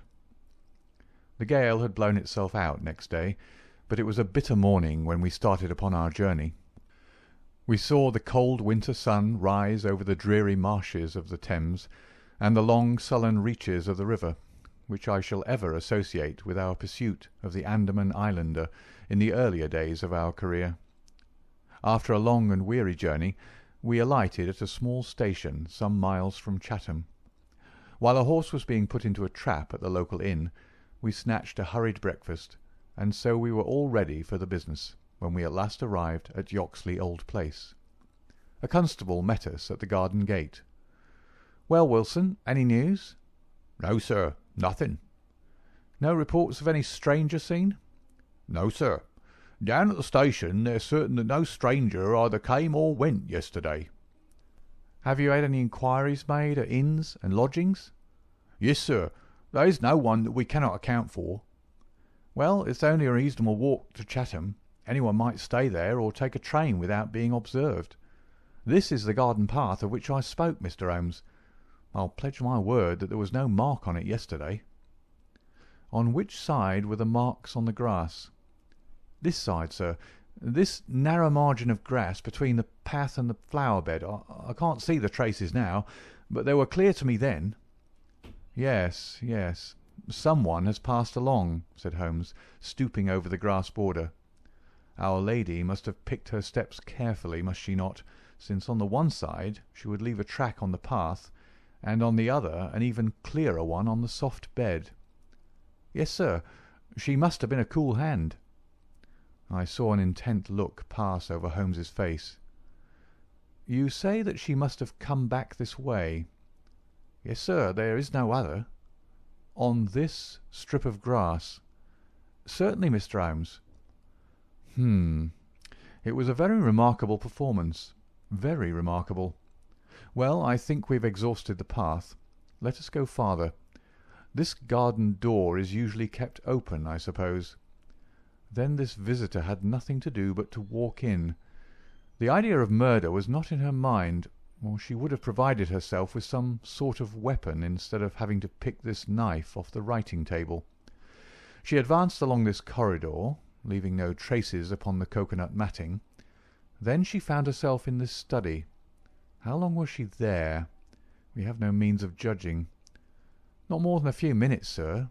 I forgot to tell you that Mrs. Marker, the housekeeper, had been in there tidying not very long before. About a quarter of an hour, she says." "Well, that gives us a limit. Our lady enters this room, and what does she do? She goes over to the writing table. What for? Not for anything in the drawers. If there had been anything worth her taking, it would surely have been locked up. No, it was for something in that wooden bureau. Hello! What is that scratch upon the face of it? Just hold a match, Watson. Why did you not tell me of this, Hopkins?"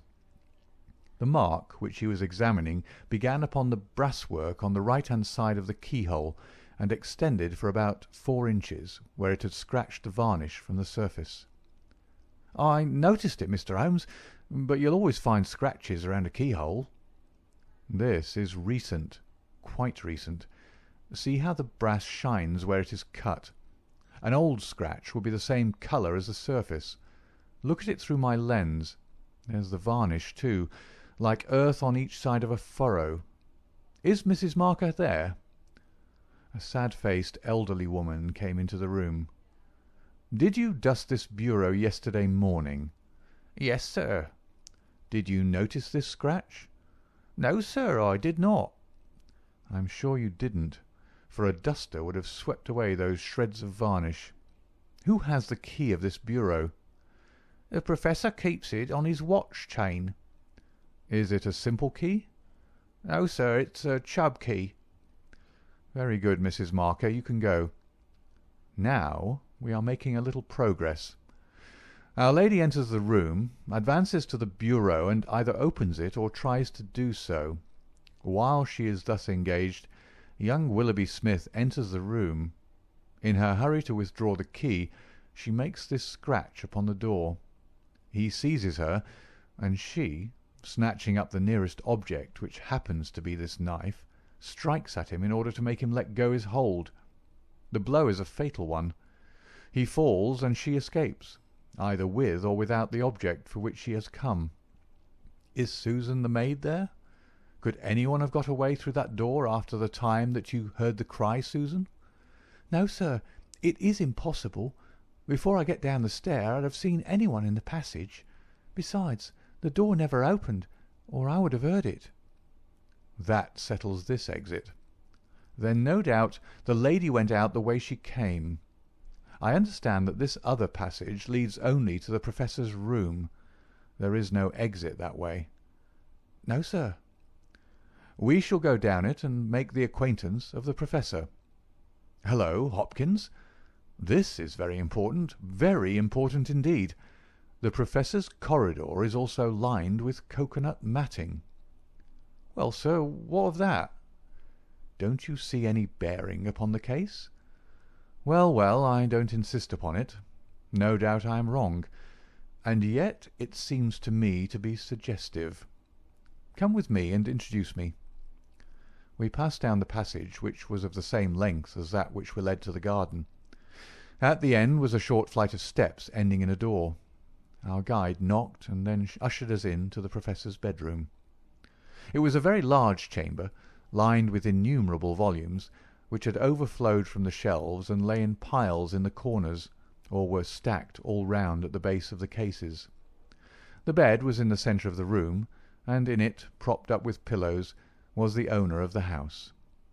I have seldom seen a more remarkable-looking person. It was a gaunt, aquiline face which was turned towards us, with piercing dark eyes which lurked in deep hollows under overhung and tufted brows. His hair and beard were white, save that the latter was curiously stained with yellow around his mouth. A cigarette glowed amid the tangle of white hair, and the air of the room was fetid with stale tobacco smoke. As he held out his hand to Holmes, I perceived that it was also stained with yellow nicotine. "A smoker, Mr. Holmes," said he, speaking in well-chosen English, with a curious little mincing accent. "Pray take a cigarette, and you, sir? I can recommend them, for I have them especially prepared by Ionides of Alexandria. He sends me 1,000 at a time, and I grieve to say that I have to arrange for a fresh supply every fortnight. Bad, sir, very bad. But an old man has few pleasures. Tobacco and my work. That is all that is left to me." Holmes had lit a cigarette, and was shooting little darting glances all over the room. "Tobacco and my work. But now only tobacco," the old man exclaimed. "Alas, what a fatal interruption! Who could have foreseen such a terrible catastrophe? So estimable a young man. I assure you that after a few months' training he was an admirable assistant. What do you think of the matter, Mr. Holmes?" "I have not yet made up my mind." "I shall indeed be indebted to you if you can throw a light where all is so dark to us. To a poor bookworm and invalid like myself, such a blow is paralyzing. I seem to have lost the faculty of thought. But you are a man of action. You are a man of affairs. It is part of the everyday routine of your life. You can preserve your balance in every emergency. We are fortunate indeed in having you at our side." Holmes was pacing up and down one side of the room, whilst the old Professor was talking. I observed that he was smoking with extraordinary rapidity. It was evident that he shared our host's liking for the fresh Alexandrian cigarettes. "Yes, sir, it is a crushing blow," said the old man. "That is my magnum opus, the pile of papers on the side table yonder. It is my analysis of the documents found in the Coptic monasteries of Syria and Egypt, a work which will cut deep at the very foundation of revealed religion. With my enfeebled health, I do not know whether I shall ever be able to complete it, now that my assistant has been taken from me. Dear me, Mr. Holmes! Why, you are even a quicker smoker than I am myself." Holmes smiled. "I am a connoisseur," said he, taking another cigarette from the box, his fourth, and lighting it from the stub of that which he had finished. "I will not trouble you with any lengthy cross-examination, Professor Coram, since I gather that you were in bed at the time of the crime, and could know nothing about it. I would only ask this. What do you imagine that this poor fellow meant by his last words? The Professor? It was she." The Professor shook his head. "Susan is a country girl," said he, "and you know the incredible stupidity of that class. I fancy that the poor fellow murmured some incoherent, delirious words, and that she twisted them into this meaningless message." "I see. You have no explanation yourself of the tragedy?" "Possibly an accident. Possibly. I only breathe it among ourselves. A suicide. Young men have their hidden troubles. Some affair of the heart, perhaps, which we have never known. It is a more probable supposition than murder." "But the eyeglasses?" "Ah, I am only a student, a man of dreams. I cannot explain the practical things of life. But still, we are aware, my friend, that love gauges may take strange shapes. By all means, take another cigarette. It is a pleasure to see anyone appreciate them so. A fan, a glove, glasses. Who knows what article may be carried as a token or treasured when a man puts an end to his life? This gentleman speaks of footsteps in the grass, but after all, it is easy to be mistaken on such a point. As to the knife, It might well be thrown far from the unfortunate man as he fell. It is possible that I speak as a child, but to me it seems that Willoughby Smith has met his fate by his own hand." Holmes seemed struck by the theory thus put forward, and he continued to walk up and down for some time, lost in thought and consuming cigarette after cigarette. "Tell me, Professor Coram," he said at last, "what is in that cupboard in the bureau?" "Nothing that would help a thief. Family papers, letters from my poor wife, diplomas of universities which have done me honour. Here is the key. You can look for yourself." Holmes picked up the key and looked at it for an instant. Then he handed it back. "No, I hardly think that it would help me," said he. "I should prefer to go quietly down to your garden and turn the whole matter over in my head. There is something to be said for the theory of suicide which you have put forward. We must apologize for having intruded upon you, Professor Coram, and I promise that we won't disturb you until after lunch. At 2 o'clock we will come again and report to you anything which may have happened in the interval." Holmes was curiously distrait, and we walked up and down the garden path for some time in silence. "Have you a clue?" I asked at last. "It depends upon those cigarettes that I smoked," said he. "It is possible that I am utterly mistaken. The cigarettes will show me." "My dear Holmes," I exclaimed, "how on earth—" "Well, well, you may see for yourself. If not, there's no harm done. Of course, we always have the optician clue to fall back upon, but I take a short cut when I can get it. Ah, here is the good Mrs. Marker.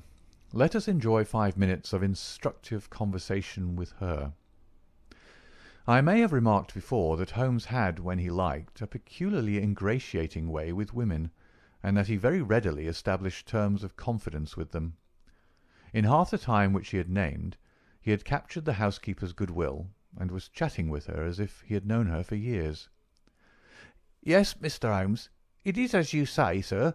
He does smoke something terrible. All day and sometimes all night, sir. I've seen that room of a morning. Well, sir, you'd have thought it was a London fog. Poor young Mr. Smith. He was a smoker also, but not as bad as the Professor. His health, well, I don't know that it's better nor worse for the smoking." "Ah," said Holmes, "but it kills the appetite." "Well, I don't know about that, sir." "I suppose the Professor eats hardly anything." "Well, he is variable. I'll say that for him." "I'll wager he took no breakfast this morning, and won't face his lunch after all the cigarettes I saw him consume." "Well, you're out there, sir, as it happens, for he ate a remarkable big breakfast this morning. I don't know when I've known him to make a better one, and he's ordered a good dish of cutlets for the lunch. I'm surprised myself, for since I came into that room yesterday and saw young Mr. Smith lying there on the floor, I couldn't bear to look at food. Well, it takes all sorts to make a world, and the Professor hasn't let it take his appetite away." We loitered the morning away in the garden. Stanley Hopkins had gone down to the village to look into some rumours of a strange woman who had been seen by some children on the Chatham Road the previous morning. As to my friend, all his usual energy seemed to have deserted him. I had never known him handle a case in such a half-hearted fashion. Even the news brought back by Hopkins that he had found the children, and that they had undoubtedly seen a woman exactly corresponding with Holmes's description, and wearing either spectacles or eyeglasses, failed to rouse any sign of keen interest. He was more attentive when Susan, who waited upon us at lunch, volunteered the information that she believed Mr. Smith had been out for a walk yesterday morning, and that he had only returned half an hour before the tragedy occurred. I could not myself see the bearing of this incident, but I clearly perceived that Holmes was weaving it into the general scheme which he had formed in his brain. Suddenly he sprang from his chair and glanced at his watch. 2 o'clock, gentlemen," said he. "We must go up and have it out with our friend the Professor." The old man had just finished his lunch, and certainly his empty dish bore evidence to the good appetite with which his housekeeper had credited him. He was, indeed, a weird figure as he turned his white mane and his glowing eyes towards us. The eternal cigarette smouldered in his mouth. He had been dressed and was seated in an armchair by the fire. "Well, Mr. Holmes, have you solved this mystery yet?" He shoved a large tin of cigarettes which stood on a table beside him towards my companion. Holmes stretched out his hand at the same moment, and between them they tipped the box over the edge.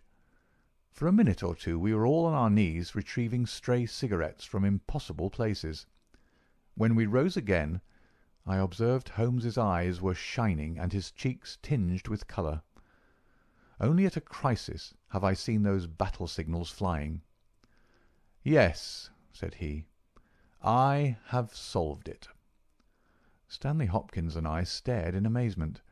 Something like a sneer quivered over the gaunt features of the old professor. "Indeed? In the garden?" "No, here." "Here? When?" "This instant." "You are surely joking, Mr. Sherlock Holmes. You compel me to tell you that this is too serious a matter to be treated in such a fashion." "I have forged and tested every link of my chain, Professor Coram, and I am sure that it is sound. What your motives are, or what exact part you play in this strange business, I am not yet able to say. In a few minutes I shall probably hear it from your own lips.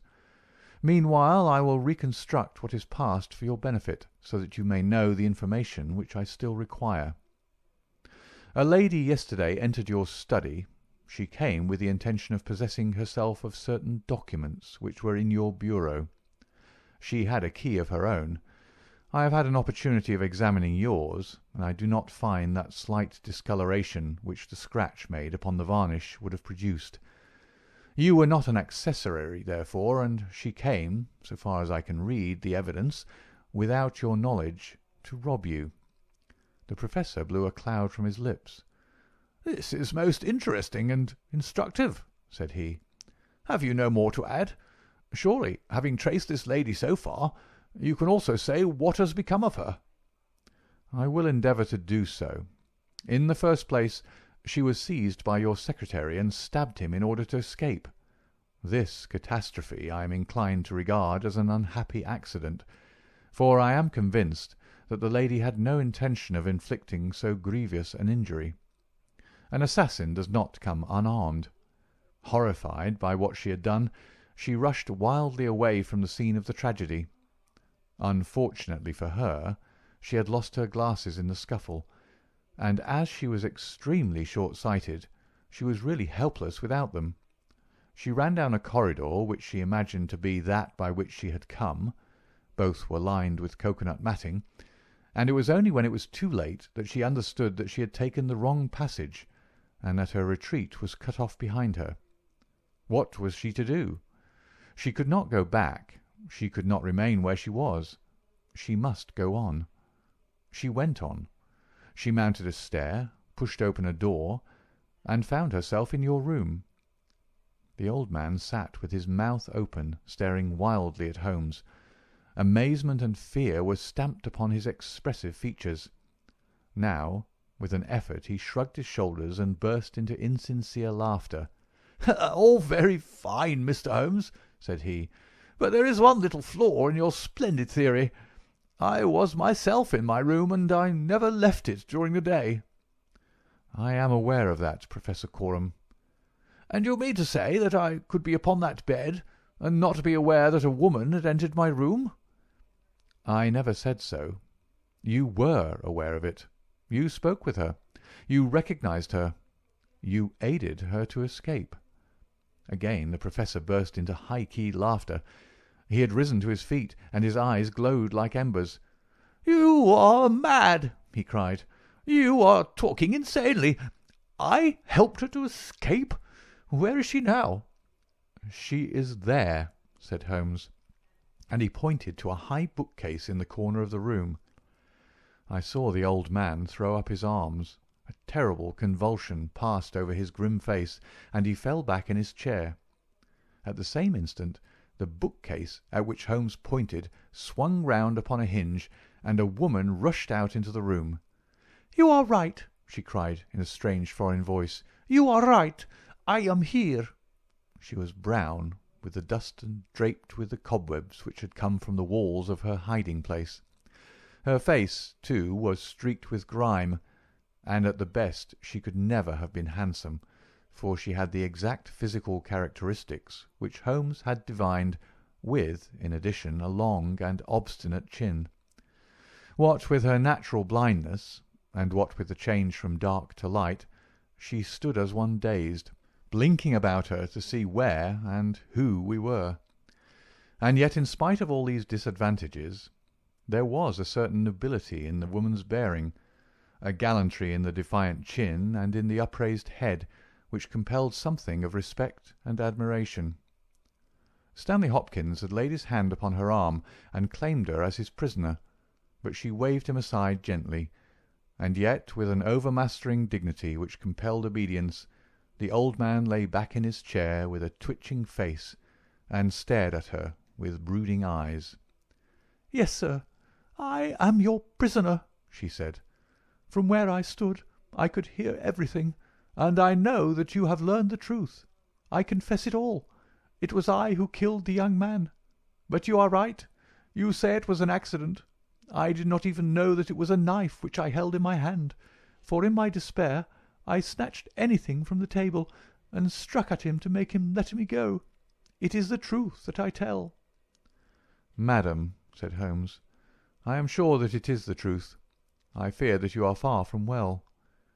She had turned a dreadful colour, the more ghastly under the dark dust-streaks upon her face. She seated herself on the side of the bed, then she resumed. "I have only a little time here," she said, "but I would have you know the whole truth. I am this man's wife. He is not an Englishman. He is a Russian. His name I will not tell." For the first time the old man stirred.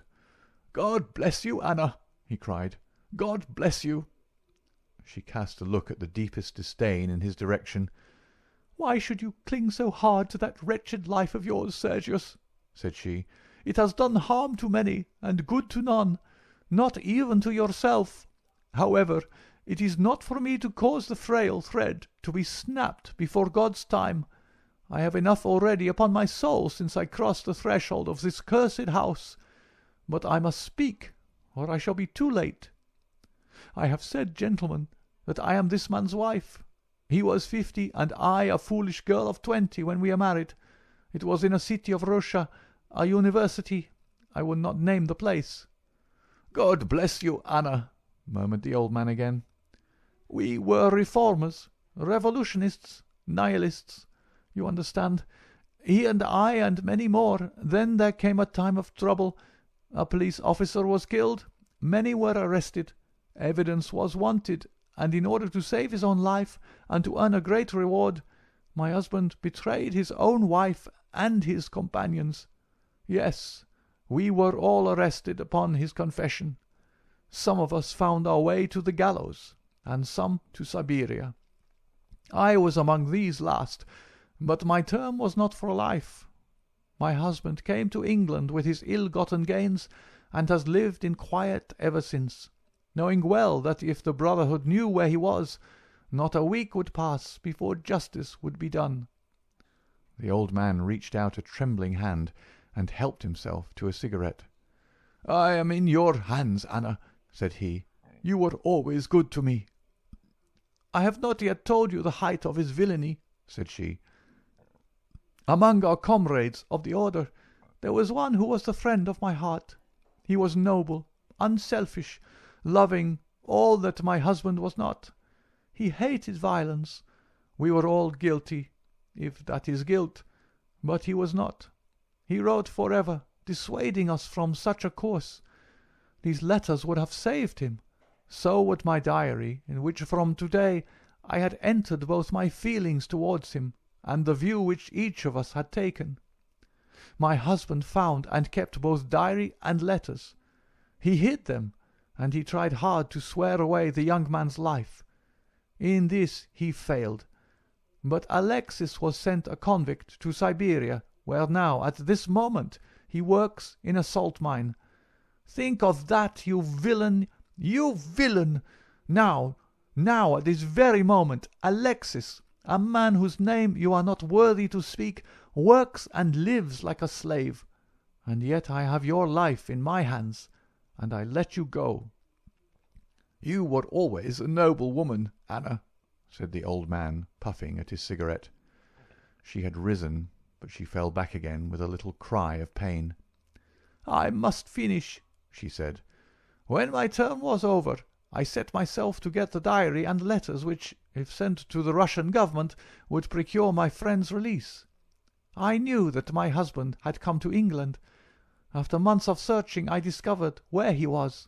I knew that he still had the diary, for when I was in Siberia I had a letter from him once, reproaching me and quoting some passages from his pages. Yet I was sure that, with his revengeful nature, he would never give it to me of his own free will.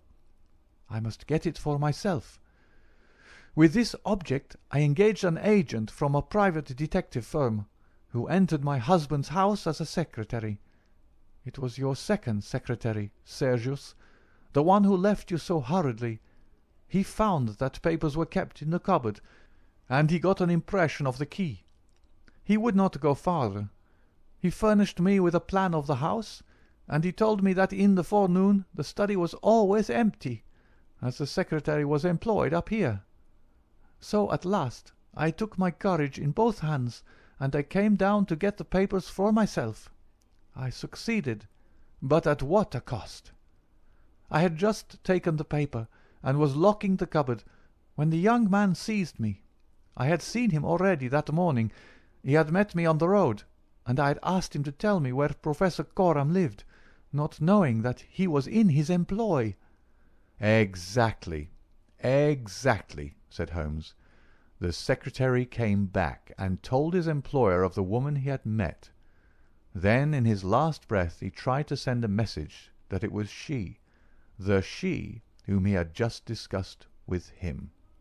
"You must let me speak," said the woman in an imperative voice, and her face contracted as if in pain.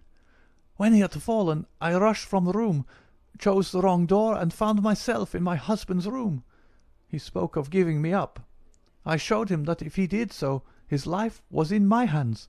If he gave me to the law, I could give him to the brotherhood. It was not that I wished to live for my own sake, but it was that I desired to accomplish my purpose. He knew that I would do what I said, that his own fate was involved in mine. For that reason, and for no other, he shielded me. He thrust me into that dark hiding-place, a relic of old days, known only to himself. He took his meals in his own room, and so was able to give me part of his food. It was agreed that when the police left the house, I should slip away by night and come back no more. But in some way you have read our plans." She tore from the bosom of her dress a small packet. "These are my last words," said she. "Here is the packet which will save Alexis. I confide it to your honor and to your love of justice. Take it. You will deliver it at the Russian embassy. Now I have done my duty and—" "Stop her!" cried Holmes. He had bounded across the room and had wrenched a small file from her hand. "Too late," she said, sinking back on the bed. "Too late. I took the poison before I left my hiding-place. My head swims. I am going. I charge you, sir, to remember the packet." A simple case, and yet in some ways an instructive one, Holmes remarked as we travelled back to town. It hinged from the outset upon the pince-nez. But for the unfortunate chance of the dying man having seized these, I am not sure that we could have ever reached our solution.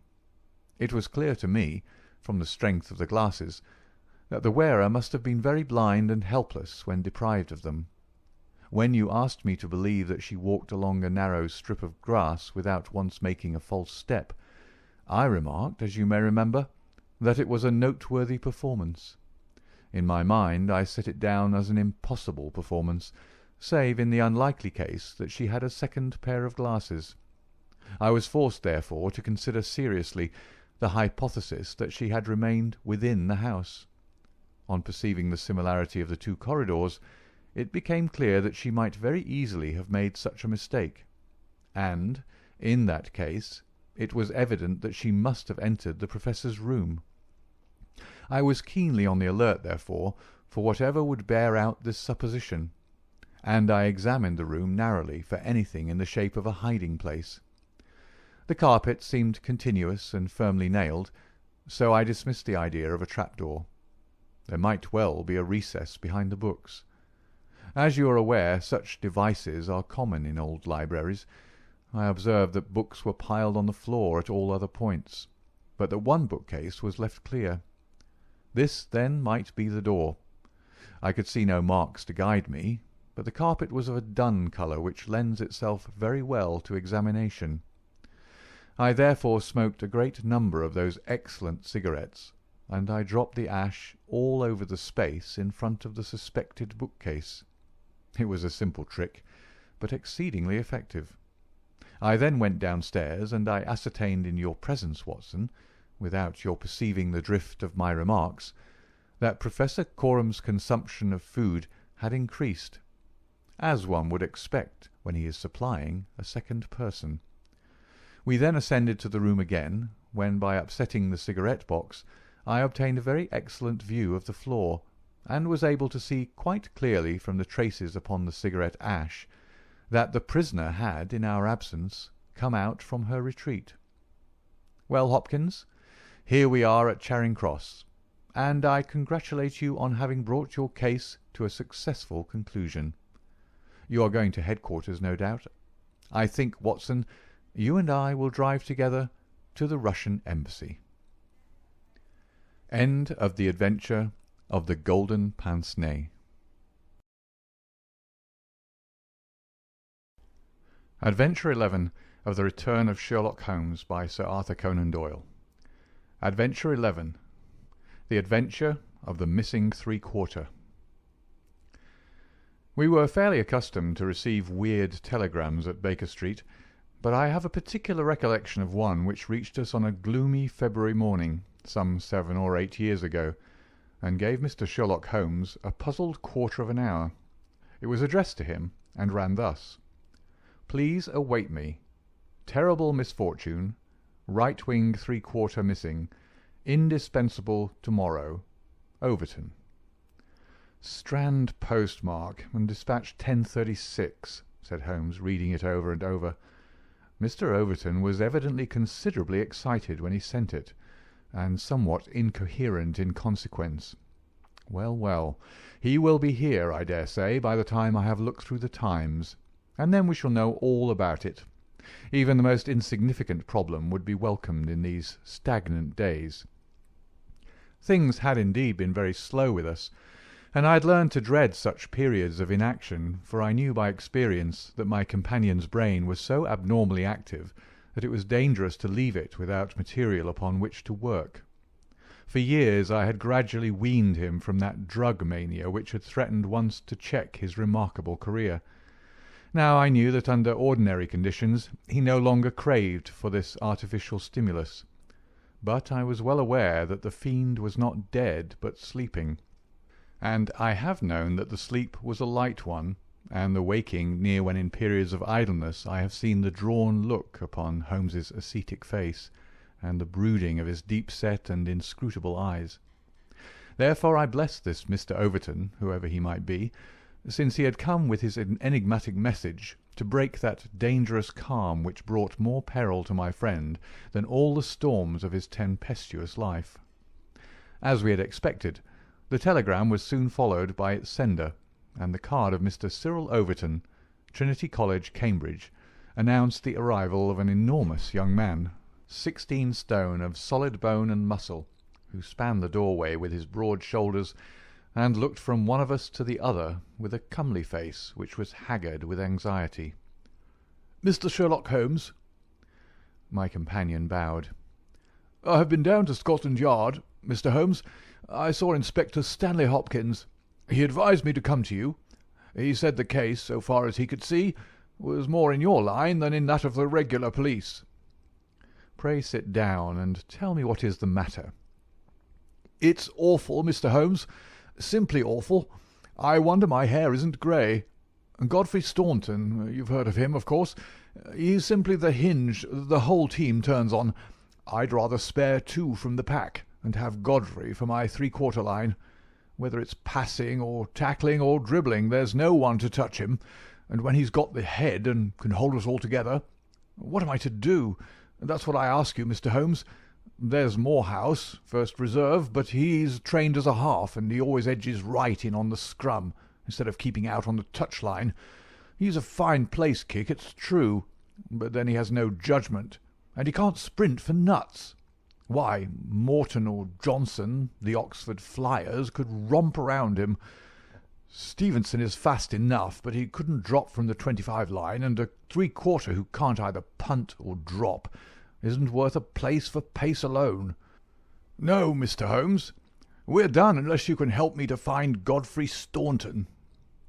My friend had listened with amused surprise to this long speech, which was poured forth with extraordinary vigour and earnestness, every point being driven home by the slapping of a brawny hand upon the speaker's knee.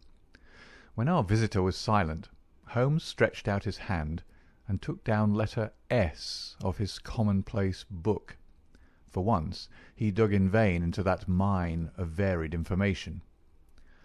"There is Arthur H. Staunton, the rising young forger," said he, "and there was Henry Staunton, whom I helped to hang. But Godfrey Staunton is a new name to me." It was our visitor's turn to look surprised. "Why, Mr. Holmes, I thought you knew things," said he. "I suppose, then, if you've never heard of Godfrey Staunton, you don't know Cyril Overton either." Holmes shook his head good-humouredly. "Great Scott!" cried the athlete. "Why, I was first reserve for England against Wales, and I've skippered the varsity all this year. But that's nothing. I didn't think there was a soul in England who didn't know Godfrey Staunton, the crack three-quarter, Cambridge, Blackheath, and 5 internationals. Good Lord, Mr. Holmes, where have you lived?" Holmes laughed at the young giant's naive astonishment. "You live in a different world to me, Mr. Overton, a sweeter and healthier one. My ramifications stretch out into many sections of society, but never, I am happy to say, into amateur sport, which is the best and soundest thing in England. However, your unexpected visit this morning shows me that even in that world of fresh air and fair play there may be work for me to do. So now, my good sir, I beg you to sit down and to tell me slowly and quietly exactly what it is that has occurred, and how you desire that I should help you." Young Overton's face assumed the bothered look of the man who is more accustomed to using his muscles than his wits, but by degrees, with many repetitions and obscurities, which I may omit from this narrative, he laid his strange story before us. "It's this way, Mr. Holmes. As I have said, I am the skipper of the rugger team of Cambridge varsity, and Godfrey Staunton is my best man. Tomorrow we play Oxford. Yesterday we all came up, and we settled at Bentley's private hotel. At 10 o'clock I went round and saw that all the fellows had gone to roost, for I believe in strict training, and plenty of sleep to keep a team fit. I had a word or two with Godfrey before he turned in. He seemed to me to be pale and bothered. I asked him what was the matter. He said he was all right, just a touch of headache. I bade him good night and left him. Half an hour later, the porter tells me that a rough-looking man with a beard called with a note for Godfrey. He had not gone to bed, and the note was taken to his room. Godfrey read it, and fell back in a chair as if he'd been poleaxed. The porter was so scared that he was going to fetch me, but Godfrey stopped him, had a drink of water, and pulled himself together. Then he went downstairs, said a few words to the man who was waiting in the hall, and the two of them went off together. The last that the porter saw of them, they were almost running down the street in the direction of the Strand. This morning Godfrey's room was empty. His bed had never been slept in, and his things were all just as I'd seen them the night before. He'd gone off at a moment's notice with this stranger, and no word has come from him since. I don't believe he'll ever come back. He was a sportsman, was Godfrey, down to his marrow, and he wouldn't have stopped his training and let in his skipper if it were not for some cause that was too strong for him. No, I feel as if he were gone for good, and we should never see him again." Sherlock Holmes listened with the deepest attention to this singular narrative. "What did you do?" he asked. "I wired to Cambridge to learn if anything had been heard of him there. I've had an answer. No one has seen him." "Could he have got back to Cambridge?" "Yes, there is a late train, 11:15. "But so far as you can ascertain, he did not take it." "No, he has not been seen." "What did you do next?" "I wired to Lord Mount James." "Why to Lord Mount James?" "Godfrey is an orphan, and Lord Mount James is his nearest relative. His uncle, I believe." "Indeed. This throws new light upon the matter. Lord Mount James is one of the richest men in England." "So I've heard Godfrey say." "And your friend was closely related?" "Yes, he was his heir, and the old boy is nearly 80. Cram full of gout, too. They say he could chalk his billiard cue with his knuckles. He never allowed Godfrey a shilling in his life, for he's an absolute miser. But it will all come to him right enough." "Have you heard from Lord Mount James?" "No." "What motive could your friend have in going to Lord Mount James?" "Well, something was worrying him the night before, and if it was to do with money, it is possible that he would make for his nearest relative, who had so much of it, though from all I have heard he would not have much chance of getting it. Godfrey was not fond of the old man. He would not go if he could help it." "Well, we can soon determine that. If your friend was going to his relative, Lord Mount James, you have then to explain the visit of this rough-looking fellow at so late an hour, and the agitation that was caused by his coming." Cyril Overton pressed his hands to his head. "I can make nothing of it," said he. Well, I have a clear day, and I shall be happy to look into the matter," said Holmes. "I should strongly recommend you to make your preparations for your match without reference to this young gentleman. It must, as you say, have been an overpowering necessity which tore him away in such a fashion, and the same necessity is likely to hold him away. Let us step round together to the hotel, and see if the porter can throw any fresh light upon the matter." Sherlock Holmes was a past master in the art of putting a humble witness at his ease, and very soon, in the privacy of Godfrey Staunton's abandoned room, he had extracted all that the porter had to tell. The visitor of the night before was not a gentleman, neither was he a working man. He was simply what the porter described as a medium-looking chap, a man of 50, beard grizzled, pale face, quietly dressed. He seemed himself to be agitated. The porter had observed his hand trembling when he had held out the note. Godfrey Staunton had crammed the note into his pocket. Staunton had not shaken hands with the man in the hall. They had exchanged a few sentences, of which the porter had only distinguished the one word "time." Then they had hurried off in the manner described. It was just 10:30 by the hall clock. "Let me see," said Holmes, seating himself on Staunton's bed. "You are the day porter, are you not?" "Yes, sir. I go off duty at 11.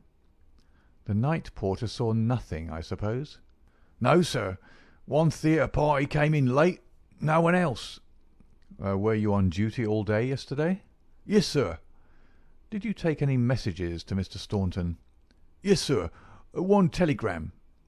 "Ah, that's interesting. What o'clock was this?" "About 6. "Where was Mr. Staunton when he received it?" "Here, in this room." "Were you present when he opened it?" "Yes, sir. I waited to see if there was an answer." "Well, was there?" "Yes, sir. He wrote an answer." "Did you take it?" "No, he took it himself." "But he wrote it in your presence?" "Yes, sir. I was standing by the door, and he with his back turned at the table. When he'd written it, he said, 'All right, porter, I'll take this myself.'" "What did he write it with?" "A pen, sir." "Was the telegraphic form one of these on the table?" "Yes, sir. It was the top one." Holmes rose.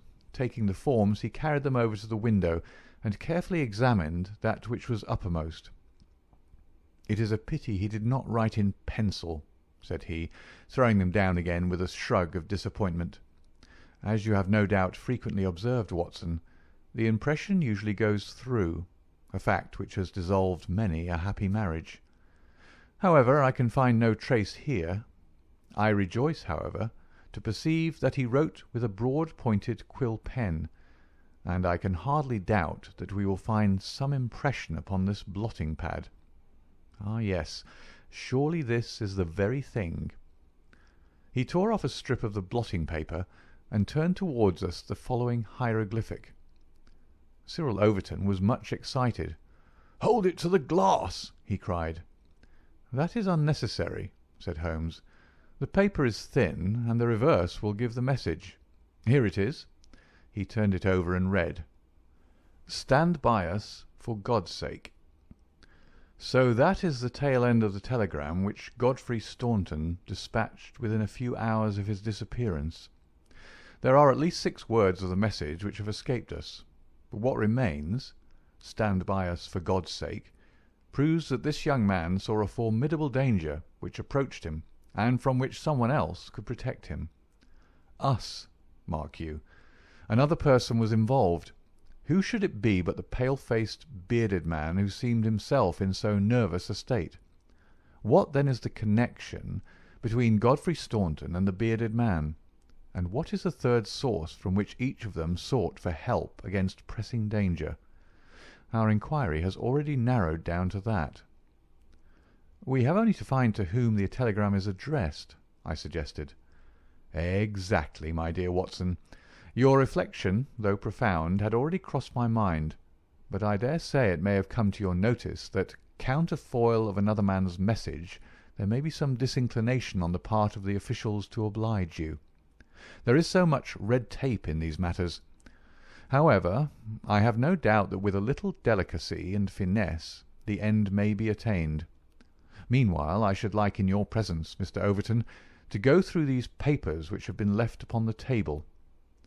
There were a number of letters, bills, and notebooks, which Holmes turned over and examined with quick, nervous fingers and darting, penetrating eyes. "Nothing here," he said at last. "By the way, I suppose your friend was a healthy young fellow. Nothing amiss with him?" "Sound as a bell." "Have you ever known him ill?" "Not a day. He's been laid up with a hack, and once he slipped his kneecap, but that was nothing." "Perhaps he was not so strong as you suppose. I should think he may have had some secret trouble. With your assent, I will put 1 or 2 of these papers in my pocket, in case they should bear upon our future inquiry." "One moment, one moment!" cried a querulous voice, and we looked up to find a queer little old man jerking and twitching in the doorway. He was dressed in rusty black, with a very broad-brimmed top hat and a loose white necktie, the whole effect being that of a very rustic parson or of an undertaker's mute. Yet in spite of his shabby and even absurd appearance, his voice had a sharp crackle, and his manner a quick intensity which commanded attention.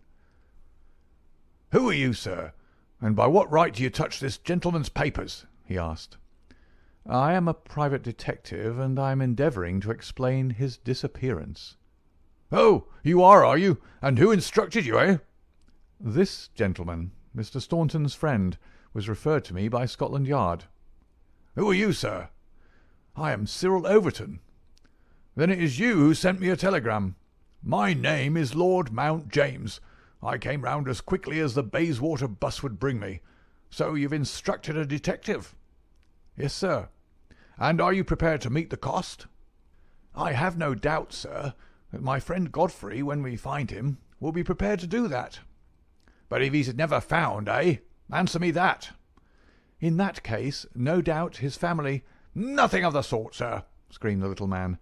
"Don't look to me for a penny. Not a penny. You understand that, Mr. Detective? I'm all the family that this young man has got, and I tell you that I'm not responsible. If he has any expectations, it is due to the fact that I have never wasted money, and I do not propose to begin to do so now. As to those papers with which you are making so free, I may tell you that in case there should be anything of any value among them, You will be held strictly to account for what you do with them." "Very good, sir," said Sherlock Holmes.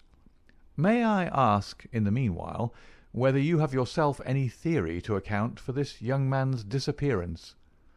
"No, sir, I have not. He's big enough and old enough to look after himself, and if he's so foolish as to lose himself, I entirely refuse to accept the responsibility of hunting for him."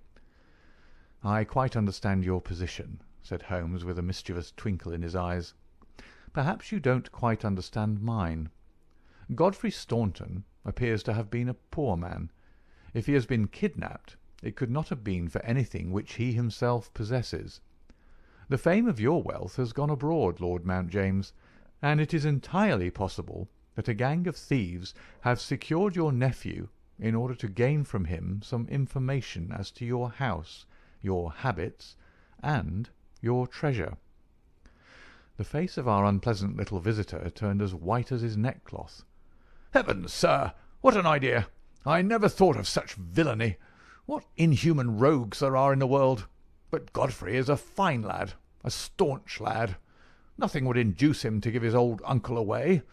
I'll have the plate removed over to the bank this evening. In the meantime, spare no pains, Mr. Detective. I beg you to leave no stone unturned to bring him safely back. As to money, well, so far as a fiver or even a tenner goes, you can always look to me." Even in his chastened frame of mind, the noble miser could give us no information which would help us, for he knew little of the private life of his nephew. Our only clue lay in the truncated telegram, and with a copy of this in his hand, Holmes set forth to find a second link for his chain. We had shaken off Lord Mount James, and Overton had gone to consult with the other members of his team over the misfortune which had befallen them. There was a telegraph office at a short distance from the hotel. We halted outside it. "It's worth trying, Watson," said Holmes.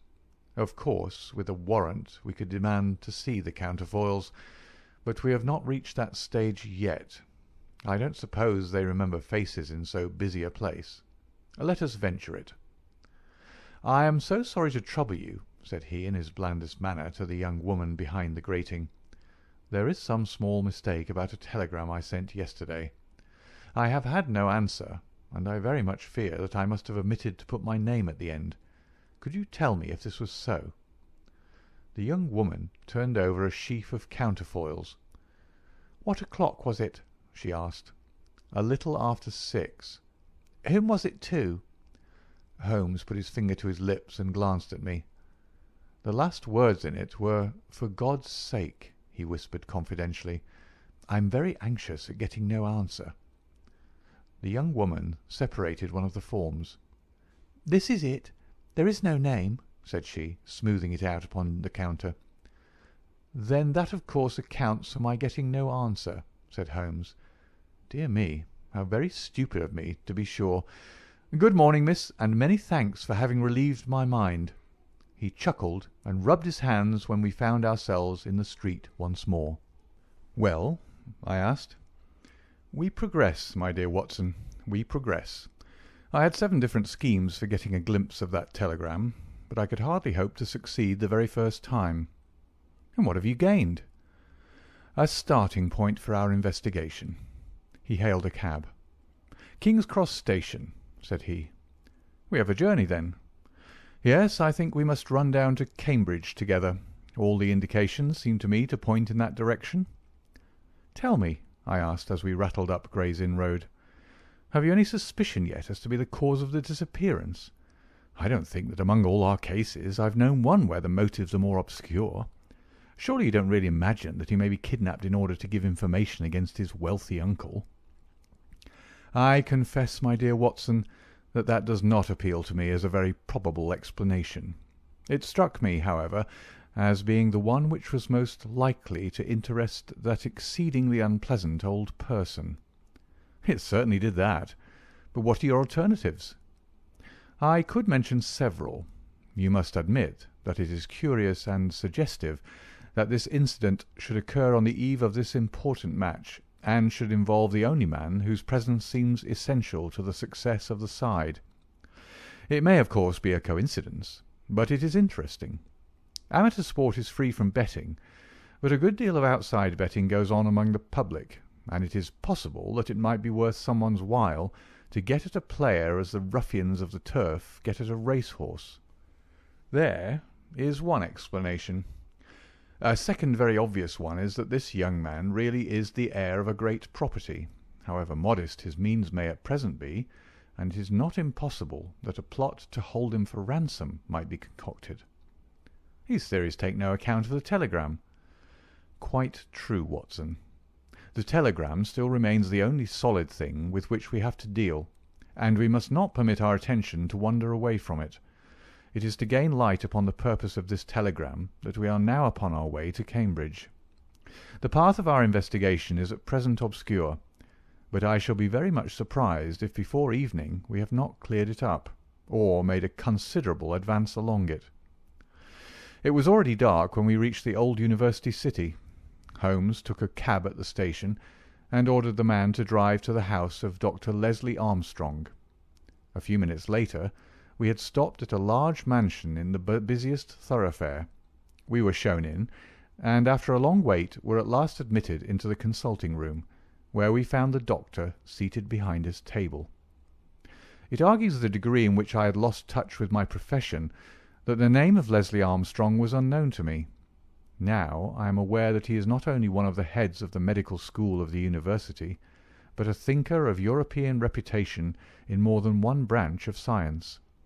Yet, even without knowing his brilliant record, one could not fail to be impressed by a mere glance at the man. The square, massive face, the brooding eyes under the thatched brows, and the granite moulding of the inflexible jaw.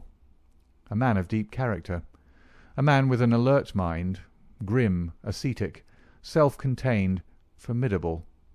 So I read Dr. Leslie Armstrong. He held my friend's card in his hand, and he looked up with no very pleased expression upon his dour features. "I have heard your name, Mr. Sherlock Holmes, and I am aware of your profession, one of which I by no means approve." "In that, Doctor, you will find yourself in agreement with every criminal in the country," said my friend quietly. "So far as your efforts are directed towards the suppression of crime, sir, they must have the support of every reasonable member of the community, though I cannot doubt that the official machinery is amply sufficient for the purpose.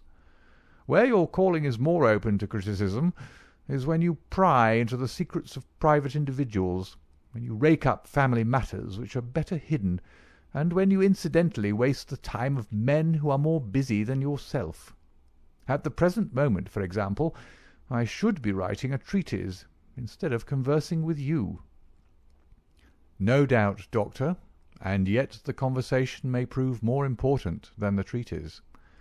Incidentally, I may tell you that we are doing the reverse of what you very justly blame, and that we are endeavouring to prevent anything like public exposure of private matters which must necessarily follow when once the case is fairly in the hands of the official police. You may look upon me simply as an irregular pioneer who goes in front of the regular forces of the country. I have come to ask you about Mr. Godfrey Staunton." "What about him?" "You know him, do you not?" "He is an intimate friend of mine." "You are aware that he has disappeared?" "Ah, indeed." There was no change of expression in the rugged features of the doctor. "He left his hotel last night. He has not been heard of." "No doubt he will return." "Tomorrow is the varsity football match." "I have no sympathy with these childish games. The young man's fate interests me deeply, since I know him and like him. The football match does not come within my horizon at all." "I claim your sympathy, then, in my investigation of Mr. Staunton's fate. Do you know where he is?" "Certainly not." "You have not seen him since yesterday?" "No, I have not." "Was Mr. Staunton a healthy man?" "Absolutely." "Did you ever know him ill?" "Never." Holmes popped a sheet of paper before the doctor's eyes. "Then perhaps you will explain this receipted bill for 13 guineas, paid by Mr. Godfrey Staunton last month to Dr. Leslie Armstrong of Cambridge. I picked it out from among the papers upon his desk." The doctor flushed with anger. "I do not feel that there is any reason why I should render an explanation to you, Mr. Holmes." Holmes replaced the bill in his notebook. "If you prefer a public explanation, it must come sooner or later," said he. "I have already told you that I can hush up that which others will be bound to publish, and you would really be wiser to take me into your complete confidence." "I know nothing about it." "Did you hear from Mr. Staunton in London?" "Certainly not." "Dear me, dear me. The post office again." Holmes sighed wearily. "A most urgent telegram was dispatched to you from London by Godfrey Staunton at 6:15 yesterday evening. A telegram which is undoubtedly associated with his disappearance, and yet you have not had it. It is most culpable. I shall certainly go down to the office here and register a complaint." Dr. Leslie Armstrong sprang up from behind his desk, and his dark face was crimson with fury. "I'll trouble you to walk out of my house, sir," said he. "You can tell your employer, Lord Mount James, that I do not wish to have anything to do either with him or with his agents. No, sir, no, another word." He rang the bell furiously.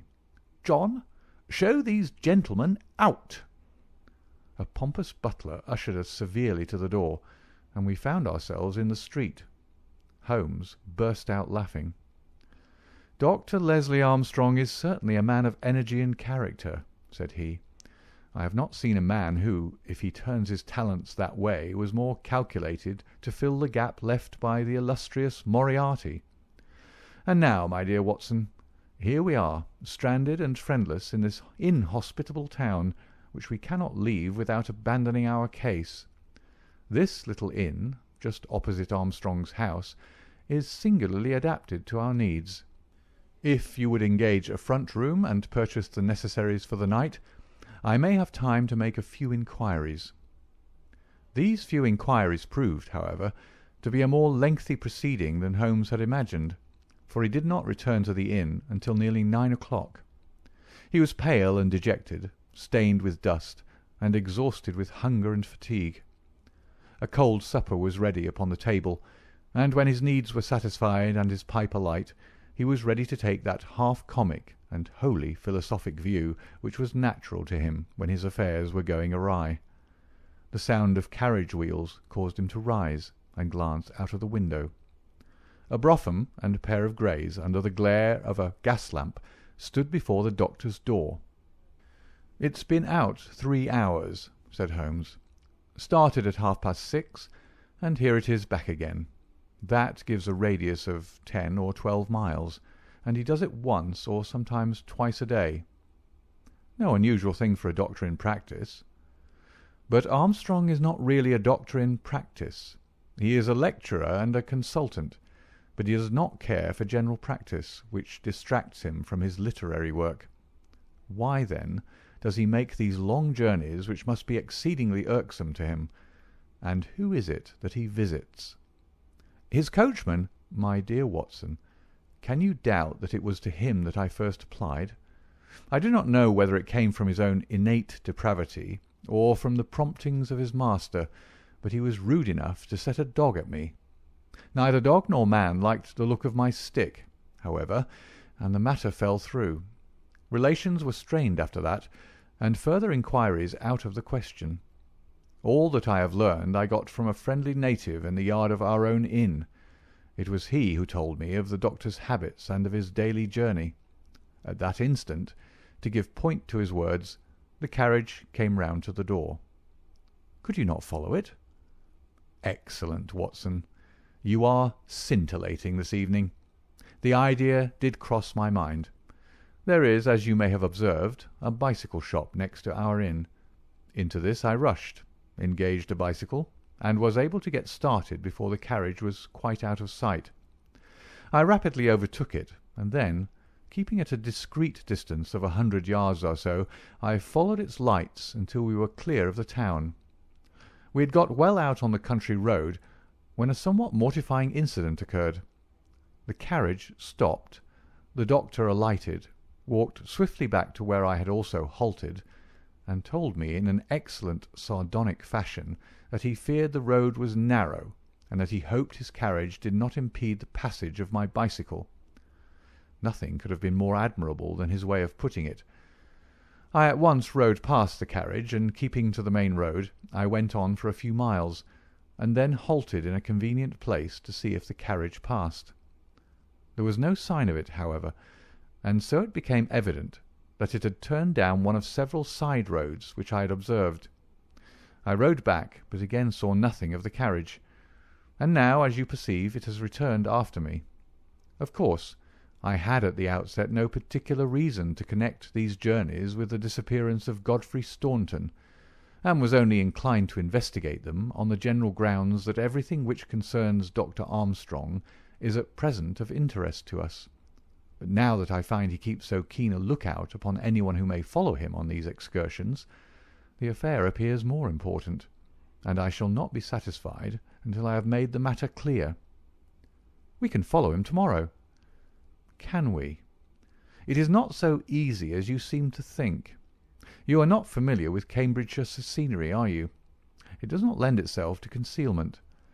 All this country that I passed over tonight is as flat and clean as the palm of your hand, and the man we are following is no fool, as he has very clearly showed tonight. I have wired to Overton to let us know any fresh London developments at this address, and in the meantime we can only concentrate our attention upon Dr. Armstrong, whose name the obliging young lady at the office allowed me to read upon the counterfoil of Staunton's urgent message. He knows where the young man is, to that I'll swear, and if he knows, then it must be our own fault if we cannot manage to know also. At present it must be admitted that the odd trick is in his possession, and as you are aware, Watson, it is not my habit to leave the game in that condition. And yet the next day brought us no nearer to the solution of the mystery. A note was handed in after breakfast, which Holmes passed across to me with a smile.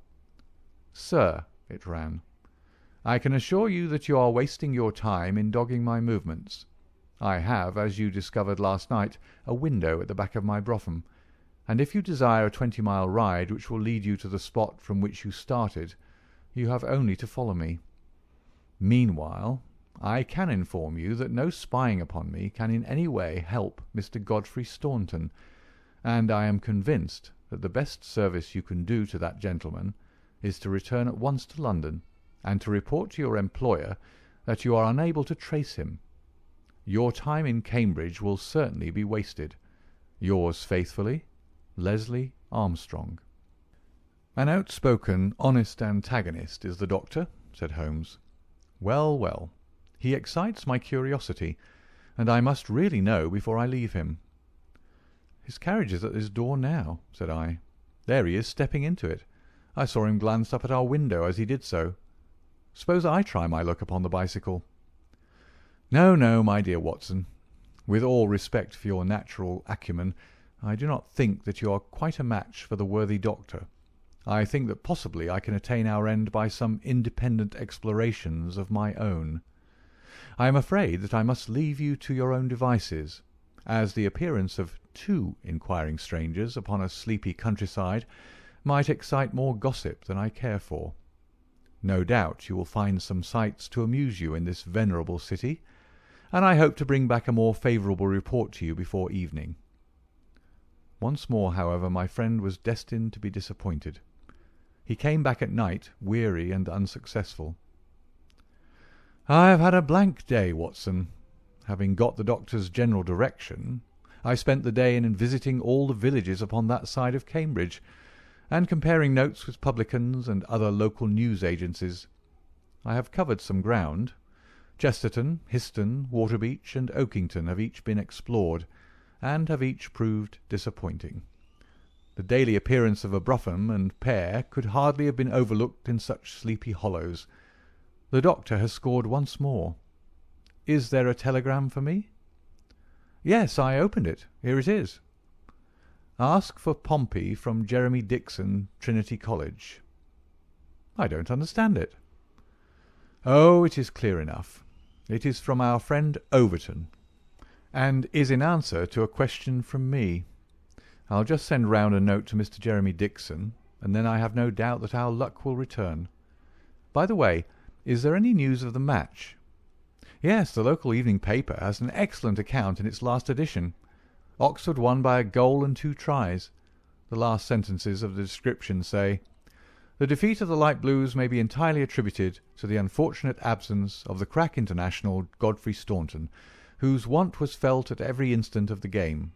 The lack of combination in the three-quarter line, and their weakness both in attack and defence, more than neutralised the efforts of a heavy and hard-working pack." "Then our friend Overton's forebodings have been justified," said Holmes. "Personally, I am in agreement with Dr. Armstrong, and football does not come within my horizon. Early to bed tonight, Watson, for I foresee that tomorrow may be an eventful day."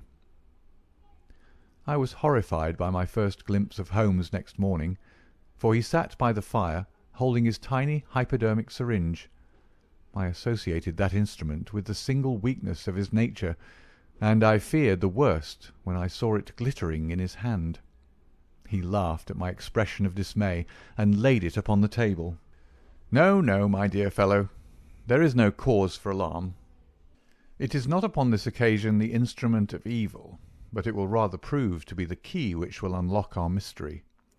On this syringe I base all my hopes. I have just returned from a small scouting expedition, and everything is favourable.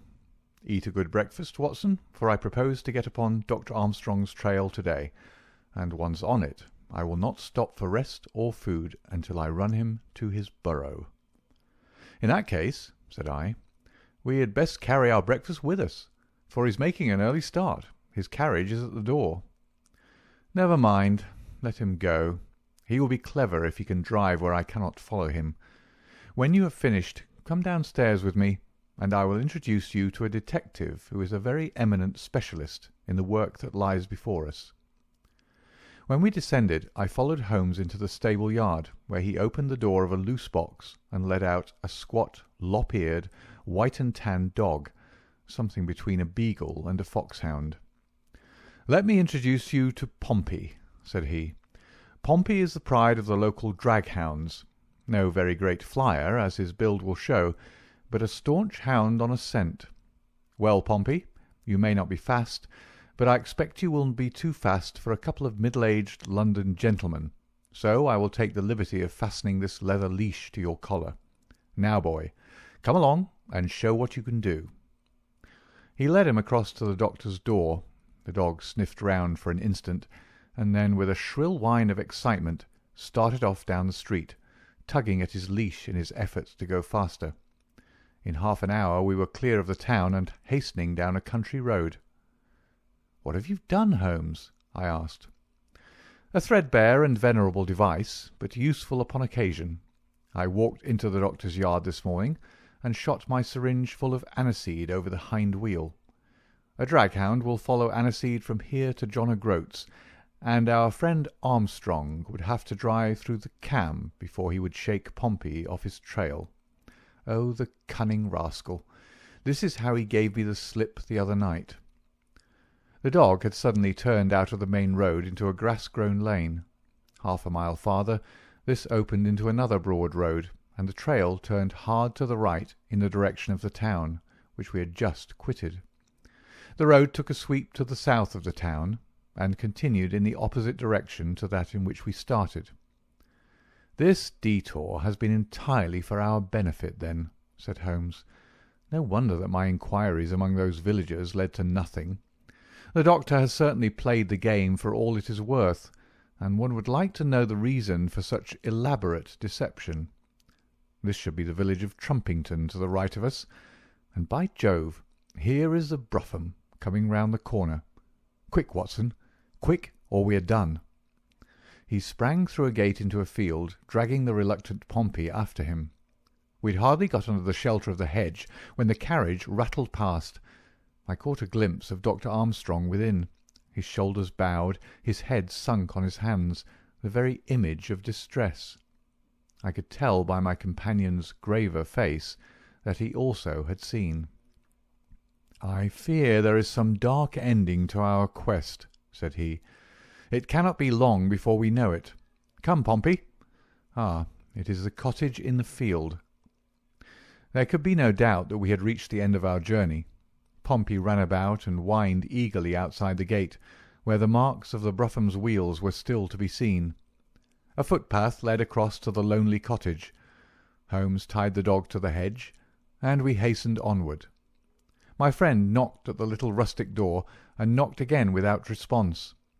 And yet the cottage was not deserted, for a low sound came to our ears, a kind of drone of misery and despair which was indescribably melancholy.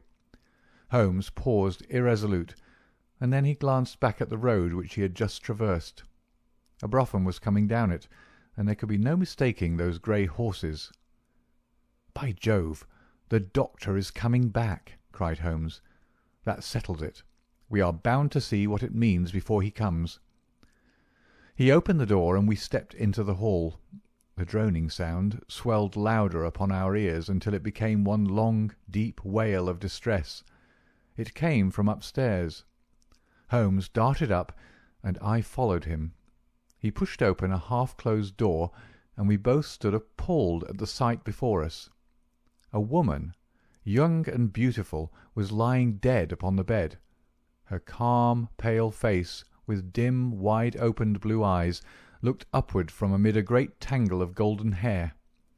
At the foot of the bed, half sitting, half kneeling, his face buried in the clothes, was a young man whose frame was racked by his sobs. So absorbed was he by his bitter grief that he never looked up until Holmes's hand was on his shoulder. "Are you Mr. Godfrey Staunton?" Yes, I am. But you're too late. She's dead." The man was so dazed that he could not make to understand that we were anything but doctors who had been sent to his assistance. Holmes was endeavouring to utter a few words of consolation, and to explain the alarm which had been caused to his friends by his sudden disappearance, when there was a step upon the stairs, and there was the heavy, stern, questioning face of Dr. Armstrong at the door. "So, gentlemen," said he, "you have attained your end, and have certainly chosen a particularly delicate moment for your intrusion. I would not brawl in the presence of death, but I can assure you that if I were a younger man your monstrous conduct would not pass with impunity." "Excuse me, Dr. Armstrong, I think we are a little at cross purposes," said my friend with dignity. "If you could step downstairs with us, we may each be able to give some light to the other upon this miserable affair." A minute later the grim doctor and ourselves were in the sitting-room below. "Well, sir," said he, "I wish you to understand in the first place that I am not employed by Lord Mount James, and that my sympathies in this matter are entirely against that nobleman. When a man is lost, it is my duty to ascertain his fate, but having done so, the matter ends so far as I am concerned, and so long as there is nothing criminal, I am much more anxious to hush up private scandals than to give them publicity. If, as I imagine, there is no breach of the law in this matter, you can absolutely depend upon my discretion and my cooperation in keeping the facts out of the papers." Dr. Armstrong took a quick step forward and wrung Holmes by the hand. "You are a good fellow," said he. "I had misjudged you. I thank heaven that my compunction at leaving poor Staunton all alone in this plight caused me to turn my carriage back, and so to make your acquaintance. Knowing as much as you do, the situation is very easily explained. A year ago, Godfrey Staunton lodged in London for a time and became passionately attached to his landlady's daughter, whom he married. She was as good as she was beautiful, and as intelligent as she was good. No man need be ashamed of such a wife, but Godfrey was the heir to this crabbed old nobleman, and it was quite certain that the news of his marriage would have been the end of his inheritance. I knew the lad well, and I loved him for his many excellent qualities. I did all I could to help him to keep things straight, We did our very best to keep the thing from everyone, for when once such a whisper gets about, it is not long before everyone has heard it. Thanks to this lonely cottage and his own discretion, Godfrey has up to now succeeded. Their secret was known to no one save to me, and to one excellent servant who has at present gone for assistance to Trumpington. But at last there came a terrible blow in the shape of dangerous illness to his wife. It was consumption of the most virulent kind.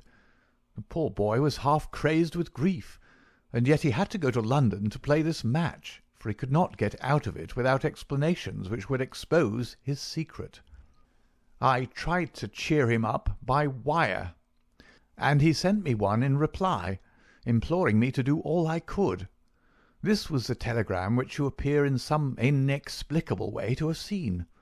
I did not tell him how urgent the danger was, for I knew that he could do no good here, but I sent the truth to the girl's father, and he very injudiciously communicated it to Godfrey. The result was that he came straight away in a state bordering on frenzy, and has remained in the same state, kneeling at the end of her bed, until this morning death put an end to her sufferings. That is all, Mr. Holmes, and I am sure that I can rely upon your discretion and that of your friend." Holmes grasped the doctor's hand. "Come, Watson," said he, and we passed from that house of grief into the pale sunlight of the winter day. End of the adventure of the missing three-quarter.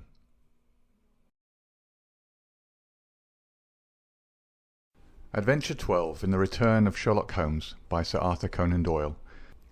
Adventure 12. The Adventure of the Abbey Grange. It was on a bitterly cold and frosty morning towards the end of the winter of '97 that I was awakened by a tugging at my shoulder. It was Holmes. The candle in his hand shone upon his eager, stooping face, and told me at a glance that something was amiss. "Come, Watson, come," he cried. "The game is afoot. Not a word. Into your clothes and come." 10 minutes later we were both in a cab and rattling through the silent streets on our way to Charing Cross Station. The first faint winter's dawn was beginning to appear, and we could dimly see the occasional figure of an early workman as he passed us, blurred and indistinct in the opalescent London reek.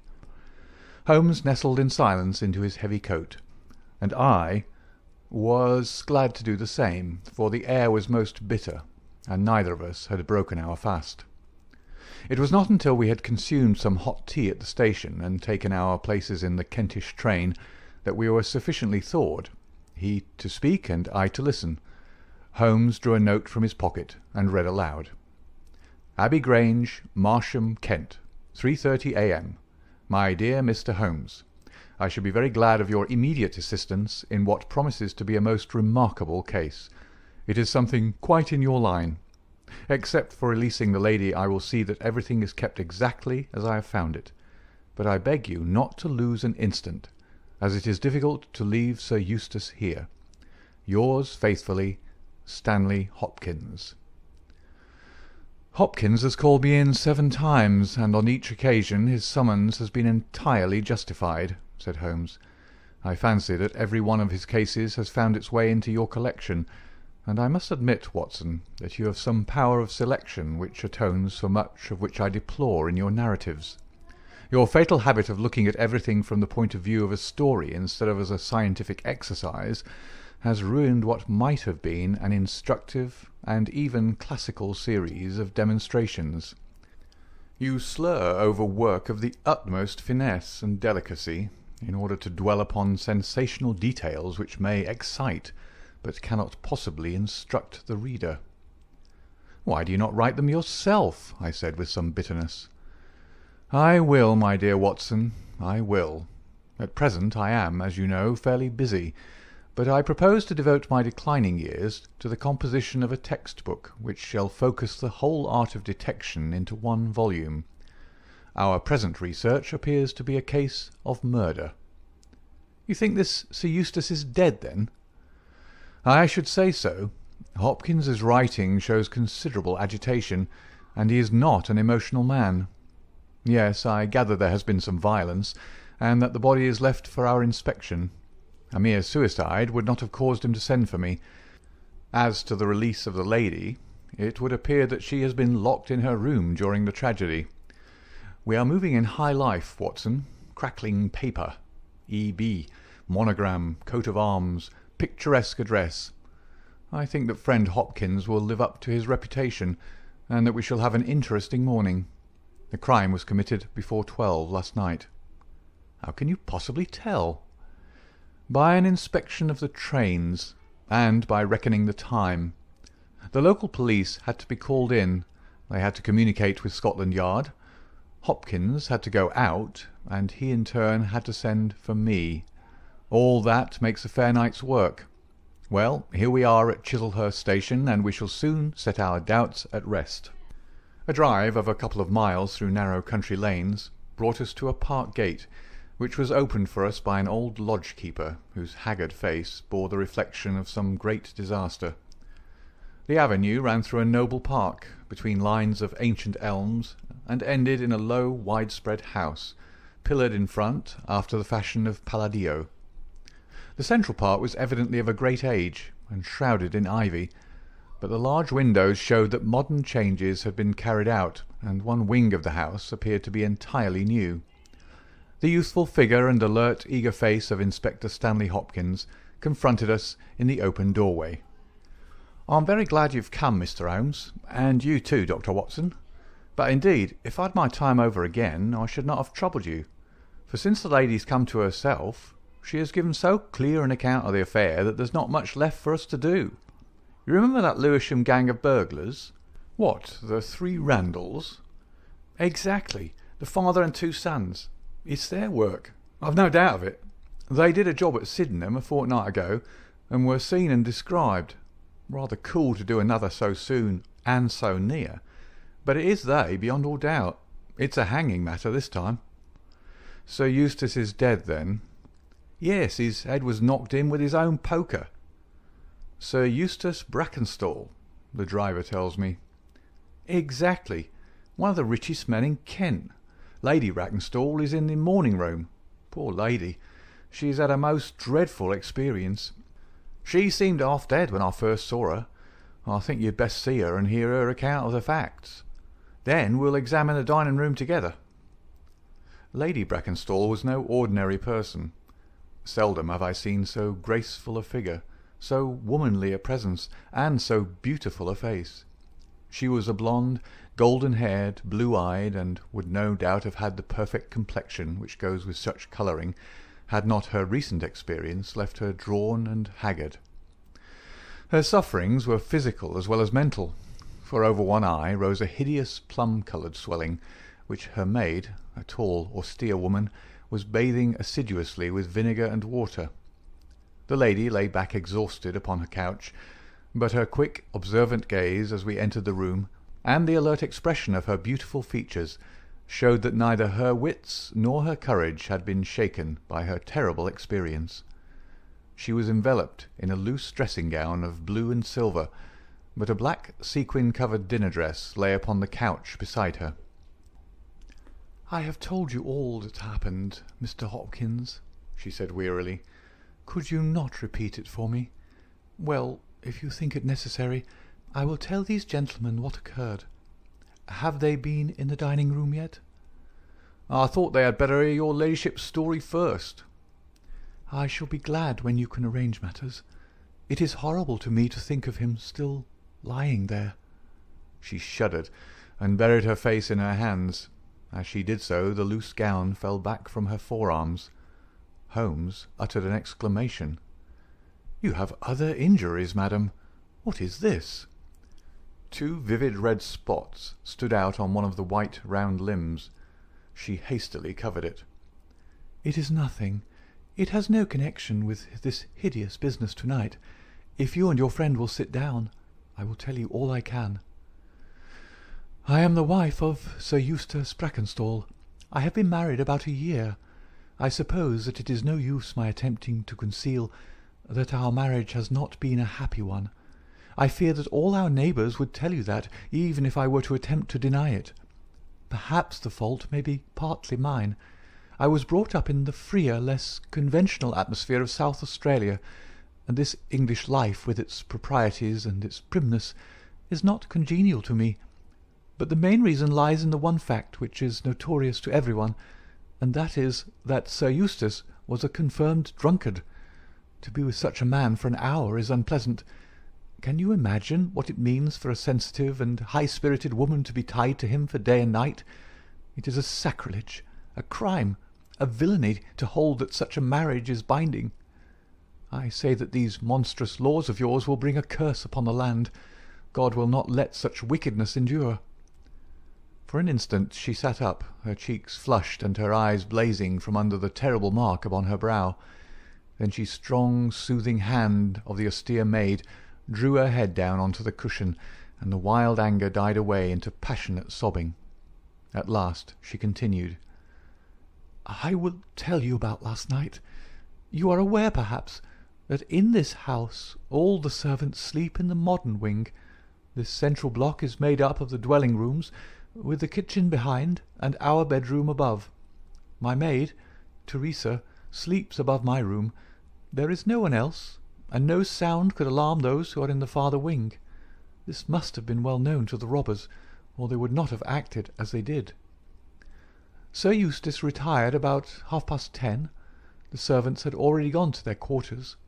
Only my maid was up, and she had remained in her room at the top of the house until I needed her services. I sat until after 11 in this room, absorbed in a book. Then I walked round to see that all was right before I went upstairs. It was my custom to do this myself, for, as I have explained, Sir Eustace was not always to be trusted. I went into the kitchen, the butler's pantry, the gun-room, the billiard-room, the drawing-room, and finally the dining-room. As I approached the window, which is covered with thick curtains, I suddenly felt the wind blow upon my face, and realized that it was open. I flung the curtain aside, and found myself face to face with a broad-shouldered elderly man who had just stepped into the room. The window is a long French one, which really forms a door leading to the lawn. I held my bedroom candle lit in my hand, and by its light, behind the first man, I saw two others who were in the act of entering. I stepped back, but the fellow was on me in an instant. He caught me first by the wrist and then by the throat. I opened my mouth to scream, but he struck me a savage blow with his fist over the eye and felled me to the ground. I must have been unconscious for a few minutes, for when I came to myself I found that they had torn down the bell rope and had secured me tightly to the oaken chair which stands at the head of the dining-room table. I was so firmly bound that I could not move, and a handkerchief round my mouth prevented me from uttering a sound. It was at this instant that my unfortunate husband entered the room. He had evidently heard some suspicious sounds, and he came prepared for such a scene as he found. He was dressed in night-shirt and trousers, with his favourite blackthorn cudgel in his hand. He rushed at the burglars, but another, it was an elderly man, stooped, picked the poker out of the grate, and struck him a horrible blow as he passed. He fell with a groan, and never moved again. I fainted once more, but again it could only have been for a very few minutes, during which I was insensible. When I opened my eyes, I found that they had collected the silver from the sideboard, and they had drawn a bottle of wine which stood there. Each of them had a glass in his hand. I have already told you, have I not, that one was elderly, with a beard, and the others young, hairless lads. They might have been a father with his two sons. They talked together in whispers. Then they came over and made sure that I was securely bound. Finally they withdrew, closing the window after them. It was quite a quarter of an hour before I got my mouth free. When I did so, my screams brought the maid to my assistance. The other servants were soon alarmed, and we sent for the local police, who instantly communicated with London. That is really all that I can tell you, gentlemen, and I trust that it will not be necessary for me to go over so painful a story again." "Any questions, Mr. Holmes?" asked Hopkins. "I will not impose any further tax upon Lady Brackenstall's patience and time," said Holmes. "Before I go into the dining-room, I should like to hear your experience." He looked at the maid. "I saw the man before ever they came into the house," said she. "As I sat by my bedroom window, I saw 3 men in the moonlight down by the lodge gate yonder, but I thought nothing of it at the time. It was more than an hour after that I heard my mistress scream, and down I ran to find her, poor lamb, just as she says, and him on the floor with his blood and brains over the room. It was enough to drive a woman out of her wits, tied there, and her very dress spotted with him. But she never wanted courage, did Miss Mary Fraser of Adelaide, and Lady Brackenstall of Abbeygrange hasn't learned new ways. You've questioned her long enough, you gentlemen, and now she's coming to her own room, just with her old Teresa, to get the rest that she badly needs." With a motherly tenderness, the gaunt woman put her arm round her mistress and led her from the room. "She's been with her all her life," said Hopkins. "Nursed her as a baby, and came with her to England when they first left Australia 18 months ago. Teresa Wright is her name, and the kind of maid you don't pick up nowadays. This way, Mr. Holmes, if you please." The keen interest had passed out of Holmes's expressive face, and I knew that with the mystery all the charm of the case had departed. There still remained an arrest to be effected, but what were these commonplace rogues that he should soil his hands with them? An abstruse and learned specialist, who finds that he has been called in for a case of measles, would experience something of the annoyance which I read in my friend's eyes. Yet the scene in the dining-room of the Abbey Grange was sufficiently strange to arrest his attention and to recall his waning interest. It was a very large and high chamber, with carved oak ceiling, oaken panelling, and a fine array of deer's heads and ancient weapons around the walls. At the further end from the door was the high French window of which we had heard. 3 smaller windows on the right-hand side filled the apartment with cold winter sunshine. On the left was a large, deep fireplace, with a massive, overhanging oak mantelpiece. Beside the fireplace was a heavy oaken chair with arms and crossbars at the bottom. In and out through the open woodwork was woven a crimson cord, which was secured at each side to the crosspiece below. In releasing the lady, the cord had been slipped off her, but the knots with which it had been secured still remained. These details only struck our attention afterwards, for our thoughts were entirely absorbed by the terrible object which lay upon the tiger-skin hearthrug in front of the fire. It was the body of a tall, well-made man about 40 years of age. He lay upon his back, his face upturned, with his white teeth grinning through his short black beard.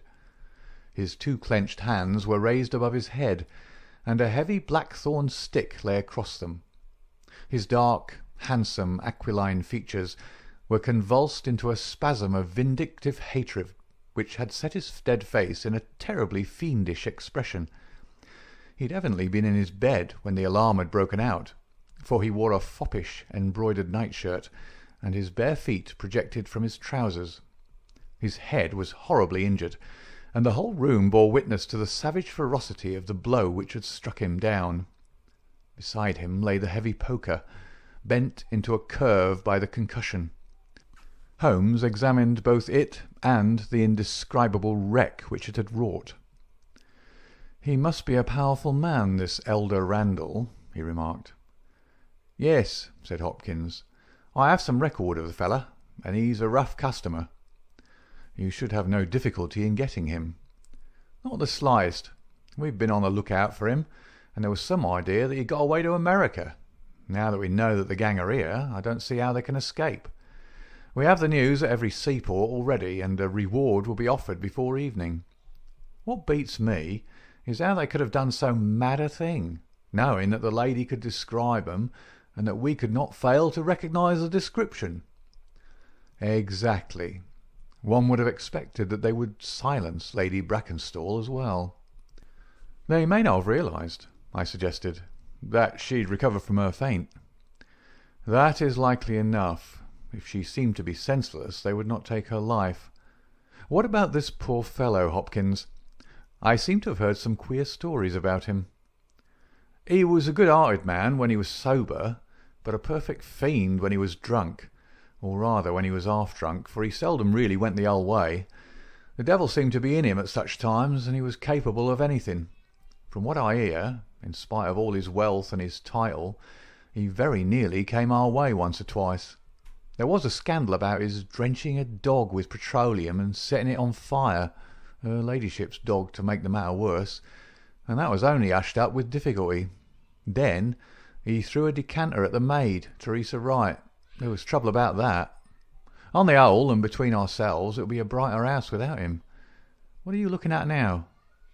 Holmes was down on his knees, examining with great attention the knots upon the red cord with which the lady had been secured. Then he carefully scrutinized the broken and frayed end where it had snapped off when the burglar had dragged it down. "When this was pulled down, the bell in the kitchen must have rung loudly," he remarked. "No one could hear it. The kitchen stands right at the back of the house." "How did the burglar know no one would hear it? How dared he pull at a bell rope in that reckless fashion?" "Exactly, Mr. Holmes, exactly. You put the very question which I've asked myself again and again. There can be no doubt that this fellow must have known the house and its habits. He must have perfectly understood that the servants would all be in bed at that comparatively early hour, and that no one could possibly hear a bell ring in the kitchen. Therefore, he must have been in close league with one of the servants. Surely that is evident. But there are 8 servants, and all of them good character." "Other things being equal," said Holmes, "one would expect the one at whose head the master threw a decanter, and yet that would involve treachery towards the mistress to whom the woman seems devoted. Well, well, the point is a minor one, and when you have Randall you will probably find no difficulty in securing his accomplice. The lady's story certainly seems to be corroborated, if it needed corroboration, by every detail which we see before us." He walked to the French window and threw it open. "There are no signs here, but the ground is iron hard, and one would not expect them. I see that these candles in the mantelpiece have been lighted. Yes, it was by their light and that of the lady's bedroom candle that the burglars saw their way about." "And what did they take?" "Well, they didn't take much, only half a dozen articles of plate off the sideboard. Lady Brackenstall thinks that they were themselves so disturbed by the death of Sir Eustace that they didn't ransack the house as they would otherwise have done." "No doubt that is true, and yet they drank some wine, I understand." "To steady their nerves." "Exactly. These 3 glasses upon the sideboard have been untouched, I suppose?" "Yes, and the bottle stands as they left it." "Let us look at it. Hello, hello, what is this?" The 3 glasses were grouped together, all of them tinged with wine, and one of them containing some dregs of beeswing. The bottle stood near them, 2/3 full, and beside it lay a long, deeply stained cork. Its appearance and the dust upon the bottle showed that it was no common vintage which the murderers had enjoyed. A change had come over Holmes's manner. He had lost his listless expression, and again I saw an alert light of interest in his keen, deep-set eyes. He raised the cork and examined it minutely. "How did they draw it?" he asked. Hopkins pointed to a half-opened drawer. In it lay some table linen and a large corkscrew. "Did Lady Brackenstall say that screw was used?" "No. You remember that she was senseless at the moment when the bottle was opened?" "Quite so. As a matter of fact, that screw was not used. This bottle was opened by a pocket screw, probably contained in a knife and not more than 1.5 inches long. If you'll examine the top of the cork, you will observe that the screw was driven in 3 times before the cork was extracted. It has never been transfixed. This long screw would have transfixed it and drawn it up with a single pull. When you catch this fellow, you will find that he has one of these multiplex knives in his possession." "Excellent," said Hopkins. "But these glasses do puzzle me, I confess. Lady Brackenstall actually saw the 3 men drinking, did she not?" Yes, she was clear about that. Then there is an end of it. What more is to be said? And yet you must admit that the 3 glasses are very remarkable, Hopkins. What? You see nothing remarkable? Well, well, let it pass. Perhaps, when a man has special knowledge and special powers like my own, it rather encourages him to seek a complex explanation when a simpler one is at hand. Of course, it must be a mere chance about the glasses. Well, good morning, Hopkins. I don't see that I can be of any use to you, and you appear to have your case very clear. You'll let me know when Randall is arrested, and any further developments which may occur. I trust that I shall soon have to congratulate you upon a successful conclusion. Come, Watson, I fancy that we may employ ourselves more profitably at home. During our return journey, I could see by Holmes's face that he was much puzzled by something which he had observed. Every now and then, by an effort, he would throw off the impression and talk as if the matter were clear, but then his doubts would settle down upon him again, and his knitted brows and abstracted eyes would show that his thoughts had gone back once more to the great dining-room of the Abbey Grange, in which this midnight tragedy had been enacted. At last, by a sudden impulse, just as our train was crawling out of a suburban station, he sprang onto the platform and pulled me out after him. "Excuse me, my dear fellow," said he, as we watched the rear carriages of our train disappearing round a curve. "I am sorry to make you the victim of what may seem a mere whim, but on my life, Watson, I simply can't leave that case in this condition. Every instinct that I possess cries out against it. It's wrong. It's all wrong. I'll swear that it's wrong. And yet the lady's story was complete. The maid's corroboration was sufficient. The detail was fairly exact. What have I to put up against that? 3 wine-glasses. That is all. But if I had not taken things for granted, if I had examined everything with the case with which I should have shown had we approached the case de novo, and had no cut-and-dried story to warp my mind, should I not then have found something more definite to go upon? Of course I should. Sit down on this bench, Watson, until a train for Chislehurst arrives, and allow me to lay the evidence before you, imploring you in the first instance to dismiss from your mind the idea that anything which the maid or her mistress may have said must necessarily be true. The lady's charming personality must not be permitted to warp our judgment. Surely there are details in her story which, if we looked at in cold blood, would excite our suspicion. These burglars made a considerable haul at Sydenham a fortnight ago. Some account of them and of their appearance was in the papers, and would naturally occur to anyone who wished to invent a story in which imaginary robbers should play a part. As a matter of fact, burglars who have done a good stroke of business are, as a rule, only too glad to enjoy the proceeds in peace and quiet, without embarking on another perilous undertaking. Again, it is unusual for burglars to operate at so early an hour. It is unusual for burglars to strike a lady to prevent her screaming, since one would imagine that was the sure way to make her scream. It is unusual for them to commit murder when their numbers are sufficient to overpower one man.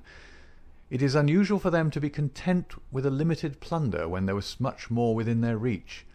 And finally, I should say that it was very unusual for such men to leave a bottle half empty. How do all these unusuals strike you, Watson? Their cumulative effect is certainly considerable, and yet each of them is quite possible in itself. The most unusual thing of all, as it seems to me, is that the lady should be tied to the chair. Well, I am not so clear about that, Watson, for it is evident that they must either kill her or else secure her in such a way that she could not give immediate notice of their escape. But at any rate I have shown, have I not, that there is a certain element of improbability about the lady's story. And now, on the top of this, comes the incident of the wine-glasses. What about the wine-glasses? Can you see them in your mind's eye? I see them clearly. We are told that 3 men drank from them. Does that strike you as likely? Why not? There was wine in each glass. Exactly. But there was beeswing only in one glass. You must have noticed that fact. What does that suggest to your mind? The last glass filled will be most likely to contain beeswing? Not at all. The bottle was full of it, and it is inconceivable that the first two glasses were clear and the third heavily charged with it. There are two possible explanations, and only two. One is that after the second glass was filled, the bottle was violently agitated, and so the third glass received the beeswing. That does not appear probable. No, I am sure that I'm right. What then do you suppose? That only two glasses were used, and that the dregs of both were poured into a third glass, so as to give the false impression that three people had been here. In that way all the beeswing would be in the last glass, would it not? Yes, I am convinced that this is so. But if I have hit upon the true explanation of this one small phenomenon, then in an instant the case rises from the commonplace to the exceedingly remarkable, for it can only mean that Lady Brackenstall and her maid have deliberately lied to us, that not one word of their story is to be believed, that they have some very strong reason for covering the real criminal, and that we must construct our case for ourselves without any help from them. That is the mission which now lies before us, and here, Watson, is the Sydenham train.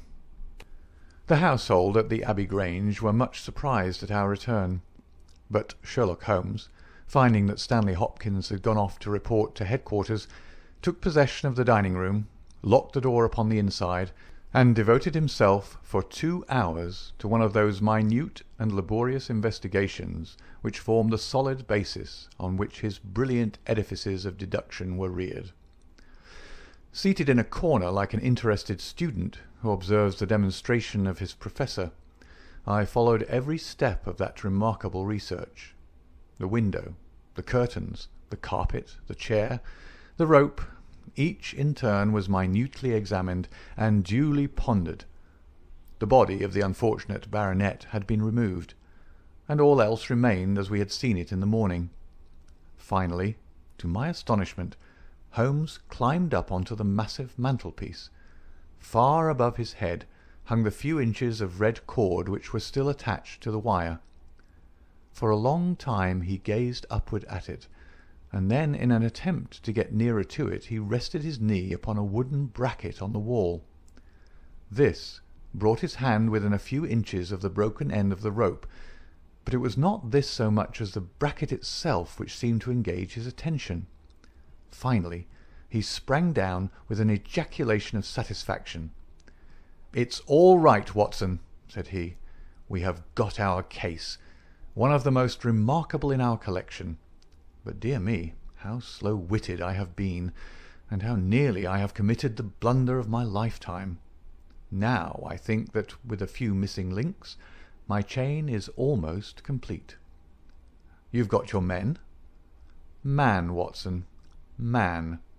Only one, but a very formidable person, strong as a lion. Witness the blow that bent that poker. 6'3" in height, active as a squirrel, dexterous with his fingers, finally remarkably quick-witted, for this whole ingenious story is of his concoction. Yes, Watson, we have come upon the handiwork of a very remarkable individual, and yet in that bell-rope he has given us a clue which should not have left us a doubt." "Where was the clue?" "Well, if you were to pull down a bell-rope, Watson, where would you expect it to break? Surely at the spot where it is attached to the wire. Why should it break 3 inches from the top, as this one has done?" "Because it's frayed there?" "Exactly. This end, which we can examine, is frayed. He was cunning enough to do that with his knife. But the other end is not frayed. You could not observe that from here, but if you were on the mantelpiece you would see that it is cut clean off without any mark of fraying whatever. You can reconstruct what occurred. The man needed the rope. He would not tear it down for fear of giving the alarm by ringing the bell. What did he do? He sprang up on the mantelpiece, could not quite reach it, put his knee on the bracket, you will see the impression in the dust, and so got his knife to bear upon the cord. I could not reach the place by at least 3 inches, from which I infer that he is at least 3 inches a bigger man than I. Look at that mark upon the seat of the oaken chair. What is it? Blood. Undoubtedly it is blood. This alone puts the lady's story out of court. If she was seated on the chair when the crime was done, how come the mark? No, no. She was placed in the chair after the death of her husband. I'll wager that the black dress shows a corresponding mark to this. We have not yet met our Waterloo, Watson, but this is our Marengo, for it begins in defeat and ends in victory. I should like now to have a few words with the nurse Teresa. We must be wary for a while, if we are to get the information which we want. She was an interesting person, this stern Australian nurse, taciturn, suspicious, ungracious. It took some time before Holmes's pleasant manner and frank acceptance of all that she said thawed her into a corresponding amiability. She did not attempt to conceal her hatred for her late employer. "Yes, sir, it is true that he threw the decanter at me. I heard him call my mistress a name, and I told him that he should not dare speak to her as if her brother had been there. Then it was that he threw it at me. He might have thrown a dozen if he'd but left my bonny bird alone. He was forever ill-treating her, and she too proud to complain. She will not even tell me all that he's done to her. She never told me of those marks on her arm that you saw this morning, but I know very well what they came from a stab with a hat-pin. The sly devil! God forgive me that I should speak of him so, now that he's dead. But a devil he was, if ever one walked the earth. He was all honey when we first met him, only 18 months ago. We both feel as if it were 18 years. She'd only just arrived in London. Yes, it was her first voyage. She'd never been from home before. He won her with his title and his money and his false London ways. If she made a mistake, she's paid for it, if ever a woman did. What month did we meet him? Well, I tell you, it was just after we arrived. We arrived in June, and it was July. We were married in January last year. Yes, she's down in the morning room again, and I have no doubt she'll see you. But you must not ask too much of her, for she's gone through all that flesh and blood will stand." Lady Brackenstall was reclining on the same couch, but looked brighter than before. The maid had entered with us, and began once more to foment the bruise upon her mistress's brow. "I hope," said the lady, "that you have not come to cross-examine me again." "No," Holmes answered in his gentlest voice. "I will not cause you any unnecessary trouble, Lady Brackenstall, and my whole desire is to make things easy for you, for I am convinced that you are a much-tried woman. If you will treat me as a friend and trust me, you may find that I will justify your trust." "What do you want me to do?" "To tell me the truth." "Mr. Holmes." "No, no, Lady Brackenstall. It is no use. You may have heard of any little reputation which I possess. I will stake it all on the fact that your story is an absolute fabrication." Mistress and maid were both staring at Holmes with pale faces and frightened eyes. "You are an impudent fellow," cried Teresa. "Do you mean to say that my mistress has told a lie?" Holmes rose from his chair. "Have you nothing to tell me?" "I have told you everything." "Think once more, Lady Brackenstall. Would it not be better to be frank?" For an instant there was hesitation in her beautiful face. Then some new strong thought caused it to set like a mask. "I have told you all I know." Holmes took his hat and shrugged his shoulders. "I am very sorry," he said, and without another word we left the room and the house. There was a pond in the park, and to this my friend led the way. It was frozen over, but a single hole was left for the convenience of a solitary swan. Holmes gazed at it, and then passed on to the lodge gate. There he scribbled a short note for Stanley Hopkins, and left it with the lodge keeper. It may be a hit or it may be a miss, but we are bound to do something for friend Hopkins, just to justify this second visit, said he. I will not quite take him into my confidence yet. I think our next scene of operations must be the shipping office of the Adelaide-Southampton line, which stands at the end of Pall Mall, if I remember right. There is a second line of steamers which connect South Australia with England, but we will draw the larger cover first. Holmes's card sent in to the manager ensured instant attention, and he was not long in acquiring all the information he needed. In June of '95, only one of their line had reached a home port. It was the Rock of Gibraltar, their largest and best boat. A reference to the passenger list showed that Miss Fraser of Adelaide, with her maid, had made the voyage in her. The boat was now somewhere south of the Suez Canal on her way to Australia. Her officers were the same as in '95, with one exception. The first officer, Mr. Jack Crocker, had been made a captain and was to take charge of their new ship, the Bass Rock, sailing in 2 days' time from Southampton. He lived at Sydenham, but he was likely to be in that morning for instructions if we cared to wait for him. No, Mr. Holmes had no desire to see him, but would be glad to know more about his record and character. His record was magnificent. There was not an officer in the fleet to touch him. As to his character, he was reliable on duty, but a wild, desperate fellow off the deck of his ship, hot-headed, excitable, but loyal, honest, and kind-hearted. That was the pith of the information with which Holmes left the office of the Adelaide-Southampton Company.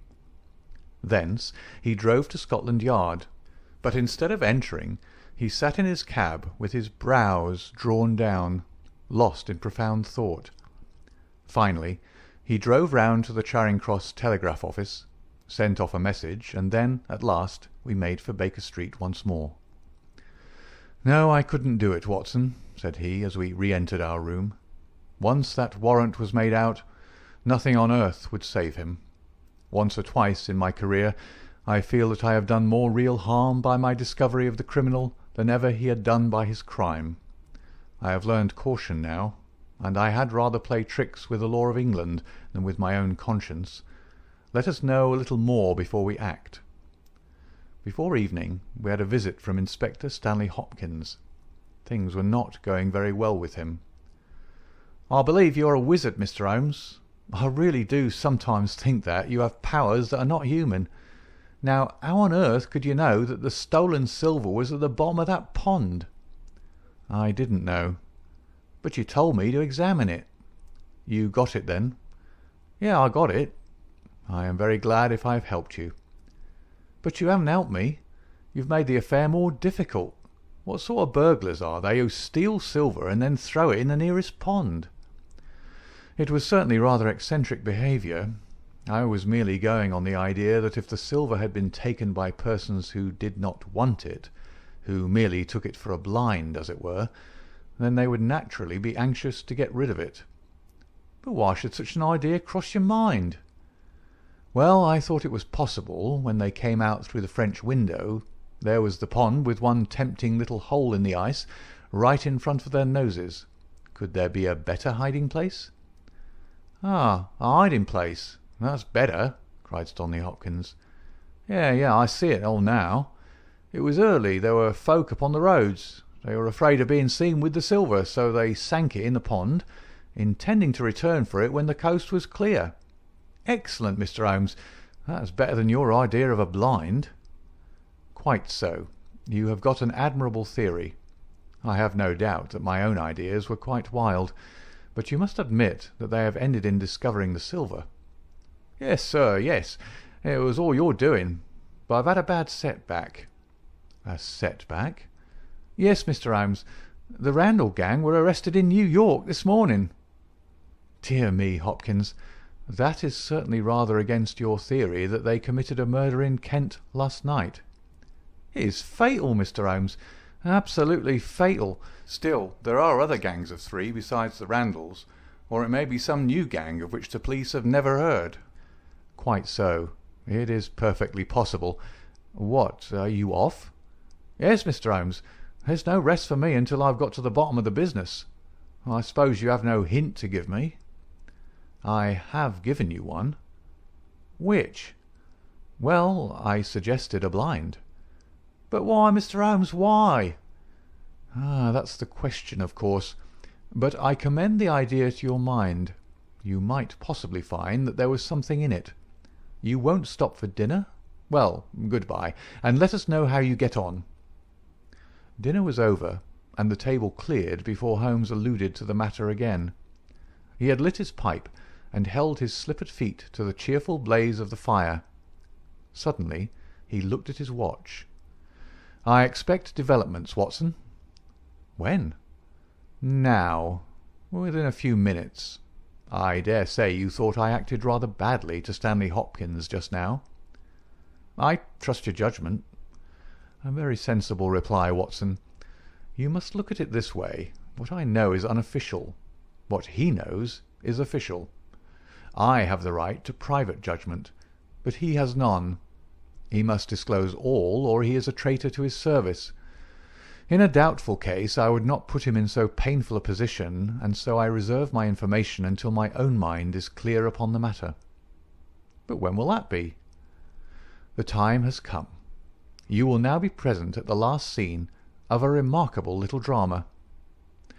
There was a sound upon the stairs, and our door was opened to admit as fine a specimen of manhood as ever passed through it. He was a very tall young man, golden-moustached, blue-eyed, with a skin which had been burned by tropical suns, and a springy step which showed that the huge frame was as active as it was strong. He closed the door behind him, and then he stood with clenched hands and heaving breast, choking down some overmastering emotion. "Sit down, Captain Crocker. You got my telegram?"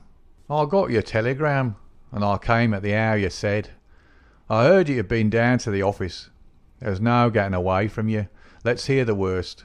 What are you going to do with me? Arrest me? Speak out, man. You can't sit there and play with me like a cat with a mouse." "Give him a cigar," said Holmes.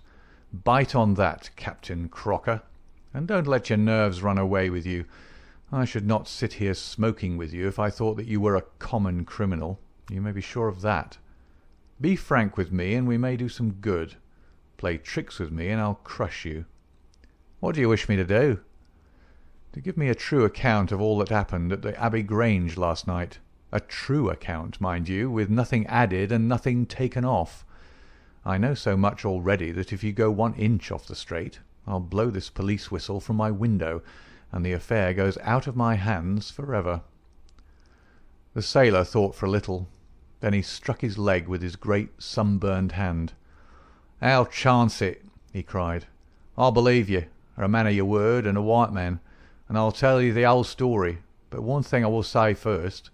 As far as I'm concerned, I regret nothing, and I fear nothing, and I'd do it all again and be proud of the job. Damn the beast, if he had as many lives as a cat, he'd owe them all to me. But it's the Lady Mary Fraser, for never will I call her by that accursed name, when I think of getting her into trouble. I would give my life just to bring one smile to her dear face. It's that turns my soul into water, and yet, what less could I do? I'll tell you my story, gentlemen, and then I'll ask you, as man to man, what less could I do? I must go back a bit. You seem to know everything, so I expect that you know that I met her when she was a passenger and I was first officer of the Rock of Gibraltar. From the first day I met her, she was the only woman to me. Every day of that voyage I loved her more, and many a time since have I keeled down in the darkness of the night watch and kissed the deck of that ship because I knew her dear feet had trod on it. She was never engaged to me. She treated me as fairly as ever a woman treated a man. I've no complaint to make. It was all love on my side and all good comradeship and the friendship on hers. When we parted she was a free woman, but I could never again be a free man. Next time I came back from sea I heard of her marriage. Well, why shouldn't she marry whom she liked? Title and money, who could carry them better than she? She was born for all that is beautiful and dainty. I didn't grieve over her marriage. I was not such a selfish hound as that. I just rejoiced that good luck had come her way, and that she had not thrown herself away on a penniless sailor. That's how I loved Mary Fraser. Well, I never thought to see her again, but last voyage I was promoted, and the new boat was yet launched, so I had to wait for a couple of months with my people at Sydenham. One day out in a country lane I met Teresa Wright, her old maid. She told me all about her, all about him, about everything. I tell you, gentlemen, it nearly drove me mad. This drunken hound, that he should dare to raise his hand to her, whose boots he was not worthy to lick. I met Teresa again. Then I met Mary herself, and met her again. Then she would meet me no more, but the other day I had a notice that I was to start on my voyage within a week, and I determined that I would see her once before I left. Teresa was always my friend, for she loved Mary and hated this villain almost as much as I did. From her I learned the ways of the house. Mary used to sit up reading in her own little room downstairs. I crept round there last night and scratched at the window. At first she would not open to me, but in her heart I know that now she loves me, and she could not leave me in the frosty night. She whispered to me to come round to the big front window, and I found it open before me, so as to let me into the dining room. Again I heard from her own lips things that made my blood boil, and again I cursed this brute who mishandled the woman I loved. Well, gentlemen, I was standing with her just inside the window, in all innocence, as God is my judge, when he rushed like a madman into the room, called her the vilest name that a man could use to a woman, and welted her across the face with the stick he had in his hand. I had sprung for the poker, and it was a fair fight between us. See here on my arm, where his first blow fell. Then it was my turn, and I went through him as if he'd been a rotten pumpkin. Do you think I was sorry? Not I. It was his life or mine. But far more than that, it was his life or hers, for how could I leave her in the power of this madman? That was how I killed him. Was I wrong? Well then, what would either of you gentlemen have done if you had been in my position? She had screamed when he struck her, and that brought old Teresa down from the room above. There was a bottle of wine on the sideboard, and I opened it and poured a little between Mary's lips, for she was half dead with shock. Then I took a drop myself. Teresa was as cool as ice, and it was her plot as much as mine. We must make it appear that burglars had done the thing. Teresa kept on repeating our story to her mistress, while I swarmed up and cut the rope of the bell. Then I lashed her in a chair and frayed out the end of the rope to make it look natural, else they would wonder how in the world a burglar could have got there to cut it. Then I gathered up a few plates and pots of silver to carry out the idea of the robbery, and there I left them, with orders to give the alarm when I had a quarter of an hour's start. I dropped the silver into the pond and made off for Sydenham, feeling that for once in my life I had done a real good night's work. And that's the truth, and the old truth, Mr. Holmes, if it cost me my neck. Holmes smoked for some time in silence, and he crossed the room and shook our visitor by the hand. "That's what I think," said he. "I know that every word is true, for you have hardly said a word which I did not know. No one but an acrobat or a sailor could have got up to that bell rope from the bracket, and no one but a sailor could have made the knots with which the cord was fastened to the chair. Only once had this lady been brought into contact with sailors, and that was on her voyage. And it was someone of her own class of life, since she was trying hard to shield him, and so showing that she loved him. You see how easy it was for me to lay my hands upon you when once I had started upon the right trail. I thought the police never could have seen through our dodge. And the police haven't, nor will they, to the best of my belief. Now look here, Captain Crocker. This is a very serious matter, though I am willing to admit that you acted under the most extreme provocation to which any man could be subjected. I am not sure that in defence of your own life your action will not be pronounced legitimate.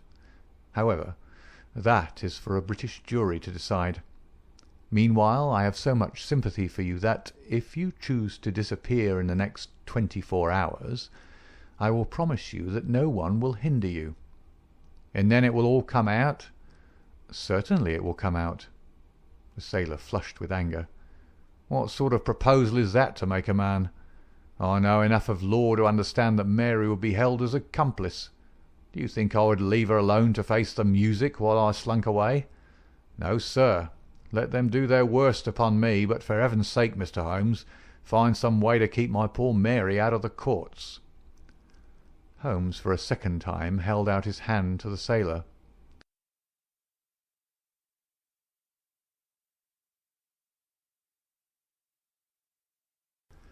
"I was only testing you, and you ring true every time.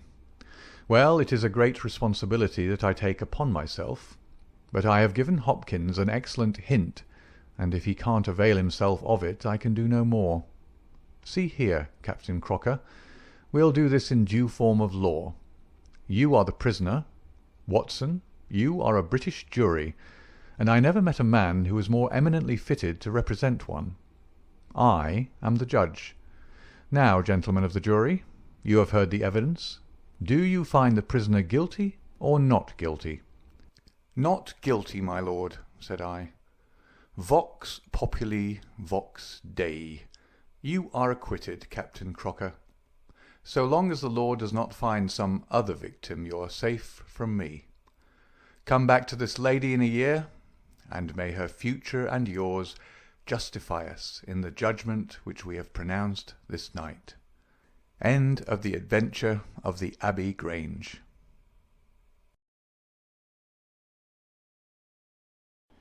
Adventure 13 of The Return of Sherlock Holmes by Sir Arthur Conan Doyle. Adventure 13. The Adventure of the Second Stain. I had intended The Adventure of the Abbey Grange to be the last of those exploits of my friend Mr. Sherlock Holmes which I should ever communicate to the public. This resolution of mine was not due to any lack of material, since I have notes of many hundreds of cases to which I have never alluded, nor was it caused by any waning interest on the part of my readers in the singular personality and unique methods of this remarkable man. The real reason lay in the reluctance which Mr. Holmes has shown to the continued publication of his experiences.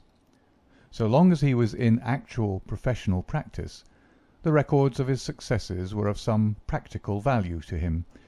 But since he has definitely retired from London and betaken himself to study and bee-farming on the Sussex Downs, notoriety has become hateful to him, and he has peremptorily requested that his wishes in this matter should be strictly observed. It was only upon my representing to him that I had given a promise that The Adventure of the Second Stain should be published when the times were ripe, and pointing out to him that it is only appropriate that this long series of episodes should culminate in the most important international case which he has ever been called upon to handle, that I at last succeeded in obtaining his consent that a carefully guarded account of the incident should at last be laid before the public. If in telling the story I seem to be somewhat vague in certain details, the public will readily understand that there is an excellent reason for my reticence.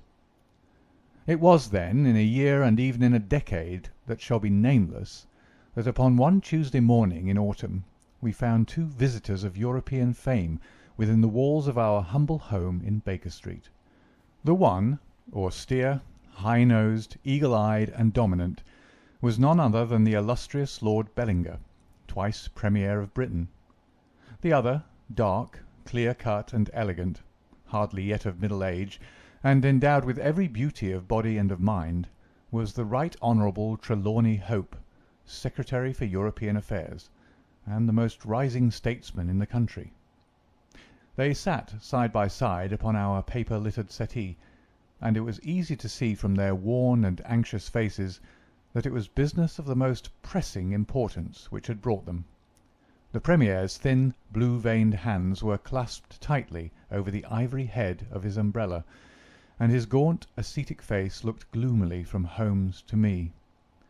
The European Secretary pulled nervously at his moustache, and fidgeted with the seals of his watch-chain. "When I discovered my loss, Mr. Holmes, which was at 8 o'clock this morning, I at once informed the Prime Minister. It was at his suggestion that we have both come to you." "Have you informed the police?" "No, sir," said the Prime Minister, with the quick, decisive manner for which he was famous. "We have not done so, nor is it possible that we should do so. To inform the police must, in the long run, mean to inform the public. This is what we particularly desire to avoid." "And why, sir?" "Because the document in question is of such immense importance that its publication might very easily, I might almost say probably, lead to European complications of the utmost moment. It is not too much to say that peace or war may hang upon the issue. Unless its recovery can be attended with the utmost secrecy, then it may as well not be recovered at all, for all that is aimed at by those who have taken it is that its contents should be generally known." "I understand now, Mr. Trelawney Hope. I should be much obliged if you would tell me exactly the circumstances under which this document disappeared." "That can be done in a very few words, Mr. Holmes. The letter, for it was a letter from a foreign potentate, was received 6 days ago. It was of such importance that I have never left it in my safe, but have taken it across each evening to my house in Whitehall Terrace, and kept it in my bedroom in a locked dispatch box. It was there last night. Of that I am certain. I actually opened the box while I was dressing for dinner, and saw the document inside. This morning it was gone. The dispatch box had stood beside the glass upon my dressing table all night. I'm a light sleeper, and so is my wife. We're both prepared to swear that no one could have entered the room during the night, and yet I repeat that the paper is gone." "What time did you dine?" 7:30. "How long was it before you went to bed?" "My wife had gone to the theatre. I waited up for her. It was 11:30 before we went to our room." "Then for 4 hours the dispatch box had lain unguarded?" "No one is ever permitted to enter that room save the housemaid in the morning and my valet or my wife's maid during the rest of the day. They are both trusty servants who have been with us for some time. Besides, neither of them could possibly have known that there was anything more valuable than the ordinary departmental papers in my dispatch box." "Who did know of the existence of that letter?" "No one in the house." "Surely your wife knew?" "No, sir. I had said nothing to my wife until I missed the paper this morning." The Premier nodded approvingly. "I have long known, sir, how high is your sense of public duty," said he. "I am convinced that in the case of a secret of this importance it would rise superior to the most intimate domestic ties." The European Secretary bowed. "You do me no more than justice, sir. Until this morning I have never breathed one word to my wife upon this matter." "Could she have guessed?" "No, Mr. Holmes, she could not have guessed, nor could anyone have guessed." "Have you lost any documents before?" "No, sir." "Who is there in England who did know of the existence of this letter?" "Each member of the Cabinet was informed of it yesterday, but the pledge of secrecy which attends every Cabinet meeting was increased by the solemn warning which was given by the Prime Minister. Good heavens! To think that within a few hours I should myself have lost it!" His handsome face was distorted with a spasm of despair, and his hands tore at his hair. For a moment we caught a glimpse of the natural man, impulsive, ardent, keenly sensitive. The next, the aristocratic mask was replaced, and the gentle voice had returned. "Besides, the members of the Cabinet there are 2 or possibly 3 departmental officials who know of the letter. No one else in England, Mr. Holmes, I assure you." "But abroad?" "I believe that no one abroad has seen it, save the man who wrote it. I am well convinced that his ministers, that the usual official channels have not been employed." Holmes considered for some little time. "Now, sir, I must ask you more particularly what this document is, and why its disappearance should have such momentous consequences." The two statesmen exchanged a quick glance, and the Premier's shaggy eyebrows gathered in a frown. "Mr. Holmes, the envelope is a long, thin one of pale blue colour. There is a seal of red wax stamped with a crouching lion.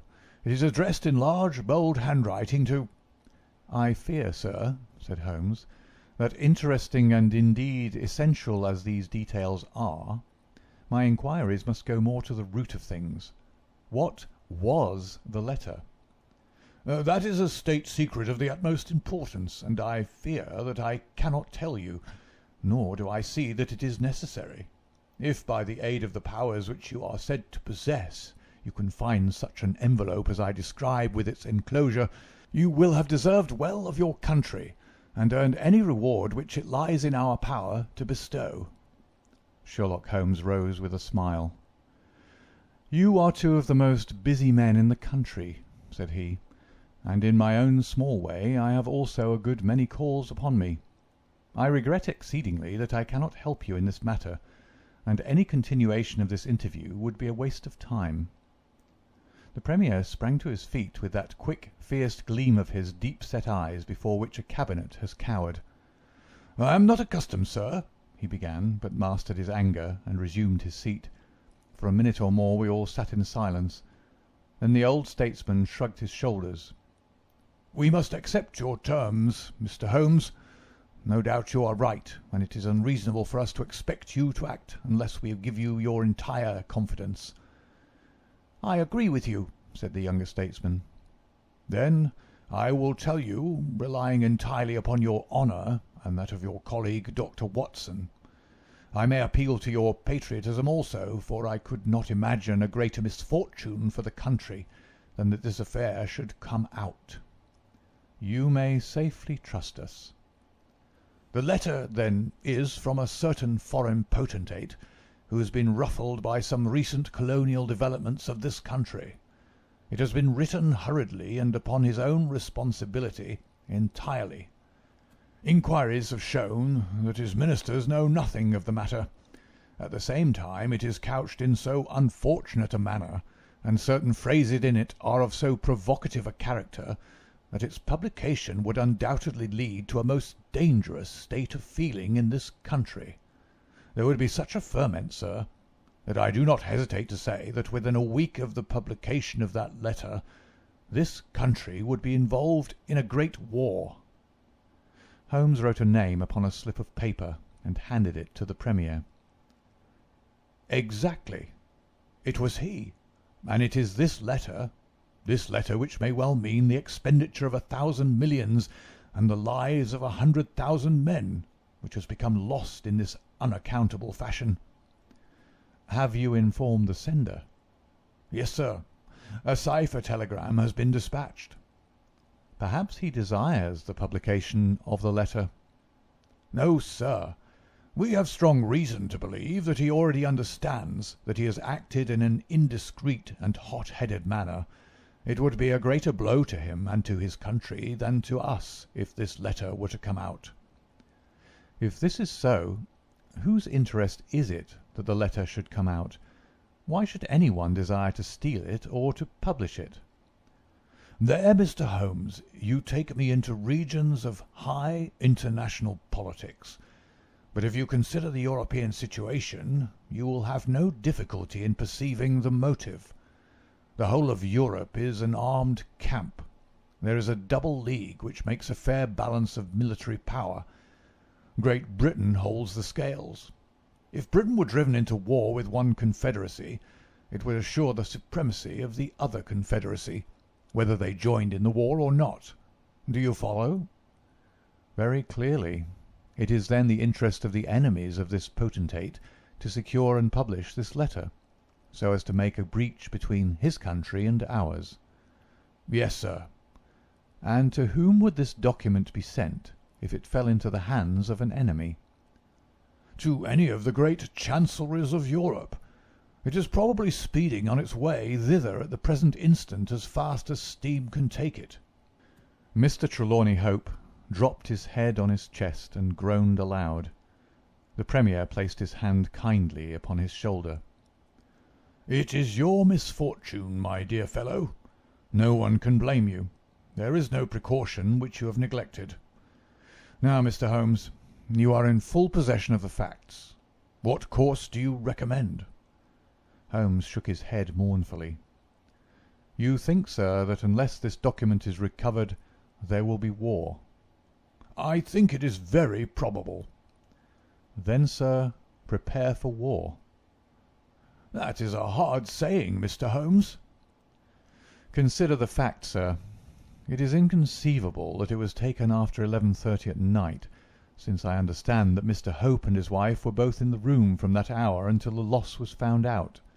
It was taken, then, yesterday evening between 7:30 and 11:30, probably near the earlier hour, since whoever took it evidently knew that it was there, and would naturally secure it as early as possible.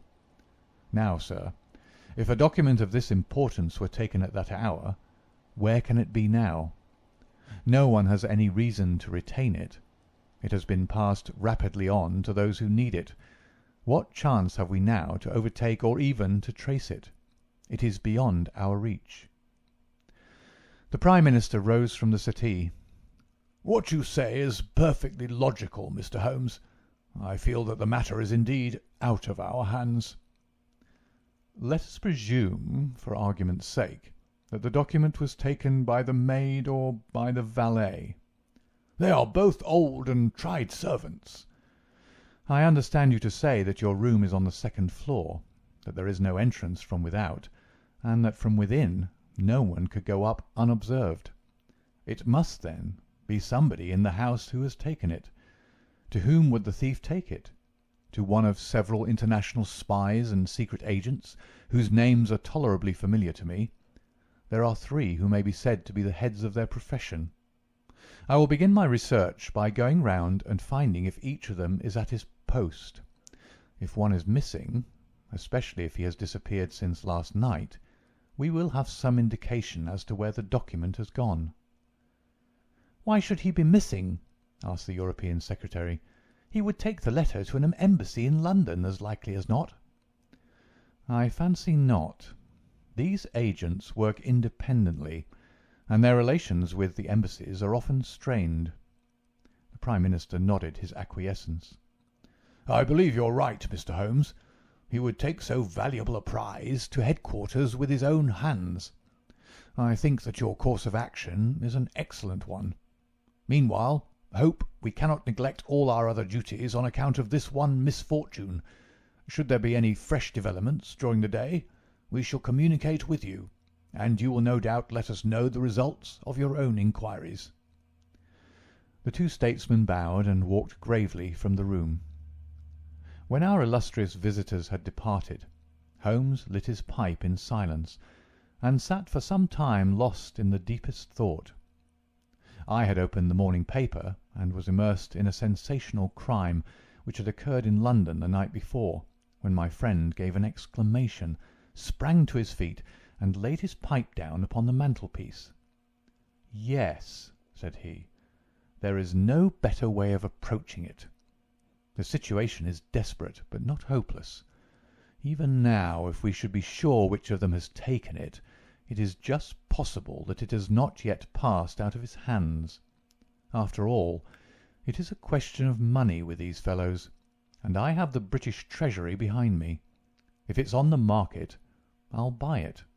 If it means another penny on the income tax, it is inconceivable that the fellow might hold it back to see what bids come from this side before he tries his luck on the other.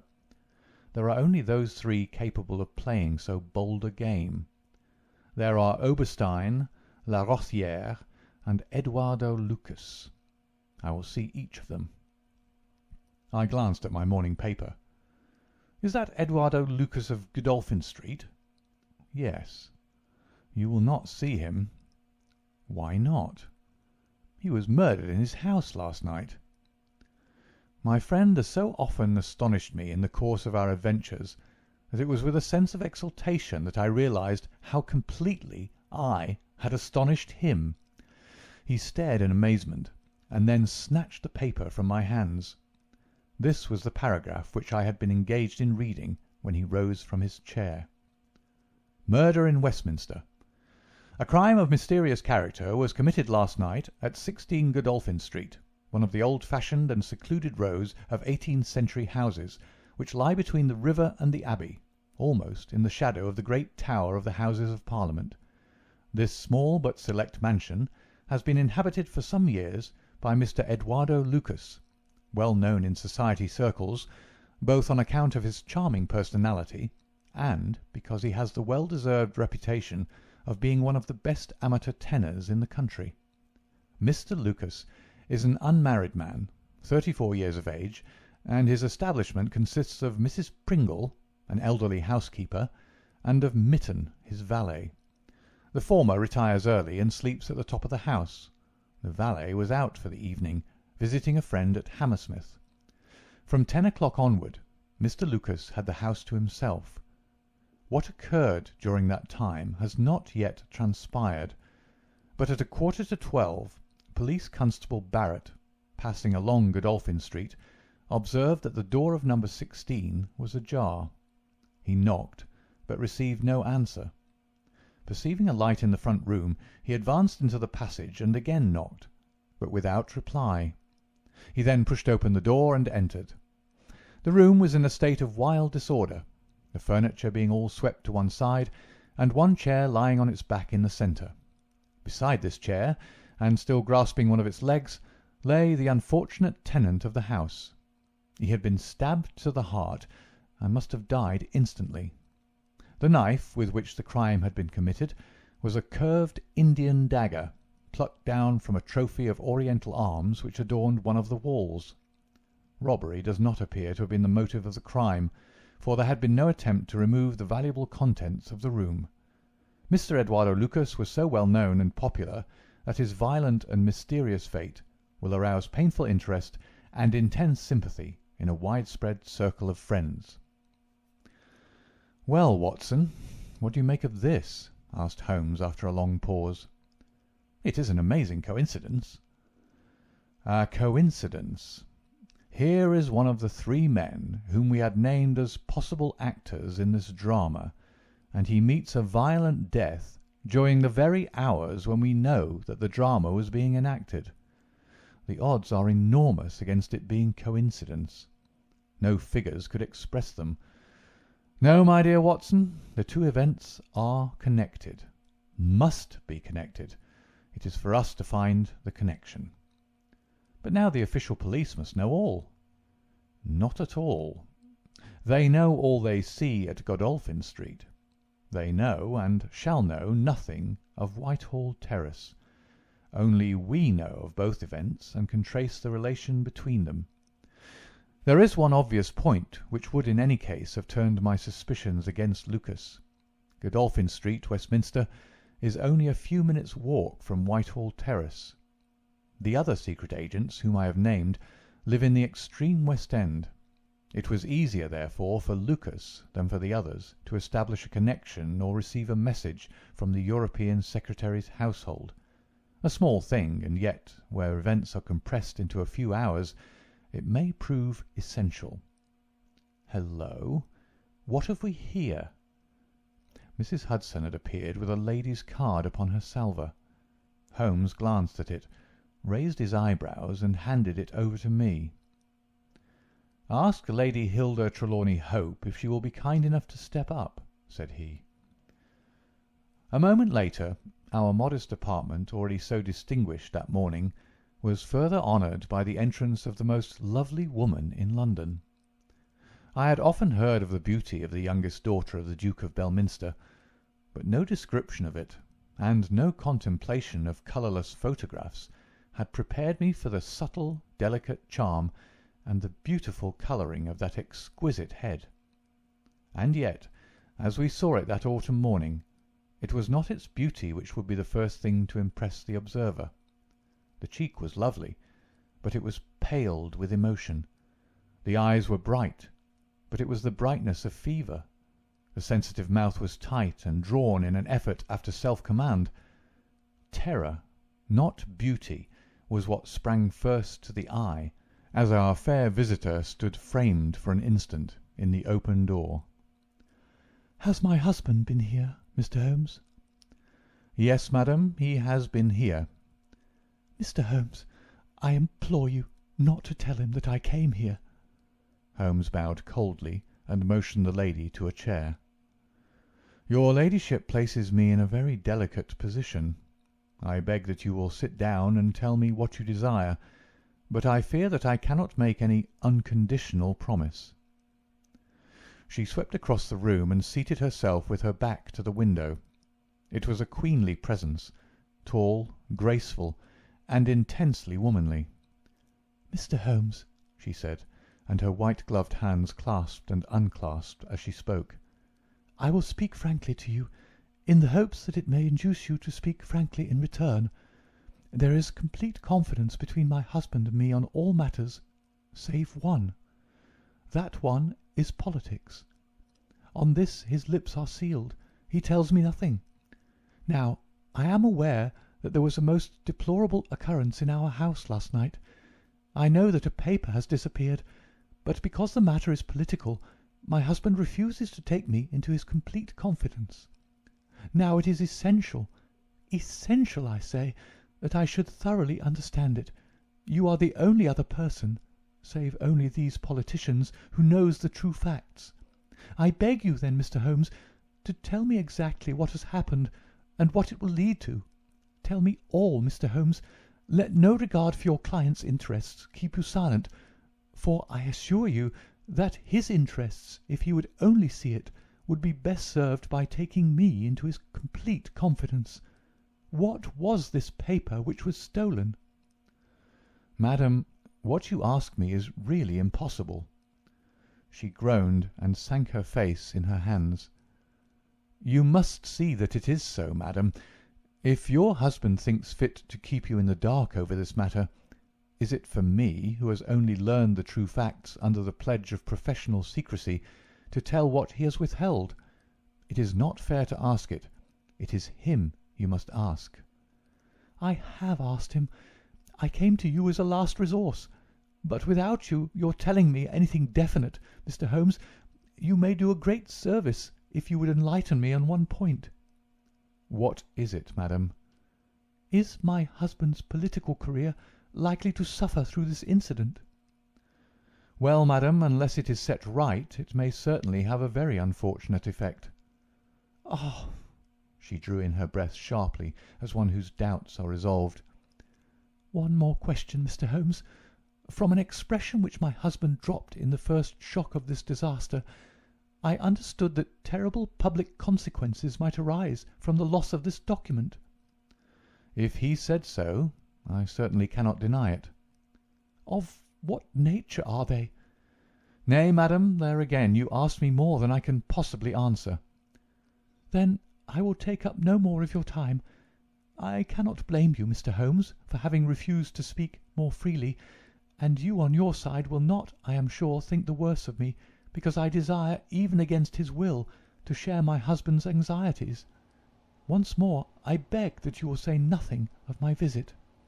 She looked back at us from the door, and I had a last impression of that beautiful haunted face, the startled eyes, and the drawn mouth. Then she was gone. "Now, Watson, the fair sex is your department," said Holmes with a smile, when the dwindling frou-frou of skirts had ended in the slam of the front door. "What was the fair lady's game? What did she really want? Surely her own statement is clear, and her anxiety very natural." Think of her appearance, Watson, her manner, her suppressed excitement, her restlessness, her tenacity in asking questions. Remember that she comes of a caste who do not lightly show emotion. She was certainly much moved. Remember also the curious earnestness with which she assured us that it was the best for her husband that she should know all. What did she mean by that? And you must have observed, Watson, how she manoeuvred to have the light at her back. She did not wish us to read her expression. Yes, she chose the one chair in the room. And yet the motives of women are so inscrutable. You remember the woman at Margate whom I suspected for the same reason? No powder on her nose. That proved to be the correct solution. How can you build on such a quicksand? Their most trivial action may mean volumes, or their most extraordinary conduct may depend upon a hairpin or a curling tongs. Good morning, Watson. You are off? Yes. I will while away the morning at Godolphin Street with our friends of the regular establishment. With Eduardo Lucas lies the solution of our problem, though I must admit that I have not an inkling as to what form it may take. It is a capital mistake to theorize in advance of the facts.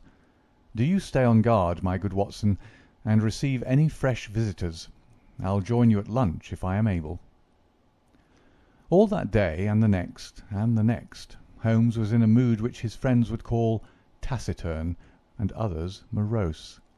He ran out and ran in, smoked incessantly, played snatches on his violin, sank into reveries, devoured sandwiches at irregular hours, and hardly answered the casual questions which I put to him. It was evident to me that things were not going well with him or his quest. He would say nothing of the case, and it was from the papers that I learned the particulars of the inquest, and the arrest with the subsequent release of John Mitten, the valet of the deceased. The coroner's jury brought in the obvious wilful murder, but the parties remained as unknown as ever. No motive was suggested. The room was full of articles of value, but none had been taken. The dead man's papers had not been tampered with. They were carefully examined, and showed that he was a keen student of international politics, an indefatigable gossip, a remarkable linguist, and an untiring letter-writer. He had been on intimate terms with the leading politicians of several countries, but nothing sensational was discovered among the documents which filled his drawers. As to his relations with women, they appeared to have been promiscuous but superficial. He had many acquaintances among them, but few friends and no one whom he loved. His habits were regular, his conduct inoffensive. His death was an absolute mystery, and likely to remain so. As to the arrest of John Mitten, the valet, it was a counsel of despair as an alternative to absolute inaction. But no case could be sustained against him. He had visited friends in Hammersmith that night. The alibi was complete. It is true that he started home at an hour which would have brought him to Westminster before the time when the crime was discovered, but his own explanation that he had walked part of the way seemed probable enough in view of the fineness of the night. He had actually arrived at 12 o'clock, and appeared to be overwhelmed by the unexpected tragedy. He had always been on good terms with his master. Several of the dead man's possessions, notably a small case of razors, had been found in the valet's boxes, but he explained that they had been presents from the deceased, and the housekeeper was able to corroborate the story. Mitten had been in Lucas's employment for 3 years. It was noticeable that Lucas did not take Mitten on the continent with him. Sometimes he visited Paris for 3 months on end, but Mitten was left in charge of the Godolphin Street house. As to the housekeeper, she had heard nothing on the night of the crime. If her master had a visitor, he had himself admitted him. So for 3 mornings the mystery remained, so far as I could follow it in the papers. If Holmes knew more, he kept his own counsel. But as he told me that Inspector Lestrade had taken him into his confidence in the case, I knew that he was in close touch with every development. Upon the 4th day there appeared a long telegram from Paris, which seemed to solve the whole question. "A discovery has just been made by the Parisian police," said the Daily Telegraph, "which raises the veil which hung around the tragic fate of Mr. Eduardo Lucas, who met his death by violence last Monday night at Godolphin Street, Westminster. Our readers will remember that the deceased gentleman was found stabbed in his room, and that some suspicion attached to his valet, but that the case broke down on an alibi.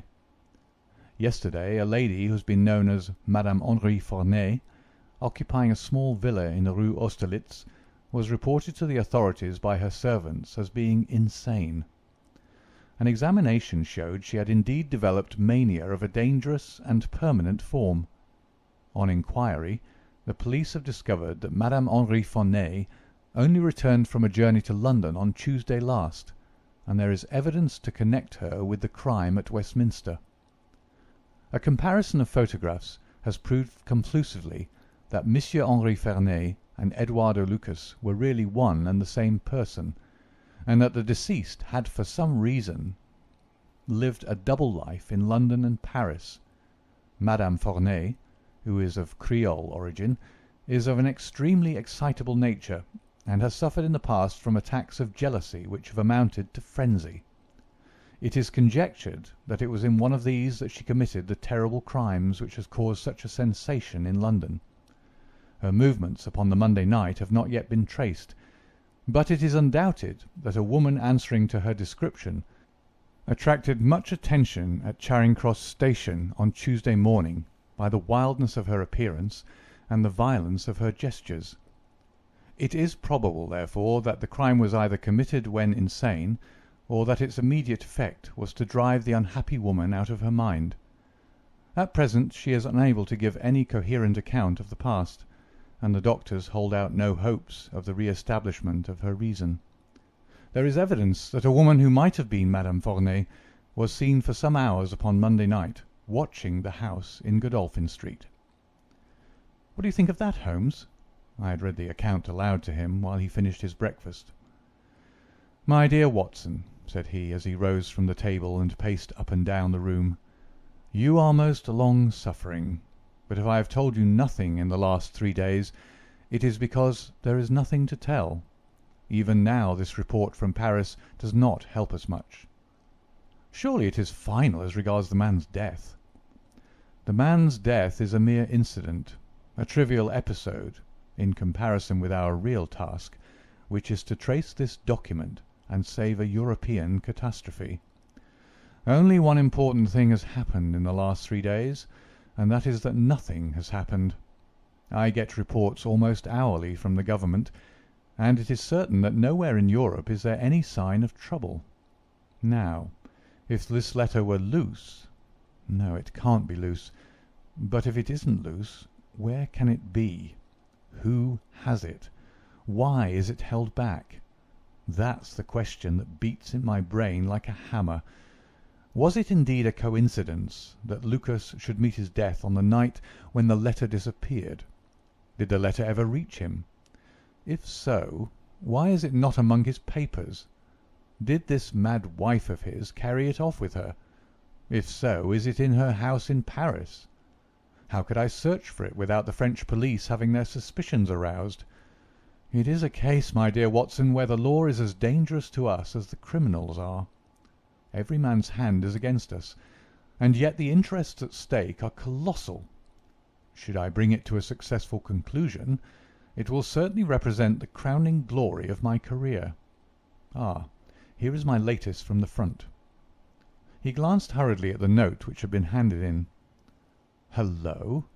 Lestrade seems to have observed something of interest. Put on your hat, Watson, and we will stroll down together to Westminster.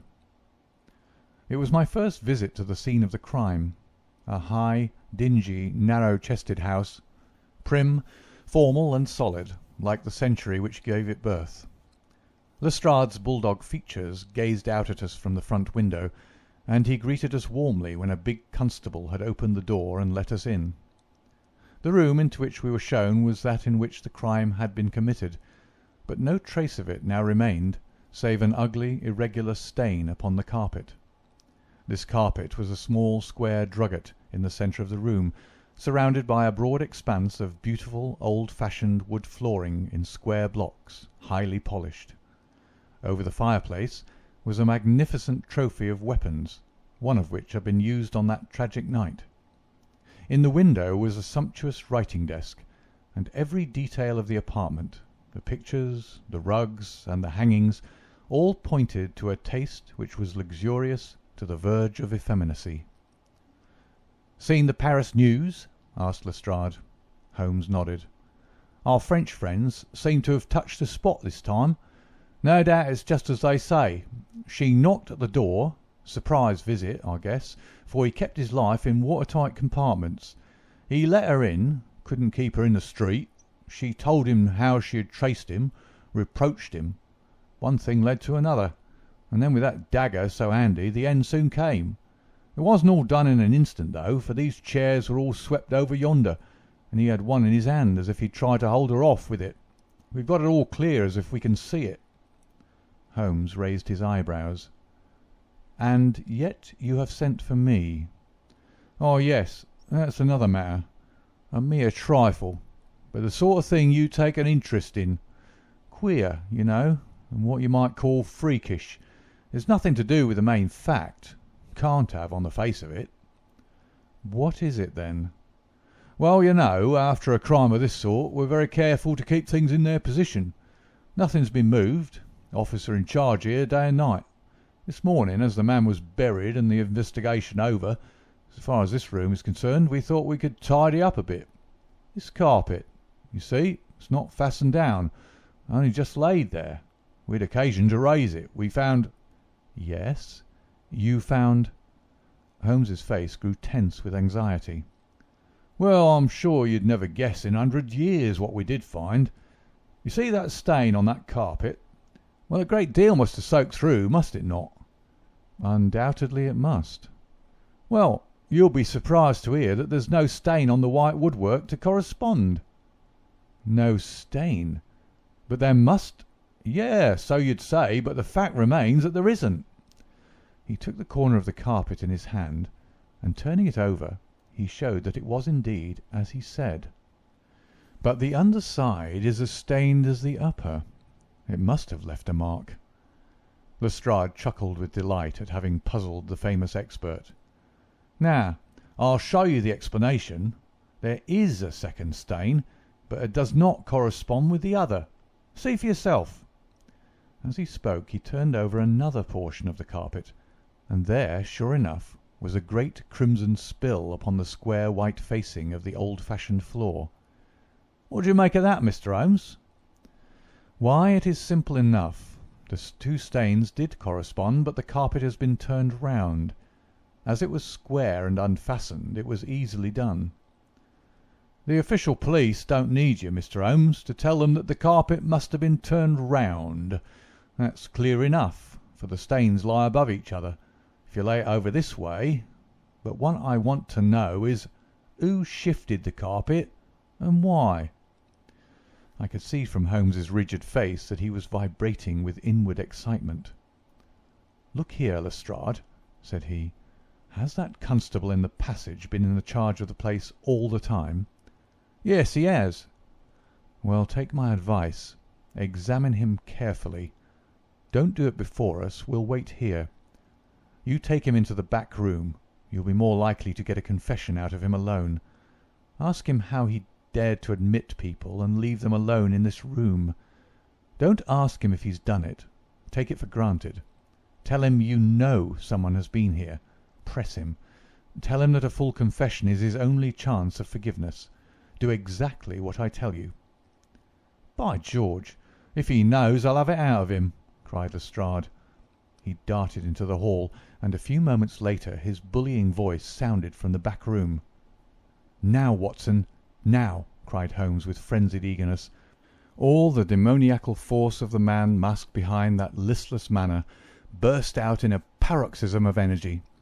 He tore the drugget from the floor, and in an instant was down on his hands and knees, clawing at each of the squares of wood beneath it. One turned sideways as he dug his nails into the edge of it. It hinged back like the lid of a box. A small black cavity opened beneath it. Holmes plunged his eager hand into it and drew it out with a bitter snarl of anger and disappointment. It was empty. "Quick, Watson, quick! Get it back again!" The wooden lid was replaced, and the drugget had only just been drawn straight when Lestrade's voice was heard in the passage. He found Holmes leaning languidly against the mantelpiece, resigned and patient, endeavouring to conceal his irrepressible yawns. "Sorry to keep you waiting, Mr. Holmes. I can see that you're bored to death with the whole affair. Well, he has confessed, all right. Come in here, Macpherson. Let these gentlemen hear of your most inexcusable conduct." The big constable, very hot and penitent, sidled into the room. "I meant no harm, sir, I'm sure. The young woman came to the door last evening, mistook the house, she did, and then we got talking. It's lonesome when you're on duty here all day." "Well, what happened then?" "She wanted to see where the crime was done. I'd read about it in the papers, she said. She's a very respectable, well-spoken young woman, sir, and I saw no harm in letting her have a peep. When she saw that mark on the carpet, down she dropped on the floor and lay as if she were dead. I ran to the back and got some water, but I couldn't bring it to her. Then I went round the corner to the ivy plant for some brandy, and by the time I brought it back the young woman had recovered and was off, ashamed of herself, I dare say, and dared not face me." "How about moving that drugget?" "Well, sir, it was a bit rumpled, certainly, when I came back. You see, she fell on it, and it lies on a polished floor with nothing to keep it in place. I straightened it out afterwards. "It's a lesson to you that you can't deceive me, Constable Macpherson," said Lestrade with dignity. "No doubt you thought that your breach of duty could never be discovered, and yet a mere glance at that drugget was enough to convince me that someone has been admitted to the room. It's lucky for you, my man, that nothing is missing, or you'd find yourself in Queer Street. I'm sorry to have called you down over such a petty business, Mr. Holmes, but I thought the point of the second stain not corresponding with the first would interest you." "Certainly it was most interesting. Has this woman only been here once, Constable?" "Yes, sir, only once." "Who was she?" "Don't know the name, sir. Was answering an advertisement about typewriting and came to the wrong number. Very pleasant, genteel young woman, sir." "Tall? Handsome?" "Yes, sir. She was a well-grown young woman. I suppose you might say she was handsome. Perhaps some would say she was very handsome. 'Oh, officer, do let me have a peep,' says she. She had pretty coaxing ways, as you might say, and I thought there was no harm in letting her just put her head through the door." "How was she dressed?" "Quiet, sir. A long mantle down to her feet." "What time was it?" "It was just growing dusk at the time. They were lighting the lamps as I came back with the brandy." "Very good," said Holmes. "Come, Watson, I think that we have more important work elsewhere." As we left the house, Lestrade remained in the front room while the repentant constable opened the door to let us out. Holmes turned on the step and held up something in his hand. The constable stared intently. "Good Lord, sir!" he cried with amazement on his face. Holmes put his fingers on his lips, replaced his hand in his breast pocket, and burst out laughing as we turned down the street. "Excellent," said he. "Come, friend Watson, the curtain rings up for the last act. You will be relieved to hear that there will be no war, that the Right Honourable Trelawney Hope will suffer no setback in his brilliant career, that the indiscreet sovereign will receive no punishment for his indiscretion, that the Prime Minister will have no European complication to deal with, and that with a little tact and management upon our part, nobody will be a penny the worse for what might have been a very ugly incident." My mind filled with admiration for this extraordinary man. "You've solved it!" I cried. "Hardly that, Watson. There are some points which are as dark as ever, but we have so much that it will be our own fault if we cannot get the rest. We will go straight to Whitehall Terrace and bring the matter to a head." When we arrived at the residence of the European Secretary, it was for Lady Hilda Trelawney Hope that Sherlock Holmes inquired. We were shown into the morning-room. "Mr. Holmes," said the lady, and her face was pink with her indignation, "this is surely most unfair and ungenerous upon your part. I desired, as I have explained, to keep my visit to you a secret, lest my husband should think that I was intruding into his affairs, and yet you compromise me by coming here and so showing that there are business relations between us." "Unfortunately, madam, I had no possible alternative. I have been commissioned to recover this immensely important paper. I must therefore ask you, madam, to be kind enough to place it in my hands." The lady sprang to her feet, with the colour all dashed in an instant from her beautiful face. Her eyes glazed. She tottered. I thought that she would faint. Then with a grand effort she rallied from the shock, and a supreme astonishment and indignation chased every other expression from her features. You insult me, Mr. Holmes." Come, madam, it is useless. Give up the letter." She darted to the bell. "The butler shall show you out." "Do not ring, Lady Hilda. If you do, then all my earnest efforts to avoid a scandal will be frustrated. Give up the letter, and all will be set right. If you will work with me, I can arrange everything. If you work against me, I must expose you." She stood grandly defiant, a queenly figure, her eyes fixed upon his as if she would read his very soul. Her hand was on the bell, but she had forborne to ring it. "You are trying to frighten me. It is not a very manly thing, Mr. Holmes, to come here and browbeat a woman. You say that you know something. What is it that you know?" "Pray sit down, madam. You will hurt yourself there if you fall. I will not speak until you sit down. Thank you." "I give you 5 minutes, Mr. Holmes." "One is enough, Lady Hilda.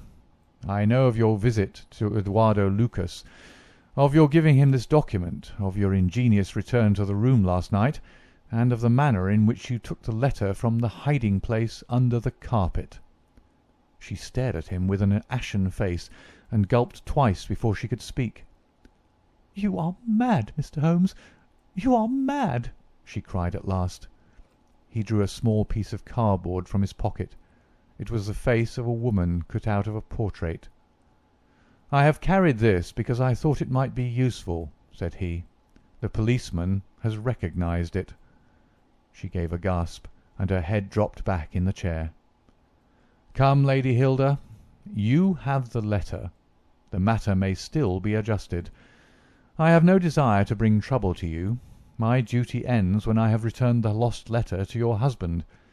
Take my advice and be frank with me. It is your only chance." Her courage was admirable. Even now she would not own defeat. "I tell you again, Mr. Holmes, that you are under some absurd illusion."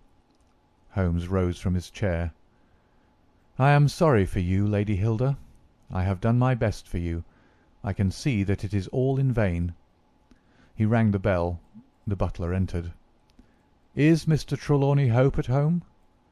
"He will be home, sir, at 1:15. Holmes glanced at his watch. "Still a quarter of an hour," said he. "Very good. I shall wait." The butler had hardly closed the door behind him when Lady Hilda was down on her knees at Holmes's feet, her hands outstretched, her beautiful face upturned and wet with her tears. "Oh, spare me, Mr. Holmes, spare me!" she pleaded in a frenzy of supplication. "For heaven's sake, don't tell him. I love him so. I would not bring one shadow on his life, and this I know would break his noble heart." Holmes raised the lady. "I am thankful, madam, that you have come to your senses even at this last moment. There is not an instant to lose. Where is the letter?" She darted across to a writing-desk, unlocked it, and drew out a long blue envelope. "Here it is, Mr. Holmes. Would to heaven I had never seen it." "How can we return it?" Holmes muttered. "Quick, quick, we must think of some way. Where is the dispatch box?" "Still in his bedroom." "What a stroke of luck! Quick, madam, bring it here." A moment later she had appeared with a red flat box in her hand. "How did you open it before? You have a duplicate key?" "Yes, of course you have. Open it." From out of her bosom Lady Hilda had drawn a small key. The box flew open. It was stuffed with papers. Holmes thrust the blue envelope deep down into the heart of them, between the leaves of some other document. The box was shut, locked, and returned to the bedroom. "Now we are ready for him," said Holmes. "We have still 10 minutes. I am going far to screen you, Lady Hilda. In return you will spend the time in telling me frankly the real meaning of this extraordinary affair." "Mr. Holmes, I will tell you everything," cried the lady.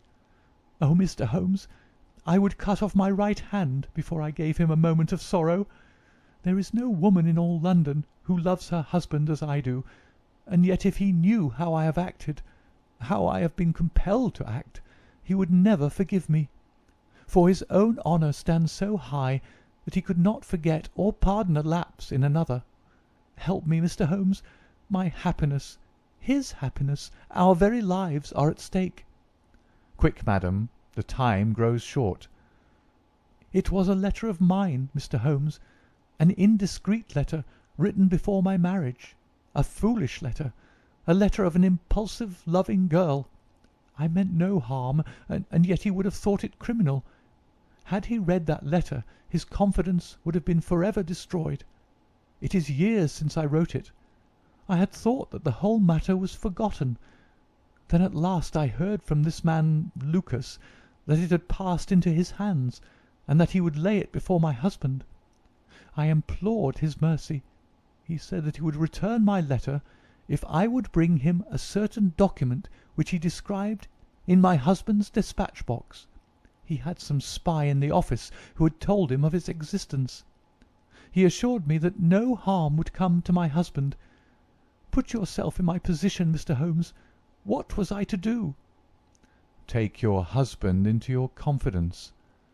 I could not, Mr. Holmes. I could not. On the one side seemed certain ruin. On the other, terrible as it seemed to take my husband's paper, still in a matter of politics I could not understand the consequences, while in a matter of love and trust they were only too clear to me. I did it, Mr. Holmes. I took an impression of his key. This man Lucas furnished a duplicate.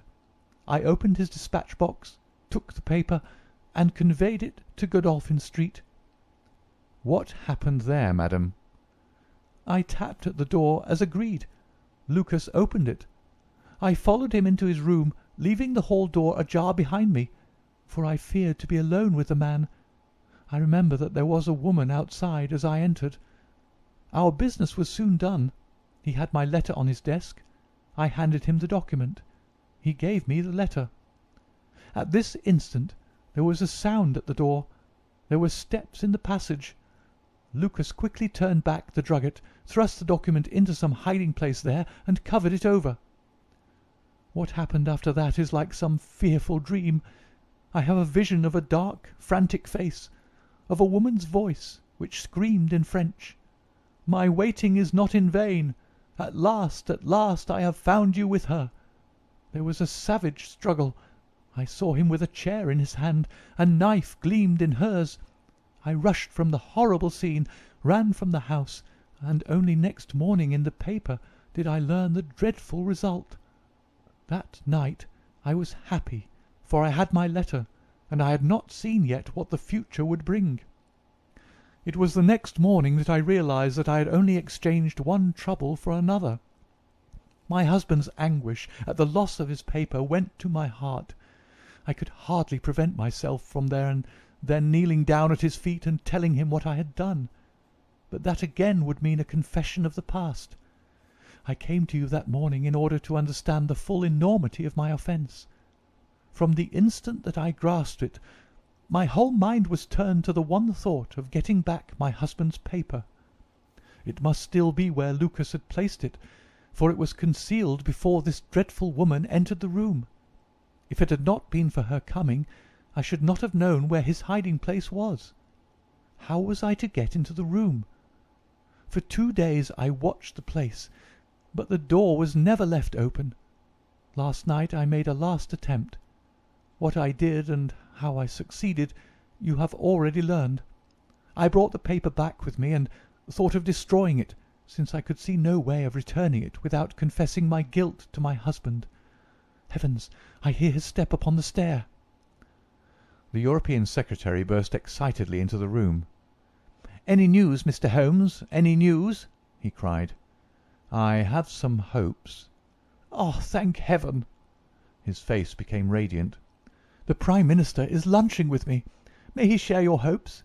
He has nerves of steel, and yet I know that he has hardly slept since this terrible event. Jacobs, will you ask the Prime Minister to come up? As to you, dear, I fear that this is a matter of politics. We will join you in a few minutes in the dining-room." The Prime Minister's manner was subdued, but I could see by the gleam of his eyes and the twitchings of his bony hands that he shared the excitement of his young colleague. "I understand that you have something to report, Mr. Holmes." "Purely negative as yet," my friend answered. "I have inquired at every point where it might be, and I am sure that there is no danger to be apprehended." "But that is not enough, Mr. Holmes. We cannot live forever on such a volcano. We must have something definite." "I am in hopes of getting it. That is why I am here. The more I think of the matter, the more convinced I am that the letter has never left this house." "Mr. Holmes!" "If it had, it would have certainly been public by now." "But why should anyone take it in order to keep it in this house?" "I am not convinced that anyone did take it." "Then how could it leave the dispatch box?" "I am not convinced that it ever did leave the dispatch box." "Mr. Holmes, this joking is very ill-timed. You have my assurance that it left the box." Have you examined the box since Tuesday morning? No, it was not necessary. You may conceivably have overlooked it. Impossible, I say. But I am not convinced of it. I have known such things to happen. I presume there are other papers there. Well, it may have got mixed up with them. It was on the top. Someone may have shaken the box and displaced it. No, no, I had everything out. Surely it is easily decided, Hope, said the Premier. Let us have the dispatch box brought in. The secretary rang the bell. Jacobs, bring down my dispatch box. This is a farcical waste of time, but still, if nothing else will satisfy you, it shall be done. Thank you, Jacobs. Put it here. I have always had the key on my watch chain. Here are the papers, you see. A letter from Lord Merrow, report from Sir Charles Hardy, memorandum from Belgrade, note on the Russo-German grain taxes, letter from Madrid, note from Lord Flowers. Good heavens! What is this? Lord Bellinger! Lord Bellinger! The Premier snatched the blue envelope from his hand. Yes, it is it. And the letter is intact, Hope. I congratulate you. Thank you, thank you. What a weight from my heart. But this is inconceivable. Impossible. Mr. Holmes, you're a wizard, a sorcerer. How did you know it was there? Because I knew it was nowhere else. I cannot believe my eyes. He ran wildly to the door. Where is my wife? I must tell her all is well. Hilda! Hilda! We heard his voice on the stairs. The Premier looked at Holmes with twinkling eyes. Come, sir, said he. There is more than this than meets the eye. How came the letter back in the box? Holmes turned away smiling from the keen scrutiny of those wonderful eyes. We also have our diplomatic secrets, said he, and picking up his hat, he turned to the door. End of the adventure of the second stain.